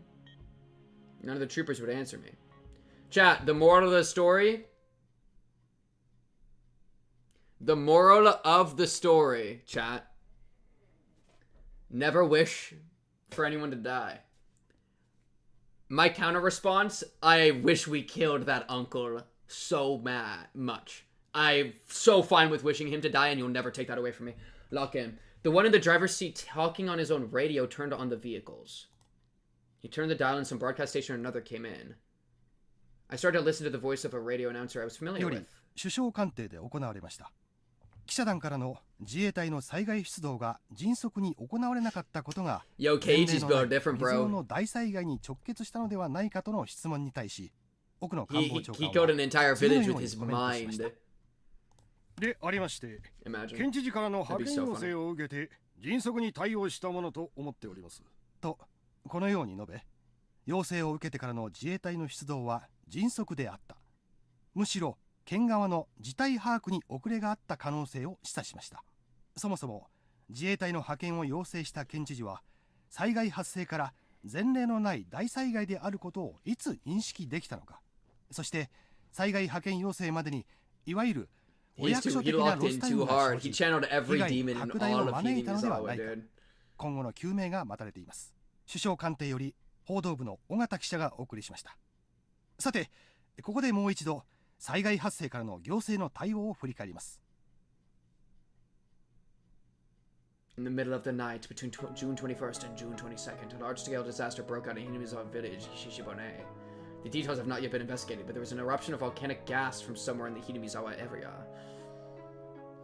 The gas was relatively heavy, and as it spewed out, it began to flow. See, it would have also killed Keiichi if this was real. Obviously, this is all in his brain as he's dying, so... Anyways. The flow went down along a small river and headed directly into Hinamizawa village. After a few hours, it had covered the entire region. It happened in the middle of the night. 2 to 4 a.m. Every home and household in the village was afflicted. With most of the residents asleep, it is thought that all died without noticing the crisis. And so, you know, not a bad way to go. The catastrophe strike in the middle of the night caused its detection to come too late. But there was still one small opportunity to have noticed it. 3 a.m. A news dealer's shop in Okininomiya sent a vehicle carrying the morning newspaper to a branch office in Hinamizawa. Usually a shop would be contacted upon the vehicle's arrival, but this morning that didn't happen. The news dealer's shop made repeated calls but got no response. The shopkeeper sent his eldest son to check on things, but they lost contact with him as well. 非常に悔やまれています。この時点で警察か消防への連絡があったなら、事態はもっと改善されていた可能性が高い。Tragic annihilation, by the way. 村全滅という惨劇は Honestly, better ending than Chapter 1 and Chapter 2. I will take if this was real, again, I'm pretending it's real. 6 a.m. Residents in areas in the same region began continuously calling 119 to report the smell of raw eggs, dizziness, nausea, and headaches. The fire department received the same reports, all from the same confined region. They speculated a truckload with chemicals may have got into an accident and reported it back to the local police. 6:30 a.m. Contact was lost with a patrol car on duty in the Hinamizawa area after an officer reported the smell of raw eggs. The local police considered the possibility of a large-scale disaster involving highly lethal gas and reported to the prefecture and prefectural police at 7:15 a.m. Inspection. So in accordance with regulations, the prefectural environmental disaster prevention chief was provisionally escalated to Director General and set up a disaster countermeasures office. Fun fact, something like this actually happened and killed over 1,700 people. Oh my goodness. That's insane. This must have been... Keiichi heard about this story once in the news, and then that's where he got the inspiration for his last dying thoughts. That he's not even intentionally doing. Though 1986, I don't think it lines up then. Unless I don't remember the exact date. I don't pay attention to the date very well. 1983, so yeah. How could I do that to Cameroon? I did not poison Cameroon, dude. However, without contacting the governor, the countermeasures came too late. 近年、市民団体によって指摘されていますが、議員待遇者との視察旅行は完全に親睦を目的にしたもので、主演三昧だと噂されています。Preoccupied with a drinking party. 近い筋の話では、知事は徹夜で飲んだくれて、泥酔状態で就寝していたそうです。環境部長から電話があった時も泥酔していて、全く取り合ってもらえなかったのだそうです。So the authorities in the hour or so took the governor to address the situation. So Rep did nothing but accumulate information. 知事は言うに及びませんが、知事不在時には本部長を務めることになる環境部長にも怠慢の責任が問われるでしょう。また、県としても大災害を想定したマニュアルが用意されておらず、What is going on? 常に後手に回ってしまったのが 9:12 a.m. On the advice of the prefectural police, the governor requested a disaster relief mission from the SDF. By the time the chemical defense unit, equipped with protective equipment, arrived on the scene, 8 hours had already passed since the incident's outbreak. とにかく深夜の就寝中というのが不運でした。同じ災害でも日中に起こっていれば全く違ったでしょう。All households in the Himizawa village region were wiped out. There were over 1,000 victims. The SDF is still confirming the situation on the ground, but the results are predicted to only increase that number. スタジオにはゲストとして火山性の災害にお詳しい地学博士の藤原先生にお越しいただいております。Chad, do you really think I would curse an entire village to die? 突然湧き出すようなこと I would never do such a thing. I would never say that this is actually low-key and not a real loss. I would never say that. I would never say this is a fake loss. That's not me. I love life. Live your life now. 一般登山者も火口部周辺には立ち入らないのが一般的です。では今回、ひなみざわ村を襲った卵のフラン州のガスというのは火口部では一般的なガスということですか？卵のフラン州という特徴から、おそらく火山ガスの中でも事故例の多い硫化水素によるものだと考えられます。高い濃度であれば非常に危険なものです。南沢村は火山の火口部とは全く縁遠い場所にあるわけですが、そういった火口部でない場所にもその硫化水素が発生することがあるのでしょうか？ I'm gonna be straight. Turn off the radio. I don't care about the geochemistry, okay?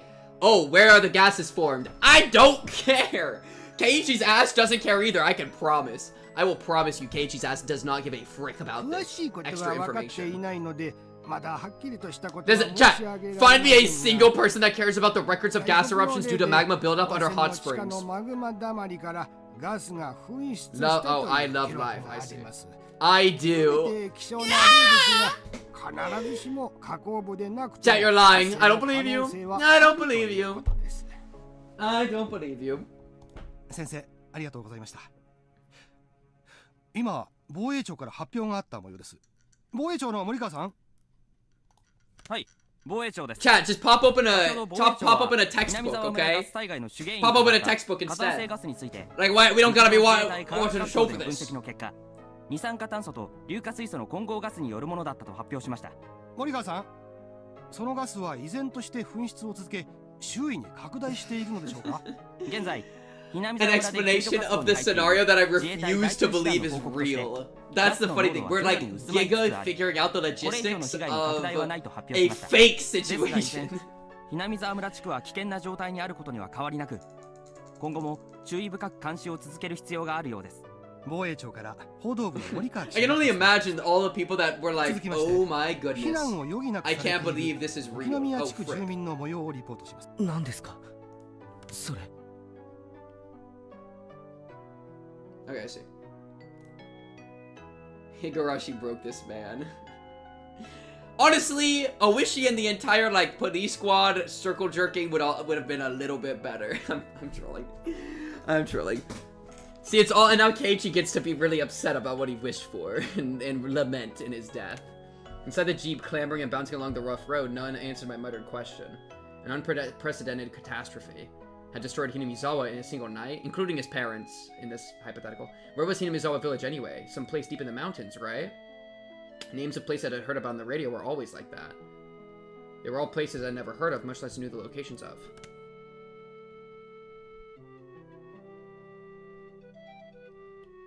You're talking about all these other places? Okay. Wiped out? What does that mean? Don't they usually say how many died and how many were injured? All of the above. How many people were alive? Where did everyone evacuate to? Eventually we came to view of Coach's clinic. For the first time I saw the flag of Japan hanging on a pole outside. Japan's circular sun hung down as though exhausted. Many SDF tents were set up in the clinic's big parking lot, and many security vehicles were parked there as well. When they saw the jeep coming, men in white clothing and gas masks came running out of the clinic, frantic, carrying a stretcher. もう大丈夫だよ。具合は歩けるかい？歩けます。And because of my ows, they forced me to lay in the stretcher anyway. People who seemed like doctors were looking at me and notifying others of my condition via radio. 外傷多数。骨折もしくは内臓損傷の可能性大。頭部に大きな裂傷。瞳孔正常。眼底に出血なくも脳内損傷の可能性は否定できず。And then, from the clinic entrance, people lying on stretchers were brought outside to replace me.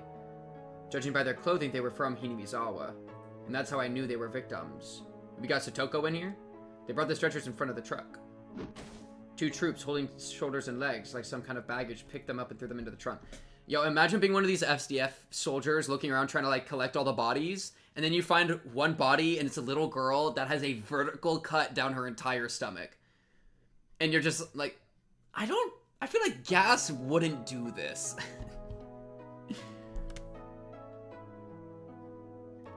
You know what I mean?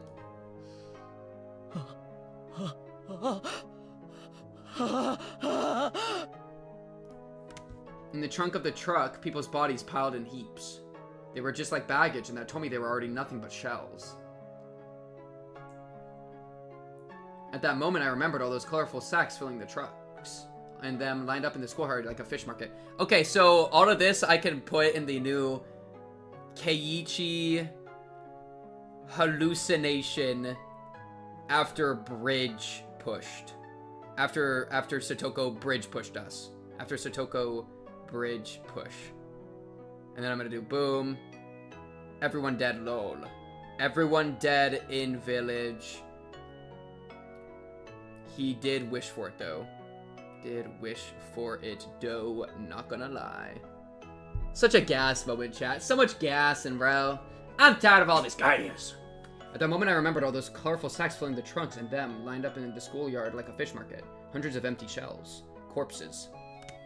Corpses. Corpses. Corpses. Corpses. Corpses. Corpses. Corpses. Corpses. Corpses!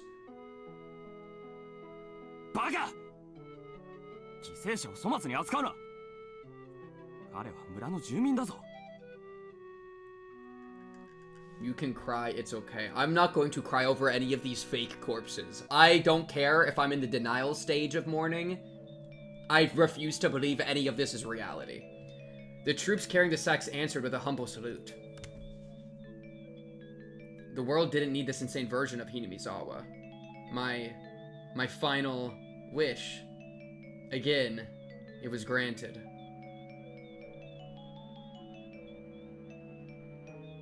I didn't understand anything anymore.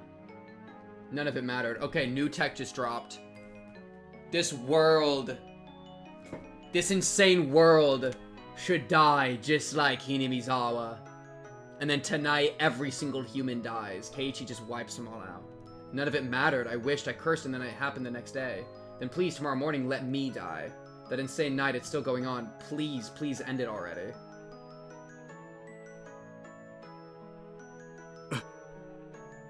Oi, 意識が損失したぞ。患者の名前を呼びかけろ。早く。前原君、聞こえるかい？聞こえるなら瞬きでいいからしてくれ。前原君。前原君。Did we tell them our name? I don't remember telling him our name. We actually might have. Suddenly the world didn't matter to me anymore. I wasn't interested in their cries. 呼吸が停止したぞ。気道確保。人工呼吸。絶対に生かせ。Hey, good luck, bro. 畜生。I got a DNR. これ以上死者はごめんだぞ。死んでもいい命なんかないんだ。殺すな。殺すな。I could hear the voice of a man crying and screaming in my ears. Nobody deserves to die. Those words came from his heart. They were so commonplace, and they soaked into my heart too. Listen, my take, nobody deserves to die, but sometimes some people just gotta go.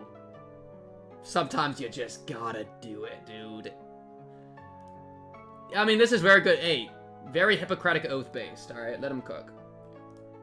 Maybe it was a mistake to take someone's life, even if it was to save Satoko. Disagreed.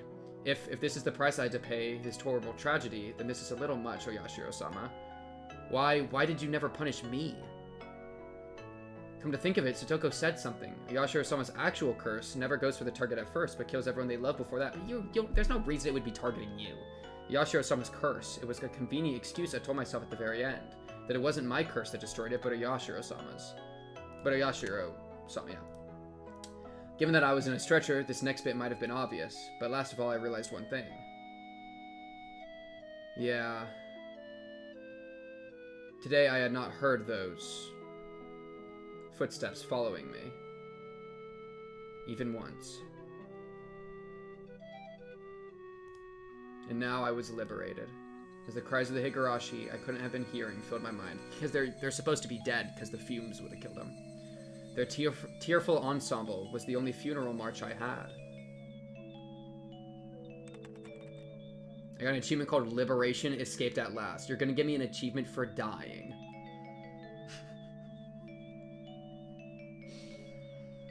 June 22nd, 1983, early morning. A widespread disaster occurred in Himizawa village, Shishibone. Volcanic gas, carbon dioxide, and hydrogen sulfide erupted from the Nagafuchi swamp, one of the Himizawa area's water sources, and spread through the entire village. Fitting place for it to come from. There were 1,200 victims, 20 have gone missing. The catastrophe was unprecedented, forcing local governments to evacuate approximately 600,000 people. According to later investigations, magma pools and hot springs were uncovered directly under Onigafuchi swamp, and the gas that gushed from it was determined to be the cause of the disaster. In addition, directly after the incident broke out, many came forth claiming this disaster was a curse based on Hinamizawa village legends, first sparking a wave of chaos. There were apparently local legends of a curse spreading a miasma, destroying the village, and some scholars believe a similar gas disaster may have happened in the past and remained part of these legends. More extreme periodicals suggested this was an extension of the string of freak death incidents that have been happening in recent years in Himizawa village, stirring interesting theories about this curse of Oyashiro-sama. I don't even think I want to write any of this down because I cannot trust any of it as real.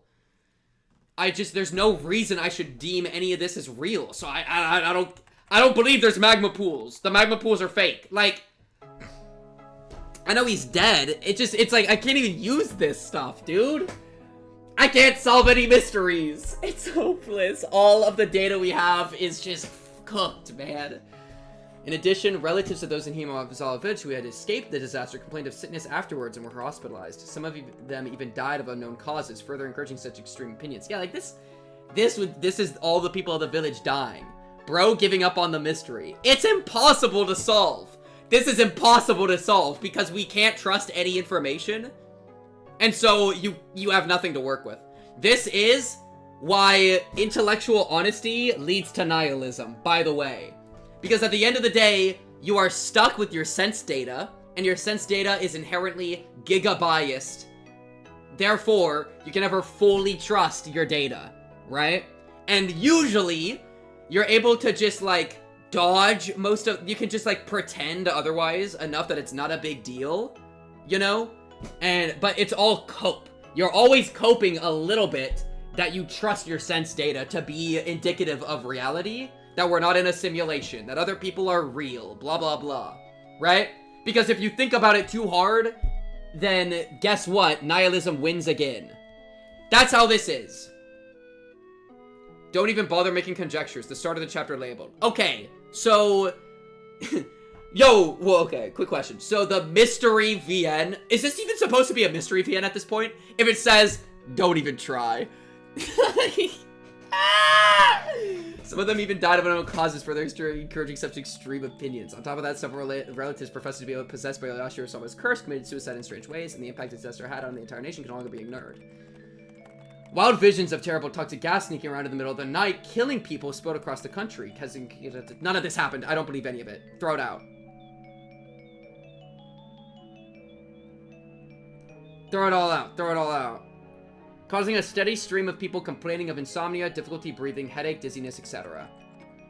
Some who identified themselves as being obsessed by it began doing odd things. Most of these were mistakenly attributed by the tabloid press, but afterwards some even began to call the mental issues arising from the Hinamizawa tragedy the Hinamizawa syndrome. The Hinamizawa village region, the object of all kinds of rumors and speculation, is currently closed off, and even flying overhead is prohibited. The prohibition was, at one point, undone as a result of a decrease in the gas's density, but that autumn another gas burst was confirmed, leading to the area being cordoned off again. Word is that the area is sound asleep, all traces of its former life intact and left to rot. Only one survivor remains. He's still alive. Keiichi Maebara, age 1 year old. I'm 1 year old! You're the oldest person ever. Who lived at Hinamizawa village. At the time of rescue, he had some trouble breathing due to fluid buildup in his lungs. But as a result of life-saving procedures, he was kept alive. He is currently in a general... We're not even dead. No, I don't remember the first scene of the chapter, no. He was currently in a general hospital somewhere in the prefecture. The press have been asking for him for some time, but all interviews are being refused. What did he see in Hinamizawa? What happened between June 21st and June 22nd in Hinamizawa village? Today he remains silent, unwilling to speak of it. Oh, okay, he gets to live? Don't you dare title screen me. Great Hinamizawa disaster in memoriam. Jiro Tomitake, possibly committed suicide. Miro Takano, strangled to death in the mountains, body burned to a crisp. Oishi went missing during investigation, still continues.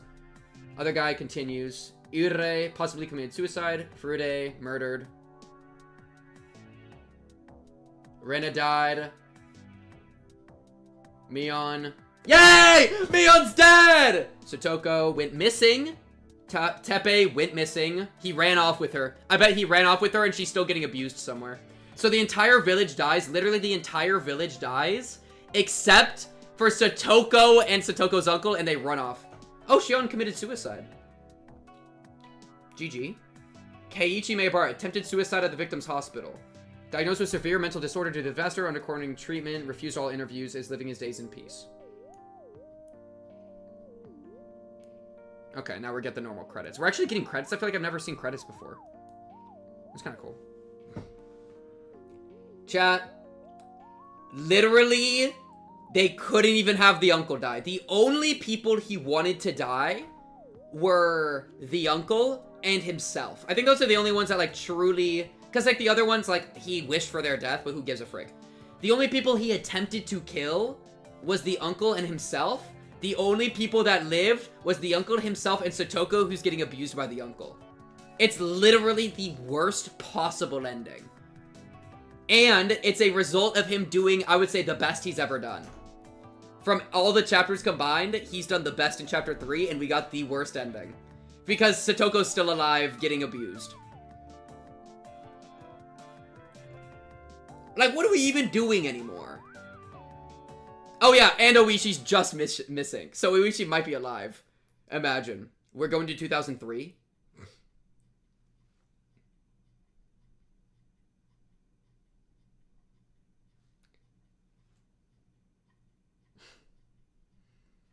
An elderly couple living in Osaka Prefecture discovered a cassette tape while organizing the possessions of their son, who passed away 8 years ago. Their son went missing when his fishing boat capsized in 1995. He was 47 at the time of his death. 8 years later, in 2003, they began to organize their son's remains in order to organize their minds and came across the cassette tape in question. From 1975 to 1989, the deceased had experience working as a journalist for a photography periodical. This tape is thought to have been created during that time.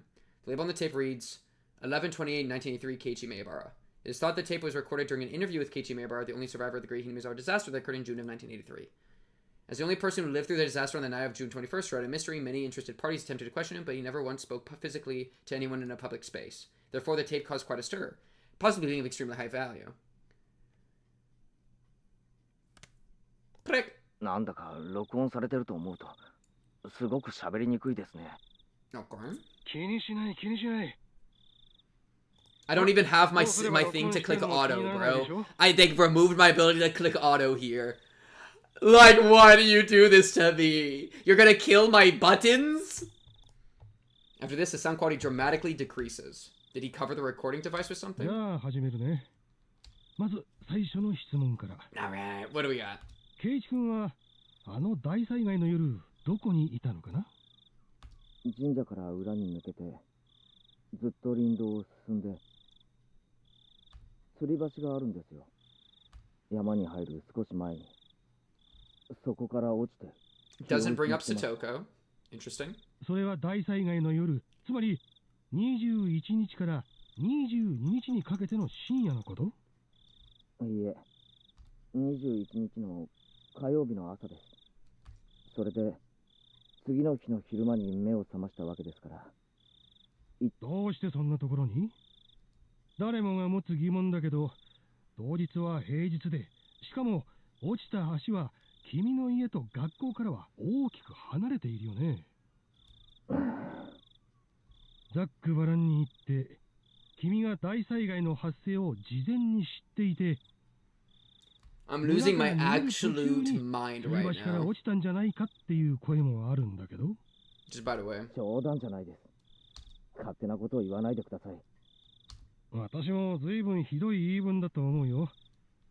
気を悪くしないでね。さて、次にケイイチ君が落ちたという吊り橋なんだけど、Yeah, why wouldn't the gas have 地図で言 killed うと him? 神社の裏から林道を抜けて至る吊り橋というのは、多分俺もあんまり行かないところなので自信はないです。そんなに行かないところにどうして平日の朝に行ったのか疑問は尽きないけどな。それでこの君が気絶していたという河原なんだけど、実は Impossible? Oh, I've had a hell of a time hearing the word impossible, okay? For the last 8 hours. また That word. Fuck that word. Agreed. まだ For a little while, Keiichi Maebara mutters the word impossible several どう times. してありえないと？火山ガスが発生したのは鬼ヶ淵という沼なのは知ってるよね。それで学者の先生が緻密な模型を使ってシミュレーションをしたら興味深いことが分かったんだってさ。例の火山ガスってのは Yeah, it would have settled down. Agreed. 地形に沿って低いところへ低いところへ流れ込む水みたいな性質があるんだってさ。It's almost like we're all hallucinating. And by we, I mean just Keiichi. Because he's dead. Because he's never... I don't need... 村を覆うのか実験がされたんだ。そしたらさ、君が気絶していたという河原、流れ込むんだよ、ガスが。よく言ってる意味がわからないんですが。つまり、君が本当にこの河原で気絶していたなら、君は丸一晩、猛毒の火山ガスの中に。You know what's pissing me off? That they're playing the spooky ass music right now. Oh, wait. But there's no way he could have actually been there. It's almost like something else occurred. Don't pretend there's a mystery right now! Really? It's almost like it's all just a hallucination. Like, dude, like, there's nothing to do with this. Keiji, I don't even know. Reporter, what do you got? What do you got? What do you got? Hit me. Okay.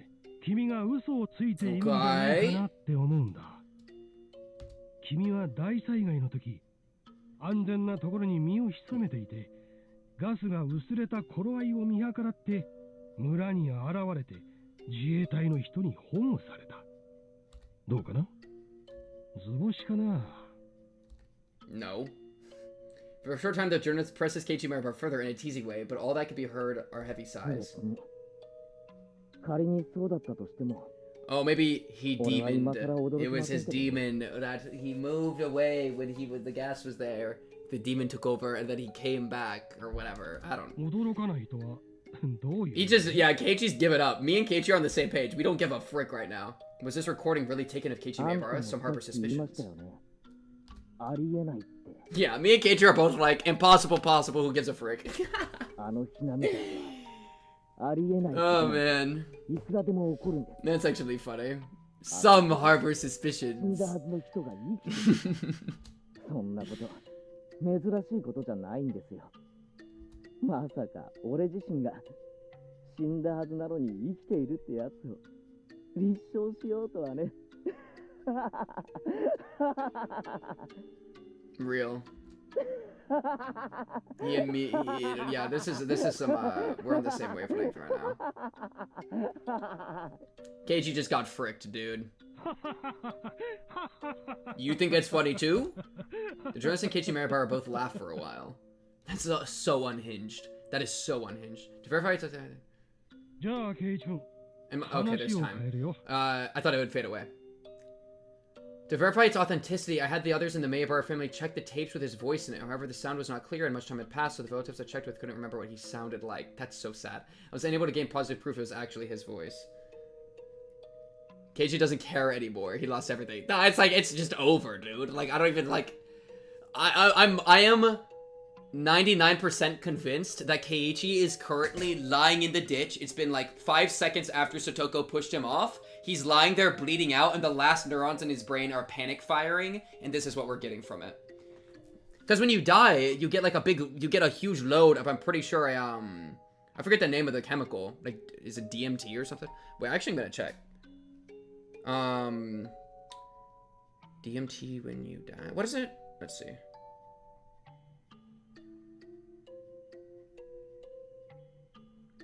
The use of DMT has been hypothesized as a possible explanation for some of the vivid hallucinatory experiences often described during near-death experiences. Oh, maybe it's not completely confirmed. Oh, while research in animal models has shown DMT production in the brain around the point of death, direct evidence for a surge in human brains is still being investigated. But yeah, so I'm kind of like on a like, he's hallucinating his giga brain mode right now. No, I've not tried DMT chat. Or I kind of thought it might have been, I don't know, maybe something else. But something. Like a big release of a bunch of hallucinogenic stuff. I kind of think that probably happens when people die. So I'm just, that's my best thing right now. It's just, oh my god, man. 5年目のたたりではないかという話についてはどう思う？いや、それはないですね。5年目のたたりは俺ですから。I was the curse that year. え？何のこと？何のことって、あんたの話に対する答えですよ。Doubts also remain regarding the date 11/28 written on the tape. まあ、言っても信じないでしょうけど、俺が起こしたんです。俺がね、こんな村丸ごと死んじまえって願ったから起こったんです。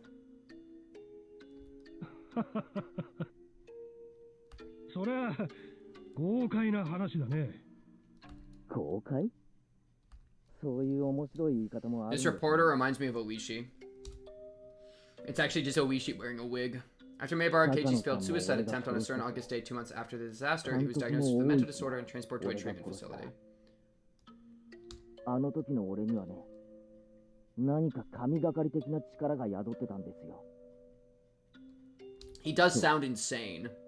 例えるなら、to be really honest. 足音かな。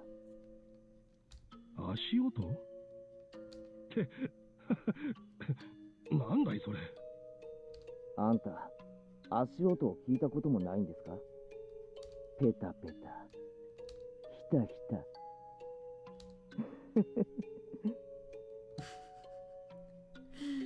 The facility never allowed any news coverage, so it's extremely unlikely that a tape from the media dated after August 1983 would have his voice on it. それでね、自分がちゃんと立ち止まったにもかかわらず、足音が一つ余計に聞こえたなら、気をつけた方がいいですよ。Me walking out of my house to go get Whataburger after this, hearing an extra step after I stop at my car door. Holy shit. It's so over for us, dude. Everyone in the pink cubed Discord is going to start dying off one by one, and then I'm gonna live, I guess, because Keiichi's still alive, which means I'll have to live surrounded by the corpses. Whoa, bro. 気をつけるようにするよ。そんなに俺、面白いこと話してますか？ However, the reporter had been criticized for his forceful methods of collecting data while he was active, so there's still a possibility that he broke into the facility and forced Keiichi Maebara to talk. 監督と同じだ。俺のことを同情したり、話を聞いたりしてるふりをしながら、その実、人のことを異常者扱いしてる目だ。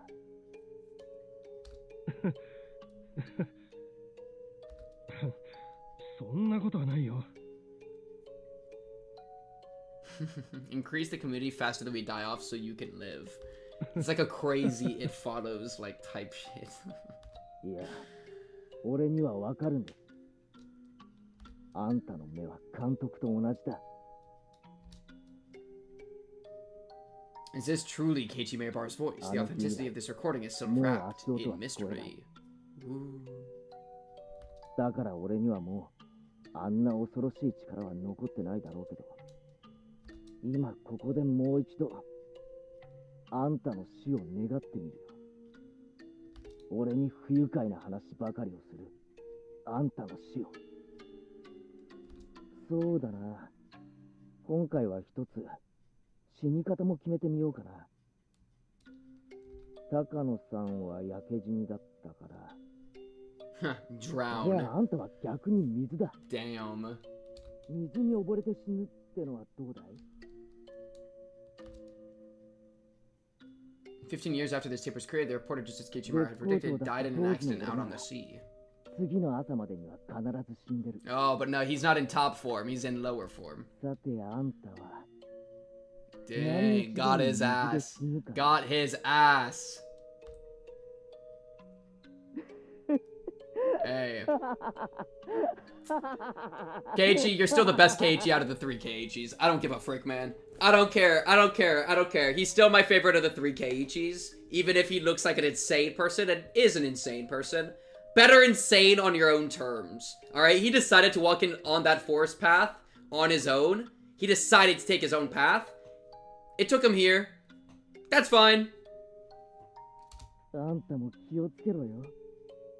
俺ごときにたたり殺されるな。This freaking guy, dude. Look at him. Calm down. Yeah, he's lost it. He's so lost it. Recording ends in the middle of Keiichi Maebara's laughter. And Keiichi Maebara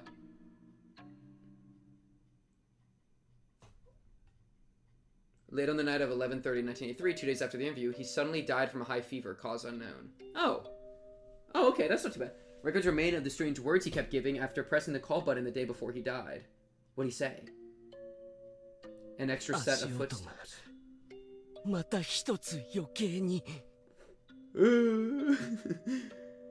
You start hearing him again.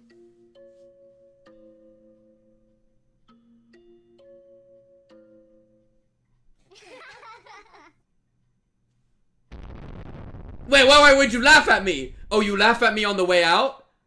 Oh, you laugh at me on the way out? That's fucked up. That's actually fucked up.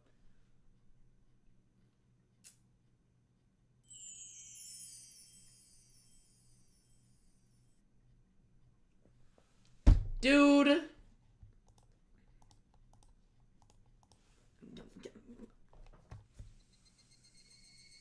Alright, well, what did we learn? Keiichi Maebara did not kill himself. Yeah, alright. Well, that was a roller coaster. That was, yeah, that was tough. That was tough, bro. Literally the worst situation that could have happened for Satoko. Everyone dies, but she and her uncle go missing. Okay. Like, oh, yeah, let's look at the bingo. Do we want to look at the bingo that for this chapter? Oh my goodness, chat. This shit just is like, I don't even know, bro. Okay. Alright, bingo board. Let's see. Higurashi Chapter 3 bingo card. Pink calls Takano hot or implies it. Okay, that was literally free space. Pink tears up or cries. I did tear up. Pink leaves his seat when Keiichi encounters Oishi. Oh, you tried it. You tried it. That's a good one. Pink finally admits he's Keiichi. I will never, ever admit this. He does not deserve it. I think we need... Okay, chat asked me to do this like 10 times, by the way. Chat wanted this one, by the way. Pink presses P when he sees Satoko in a towel. Everybody wanted this, by the way. People were asking for the different sprites. I knew chat. It was for chat. Alright. Pink believes Teppei is dead after Satoko told Keiichi that he's alive. Pink believes Keiichi killed Rika. Yeah, I mean, I never... Well, of course, but like... Okay, anyways. I think we need to kill him when talking about Teppei before Keiichi says it. This is good. Believe Keiichi killed Rika. I mean, there is still the funny thought, like, did Keiichi kill Rika? Not a single person is a bold-faced lie. Anyways. So, Pink believes Keiichi killed Rika and believes Teppei is dead. It's just, we never get info. We don't know. I mean, he could have killed her as a possessed demon person, but that's not even really him. That's the demon. And, I mean... What, I'm going to say that when Mion does it, it's all her, but when I say it's Keiichi, I make the division? I mean, that would be me being unfair, right? But, like, I don't know. Probably not. I would say it's still Mion would be my main guess. And then believes Teppei is dead, like, right now. He's probably alive. I'll just trust Satoko. And, like, you know, it just seems to make the most sense. Alongside Keiichi, Pink blames Mion for not helping Satoko. For good reason. Pink threatens to quit Higurashi. For good reason. Silent head down, resting... That's a good one. That's a good pre-fire. That's a really good one. Silent head down, resting on his palms, the Shinji experience. I did that like 20 times. That's so funny. Pink puts on the wolf shirt when Keiichi breaks. No, that's a... yeah, I could see myself doing that bit. But Pink says win the game for free when Keiichi kills Teppei. I could have also seen that. I could have seen that. Pink accuses Ire of being a Prilla fan. Funny. Pink mimics Rika by saying Nipa. Okay, what, did I read it from the script, or did I do it on my own? Oh, Keiichi gets S tier in a tier list? We will see. I don't know, bro. I won't let the bingo influence me, because I don't know. Oh, and even if this one wouldn't even get a bingo from this. That's so sad. Pink mimics Rika by saying Nipa. Yeah, I don't remember. No, I did it on my own once. Okay, cool. And then do y'all have a tier list that I could, do? Or, like, the base for it? What does Nipa mean? Dude, I don't know. Ask Rika. She just says Meep and Nipa all the time nowadays. Nice stream, bro. Appreciate it. Appreciate it. Yeah, I believe I did it at least once. I totally believe that. Oh, sent via DM? Okay, thank you, thank you, thank you.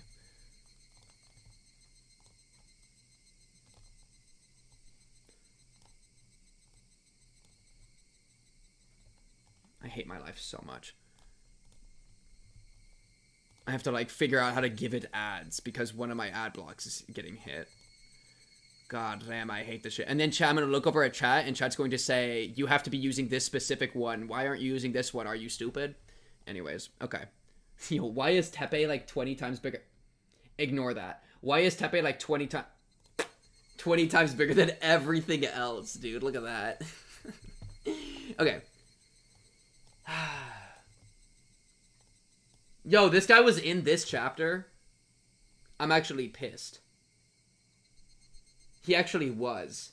Man, that doesn't even feel like the same thing. That's Satoshi! Aww, yeah, that's Satoshi's bad. Y'all probably grabbed that from the anime, huh? Okay, so... what list do we want to do first? I can do... Okay. So, okay, wait, how do I do the... What do I feel like I'm missing buttons? To, like, do additional stuff. Wait. I'm confused. Oh, shit, 1 second. Wow, this website is dog.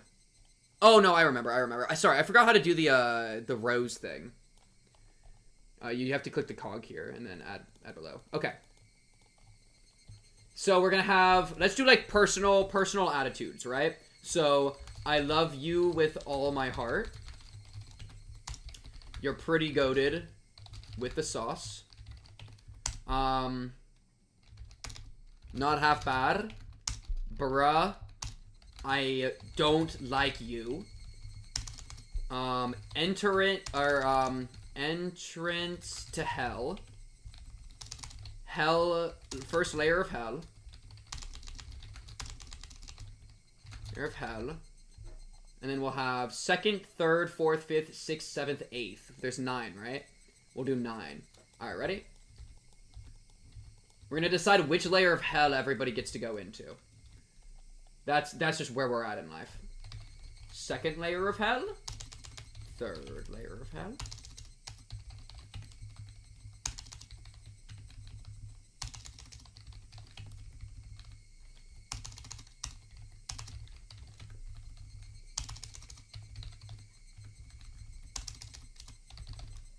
Boom. Okay. We have the entrance to hell, and then all the layers of hell, and then the most of the stuff. Okay. Who do we want at the bottom? Keiichi should be at the last. I think we could do, like, some of these. I mean, Satoko's obvious, right? Obviously. Obviously right here. Yeah. It's without any question. Rika probably is here. You're pretty goated with the sauce. She pretty much is just also a victim. If I add myself, I'm just right here next to Satoko, bro. That's easy, bro. Rika's pretty good with the sauce. I just prefer Satoko for personality. But Rika is like, and also that Rika had the syringe that one time, which makes her like suspicious to me, where Satoko I think is purely a victim every sense of the word. I think Rika, with all her history of the Furude stuff, is like maybe a little bit compromised, but I don't even hold that against her because she's such a child. And she's like very sweet and nice all the time, right? There's just a world. Her having the syringe that one time makes me a little bit untrustful of her. Yeah, she did die in a pretty horrible way. I just prefer Satoko's personality. That's all. Satoko's my goat. Chie, I really don't care. I guess you did good with Rika by taking it, or with Satoko by taking it seriously. When Keiichi came to you. Yeah. And I felt like she kind of locked in there. She could maybe go here, but I feel like this is fine. I expected Satoko to be the killer 100%. That was the pattern. Honestly, that's one thing I liked about this chapter is it broke the pattern. Well, actually, Satoko was the killer, so it's just it didn't quite kill him. But Satoko did make an attempt on his life, so technically the pattern continues, but not in the way at all that I was thinking it would. So I like how they did that, where it was very different in that way, where she was mostly just the victim, right? She was the victim the entire time. And only at the very, very, very end, and honestly with fine reason, she made an attempt on his life. Though, you know, she was trying to get rid of the demon, right? So, but yeah. Tomitake, I really like your bro moment. Takano, I low-key, these people go to hell.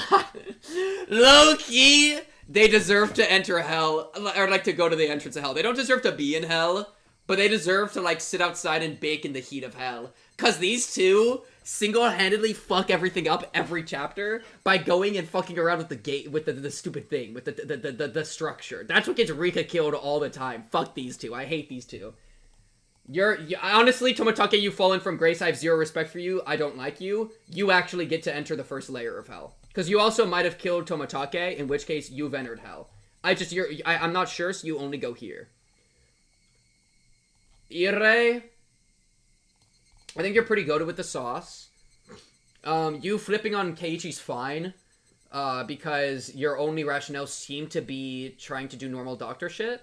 And then otherwise you seem to try to, you were the second most helpful person to Satoko. Funnily enough, it's not even that much. He didn't really even do that much. He just like gave her a ride one time and then otherwise like voiced how much he cared about her. So it's like not that much, but like it's more than anyone else. So we take those. Maybe he goes not half bad. I feel like I can give him a goated. Rika goes ahead of him though, because Rika's Rika. Like, let's not get it twisted.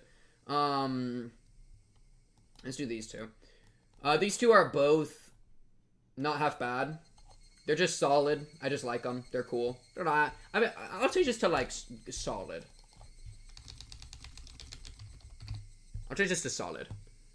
Ire way better than Chie. Yeah, absolutely. Well, Chie did her job well. This is a big jump, though. This is a big jump, between these two tiers. Baseball Boy, I have his notes in my thing. He goes into the 7th layer of hell for being a gooner. Shion, for being a woman, goes in the 9th. Okay, let's pay attention. Let's pay attention. Well, I want to get his name again. Let me look at my notes. Oh my god, there's so much, Kameda was fine. He was funny as a slice of life character, and otherwise, like, didn't matter. So I think he gets to go into the bottom of solid. These kids are more consistent, so I appreciate them. God forbid he be freaky. No, I'll let his freak slide. I'll let it slide. Shion, I'm gonna be real. I don't remember, like, anything Shion did this entire chapter. This was the chapter that... Did we talk to her at the watering thing? We, like, barely talked to her. Pink the feminist, by the way. So true. I feel like we barely talked to her. So she probably just goes in bruh. Because she's she's slimy. But she's not evil, horrible. She's a slimy and a manipulative person that takes advantage of how people feel for her own amusement. But she's not evil. Which is why she doesn't enter the layers of hell. So she goes into bruh. Well, is Tomitake really worse? She joined in chapter 2. And honestly, she tried to join in this chapter too. Frick it. No, she was part of it in this chapter too. And she should know better because she's a member she knows enough of the village. 2nd layer of hell, since he's a gooner, we're doing a custom layers of hell thing. It's not we're not listening to Dante here. We're not listening to Dante.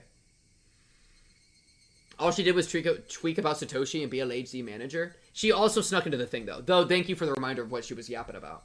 So she goes on the same level as Tomitake, where it's like, you're a bra moment. Well, maybe they go here. I think they go here. I think I'll let them be here. Though she's definitely lower. Tomitake's higher. Satoshi as the bat. Second only to Satoko herself. You were there for your sister in every way you could be. And I appreciate you for that. Teppei, I mean bottom. pretty self-explanatory there. Terrible, abuses children physically and sexually, would have caused Satoko to die, would have basically killed her through negligence and abuse. You know, it's just terrible. Yeah, bottom of ninth. Have fun down there. Oishi.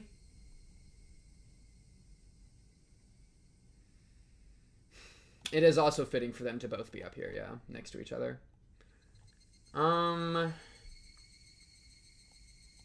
These three are tough. Let's start with Rena, because she's not as bad as these two. I think she enters hell. I'm putting her in hell. I'm ready to put Rena in hell. I think she goes, like, second layer. And I am letting chapter 1 and 2 bleed over a little bit. This is kind of like this is a running tally, right? Because I was letting Shion, like, Shion was barely in this chapter, but I still ranked her based kind of off of chapter 2, because some of that's kind of canon. So I am letting it in a little bit, but, like, Mion torturing Satoko and Rika to death, I'll try not to, like, let in as well. No, I'll probably include all of it, a little bit, just because, like, yeah. How deep does Rika go into hell? So she enters hell. So she at least is here. What did she do that I didn't like? I feel like she got onto Keiichi a few times in a way I didn't like. That's really not that bad. That would only have you in I don't like you tier. Though negligence with Satoko, I can accuse of her and Mion. Mion more, but definitely also Rena to a small degree. She's very wait-and-see Andy, which I did not fuck with. Though it also is like, I kind of get it, but I don't know. She was real happy to start smiling again. Oh, Rena. And so, yeah, I feel like what really pissed me off about Rena this chapter was, like, Satoko's miserable, and then she, like, says all the shit she says. She, like, gets angry at, like, Keiichi, I feel like, is like, don't approach, and she kind of activates, like, demon mode a little bit, which is like, relax. You're definitely not making her feel better. And then when she and Mion were acting really weird after Satoko was, like, crying and all that, they were just like, hey, come to the damn site. Hey, come to the damn site. It's like, okay, you're evil. You're trying to kill me. If we win with them, I'm sure we would have just repeated chapter 1. And I don't want to blame a demon. I will blame her. Third layer of hell, maybe? Because, well, but Takano's sins are breaking into the storehouse, which was stupid, and she should have known better. Mostly the stupidity of it. I don't give a fuck about sacrilege or, like, jumping into a storehouse. It's just stupid. It's that, bringing other people into that, and then probably killing someone. Because I trust Keiichi's judgment with looking at him. Yeah. So I think maybe murder and then a bunch of, like, just being stupid. I feel like first layer is fine for that. I can maybe move it a second, but I'll do first. Rena, I think, was actively plotting to kill us, and then otherwise was pissing me off, and then also I'm going to throw, like, child negligence in there. I would say it's worse. I'll say third. I'll say third layer of hell for Rena. Enjoy yourself in there. Mion. 8th? I mean, low-key, but Teppei's worse. They both go on 9th, but I'll say 8th, just so that we have a clear, just, like, clear that Teppei's slightly worse, because I was saying that at the beginning of the stream. I would just hold what I was saying there. Mion is scum. Whether or not she's... Even when she's acting normal, kick her to the curb, I hate her. She has to go. Also, Rena's optimism got us killed in chapter 2. Frick you, Rena, and your optimism. Third layer of hell. Burn. Yeah, Mion, though, I mean, what can you say? Tortures people to death, is willing to torture children to death, even if she didn't in this chapter. Though she might have killed Rika. I'm blaming Rika's death on her. Negligence, was upset at Satoshi for forcing Satoko on her, despite her not doing anything for Satoko. Satoko's living in a shed with Rika. You haven't done shit. What, are you giving a stipend out of your Sonozaki fat-ass fund? Fuck you, 9th layer of hell, Teppei's worth. I hate her so much. She gotta go to the bottom. Bottom layer burn. The more I talk, the more mad I get. I hate her so much. She's so evil, dude. She's gotta go. She's gotta go to the bottom.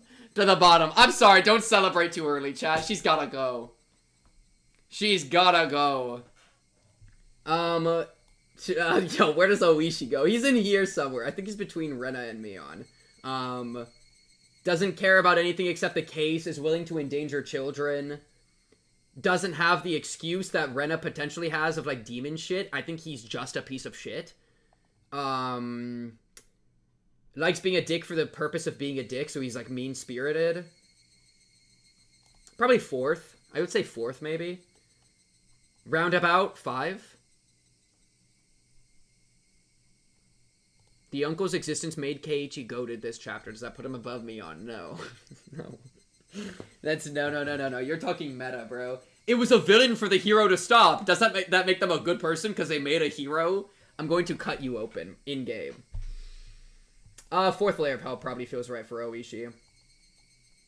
Worse than Rena, but not, like, substantially so. He's evil and should burn, but... he enjoys endangering children. Oh, you know what? He was going 5th for incompetence.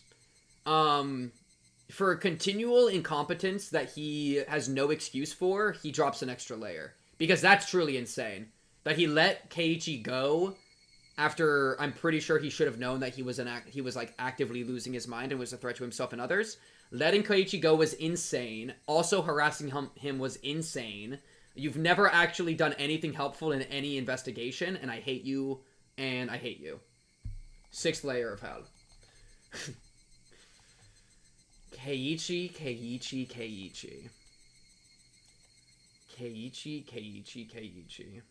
What were your sins? Your sins were slightly misplaying the murder, but honestly acceptable. With, like, leaving the shovel, leaving the extra hole, forgetting the lantern. Those are, like, not that bad. And then when the world started, like, reality started falling apart, he dug for information a decent amount. But then when confirmed that the uncle was still alive, he crumpled a bit and went to the clinic, though also then his friends started turning on him. It's weird. If I rank him only this chapter, it's probably right here. If I haven't seen chapter 1 or 2, I think Keiichi goes right here. He's literally the top 3 of the cast. He lacks the pure Giga Chad and successful energy of Satoshi. And then he lacks being Satoko. So he doesn't get to go S. And I don't love him with all my heart. But he was straight up goated with the sauce. So much that the entire world had to, like, flip on him. But if I include chapter 1 and 2, then maybe he's bottom of solid or bruh. Probably maybe like here. Would maybe be it. He never would have gone next to Satoko. Only Satoshi could ever have gone next to Satoko. He never deserved a spot there. Because of chapter 2. Chapter 2 keeps him away from ever doing that. He literally did not give a fuck that she got murdered because he prioritized being a friend with Mion over the death and torture of Satoko and Rika. So he's somewhere in this area, I think, if we're including chapter 1 and 2. He doesn't deserve to be in hell. Yeah, I mean, if that's the thing, if I only watched chapter 3, he would easily be here. I could even see myself being super biased about how pogged he was and go here. That would have been a mistake. But bringing in chapter 2, it's like, I mean, are you even better than the kids? I mean, you're so insane. Chapter 1 and chapter 2, you were so bad. You've had 1 good chapter out of 3. That is a 33% rank. Pink, Keiichi was literally 1-to-1 with you this chapter. Okay, rewatch the streams, but with your ears open. Try again. Do not collect 200 when you pass go.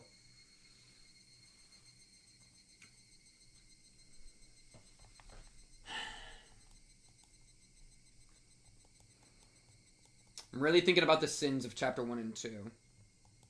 No, it's kind of a conjoined ranking, because otherwise how do I rank Shion?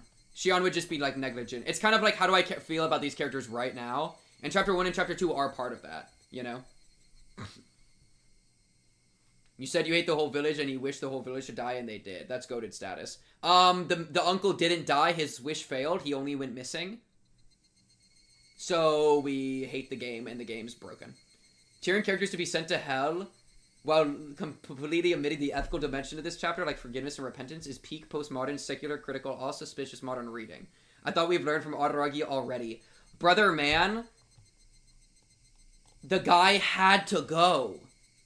He had to go. It overshoots. Like, I can kind of get what you're saying, right? About, like, wishing Ire to die, misplay. Agreed, 1,000,000%. Oishi to die, also maybe a misplay. Whatever, right? I get it. But, oh my... Also, this is obviously a bit. You know what I mean? Yeah, like, It's really hard to try to be like, okay, guys... Forgiveness maybe is the answer. Maybe we shouldn't wish people to die. I completely disagree, and it's dumb. Teppei needed to die. He needed to die. He had to go. If he didn't die, Satoko would have died. The show, it's confirmed by the show itself. All right? It's not because he got to live, and then Satoko would have died if Keiichi wasn't there. You know, it was just a matter of time before she dies from abuse. That's how bad it was, right? He has to go, and the system fails. I do not mind wishing him to die, right? Like, that's the thing. I'm not even mad at Keiichi for doubling down on, like, everyone should die. Like, he kept using his powers at the very end, right? Even at the very end with whatever the final chapter was, he's still using his powers to kill. And so, you could say that he's acting wrong, and I would agree that that's insane for him to be like, let's kill the reporter. That's insane, right? Putting things in your own hand is perhaps bad, is what you're maybe saying. I disagree. I think it was... I am glad... I ethically think it is acceptable for Keiichi to have gone out of his way to kill Teppei. I think that's actually acceptable. I think it was bad enough. I think the active abuse was bad enough, and as a 13-year-old boy, with no, like, way to fix it, this was I think, a valid approach. I do not shame him for this. Because, like... The point of the system is to make it so we don't have to put it in our own hands, but the system completely failed her. And speaking of system failing, we got Oishi, right? So, at that point, I don't care. You just gotta do what you gotta do. Now, should Ire have died? No. Keiichi going too far? Yes, right? I think it was actually kind of insane how bloodthirsty he got. That definitely was, like, kind of caught me a little off guard when he kept... Like, being like him being willing to kill Takano off the rip was kind of insane. And the entire time I was like, do not kill Takano. This is a bad idea, right? Bringing a random innocent person into this and being willing to kill him is insane, you know? But yeah, also that's a good point of like, what do we even do about all the madness? It's really hard to like, even like make I feel like good interpretations because I can't trust even what happened so much, you know? But yeah, no. Keiichi definitely lost his mind. He definitely lost his mind, which sucks. I don't mind him wanting to kill Teppei, though. And you could say, well, he only lost his mind because he wanted to kill Teppei. I'm still not going to say that him wanting to kill Teppei was bad. I think that was fine. Yeah. So if the whole, like, what about the themes of repentance and forgiveness? Fuck Teppei, he needed to die. I'm never backing off that hill. Yeah. But the other things of, like, the rest of the cast, yeah, I would agree, that was insane. And he definitely... But at that point, it's like, what do we do about the, This is Satoshi. This is Satoshi's bat. What do we even do about, like, there's a very valid interpretation right now of demons. He straight up got possessed. He straight up got Oyashiro summoned. I think there was even a direct line about how his eyes looked different, which is, like, the telltale sign that we see in Mion and Rika whenever they get, like, demon-moded, you know? So there's I think a very valid interpretation that none of this is, like, all the deaths is not his fault at all, and he straight up was getting possessed and losing his mind. In which case, like, the theme of forgiveness and atonement is don't get possessed or megalol, or, like, don't ever wish death on anyone or you'll let a demon in your soul that you'll never be able to, like, undo. In which case, I still disagree because Teppei needed to go, right? That's just where I am. I'm fine with that, you know? Yeah. Murder's a habit quote. Once you succumb to using the easy, dangerous, and problematic solution once, you become more likely to rely upon it again. Yeah, and that definitely is what happened with him. I definitely agree with that.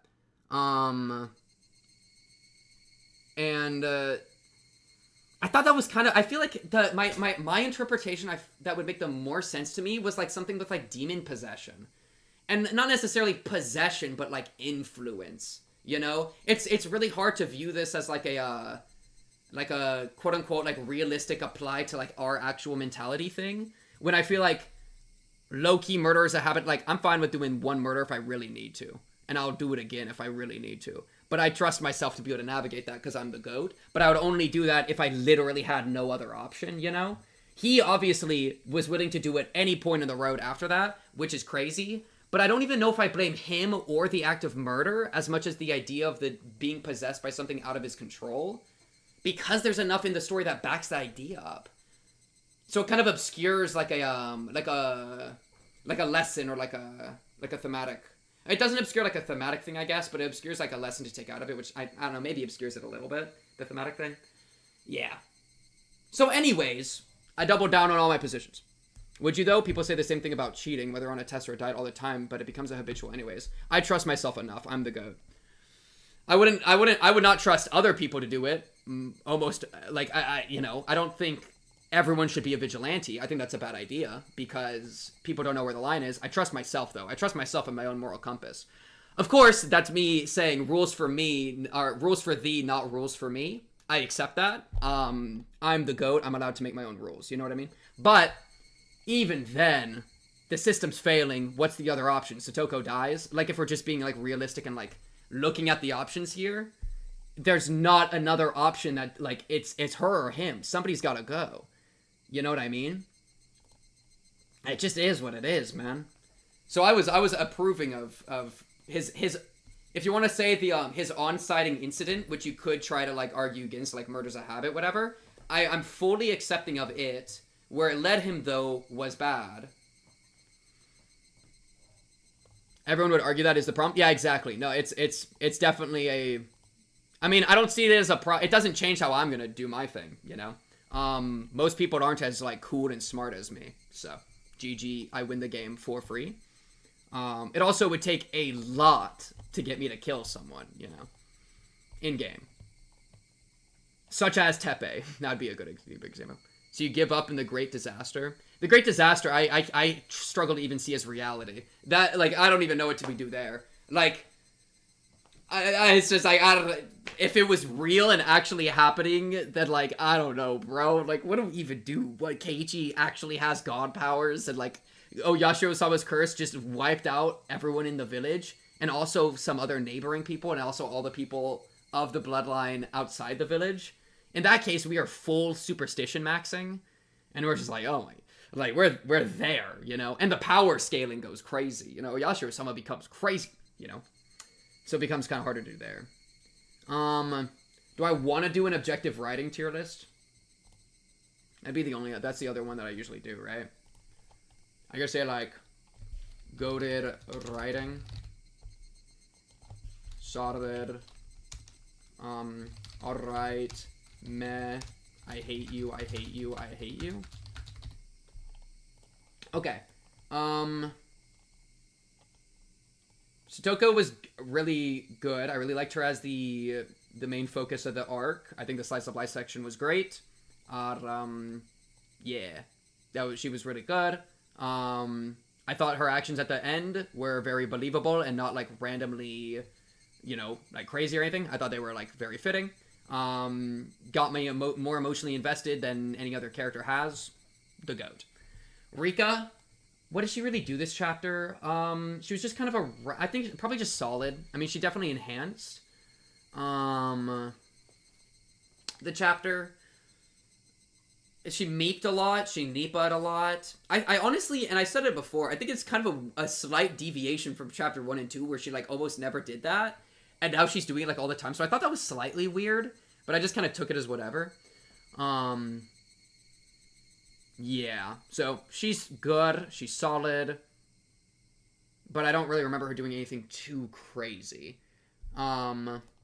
Chie, I think was solid. I think I would actually say solid. Where usually I would say, like, alright. I think she was solid. Because I liked the way they did the scene with her in the teacher's office. Of, like, figuring out about the abuse. Contacting people. I feel like she took that very seriously, and, like, as a teacher, like, kind of would, and, like, also kind of should. So I really liked that. That felt like oh my goodness, like a competent adult. Thank you. You know, I quite like that. Tomitake was like, he was in this chapter, I guess, for like 2 minutes. He got like lost and walked around. I don't know, bro. I mean, can I just put like not relevant? I'm gonna make a not relevant tier. Not really relevant enough to rank. Yeah, you have fun in here. Homegirl. I think I liked Homegirl more this chapter than even chapter 2. Because chapter 2 bothered me with her, Takano, because it was like, dude, how could you be like, why would you do this to yourself? You're just asking to get murdered. That was kind of crazy to me. This chapter, though, the way she was used was like, mostly, I mean, she said her like spooky stuff, but the scene of her and Keiichi meeting, I actually liked, I think.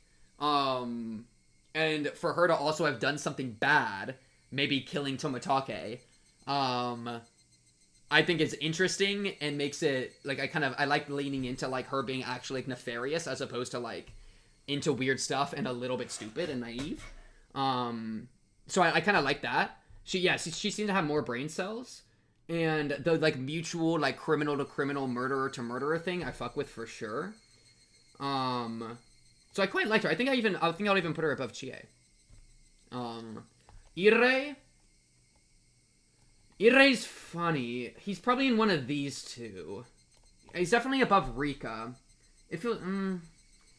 He's a really good fresh of breath air. It feels like we finally have, like, a competent adult on our side, mostly. Which is something that it's like we never have. So that was fun. His slice of life, like, slight Gunner mode doesn't really, like, excite me or anything. Like, it's whatever. It's not, like, my type of humor, I guess. So that wasn't, like, a huge draw for me. But I really like the way he handled, like, the Satoko stuff. And then even the way he handled the Keiichi thing at the end. I know I flipped on him, like, immediately, but we walked that back, so it's fine. I think I was good with... It feels bad to put him on the same tier as Satoko, though. Because of how much I really value her as a character, right? Yeah, I think maybe top of solid. He's literally you're lying. Liar! Liar! You're like Anakin, bro. This kid, but solid. He was funny in the slice of life Gooner action, bro. He was straight Goon maxing, bro. I think he was funny. Yeah, he was only relevant slice of life-wise, but he was funny. So I'll put him in solid. A lot of solid today. Shion, not relevant. The kids, I mean, they're alright. They didn't really do anything. But they're kind of, I think they're relevant enough to rank as just alright. They just didn't really add anything. Mion. Alright, let's do Teppei. Teppei's really hard. Because as a villain, he's literally just abuser. So... He's like pathetic abuser. There's not really like much nuance or like whatever with that. I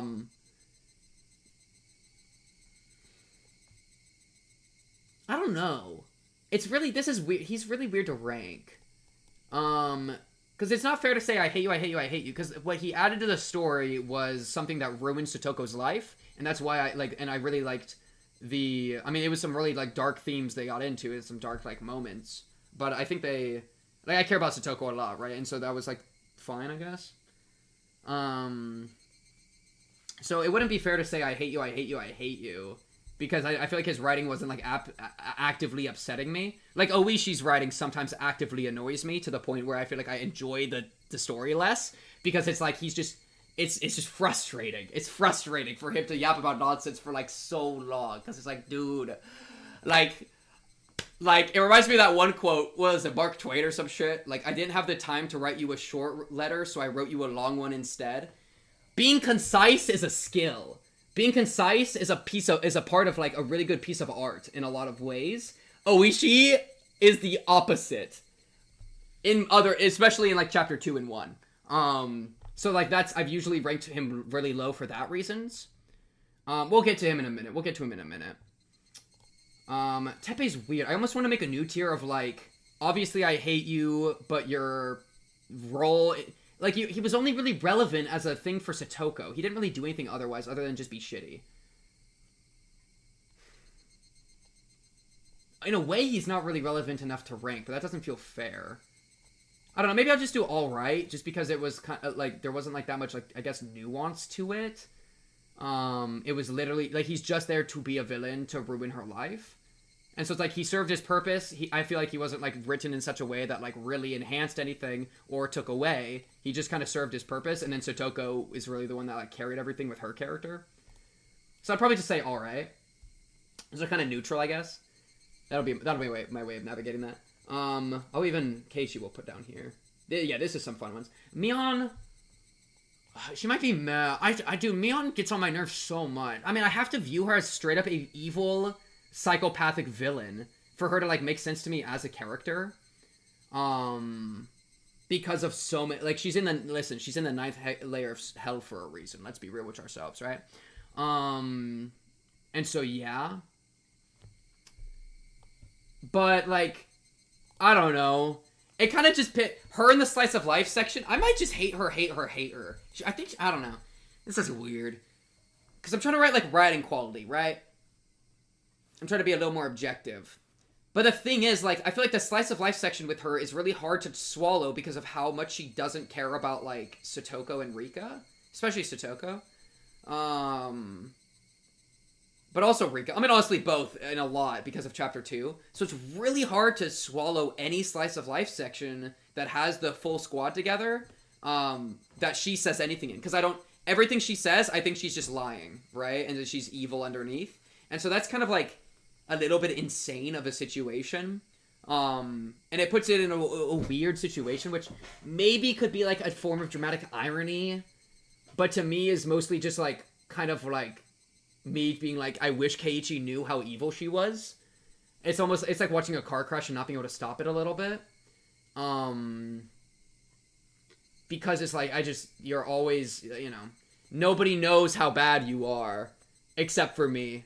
And I have to bear that weight, even in the slice of life section where she's like, you guys, we're all friends, right? It's like, no, you don't think that. Like, stop lying. And I just have to, like, swallow it every time, dude. She's, like, abusing me mentally whenever I'm, like, watching, dude. It's crazy. Yeah. Well, because, yeah, I guess it's me trying to be more objective, but it's also, like, how did you influence my enjoyment of the chapter? I feel like that would be a good way to put it. But, like, Chapter 1, it's, like, personalities, whatever.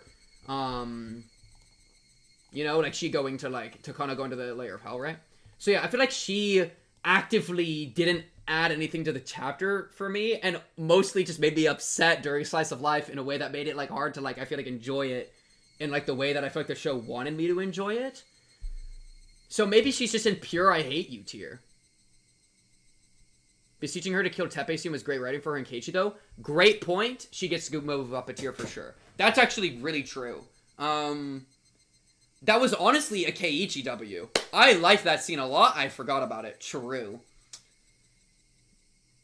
Yeah.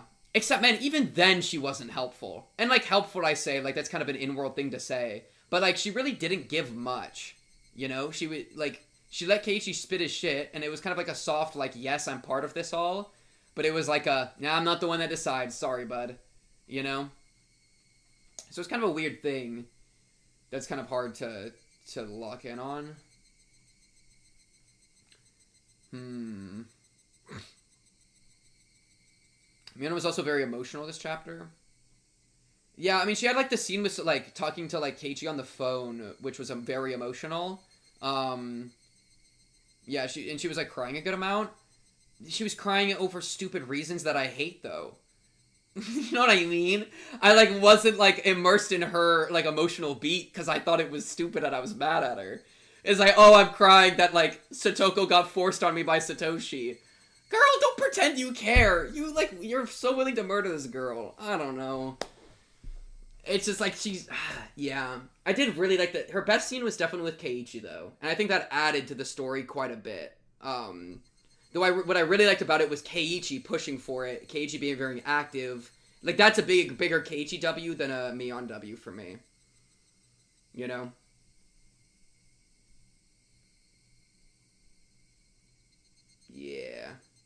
I don't know. She's really hard to rank. I don't think she's really, like... I think she's intact. She's diminishing more than she's adding for me right now, though. Rena...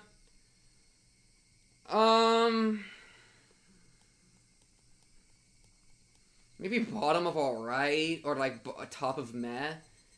I don't know. I mean, Rena was, like, she like was in a lot of the scenes with Satoko, and I kind of appreciated it that. I thought she was like a good back and forth. She's like a good person for like Keiichi to talk to.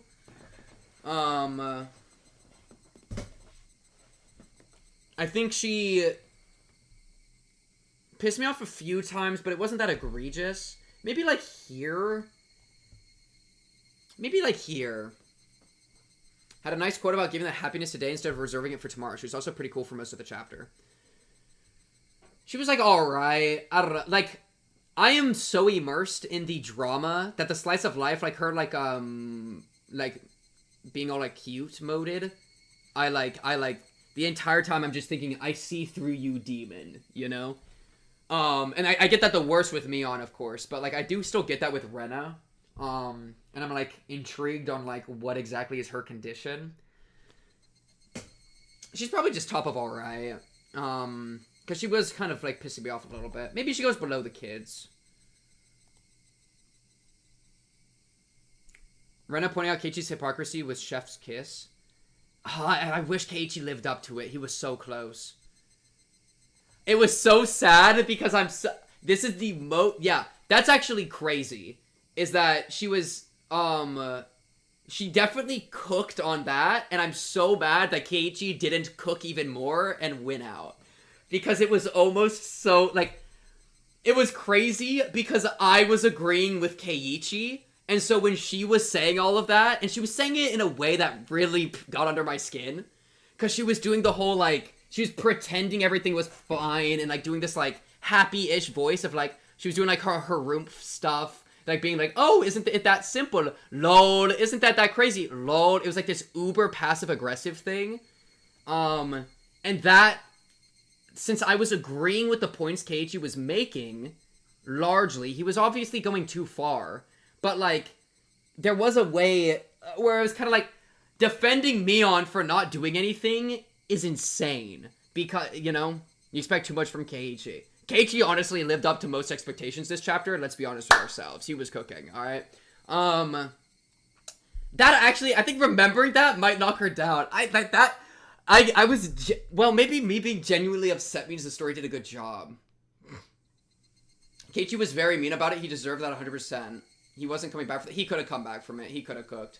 He should have just, if the thing is, she pointed out hypocrisy. If he accepted the hypocrisy and went, you're fucking right, I'll go talk to them right now, then he would have won the game for free. Right? Because the hypocrisy point would have fallen apart. It's in terms of adding to the story. You know what I mean? She's so locked in and also so enlightened. Yeah, dude, it was... The passive-aggressive way she talked got under my skin so much. And it got under my skin because she was partially correct. She was pointing out valid hypocrisy.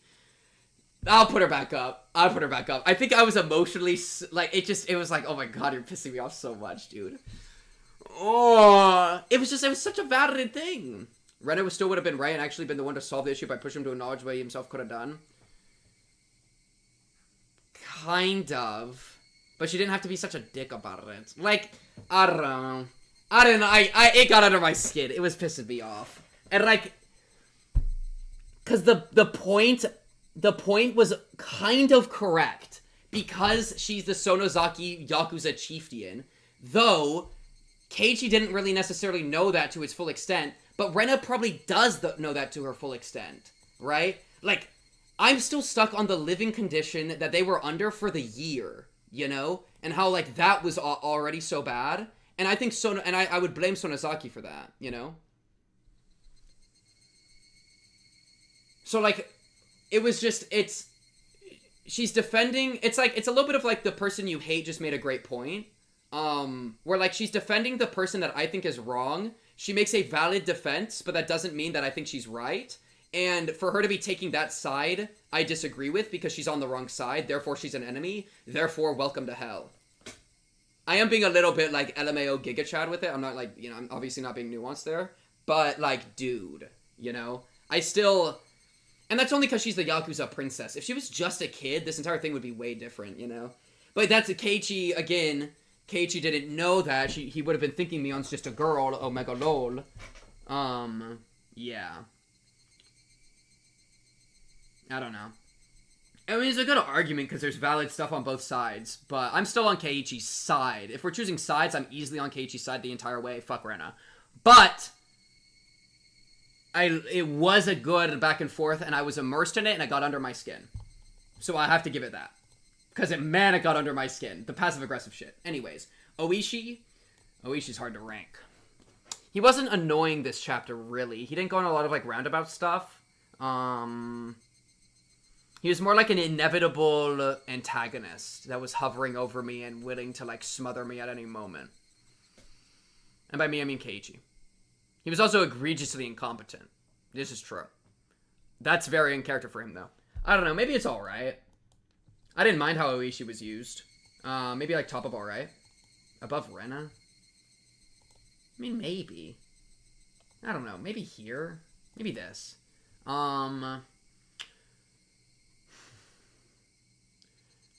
Yeah. He was a bully. He was just being a incompetent, bully, evil police hanging over us thing. But I mean, he wasn't trying to do anything else, and he wasn't wasting my time. So I would say he's at least all right. I would say he's all right. Not really much to say of or against. I don't think he was actively detracting from the story. You know, I don't know if he added a ton. Well, I guess he kind of added like him being like abusive to Keiichi. But I don't know, that was kind of like kicking us while we're down. That didn't really like do anything for me too much, I don't think. He had a bad first impression, made the beef eternal. That's so true. Yeah, I'd probably just put him at top of alright. Is this the highest he will ever get? Keiichi.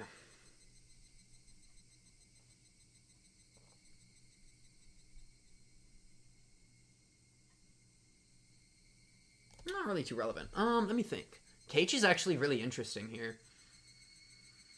He was very active. I liked that. Very active. He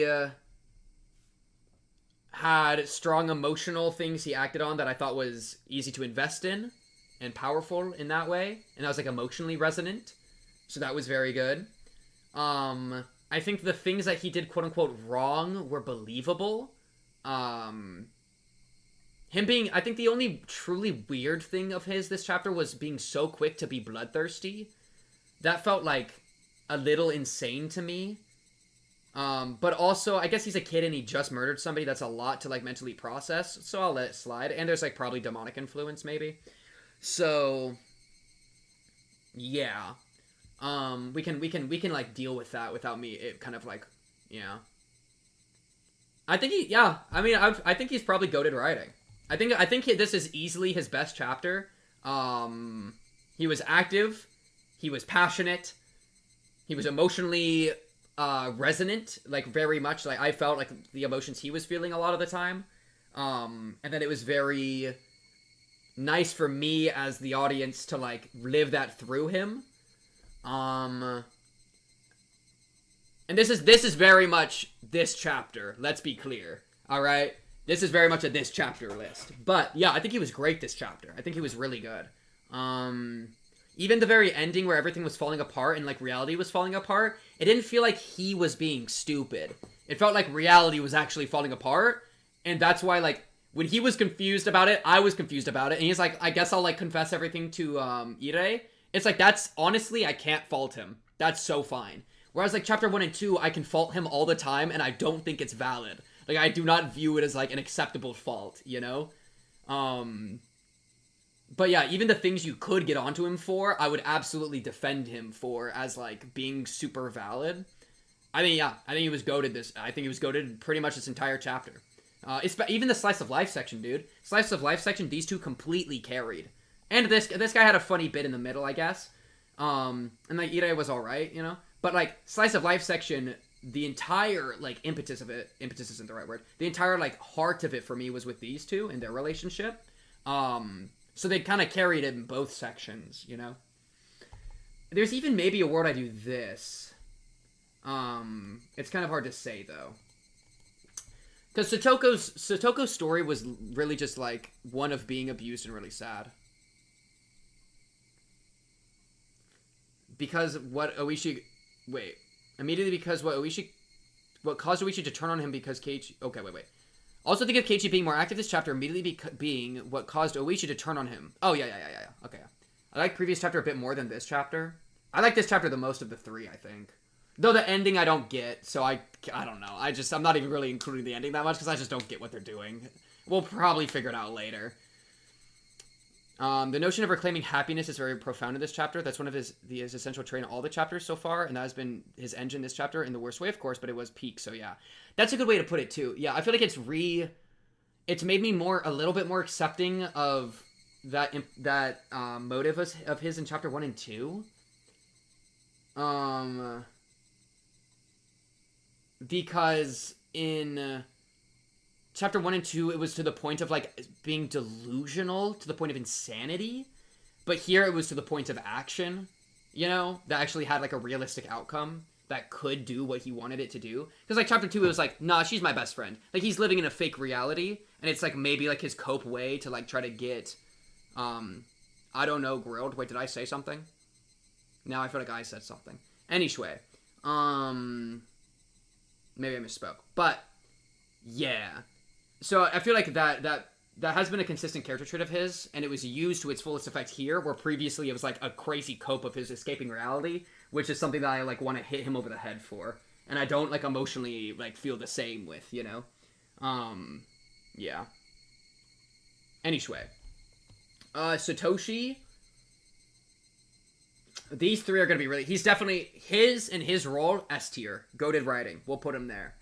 These three are really hard to rank because they're the best part. No, not you. Okay, cool. I thought I like maybe said something weird. And anyways. Okay. Because Satoshi being like this protector of Satoko, even from the grave, and like his role being passed to Keiichi, I thought was really powerful. And it really like... Because the first time Keiichi thought to himself, like, I can be Sotoko's Nini, right? That was all... At first it was like a little bit of a yikes moment. But the way that... I feel like he really earned it, you know? And Satoshi kind of, I think, was helping him along the way. And he, like, channeled, like, true brotherly instinct and protective instinct. And a lot of that was through, like a spiritual attunement to Satoshi, you know? And he even got to say something. He even... What was the line he said? I forgot the line he said. It was one word. It was, like, 4 letters, I think. But yeah. Like, he had such presence the entire time. And I think it almost single-handedly... Like, more than anything else in the entire, like, series up to this point... it made me believe in the, like, spiritual elements as, like, real, and I don't think I can cope with it's, like, all a drug hallucination anymore. That shit was, like, did he say yeah? Yeah, I feel like he said something like, yeah. Like, he was, like, approving of something. I don't remember, though. I forgot what that was in response to, but it was goated. I just remember that was one of the strongest emotional beats for me, was anything to do with Satoshi, and whenever Keiichi and Satoshi were in alignment, because it, like, perfectly tapped into the Satoko story, right? I honestly might say it was my favorite part of the chapter, actually. Satoshi, like, the moment of Satoshi being there, was kind of profound to me. So, I feel like he probably should be, I'll put him at the very top. For the amount he was there, it's also, like, what a good piece of writing if you're able to have a character that died in the past be saturated in everything else and, like, hover like a specter over the rest of the story. That's I feel like tough to do. And I feel like it was done in a very good effect in this chapter. The Goat Toshi. Satoko versus Keiichi.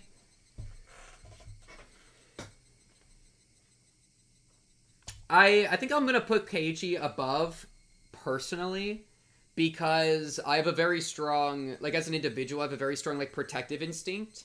And that, like, emotionally gets me really riled up. And so Satoko's story gave me something to have the protective instinct on. Right, because obviously her story is really sad. Though, well, I guess I could maybe put her up because of Her breakdown was really troubling, and that would be her. But Keiichi and Satoshi, it's tough. They're really neck and neck. Because, man, I just... The protective instinct that Keiichi had, I was like, my heart was beating as one with him for that specific thing, and it was really goated. And it's kind of... That's something that's just both of these two, though. Yeah.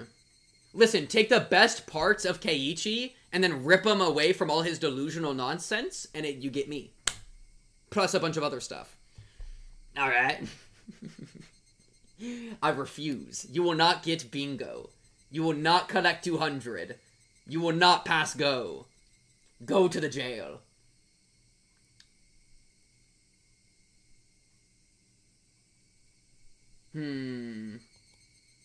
But Satoko, my beloved.